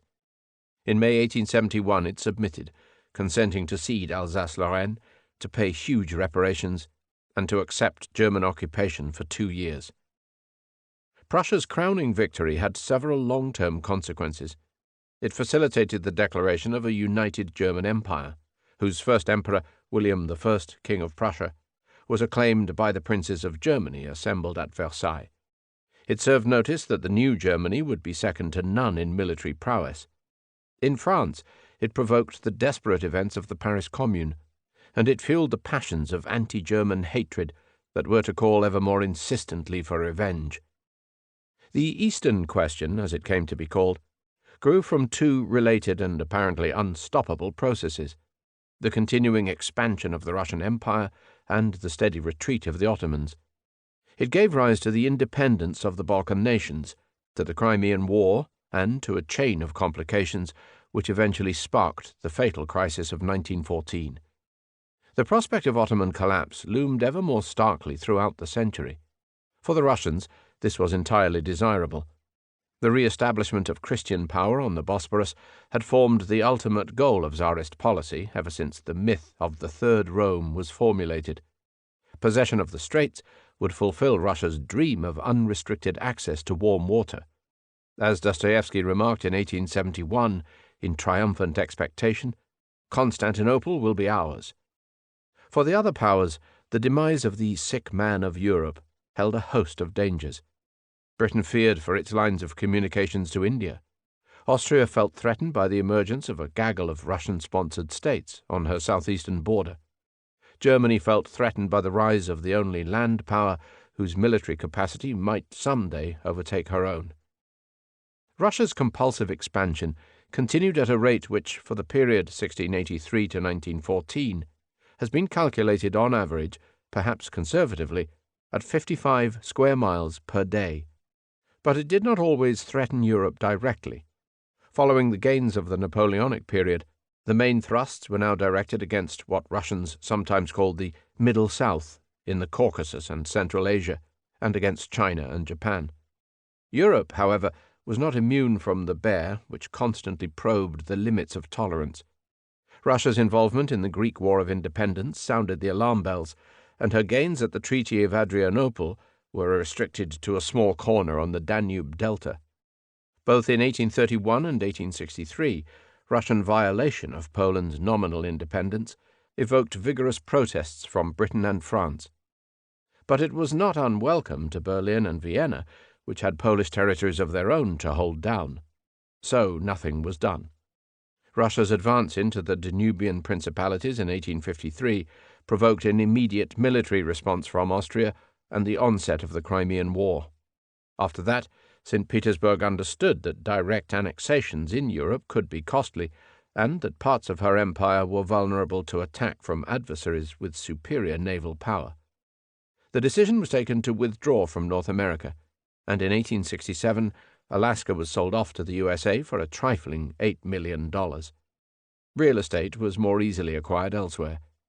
In 1859, after half a century of brutality and devastation, the conquest of the mountain tribes of the Caucasus was completed, and their Chechen hero, Shamil, captured. In 1860, the Amur and Maritime provinces were acquired from China.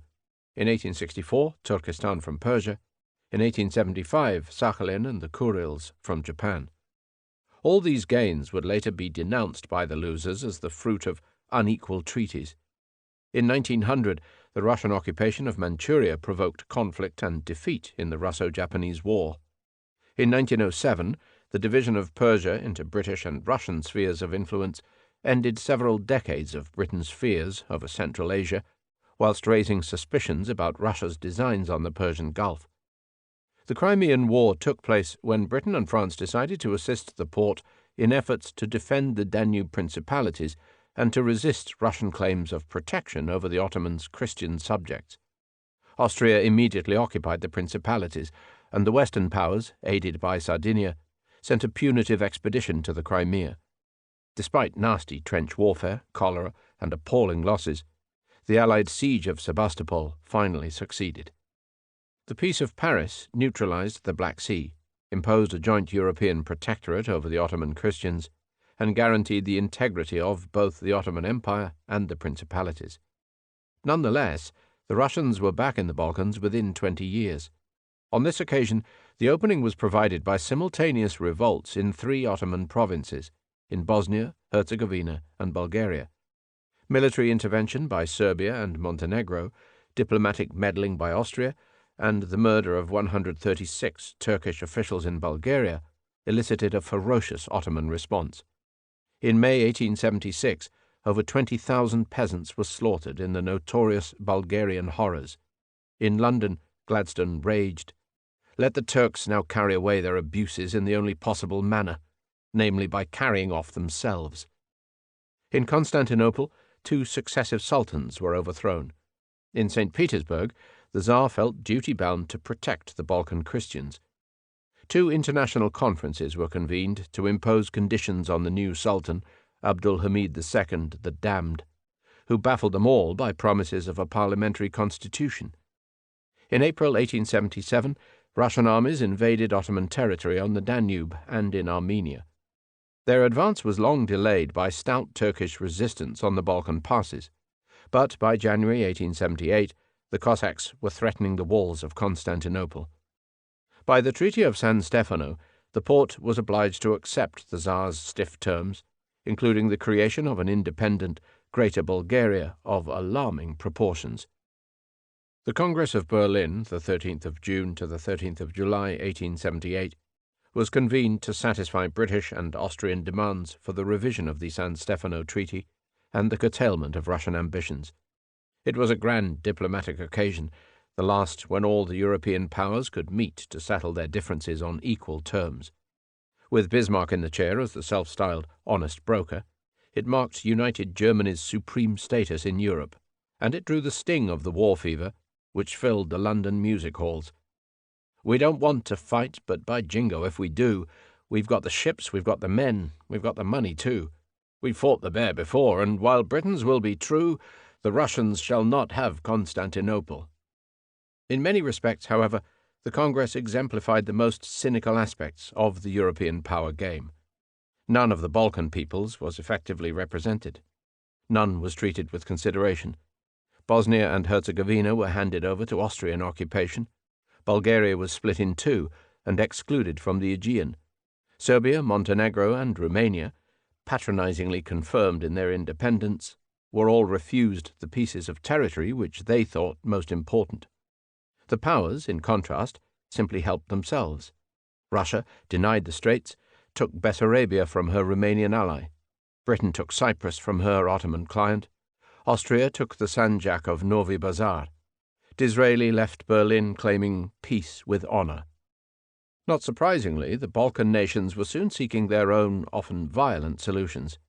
The powers abandoned the concert and sought security in bilateral treaties and alliances.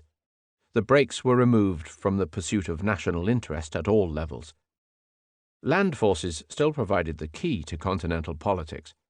So long as this held true, it was possible to discern that Germany and Russia would be bound to play the preponderant roles in any generalized conflict.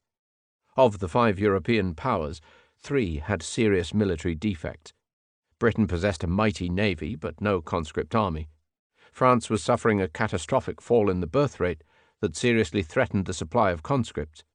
The Austro-Hungarian army was technically and psychologically dependent on Germany.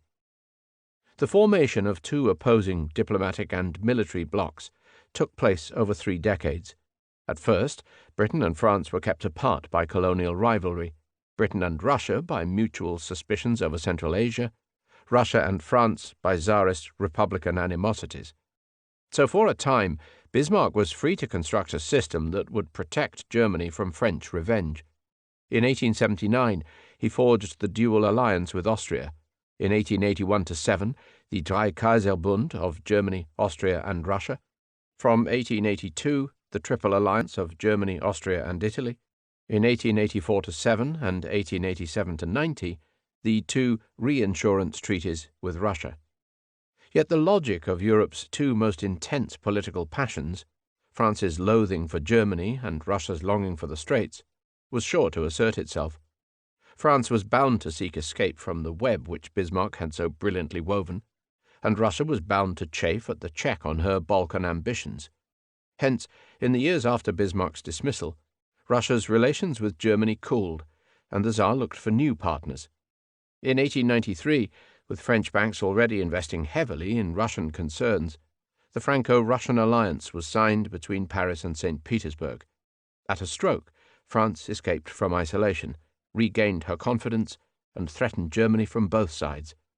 In 1904, France settled her differences with Britain and entered the Entente Cordiale.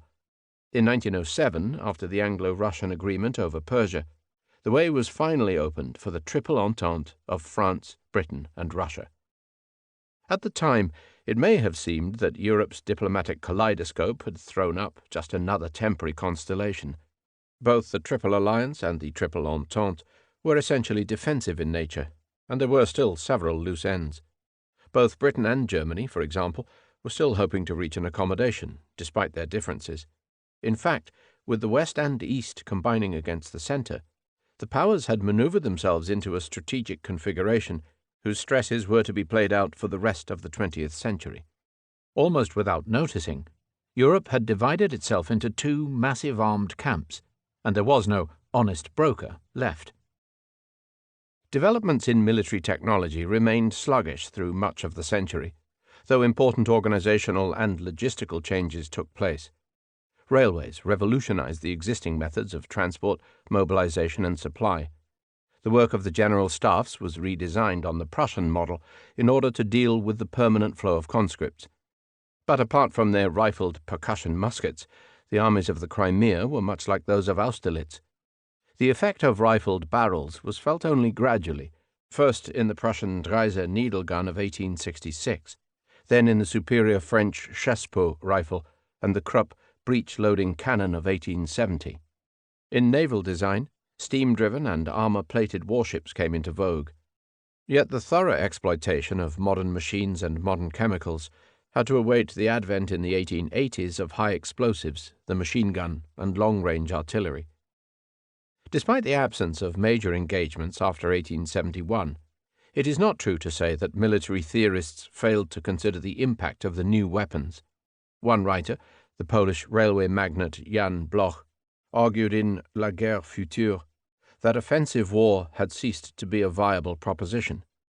The reaction of most generals was to demand the supply of more troops. As the numbers multiplied and battlefield prognosis promised stalemate, the realization dawned that mobilization procedures might provide the key to victory. General mobilization was judged more threatening than mere declarations of war. Yet there were few signs of urgency. In the heyday of imperialism, Europe's armies were much more likely to be facing spear-carrying tribesmen than each other. Nonetheless, a growing awareness of the potential for large-scale conflict gave rise to the science of geopolitics. The tentacles of imperial power circled a globe that was now crisscrossed by worldwide communications. It was only to be expected that military and political strategists should begin to think in global terms. In his seminal lecture, The Geographical Pivot of History, Halford Mackinder, Oxford's first professor of geography, remarked that there was no more virgin territory into which empires could expand. So competition over existing resources was bound to intensify. The progress of that competition would be constrained both by the distribution of population and by the configuration of the continents. In a sensational map entitled The Natural Seats of Power, he marked out Eurasian Russia as the location of the world's supreme natural fortress. This heartland was ringed by an inner crescent of semi-continental powers from Britain to China, and by an oceanic outer crescent linking the Americas with Africa, Australasia, and Japan. In the first instance, his aim was to warn the Western powers against a possible conjunction of Russia with Germany. At a later stage, when advocating the creation of a belt of strong new states to keep Russia and Germany apart, he coined the famous formula, "Who rules Eastern Europe commands the heartland. Who rules the heartland commands the world island. Who rules the world island commands the world."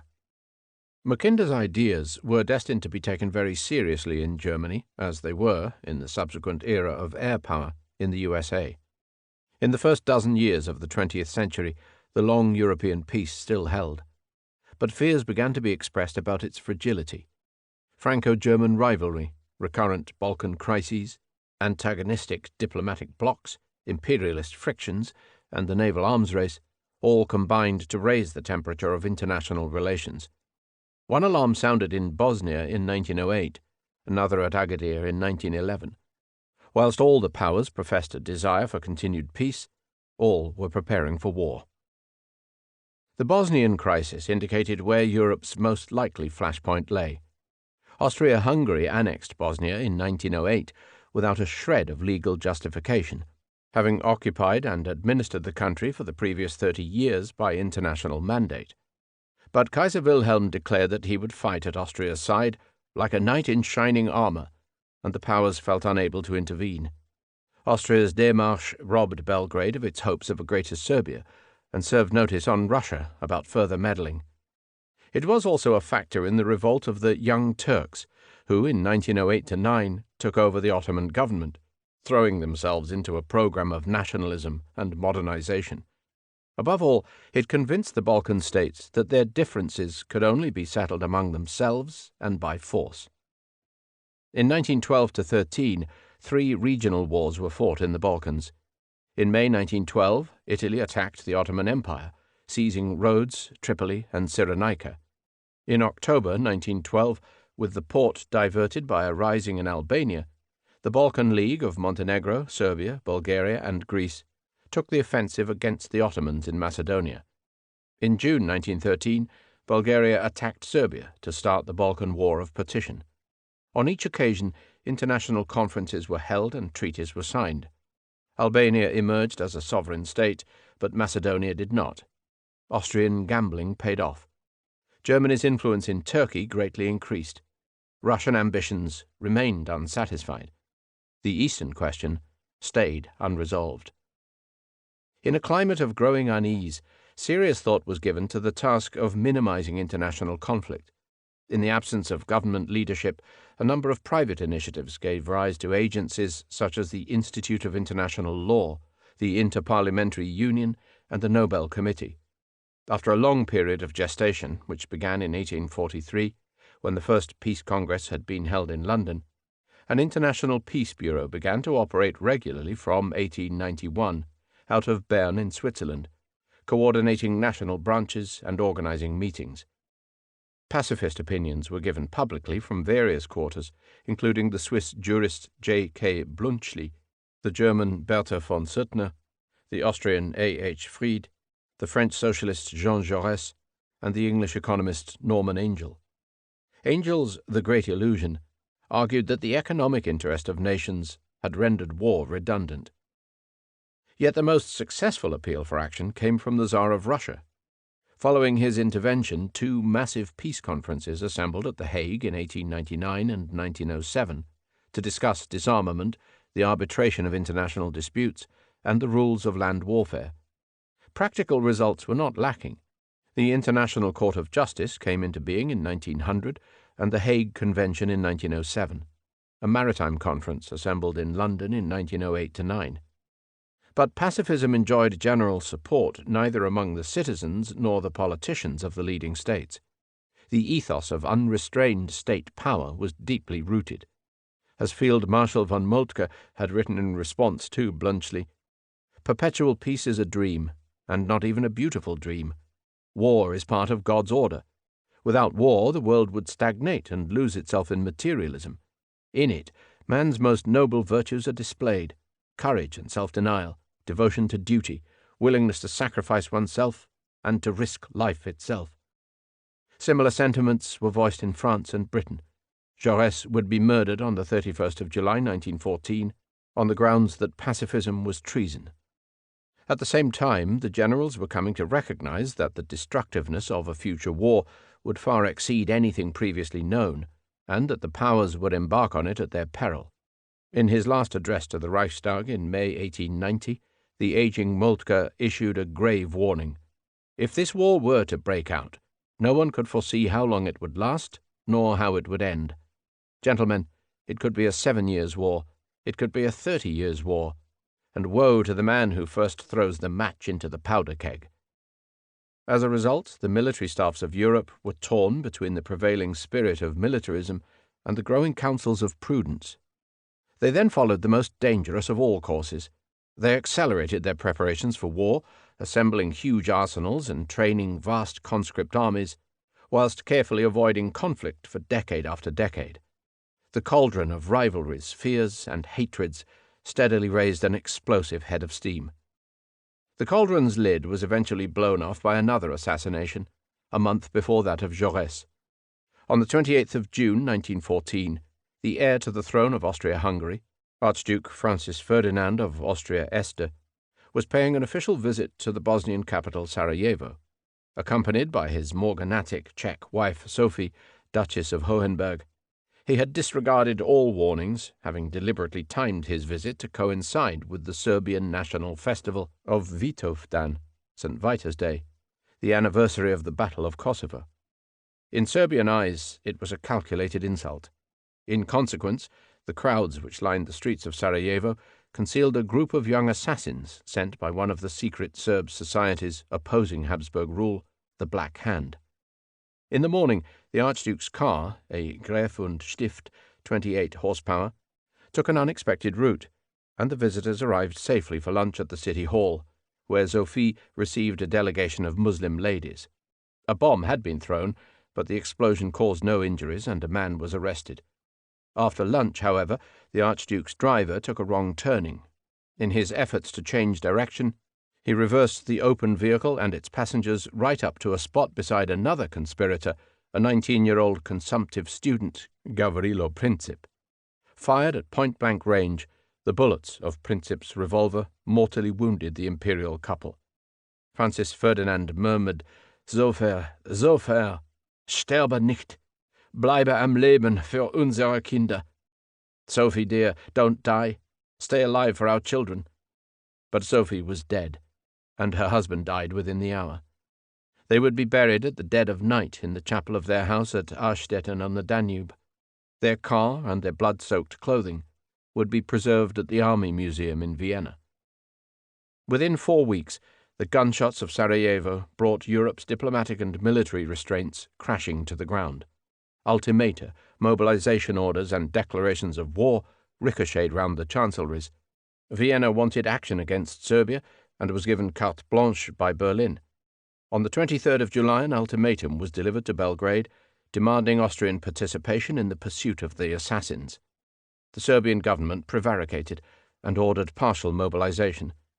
On the 25th, Russia's Imperial Council decided to give support to Serbia, but failed to consult either Britain or France about it. On the 28th, Austria-Hungary officially declared war on Serbia. Thereon Russia mobilized, prompting Germany to issue ultimata first to Russia and then to France. Thanks to the war plan of General Schlieffen, the German General Staff needed to be assured that they would not be trapped by a simultaneous attack on 2 fronts. The die was cast.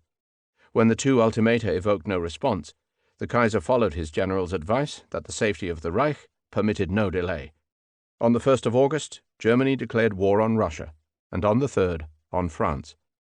On the latter date, since German troops had crossed the Belgian frontier on their way into France, the British government sent an ultimatum to Berlin. The 5 European powers were embarking on the general war which they had studiously avoided for 99 years. Monday, the 3rd of August, 1914. The Foreign Office, Whitehall, London, SW1. The British Foreign Secretary was looking from his study onto a peaceful summer's evening. Sir Edward Grey was responsible for the international relations of the largest empire in history. Austria was fighting Serbia. 2 days ago, Germany had declared war on Russia and France had mobilized. German troops had occupied Luxembourg and were poised to attack Belgium. Russian troops had entered East Prussia. But Britain was still at peace. After a long speech in the House of Commons, Sir Edward had just helped the Prime Minister, Henry Asquith, to draft an ultimatum to be sent to Berlin if Belgium were invaded. It must have been 8 or 9 p.m., for he remembered the lamplighter turning up the gas lamps in the courtyard below. He turned to a friend who was with him and who later recalled his words. "The lamps are going out all over Europe. I doubt that we shall see them lit again in our lifetime." The scene is one of the most famous in British history, described in numberless textbooks. The words are cited in almost all anthologies of quotations. Unfortunately, Sir Edward's memoirs did not entirely confirm the story. My recollection of those 3 days, August the 1st, 2nd, and 3rd, is one of almost continuous cabinets and of immense strain. But of what passed in discussion, very little remains in my mind. There was little for me to do. Circumstances and events were compelling decision. A friend came to see me on one of the evenings of the last week. He thinks it was on Monday, August the 3rd. We were standing at a window of my room in the Foreign Office. It was getting dusk, and the lamps were being lit in the space below. My friend recalls that I remarked on this with the words, "The lamps are going out all over Europe. We shall not see them lit again in our lifetime." What exactly transpired is rather puzzling. It is strange that a metaphor about lamps being extinguished should have been prompted by the sight of lamps being lit. Gray's most meticulous political biographer makes no mention of the scene. What is more, on the very eve of war, when diplomacy was supposedly at its most intense, the man at the eye of the storm had little to do. He had time to receive a friend, and to have a conversation of such little consequence that he could not remember the details. That same evening, Berlin was facing the realization that its diplomats had just committed Germany to a war on 2 fronts and with no committed allies. In the Reichstag, the Chancellor, Bethmann Hollweg, had blamed it all on Russia. "Russia has thrown a firebrand into our house," he declared. In St. Petersburg, where Germany's declaration of war had been received 2 days previously, the Tsar and his generals had already set the steamroller in motion. In Paris, the French were reeling under Bethmann's unlikely accusation that a French plane had bombed Nuremberg. In Vienna, where the Austrian government had been pursuing its attack on Serbia for the past week, the Emperor King and his ministers were in no hurry to join another war against Russia. In Rome, the third partner of the Triple Alliance was lying low. Only in Belgrade could one actually hear the sound of the guns. In the interminable debates about the causes of the Great War, the diplomatic system of the early 20th century has often been made a prime culprit. It has been frequently asserted that the dice were weighted in favor of war through the logic of the two opposing blocs, the Alliance and the Entente. Vast political and economic forces had supposedly created a geopolitical consensus in which both sides agreed about the necessity of supporting their allies and the dire consequences of inaction. This consensus allegedly tied the diplomats' hands, driving them inexorably along the fatal road from a minor Balkan incident to a global conflagration. This contention needs to be examined. The Central Powers were bound in advance by the Triple Alliance. Germany was indeed obliged to assist its Austrian ally if Austria had been attacked. But Austria had not been attacked, and Vienna was not able to invoke the terms of the existing treaties. The assassination at Sarajevo could not be construed as an act of war against Austria, especially after Belgrade's conciliatory response to the Austrian ultimatum. What is more, Germany was painfully aware that her third ally, Italy, would never take up arms in defense of Austria unless absolutely forced to do so. Austria's determination to punish Serbia, therefore, and her request for German approval cannot be attributed to the requirements of the Triple Alliance. In the case of the Triple Entente, the chain of obligations was still looser. The Entente was not an alliance. Russia and France were indeed obliged by treaty to assist each other if attacked, but they were painfully aware that the third member of the Entente, Great Britain, was not formally obliged to take up arms in their defense. What is more, since none of the Entente powers was formally allied to Belgrade, an Austrian attack on Serbia could not be construed as a casus belli. In particular, there was no Russo-Serbian treaty in force. By the Treaty of 1839, Britain was committed to uphold the independence of Belgium.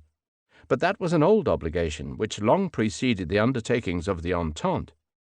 Despite appearances, therefore, the diplomatic system of 1914 left the governments considerable room for manoeuvre.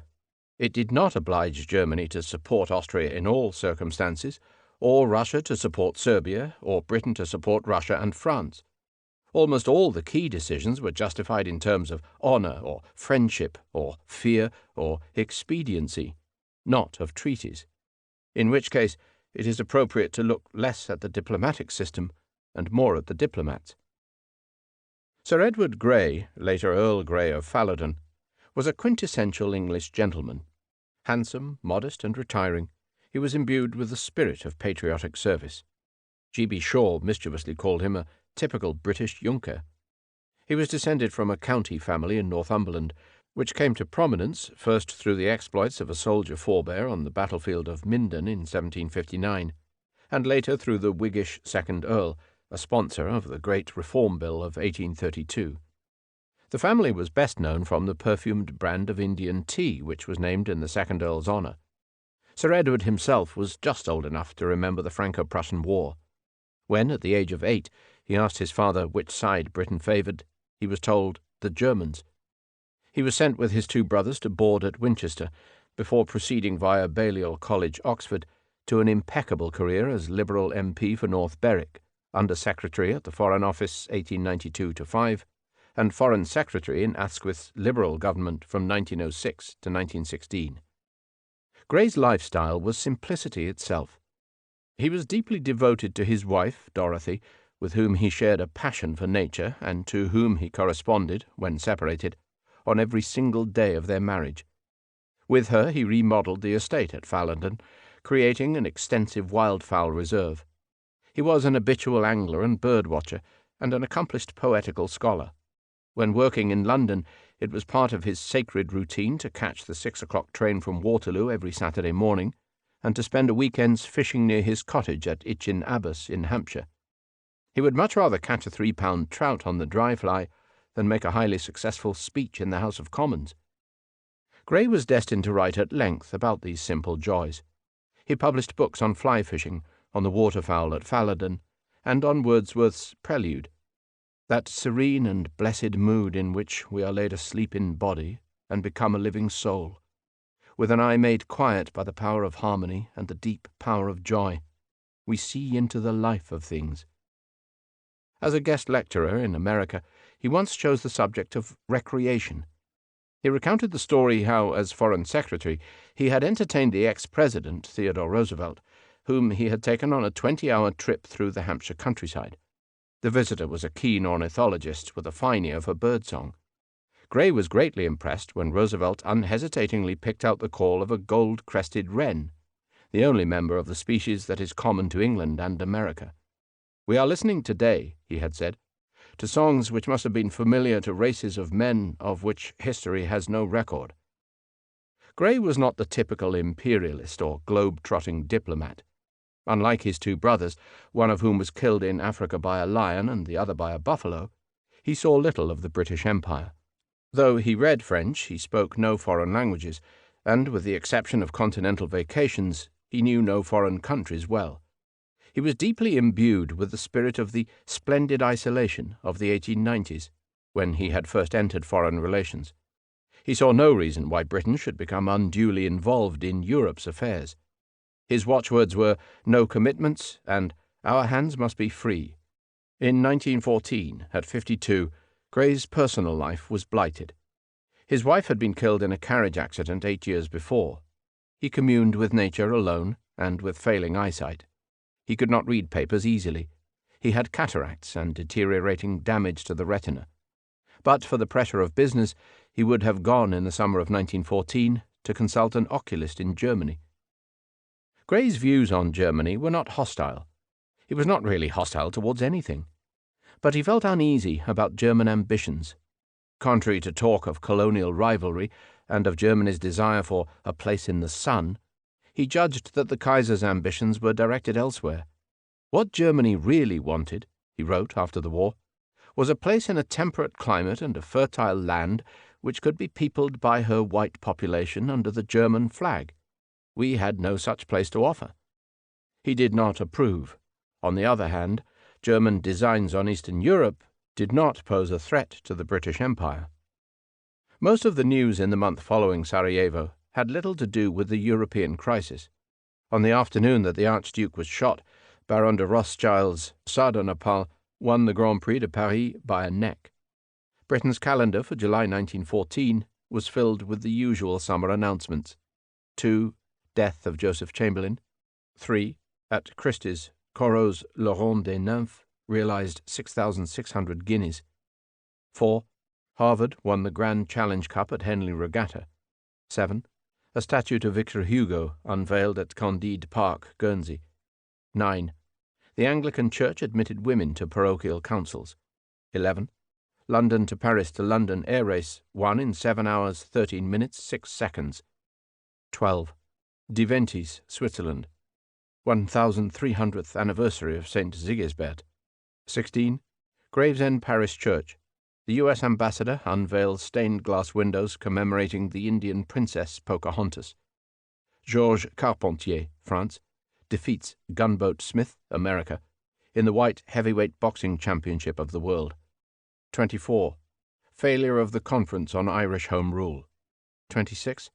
The Scottish Borderers Regiment fires on a crowd at Howth following an Irish gun-running incident. 31. Jean Jaurès, French socialist leader, was murdered in Paris. On the 1st of August, Sir Ernest Shackleton's expedition sailed for Antarctica.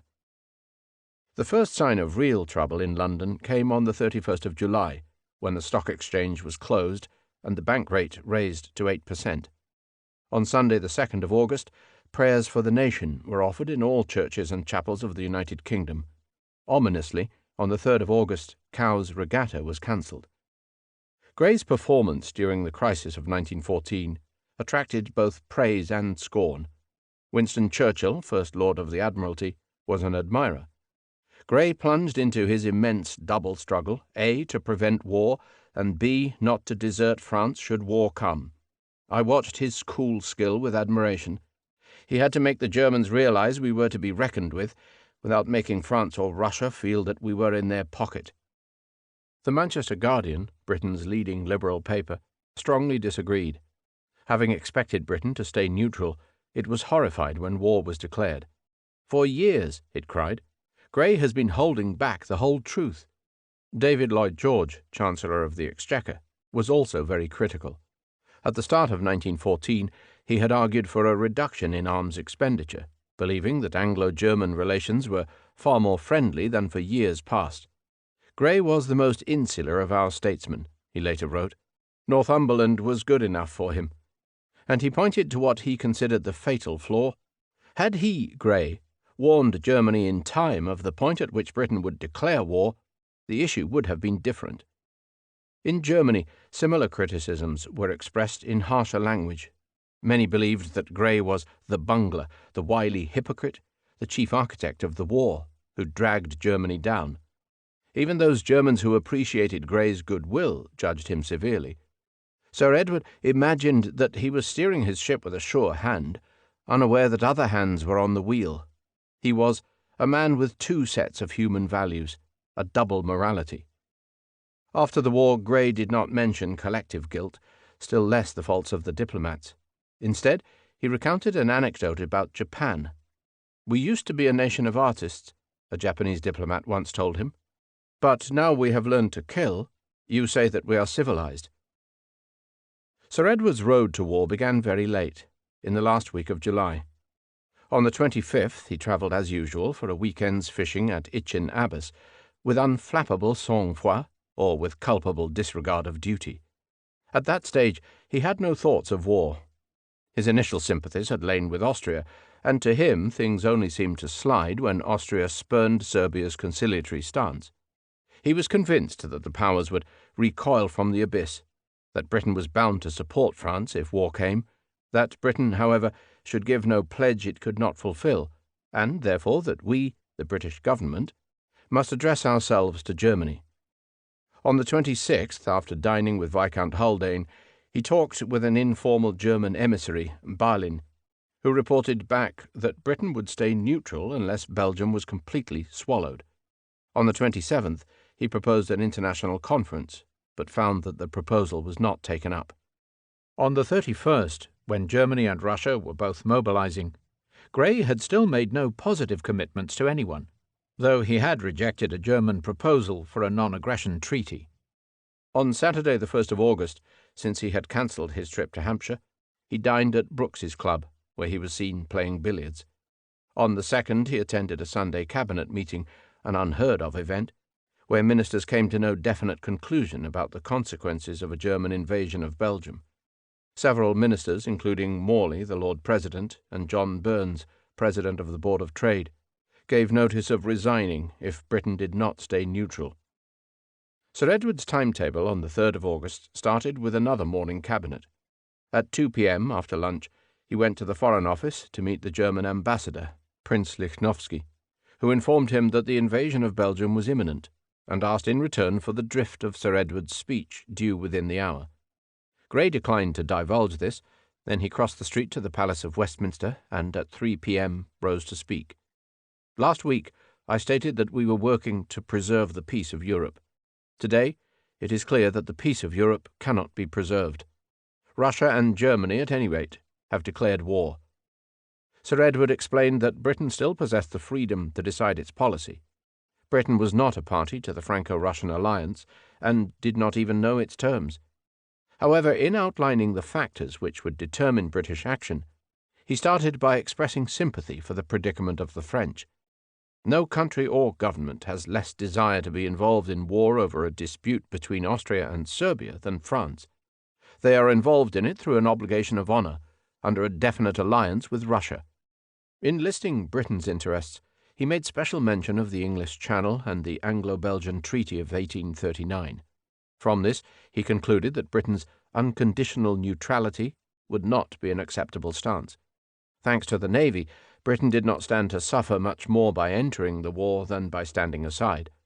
But British prestige would be severely damaged if the obligations of honour and interest were disregarded. He was confident that Britain would not flinch from its duty. If, as seems not improbable, we are forced to take our stand on these issues, then I believe that we shall be supported by the determination, the resolution, the courage, and the endurance of the whole country. Though the language was vague, Sir Edward had finally told the world that Britain's continuing neutrality was conditional on Germany withdrawing the threat to Belgium and the Channel ports.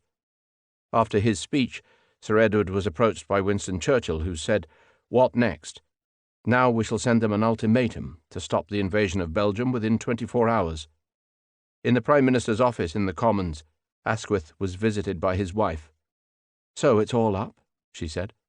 "Yes, it's all up." Henry sat at his writing table, leaning back, pen in hand. I got up and leant my head against his. We could not speak for tears. In 1914, Britain's defences depended almost entirely on the fleet. Neither the First Lord of the Admiralty nor the First Sea Lord, Prince Louis Battenberg, had favoured war. But Prince Louis had stopped the fleet's dispersal after the summer's manoeuvres, and on the 2nd of August he had recommended full naval mobilisation. Churchill concurred.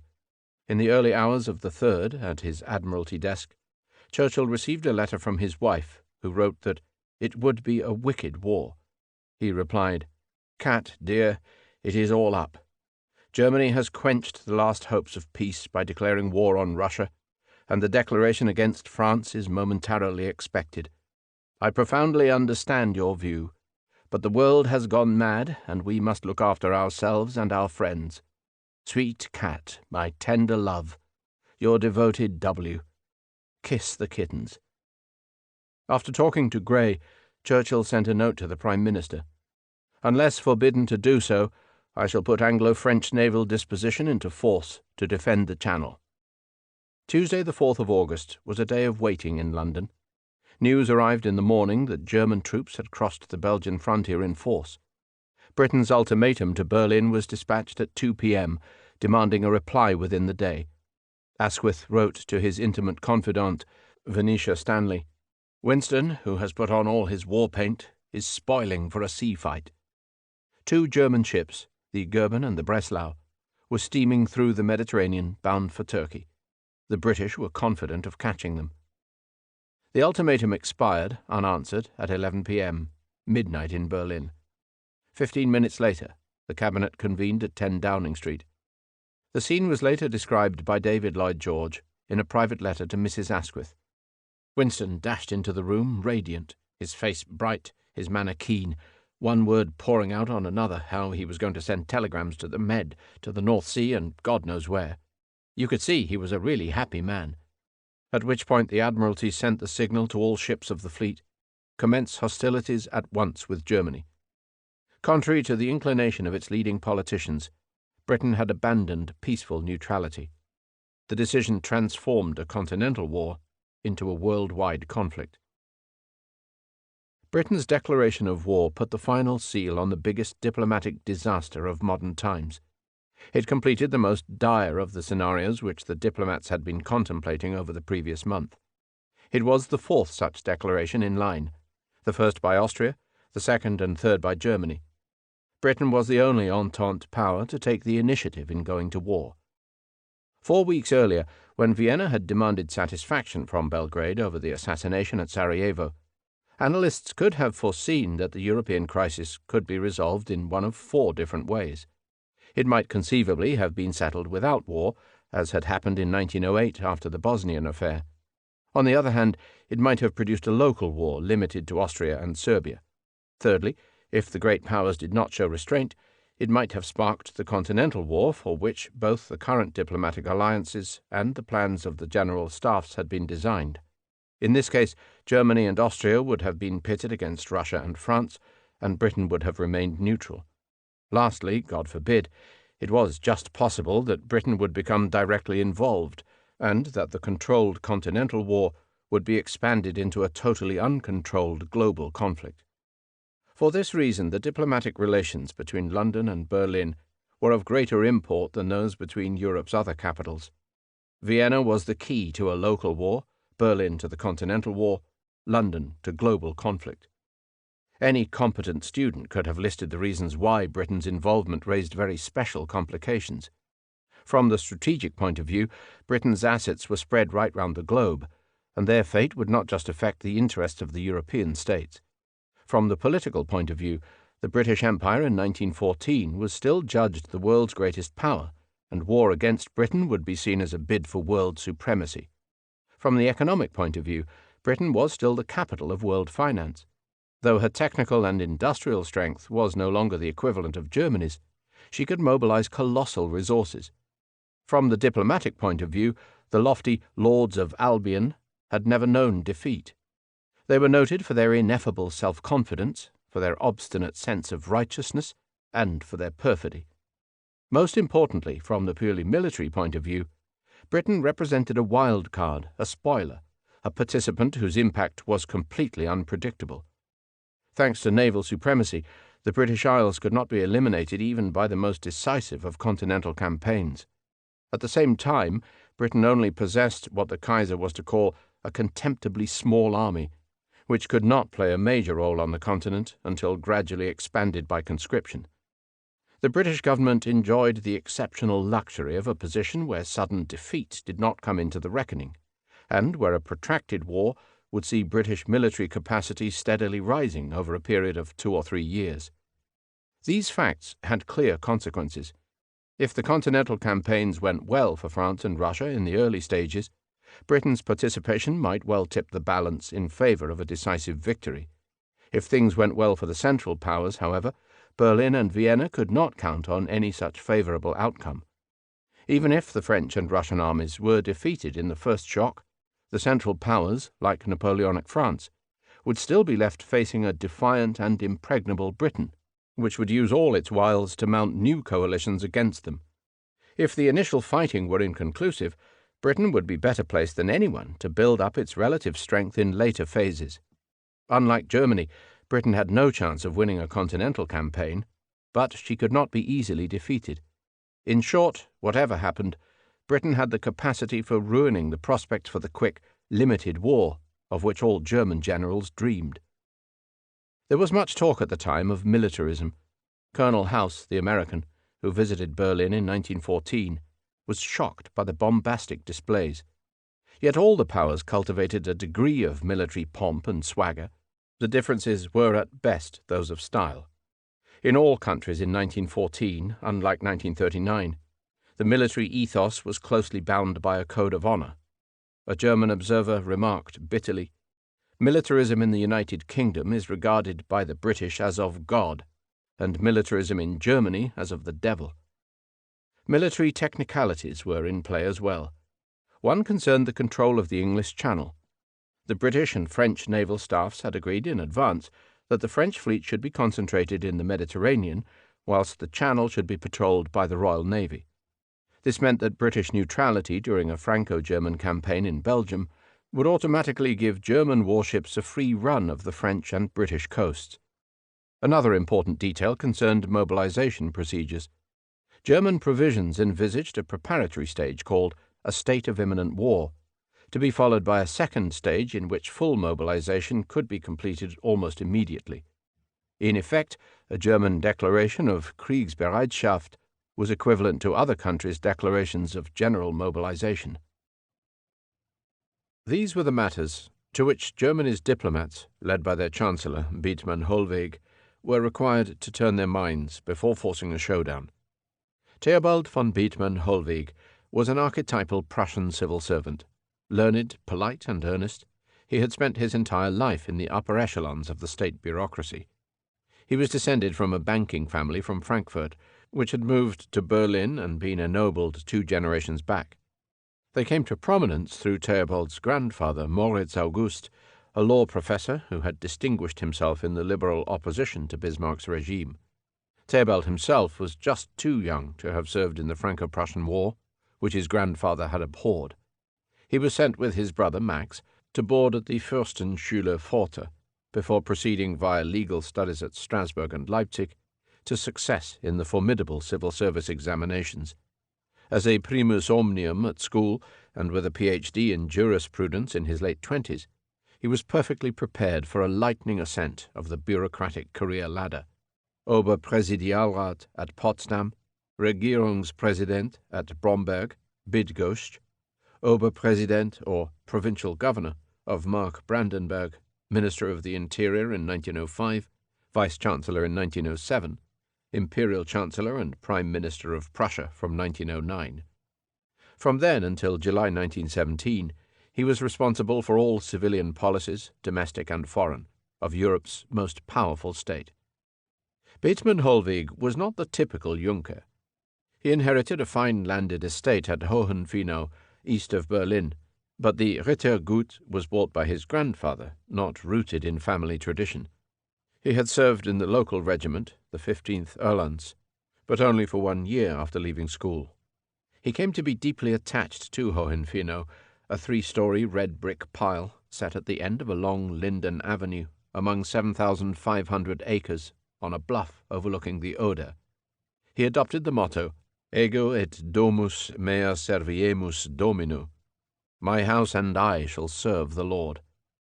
But as a young man he had lived through years of restless, romantic wanderlust, reading poetry and rambling round the Eifel and the Siebengebirge with bohemian friends. He was embarrassed by his brother, who fled to sell real estate in Texas rather than face the state exams. He once stood for election to the Reichstag in the local constituency, but the narrow vote in his favor was overruled by the Electoral Commission on a technicality, and he never ventured into popular politics again. He married a somewhat unconventional girl, Martha Pfuel-Wilkendorf, who remarked when he was offered the highest office in the Reich, "Theo, dear, you can't do that." Beetman's personality was anything but simple. He was a creature of routine, taking a hard morning's horse ride at 7 a.m., even in Berlin. But his orderly habits did not make for efficiency or decisiveness. He was extremely articulate and well-informed, but he had a fatal tendency for procrastination and repeatedly committed gaffes which a smarter politician would have avoided. He was particularly ill at ease in the military establishment which surrounded the Kaiser. Yet he was also terrified of the Social Democrats, who held great sway in the subservient democratic sector of German politics.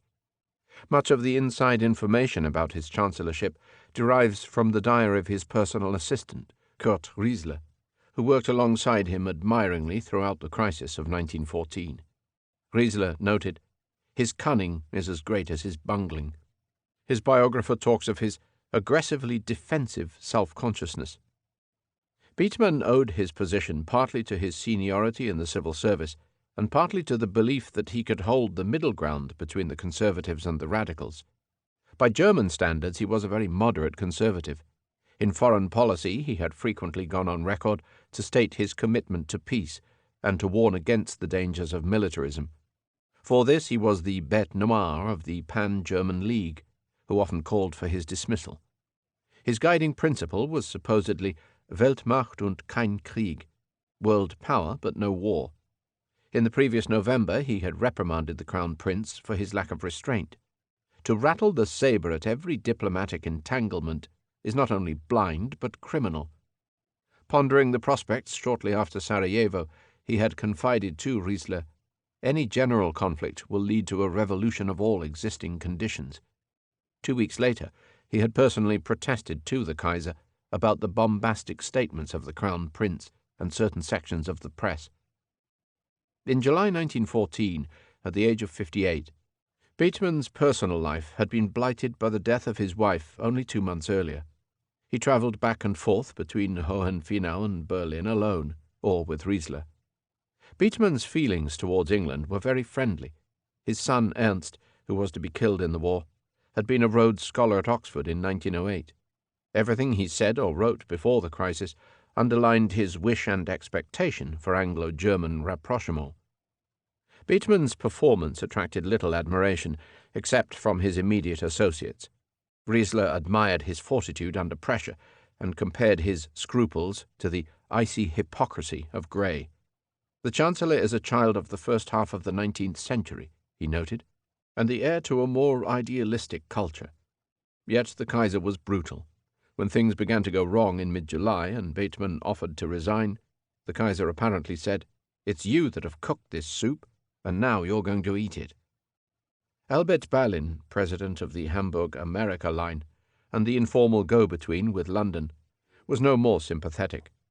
A friend of Beetman's predecessor as Chancellor, he called Beetman Bülow's revenge, and talked of his torpor, his passivity, his lack of initiative, his enormous ineptitude. Beetman, he said, was an uncommonly articulate man, who did not realize that politics is a dirty business. Von Bülow, the former Chancellor, pointed to what he considered the fatal flaw. It would have been quite enough to have told Vienna after Sarajevo that we definitely refused our authorization of any breach between Serbia and Austria-Hungary. In England, the criticisms of Bethmann were merciless. Popular sources recounted not only his half-heartedness and indecision, but also his essentially Prussian conceptions of political morality. It was generally believed that Bethmann conducted German foreign policy unaware that the wheel of state was really in the hands of the military. After the war, Bethmann was to make a strong point of collective guilt. All nations are guilty, he insisted in his memoirs. Germany, too, bears a large part of the blame. Bethmann's road to war began in the first week of July. Owing to the foreign minister's absence on honeymoon, Bethmann took personal charge of German diplomacy from the start. He constantly protested his determination to avoid an international conflict. On the morning of the 5th of July, he was summoned by the Kaiser to advise on Austria's request for assistance in its quarrel with Serbia. Two contradictory decisions were taken, one to refrain from a direct response, and the other to assure Francis Joseph that Germany would not desert him. In the afternoon he attended a meeting of the Kaiser's military advisers, where the opinion prevailed that Russia would not intervene and that Serbia should be punished, the sooner the better. This encouraged Bethmann to tell the Austro-Hungarian ambassador, "Vienna has to judge what has to be done to clarify Austria's relations with Serbia. Nonetheless, in this undertaking it can count safely on Germany's support of the monarchy as an ally and a friend, whatever the decision." Here was the notorious blank check for Austria's war against Serbia. Back at Hohenfinow on the evening of the 8th, Bethmann talked to Riesler on the veranda under a starry sky. He explained the dangers of a general conflict. He then said that inaction was the worst policy of all. He was obsessed by fears of Russia. The future belongs to Russia, which grows and grows, looming above us as an increasingly terrifying nightmare. At bottom, therefore, the Chancellor agreed with those more outspoken generals who said that Germany's position could only suffer from delay. 6 days later, on the 14th, though nothing special had happened, Riesler reports the Chancellor as saying, "Our position is desperate. This action is a leap in the dark and, as such, a most serious duty." It would seem that Bethmann had already resigned himself to the calculated risk of a continental war. In the third week of July, Bethmann began to suspect that his gamble was ill-conceived. None of the requisite pieces of the puzzle was falling into place. He advised the Kaiser to prolong his Baltic cruise in order to maintain a show of normalcy. When his advice was refused, he tendered his resignation, and his resignation was refused as well. According to Riesler, the Chancellor was in fatalist mood, and was sensing that public opinion favoured war, an immense, if undirected, drive for action in the people. With this in mind, he took two practical steps. He stopped the Minister of Interior from arresting the assorted socialists, Poles and others on its list of Reichsfeinde, or unreliable elements, and in a secret meeting with the Social Democrat leader, he informed the opposition of the gravity of the situation. Both these steps had the effect of disarming popular opposition to the war. On the 29th, when Russia responded to Austria's attack on Belgrade with partial mobilization, Bethmann at last paid serious attention to the possibility of a general conflict. He proposed a neutrality agreement to Great Britain, guaranteeing the integrity of France's metropolitan territory. In the night, contrary to his previous line, he bombarded Vienna with "world on fire" telegrams advising mediation. Neither produced any effect. As a result, Germany was facing war with Russia without having secured Austrian support. Berlin was committed to help Vienna, but Vienna might not help Berlin. The alliance was in total disarray. The moment of decision was reached on the 30th of July. The Kaiser took fright from the telegrams coming out of St. Petersburg.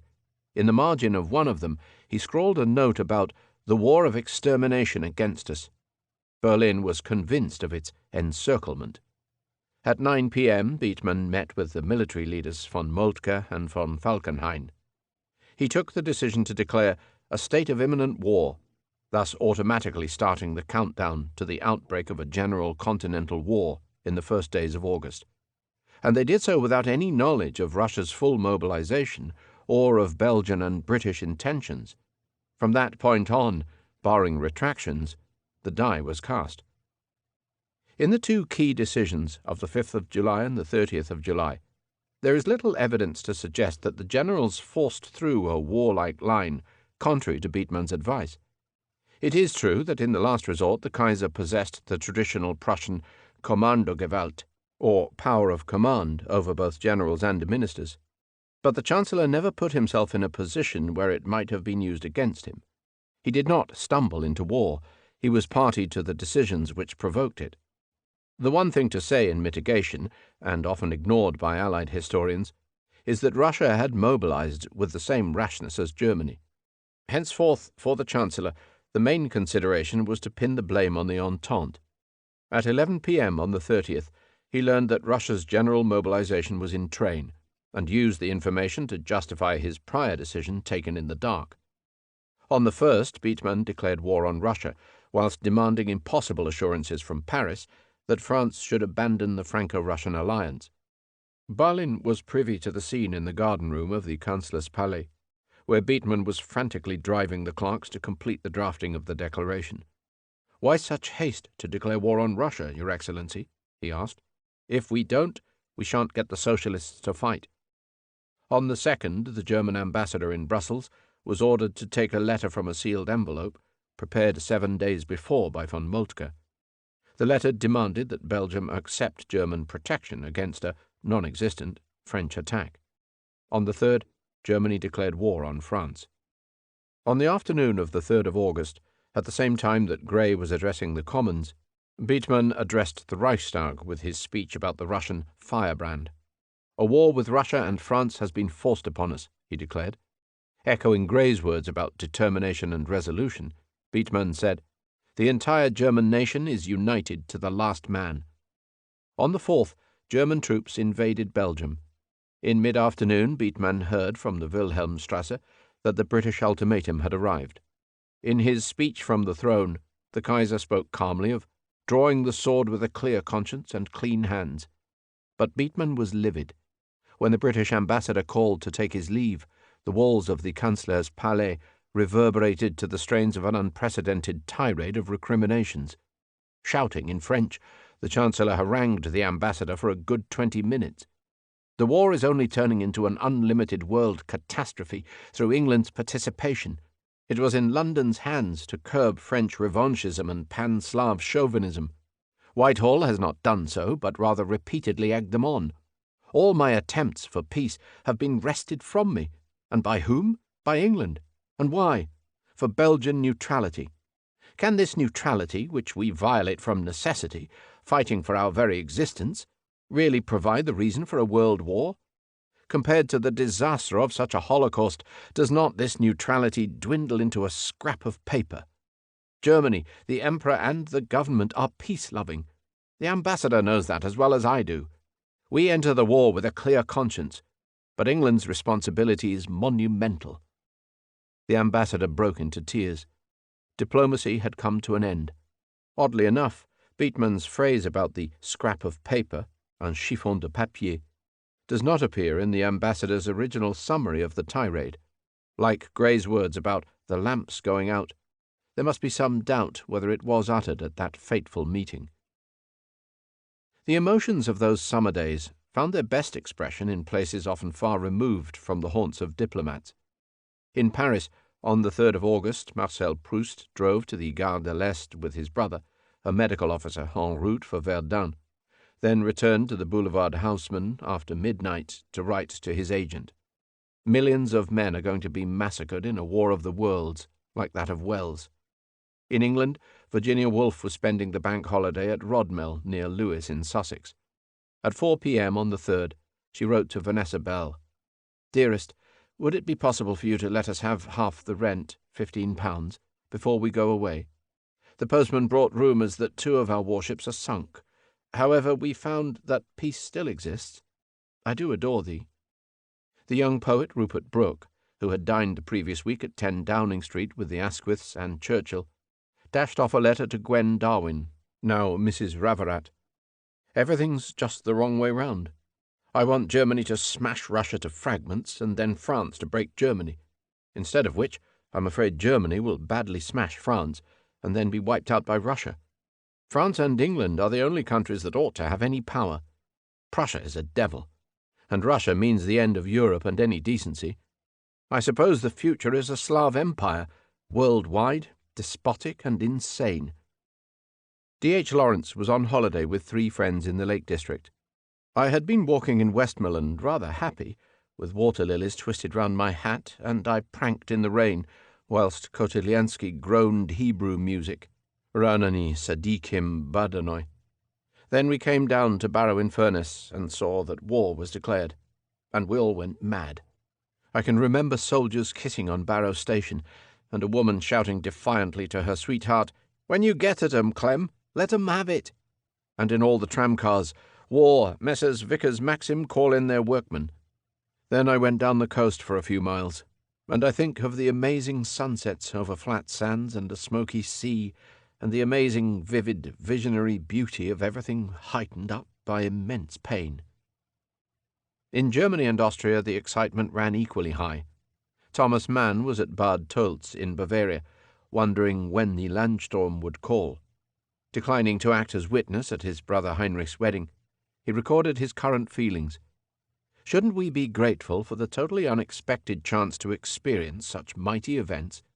My chief feeling is a tremendous curiosity, and, I admit it, the deepest sympathy for this execrated, indecipherable, fateful Germany, which, if she has not hitherto unqualifiedly held civilization as the greatest good, is at any rate preparing to smash the most despicable police state in the world. In Vienna, rumours were rife that the papal nuncio had been refused access to the emperor. Pius X was said to be heartbroken by his failure to preserve the peace. He died on the 20th of August. Vatican documents later showed the rumours to have been false. The papal Secretary of State approved of imperial policy. Vienna was in aggressive mood. The Chief of Staff, General von Hötzendorf, had asked his German counterpart 6 months earlier, "Why are we waiting?" He was now doubly incensed by the delays.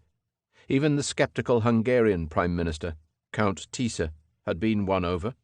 "My dear friend," he told the Belgian ambassador on the 31st of July, "Germany is invincible." The poet Stefan Zweig, who would later condemn the war, was moved by the crowds of patriotic demonstrators.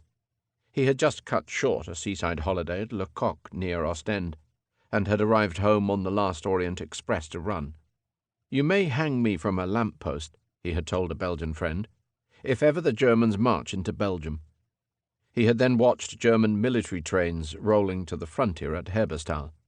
As never before, thousands and hundreds of thousands felt what they should have felt in peacetime, that they belonged together, acknowledging the unknown power which had lifted them out of their everyday existence. Zweig was fearing service on the Eastern Front. "My great ambition is to conquer in France," he confessed, "the France that one must chastise because one loves her."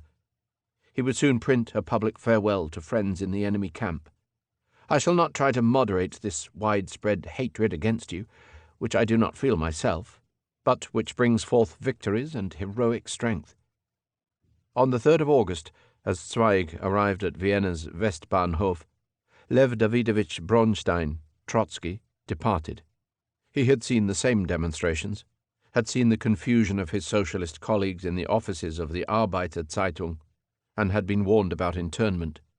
He immediately took train to Zurich, where he began to pen The War and the International, a work where he mobilized famous phrases such as the self-determination of the nations and the United States of Europe for his vision of a socialist future.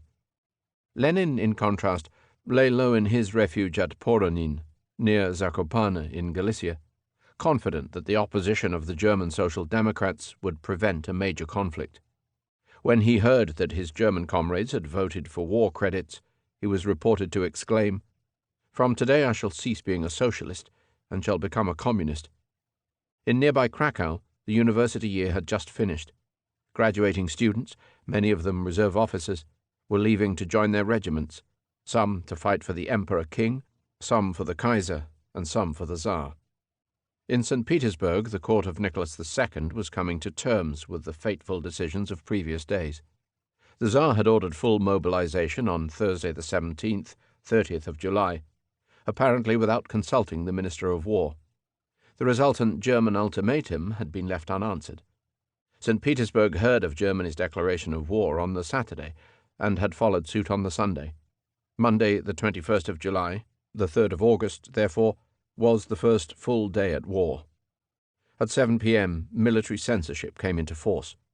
The newspapers announced that the nation must accept the paucity of information released, content in the knowledge that this sacrifice is dictated by military necessity. That day the Tsar visited Moscow and gave a speech in the great palace of the Kremlin. Their Imperial Majesties went to pray in the chapel of Our Lady of Iveron, an icon which celebrated Russia's earliest religious links with Mount Athos. The optimists in Russia put their faith in the Bolshaya Voyenная Programa, the Great Military Program, which had been launched early in 1914 and which aimed, among other things, to cut the Imperial Army's mobilization time to 18 days. As the British military attaché reported, their hope was that the Russians would be in Berlin before the Germans were in Paris. The pessimists, headed by Pyotr Durnova, the Minister of the Interior and Director of Police, felt a strong sense of foreboding. Durnova had reported to the Tsar in February that if the war went badly, a social revolution in its most extreme form will be unavoidable. At Vevey in Switzerland, Romain Rolland, musicologist, novelist, and star of the international literary set, watched aghast as his friends succumbed to war fever. Furious at the stance of the Vatican, he claimed that Europe had lost all moral guidance since the death of Tolstoy, whose biography he had just written. 3rd to the 4th of August. I'm devastated. I would like to be dead. It is horrible to live in the middle of this demented humanity, and to be present but powerless at the collapse of civilization. The European war is the greatest catastrophe in history for centuries. It's the ruin of our holiest hopes for human brotherhood. I'm almost alone in Europe. The outbreak of war in 1914 provoked more ponderings on the subject of historical causation than any other modern event. Many people were led to believe that a catastrophe of such titanic proportions must have been determined by causes of a similarly titanic scale. Few imagined that individuals alone were to blame. Huge works were written about the war's profound causes. Indeed, historians were still arguing these issues out when a Second World War gave them even more food for thought. The word Titanic is not irrelevant. Shortly before the First World War, Europe had been shocked by a huge maritime disaster, which all the experts had said could not happen. On the 15th of April 1912, the largest steamship in the world, the White Star liner SS Titanic, of 43,500 tons, struck an Atlantic iceberg on her maiden voyage and sank with the loss of 1,513 lives. Given the vessel's size, it was obvious that an accident would have unprecedented consequences. On the other hand, there was no reason to relate the causes of the disaster to its scale. 2 committees of inquiry pointed to very specific features of the particular ship and the particular voyage. These included the design of the hull, the provision of lifeboats, the unusual state of the Arctic ice, the excessive speed, the northerly course set by Captain Smith, and the lack of coordinated action during the 1 3/4 hours following the initial collision with the iceberg. Historians of shipwrecks clearly have to inquire why the Titanic sank, but also why so many other huge ships have been able to cross the Atlantic in perfect safety. The analogy with wars is not entirely out of place. Historians of wars have to inquire not only why peace failed in 1914, but also why it held in 1908 or in 1912 and in 1913. The more recent experience of the Cold War has shown, despite the potential for colossal disaster, that Armageddon does not necessarily flow from the dynamic of 2 rival military and political blocs. No one did more to provoke discussion of these issues than the wiseacre of Magdalen College, A.J.P. Taylor. For the generations involved, war history had been heavily colored by emotions and moral overtones fired by the death of millions, and it took a man of monumental irreverence to challenge conventional attitudes. Addressing the events of 1914, Taylor named the persons who appeared to have caused the war single-handed. The three men who made the decisions, even if they too were the victims of circumstances, were Berchtold, the Austrian foreign minister, Beetman Hollweg, and the dead man, Schlieffen. As an incurable Germanophobe, he said nothing about Sir Edward Grey. In another brilliant essay on the military logistics of 1914, Taylor approached an extreme position where the very notion of causation seemed redundant. It is the fashion nowadays to seek profound causes for great events, but perhaps the war that broke out in 1914 had no profound causes. In July 1914, things went wrong. The only safe explanation is that things happen because they happen. Elsewhere, he reverted to the more convincing standpoint, which explains the great catastrophes of history in terms of a fatal combination of general and specific causes. The profound causes, on which other historians had laid such stress, were shown to be an essential element both of the pre-war peace and of the breakdown of peace. Without the specific causes, they were of little consequence. The very things which are blamed for the War of 1914, secret diplomacy, the balance of power, the great continental armies, also gave Europe a period of unparalleled peace. It's no good asking what factors caused the outbreak of war. The question is rather, why did the factors that had long preserved the peace of Europe fail to do so in 1914? In other words, there had to be a spark to ignite the keg of gunpowder. Without the spark, the gunpowder remains inert. Without the open keg, the sparks are harmless. To illustrate the point, Taylor might well have chosen the case of the Titanic. Instead, he chose the analogy not of ships, but of motor cars. By so doing, he emphasized the dynamic element common to most variants of catastrophe theory, where events are seen to be moving inexorably towards the critical point. Wars are much like road accidents. They have a general and a particular cause at the same time. Every road accident is caused in the last resort by the invention of the internal combustion engine. But the police and the courts do not weigh profound causes. They seek a specific cause for each accident: driver's error, excessive speed, drunkenness, faulty brakes, bad road surface. So it is with wars. Benz. In 1885, Karl Benz of Mannheim built a three-wheeled, self-propelled, petrol-driven Motorwagen. Often billed as the first motor car, it marked only the midpoint in 2 centuries of car history. A steam-driven vehicle built by Nicolas Cugnot had earned the name of automobile as long ago as 1769. Steam carriages were in widespread service by 1850. Gas-driven cars were also tried. But it was the 4-stroke internal combustion engines of Nikolaus Otto, Gottlieb Daimler, and Rudolf Diesel which really gave motor transport its future. The original Benz tricycle is exhibited in the Deutsches Museum at Munich. It has 2 80-spoke, solid-rimmed driving wheels connected to differential gears and 1 forward guide wheel steered by an upright handle. The engine, underneath a raised bench seat, had electric ignition. It developed less than 1 horsepower, but achieved a speed of 16 kilometers per hour. There was no coachwork. European motorization was greatly assisted by André Michelin's pneumatic tire and by American methods of mass production. Motorcycles, lorries, and buses proliferated. The turn of the century welcomed major commercial firms, such as Fabbrica Italiana di Automobilismo di Torino, Fiat, 1899, and Renault in Paris, 1901. The Daimler-Benz Mercedes of 1901 and the Rolls-Royce Silver Ghost of 1906 set new standards of luxury and reliability. Lenin owned a Rolls-Royce. 2 world wars slowed down growing car ownership, but increased the number of transport vehicles and of trained drivers. Popular motoring reached a landmark with Hitler's inauguration of the Volkswagen Beetle in 1938. Motoring in Scandinavia was pioneered by Volvo of Gothenburg, and in Czechoslovakia by Škoda of Plzeň. A Polski Fiat was built under license in interwar Poland. The era of general motorization reached Western Europe after 1950, and the Soviet bloc from the late 1960s. The history of technology is bedeviled by claims about firsts, which often distort the essentially collaborative and cumulative nature of technological advance. Yet moments of qualitative change do occur. The difficulty is to identify them. When, for example, was the first powered flight?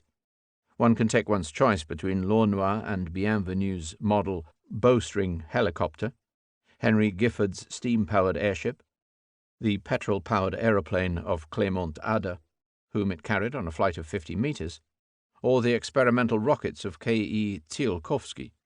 Most reference works prefer a flight at Kill Devil Hill, North Carolina, on the 17th of December 1903, but they refer to a different category, powered and controlled flight.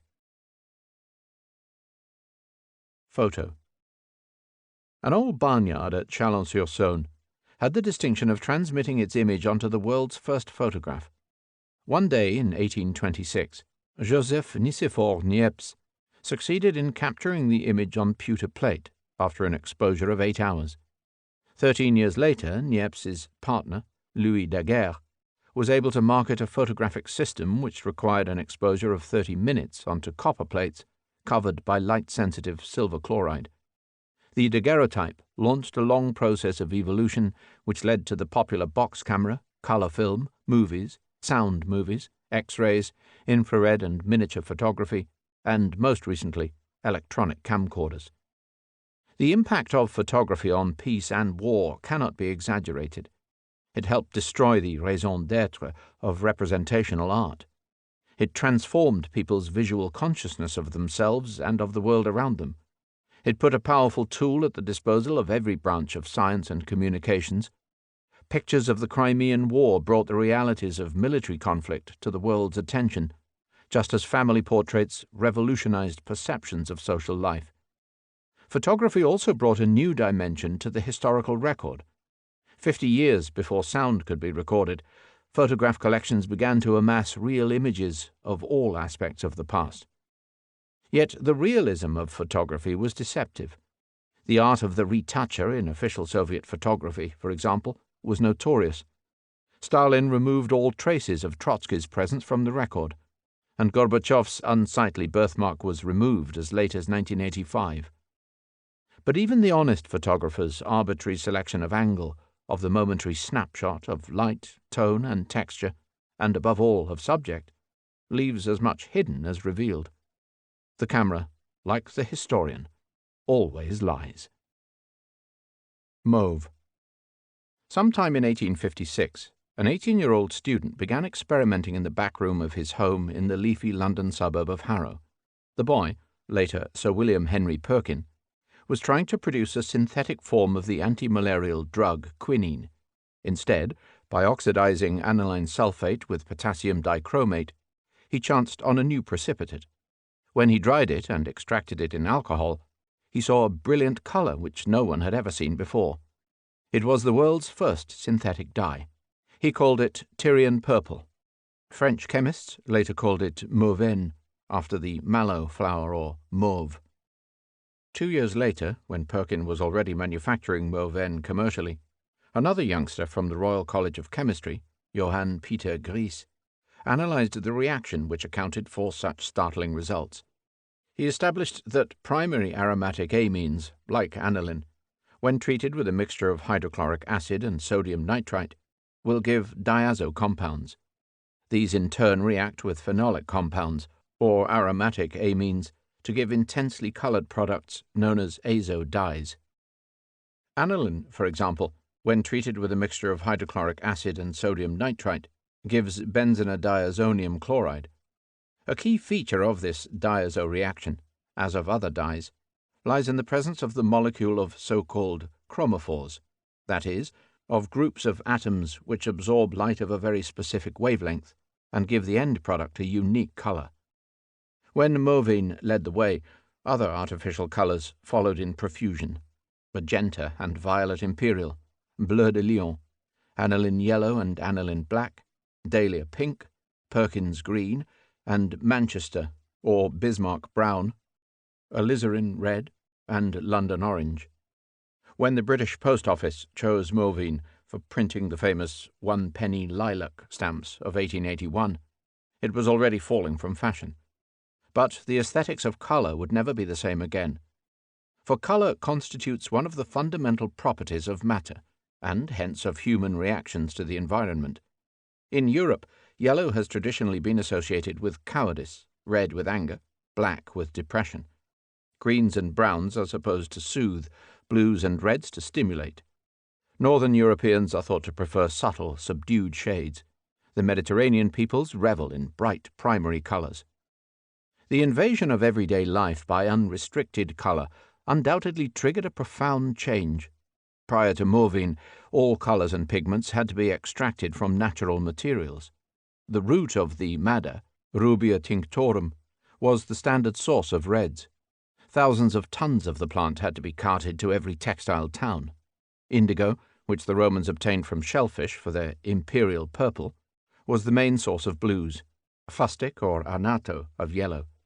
Some shades and colours, notably green, could only be achieved by double dyeing. A semi-artificial red called murexide was produced in France, approximately 1850, by treating bird droppings with nitric acid.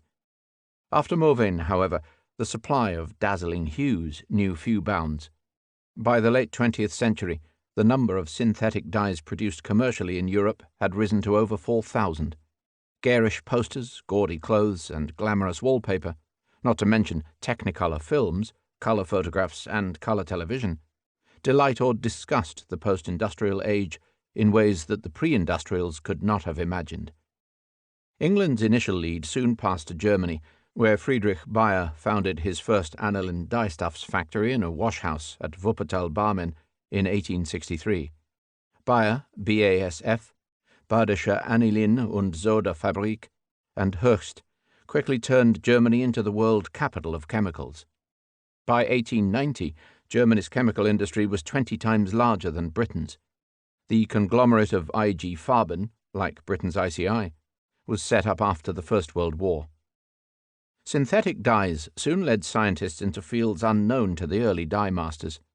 By producing all the many categories of synthetic and semi-synthetic materials which have since been invented, modern chemistry has shattered the assumption that nature or God alone could design the inner structure of substances. Synthetic dyes preceded the first semi-synthetic material, parxene or celluloid, and the semi-artificial fibre, viscose. They foreshadowed the invention of synthetic drugs such as phenacetin, aspirin, salvarsan, acrylflavine, and heroin, the isolation of hormones such as insulin or thyroxine, which were eventually synthesized, and the production of chloramphenicol, the first synthetic antibiotic. Chemistry became an art as well as a science. Its creations, which began to proliferate wildly after Bekeland's Bakelite, Raschig's aminoplastics, and of Astromislensky's polyvinyl chloride or PVC, have become an essential component of material life. Yet from the day in 1864 when the Empress Eugénie of France wore a gown in triphenylmethane green, synthetic products were shown to have aesthetic as well as practical qualities. Jeans. Gêne is the French name for Genoa, and by extension for a traditional style of trousers worn by Genoese sailors. Serge de Nîmes was the name of a tough blue sailcloth, now corrupted to denim, traditionally woven in the French town. Levi Strauss was a native of Bavaria who emigrated to New York at the age of 14 and who joined his brothers in their business of supplying the prospectors and frontiersmen of the Californian gold rush. Sometime in the 1860s, Levi's company had the idea of matching the denim cloth with the Genoese trousers, and of strengthening the pockets and seams with brass horse harness rivets. Thus was produced the most durable and universal item in the history of fashion design, a German immigrant using French materials and Italian style to invent an archetypal American product. Blue jeans remained workaday clothing in North America for almost a century, before taking Europe and the rest of the world by storm in the 1960s, a prime symbol of Americanization. Sanitas. In 1829, the city of Orenburg in the Urals was hit by an unprecedented wave of cholera. In 1830, the same cholera hit Moscow. In 1831, it marched with the Russian army against Poland before spreading to Hungary, Austria, and Prussia. It reached London in February 1832, Paris in March, Amsterdam in June, and thence spread to Scandinavia. The Spaniards tried to protect themselves behind a decree passing the death sentence on all non-quarantined immigrants. But in January 1833, cholera reached Oporto and entered Spain through Portugal. Though no one knew it, Europe stood in the front line of the second of 6 pandemics of cholera that were to sweep repeatedly round the world for the next 90 years, and Russia was Europe's bacterial gateway. The effects of the pandemic were all the more deadly since its workings were not yet fully understood. Cholera is the old Greek word for gutter, and accurately described the violent intestinal flux that could empty out a sufferer's substance in a couple of days. Medical opinion is unsure whether earlier forms of this dysentery-like illness, under a variety of names, had in fact been the same. But the guilty agent was eventually identified in 1883 as a bacterium, Vibrio cholerae 01, which infected the small intestine after being imbibed with contaminated water. First observed by British Army doctors in India, the launchpad of all the pandemics, physicians eventually realized that it could best be prevented by a clean water supply and best treated by simple rehydration techniques. The initial outbreak of 1817 to 23 had moved eastwards round Asia, but all subsequent pandemics, in 1829 to 51, 1852 to 9, 1863 to 79, 1881 to 96, and 1899 to 1923, visited Europe with a vengeance. The second pandemic, which had raged for 15 years in the USA, came round again for a final fling in Europe in 1847 to 51. In Britain, 53,000 died in 1848, and a similar number died in France in 1849. In 1851, a statue was erected in Paris to implore God's mercy on cholera's helpless victims. Help, however, was to hand. Cholera had the distinction of provoking Europe's first coordinated initiatives for public health, at both the national and the international level. In 1848, a General Board of Health was established in London to address the foul conditions and high death rates in Britain's burgeoning cities. Fortified by Disraeli's great Public Health Act, which held all local authorities responsible for efficient sewage treatment, drainage, and water supply, it protected the United Kingdom most effectively. By the fourth pandemic, British losses of approximately 15,000 were only 1/10 of those experienced in Russia, Germany, Italy, or Austria-Hungary. After the fifth pandemic, when Hamburg lost over 8,000 citizens, and Moscow and St. Petersburg over 800,000, Britain could boast that it had already warded off its last indigenous case of cholera. In 1851, Napoleon III took the initiative of convening the founding International Health Conference in Paris. Its purpose was to exchange information about the spread and prevention of disease, especially cholera. At the time, neither Pasteur nor Lister had made the pioneering discoveries of bacteriology, but it led to a regular series of conferences on hygiene, and in 1907 to the International Health Organization in Paris, the forerunner of the WHO. By then, especially in Poland, cholera only remained as one of Europe's favorite swear words. Ironically, no sooner had Europe tamed cholera than an aberrant strain of influenza surpassed all of cholera's triumphs. Traced to an outbreak of swine fever in Iowa in January 1918, the influenza pandemic of 1918 to 19 sailed to Europe with the U.S. Army. Known as the Blitzkatar, the Flanders grippe, and through the infection of the King of Spain as the Spanish Lady, it specialized in prime young adults, particularly women. During the terminal months of the First World War, it devastated Germany, where influenza was not even a notifiable disease, paralyzing the workforce of major cities, interrupting deliveries and troop movements. In 3 terrible peaks, July 1918, October 1918, and February 1919, it destroyed millions of Europeans, possibly 40 million worldwide. This pandemic killed more humans in a couple of months than any scourge in history. Caritas. In 1818, the Maatschappij van Weldadigheid, Benevolent Society, opened a complex of labor colonies for the care of the unemployed. They conformed to a much older Dutch tradition for correcting the idle. One colony at Veenhuizen catered for up to 4,000 men convicted of begging. Another at Leiden catered for indigent women. 3 free colonies, at Frederikshort, Willemshort, and Wilhelminashort, were designed to teach agricultural skills to voluntary inmates. In due course, they were funded by the state. Similar institutions came into being in Germany, Belgium, and Switzerland, often under military-style discipline. They are examples both of the growing provision of social care in 19th-century Europe and also of growing regimentation. As with the workhouses introduced by the English Poor Law Amendment Act, it was assumed that able-bodied recipients of charity would have to work. Charity in various forms had been practiced since ancient times, but the fundamental Christian principles were laid down by St. Thomas Aquinas, who distinguished 7 spiritual aids and 7 good works. The former were listed as consule, counsel, carpe, sustain, doce, teach, solare, console, remitte, rescue, faire, pardon, and ora, pray. The latter as vestio, clothe, poto, to give water, cibo, feed, redimo, redeem from prison, tego, shelter, coligo, nurse, and condo, bury. From this, one could determine the classes of unfortunates to whom charity was to be extended. They included the bewildered, the weak, the illiterate, the bereaved, the oppressed, the criminal, the sinful, the stranger, the ragged, the hungry, the imprisoned, the homeless, the sick, the mad, and the dead. Christian teaching was emphatic. Faith, hope, and charity. These 3, says St. Paul, but the greatest of these is charity. For it is charity meaning love for one's neighbour that begets charity meaning generous giving. In medieval times the burden of care had fallen on the Church and was funded from the tithe.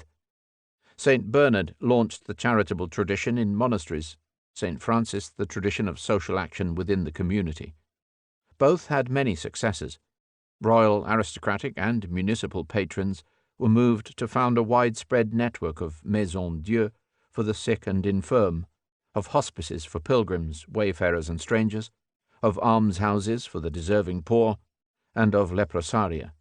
A large city like London possessed a number of more specialized institutions, such as St. Bartholomew's Hospital, St. Mary's of Bethlehem, or Bedlam for the insane, and St. Mary's Converts Inn for Jewish converts expelled by their own community. As elsewhere, prosperous merchants, such as Sir Richard Whittington, sometime Lord Mayor, left generous endowments. This medieval system began to fracture in the Reformation period, particularly in the Protestant countries. The dissolution of the English monasteries had social consequences with which the hard-pressed Elizabethan poor laws could not cope. Modern Europe was obliged to seek new solutions. As the population grew, charitable institutions became much larger and more specialized. Purpose-built veterans' homes, mental asylums, houses of correction, prisons, medical infirmaries, workhouses, labor colonies, and charity schools were multiplying fast in the 18th and 19th centuries. Liberal and humanitarian movements pressed for the abolition of slavery, torture, and of degrading conditions. The burden of funding and administration passed from the church to parish and city councils, to private benevolent societies, and eventually to the state. The expansion of charitable activities has usually been seen, in the Whig tradition, as evidence for the onward march of civilization. Some historians, however, have thought otherwise. They point out that while the institutions of social care greatly expanded, they subjected the ever-growing army of inmates to ever-rising levels of repression. The recipients may not have feared the gross physical brutalities of times past, but rigorous regimes of psychological and moral coercion could rob them of their freedom, their dignity, and their individuality. Regimentation was on the rise across a wide spectrum of social life, on the military parade ground, in the school classroom, in factories, in the hospital ward, in the workhouses. It was seen by its originators as the necessary price for efficiency. But there may have been a darker side. One has to wonder whether the regimentation of the masses was not somehow connected with the drive towards more liberal political institutions. Unremitting labour was the fate of both the employed and the unemployed. And, as Nietzsche remarked cynically, work is the most efficient form of policing. Political controls could only be relaxed when social controls were tightened. This line of thought is implicit in the work of the French philosopher and historian Michel Foucault. Himself a sadomasochist who died of AIDS, he was determined to explore extreme experiences, and he came to be an unsparing critic of modern social reform. His studies of the history of mental asylums, which locked the most vulnerable persons out of sight, or of sexual attitudes, which drove basic human drives into the realm of hypocrisy and taboo, caused him to pronounce modern times to be the age of repression. All social relationships are determined by power. Bourgeois society, he declared, was a society of blatant and fragmented perversion. He raises issues to which the inmates of those 19th-century labour colonies may have been quite sympathetic. Parnasse. In the summer of 1835, a walking party which included the Hungarian pianist Franz Liszt and the French writer Georges Sand checked into the Hôtel de l'Union in Geneva.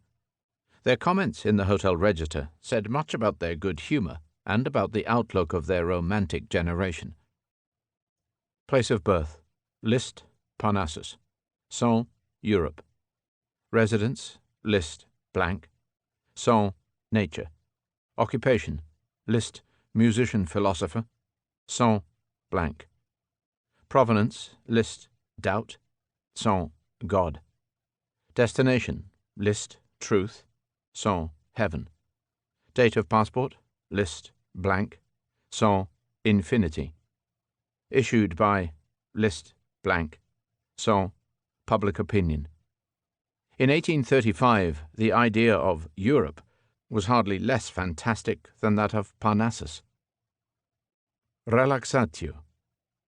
On the 14th of July, 1865, a young English illustrator and mountaineer, Edward Whymper, climbed the Matterhorn, or Monte Cervino, at the 7th attempt.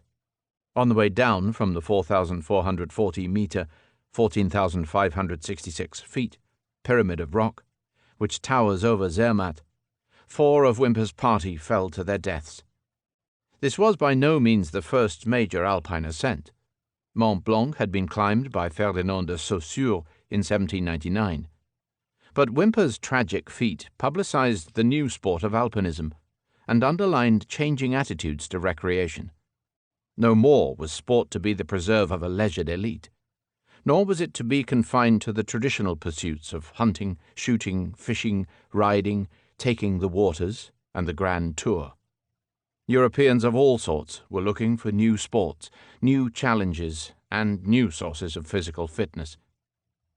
Less than 2 years earlier, the Football Association had been founded at a meeting in the Freemasons' Tavern in London on the 26th of October 1863. The aim was to standardize the rules of football and to provide the framework for organized competition. Representatives with other ideas about the game went off to found the Rugby Union. Professional clubs soon followed, and the English Football League was created in 1888.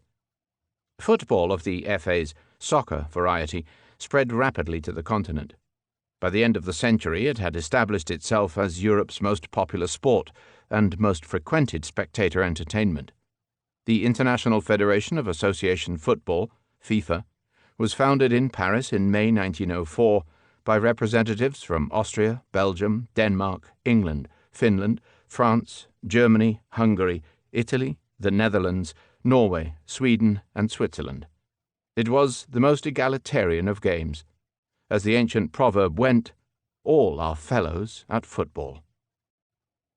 Elementa. On the 1st of March, 1869, the professor of chemistry at St. Petersburg University, Dmitri I. Mendeleev, was preparing to make a journey to Tver. Though preoccupied with the preparation of his textbook, Osnovy Chemii, Principles of Chemistry, he was also deeply involved in liberal schemes to apply science to everyday life in Russia, and he had accepted a commission to study peasant cheese-making methods. He had reached the point in his textbook where he was looking for a system to classify the chemical elements, and that day he suddenly saw the benefit of ordering them in a table which listed them according both to their atomic weights and to common properties. 9 years earlier, Mendeleev had attended the first International Chemistry Congress at Karlsruhe, where the Italian, Stanislao Canizzaro, had drawn his attention to a list of elements arranged by atomic weight. Since then, he had been playing a kind of mental patience, laying out the elements both by atomic values and by suits of properties. He now combined Canizzaro's list with his own typological grouping. The result was a primitive version of the periodic table and a provisional formulation of the periodic law. Elements placed in accordance with the value of their atomic weights present a clear periodicity of properties. That month he read a paper at the Russian Chemical Society on an attempt at a system of elements based on their atomic weight and chemical affinity. It appeared in a German journal in March 1871. Prior to Mendeleev, the elements were only understood in piecemeal fashion. The ancients recognized 10 real elements, but their thinking was confused by their parallel belief in the elemental forces of earth, fire, air, and water. Lavoisier knew 23 elements. Humphrey Davy isolated sodium and potassium by electrolysis.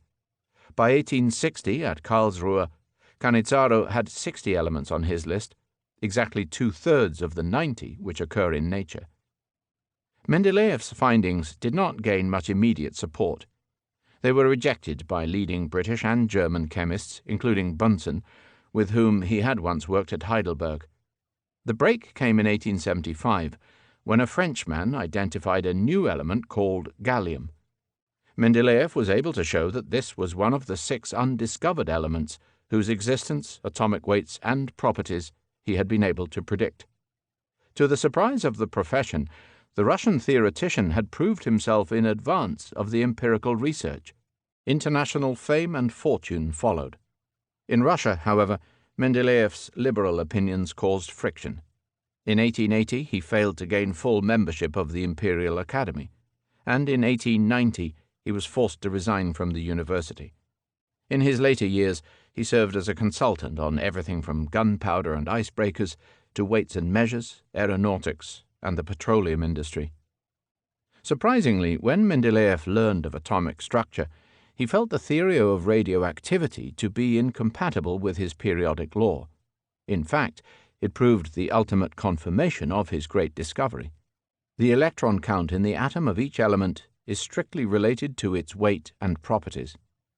When Mendeleev died, his students carried a copy of the periodic table over his coffin. By then, it had become the accepted basis for the chemical classification of matter, the meeting point of modern chemistry and physics. In 1955, one of 19 artificial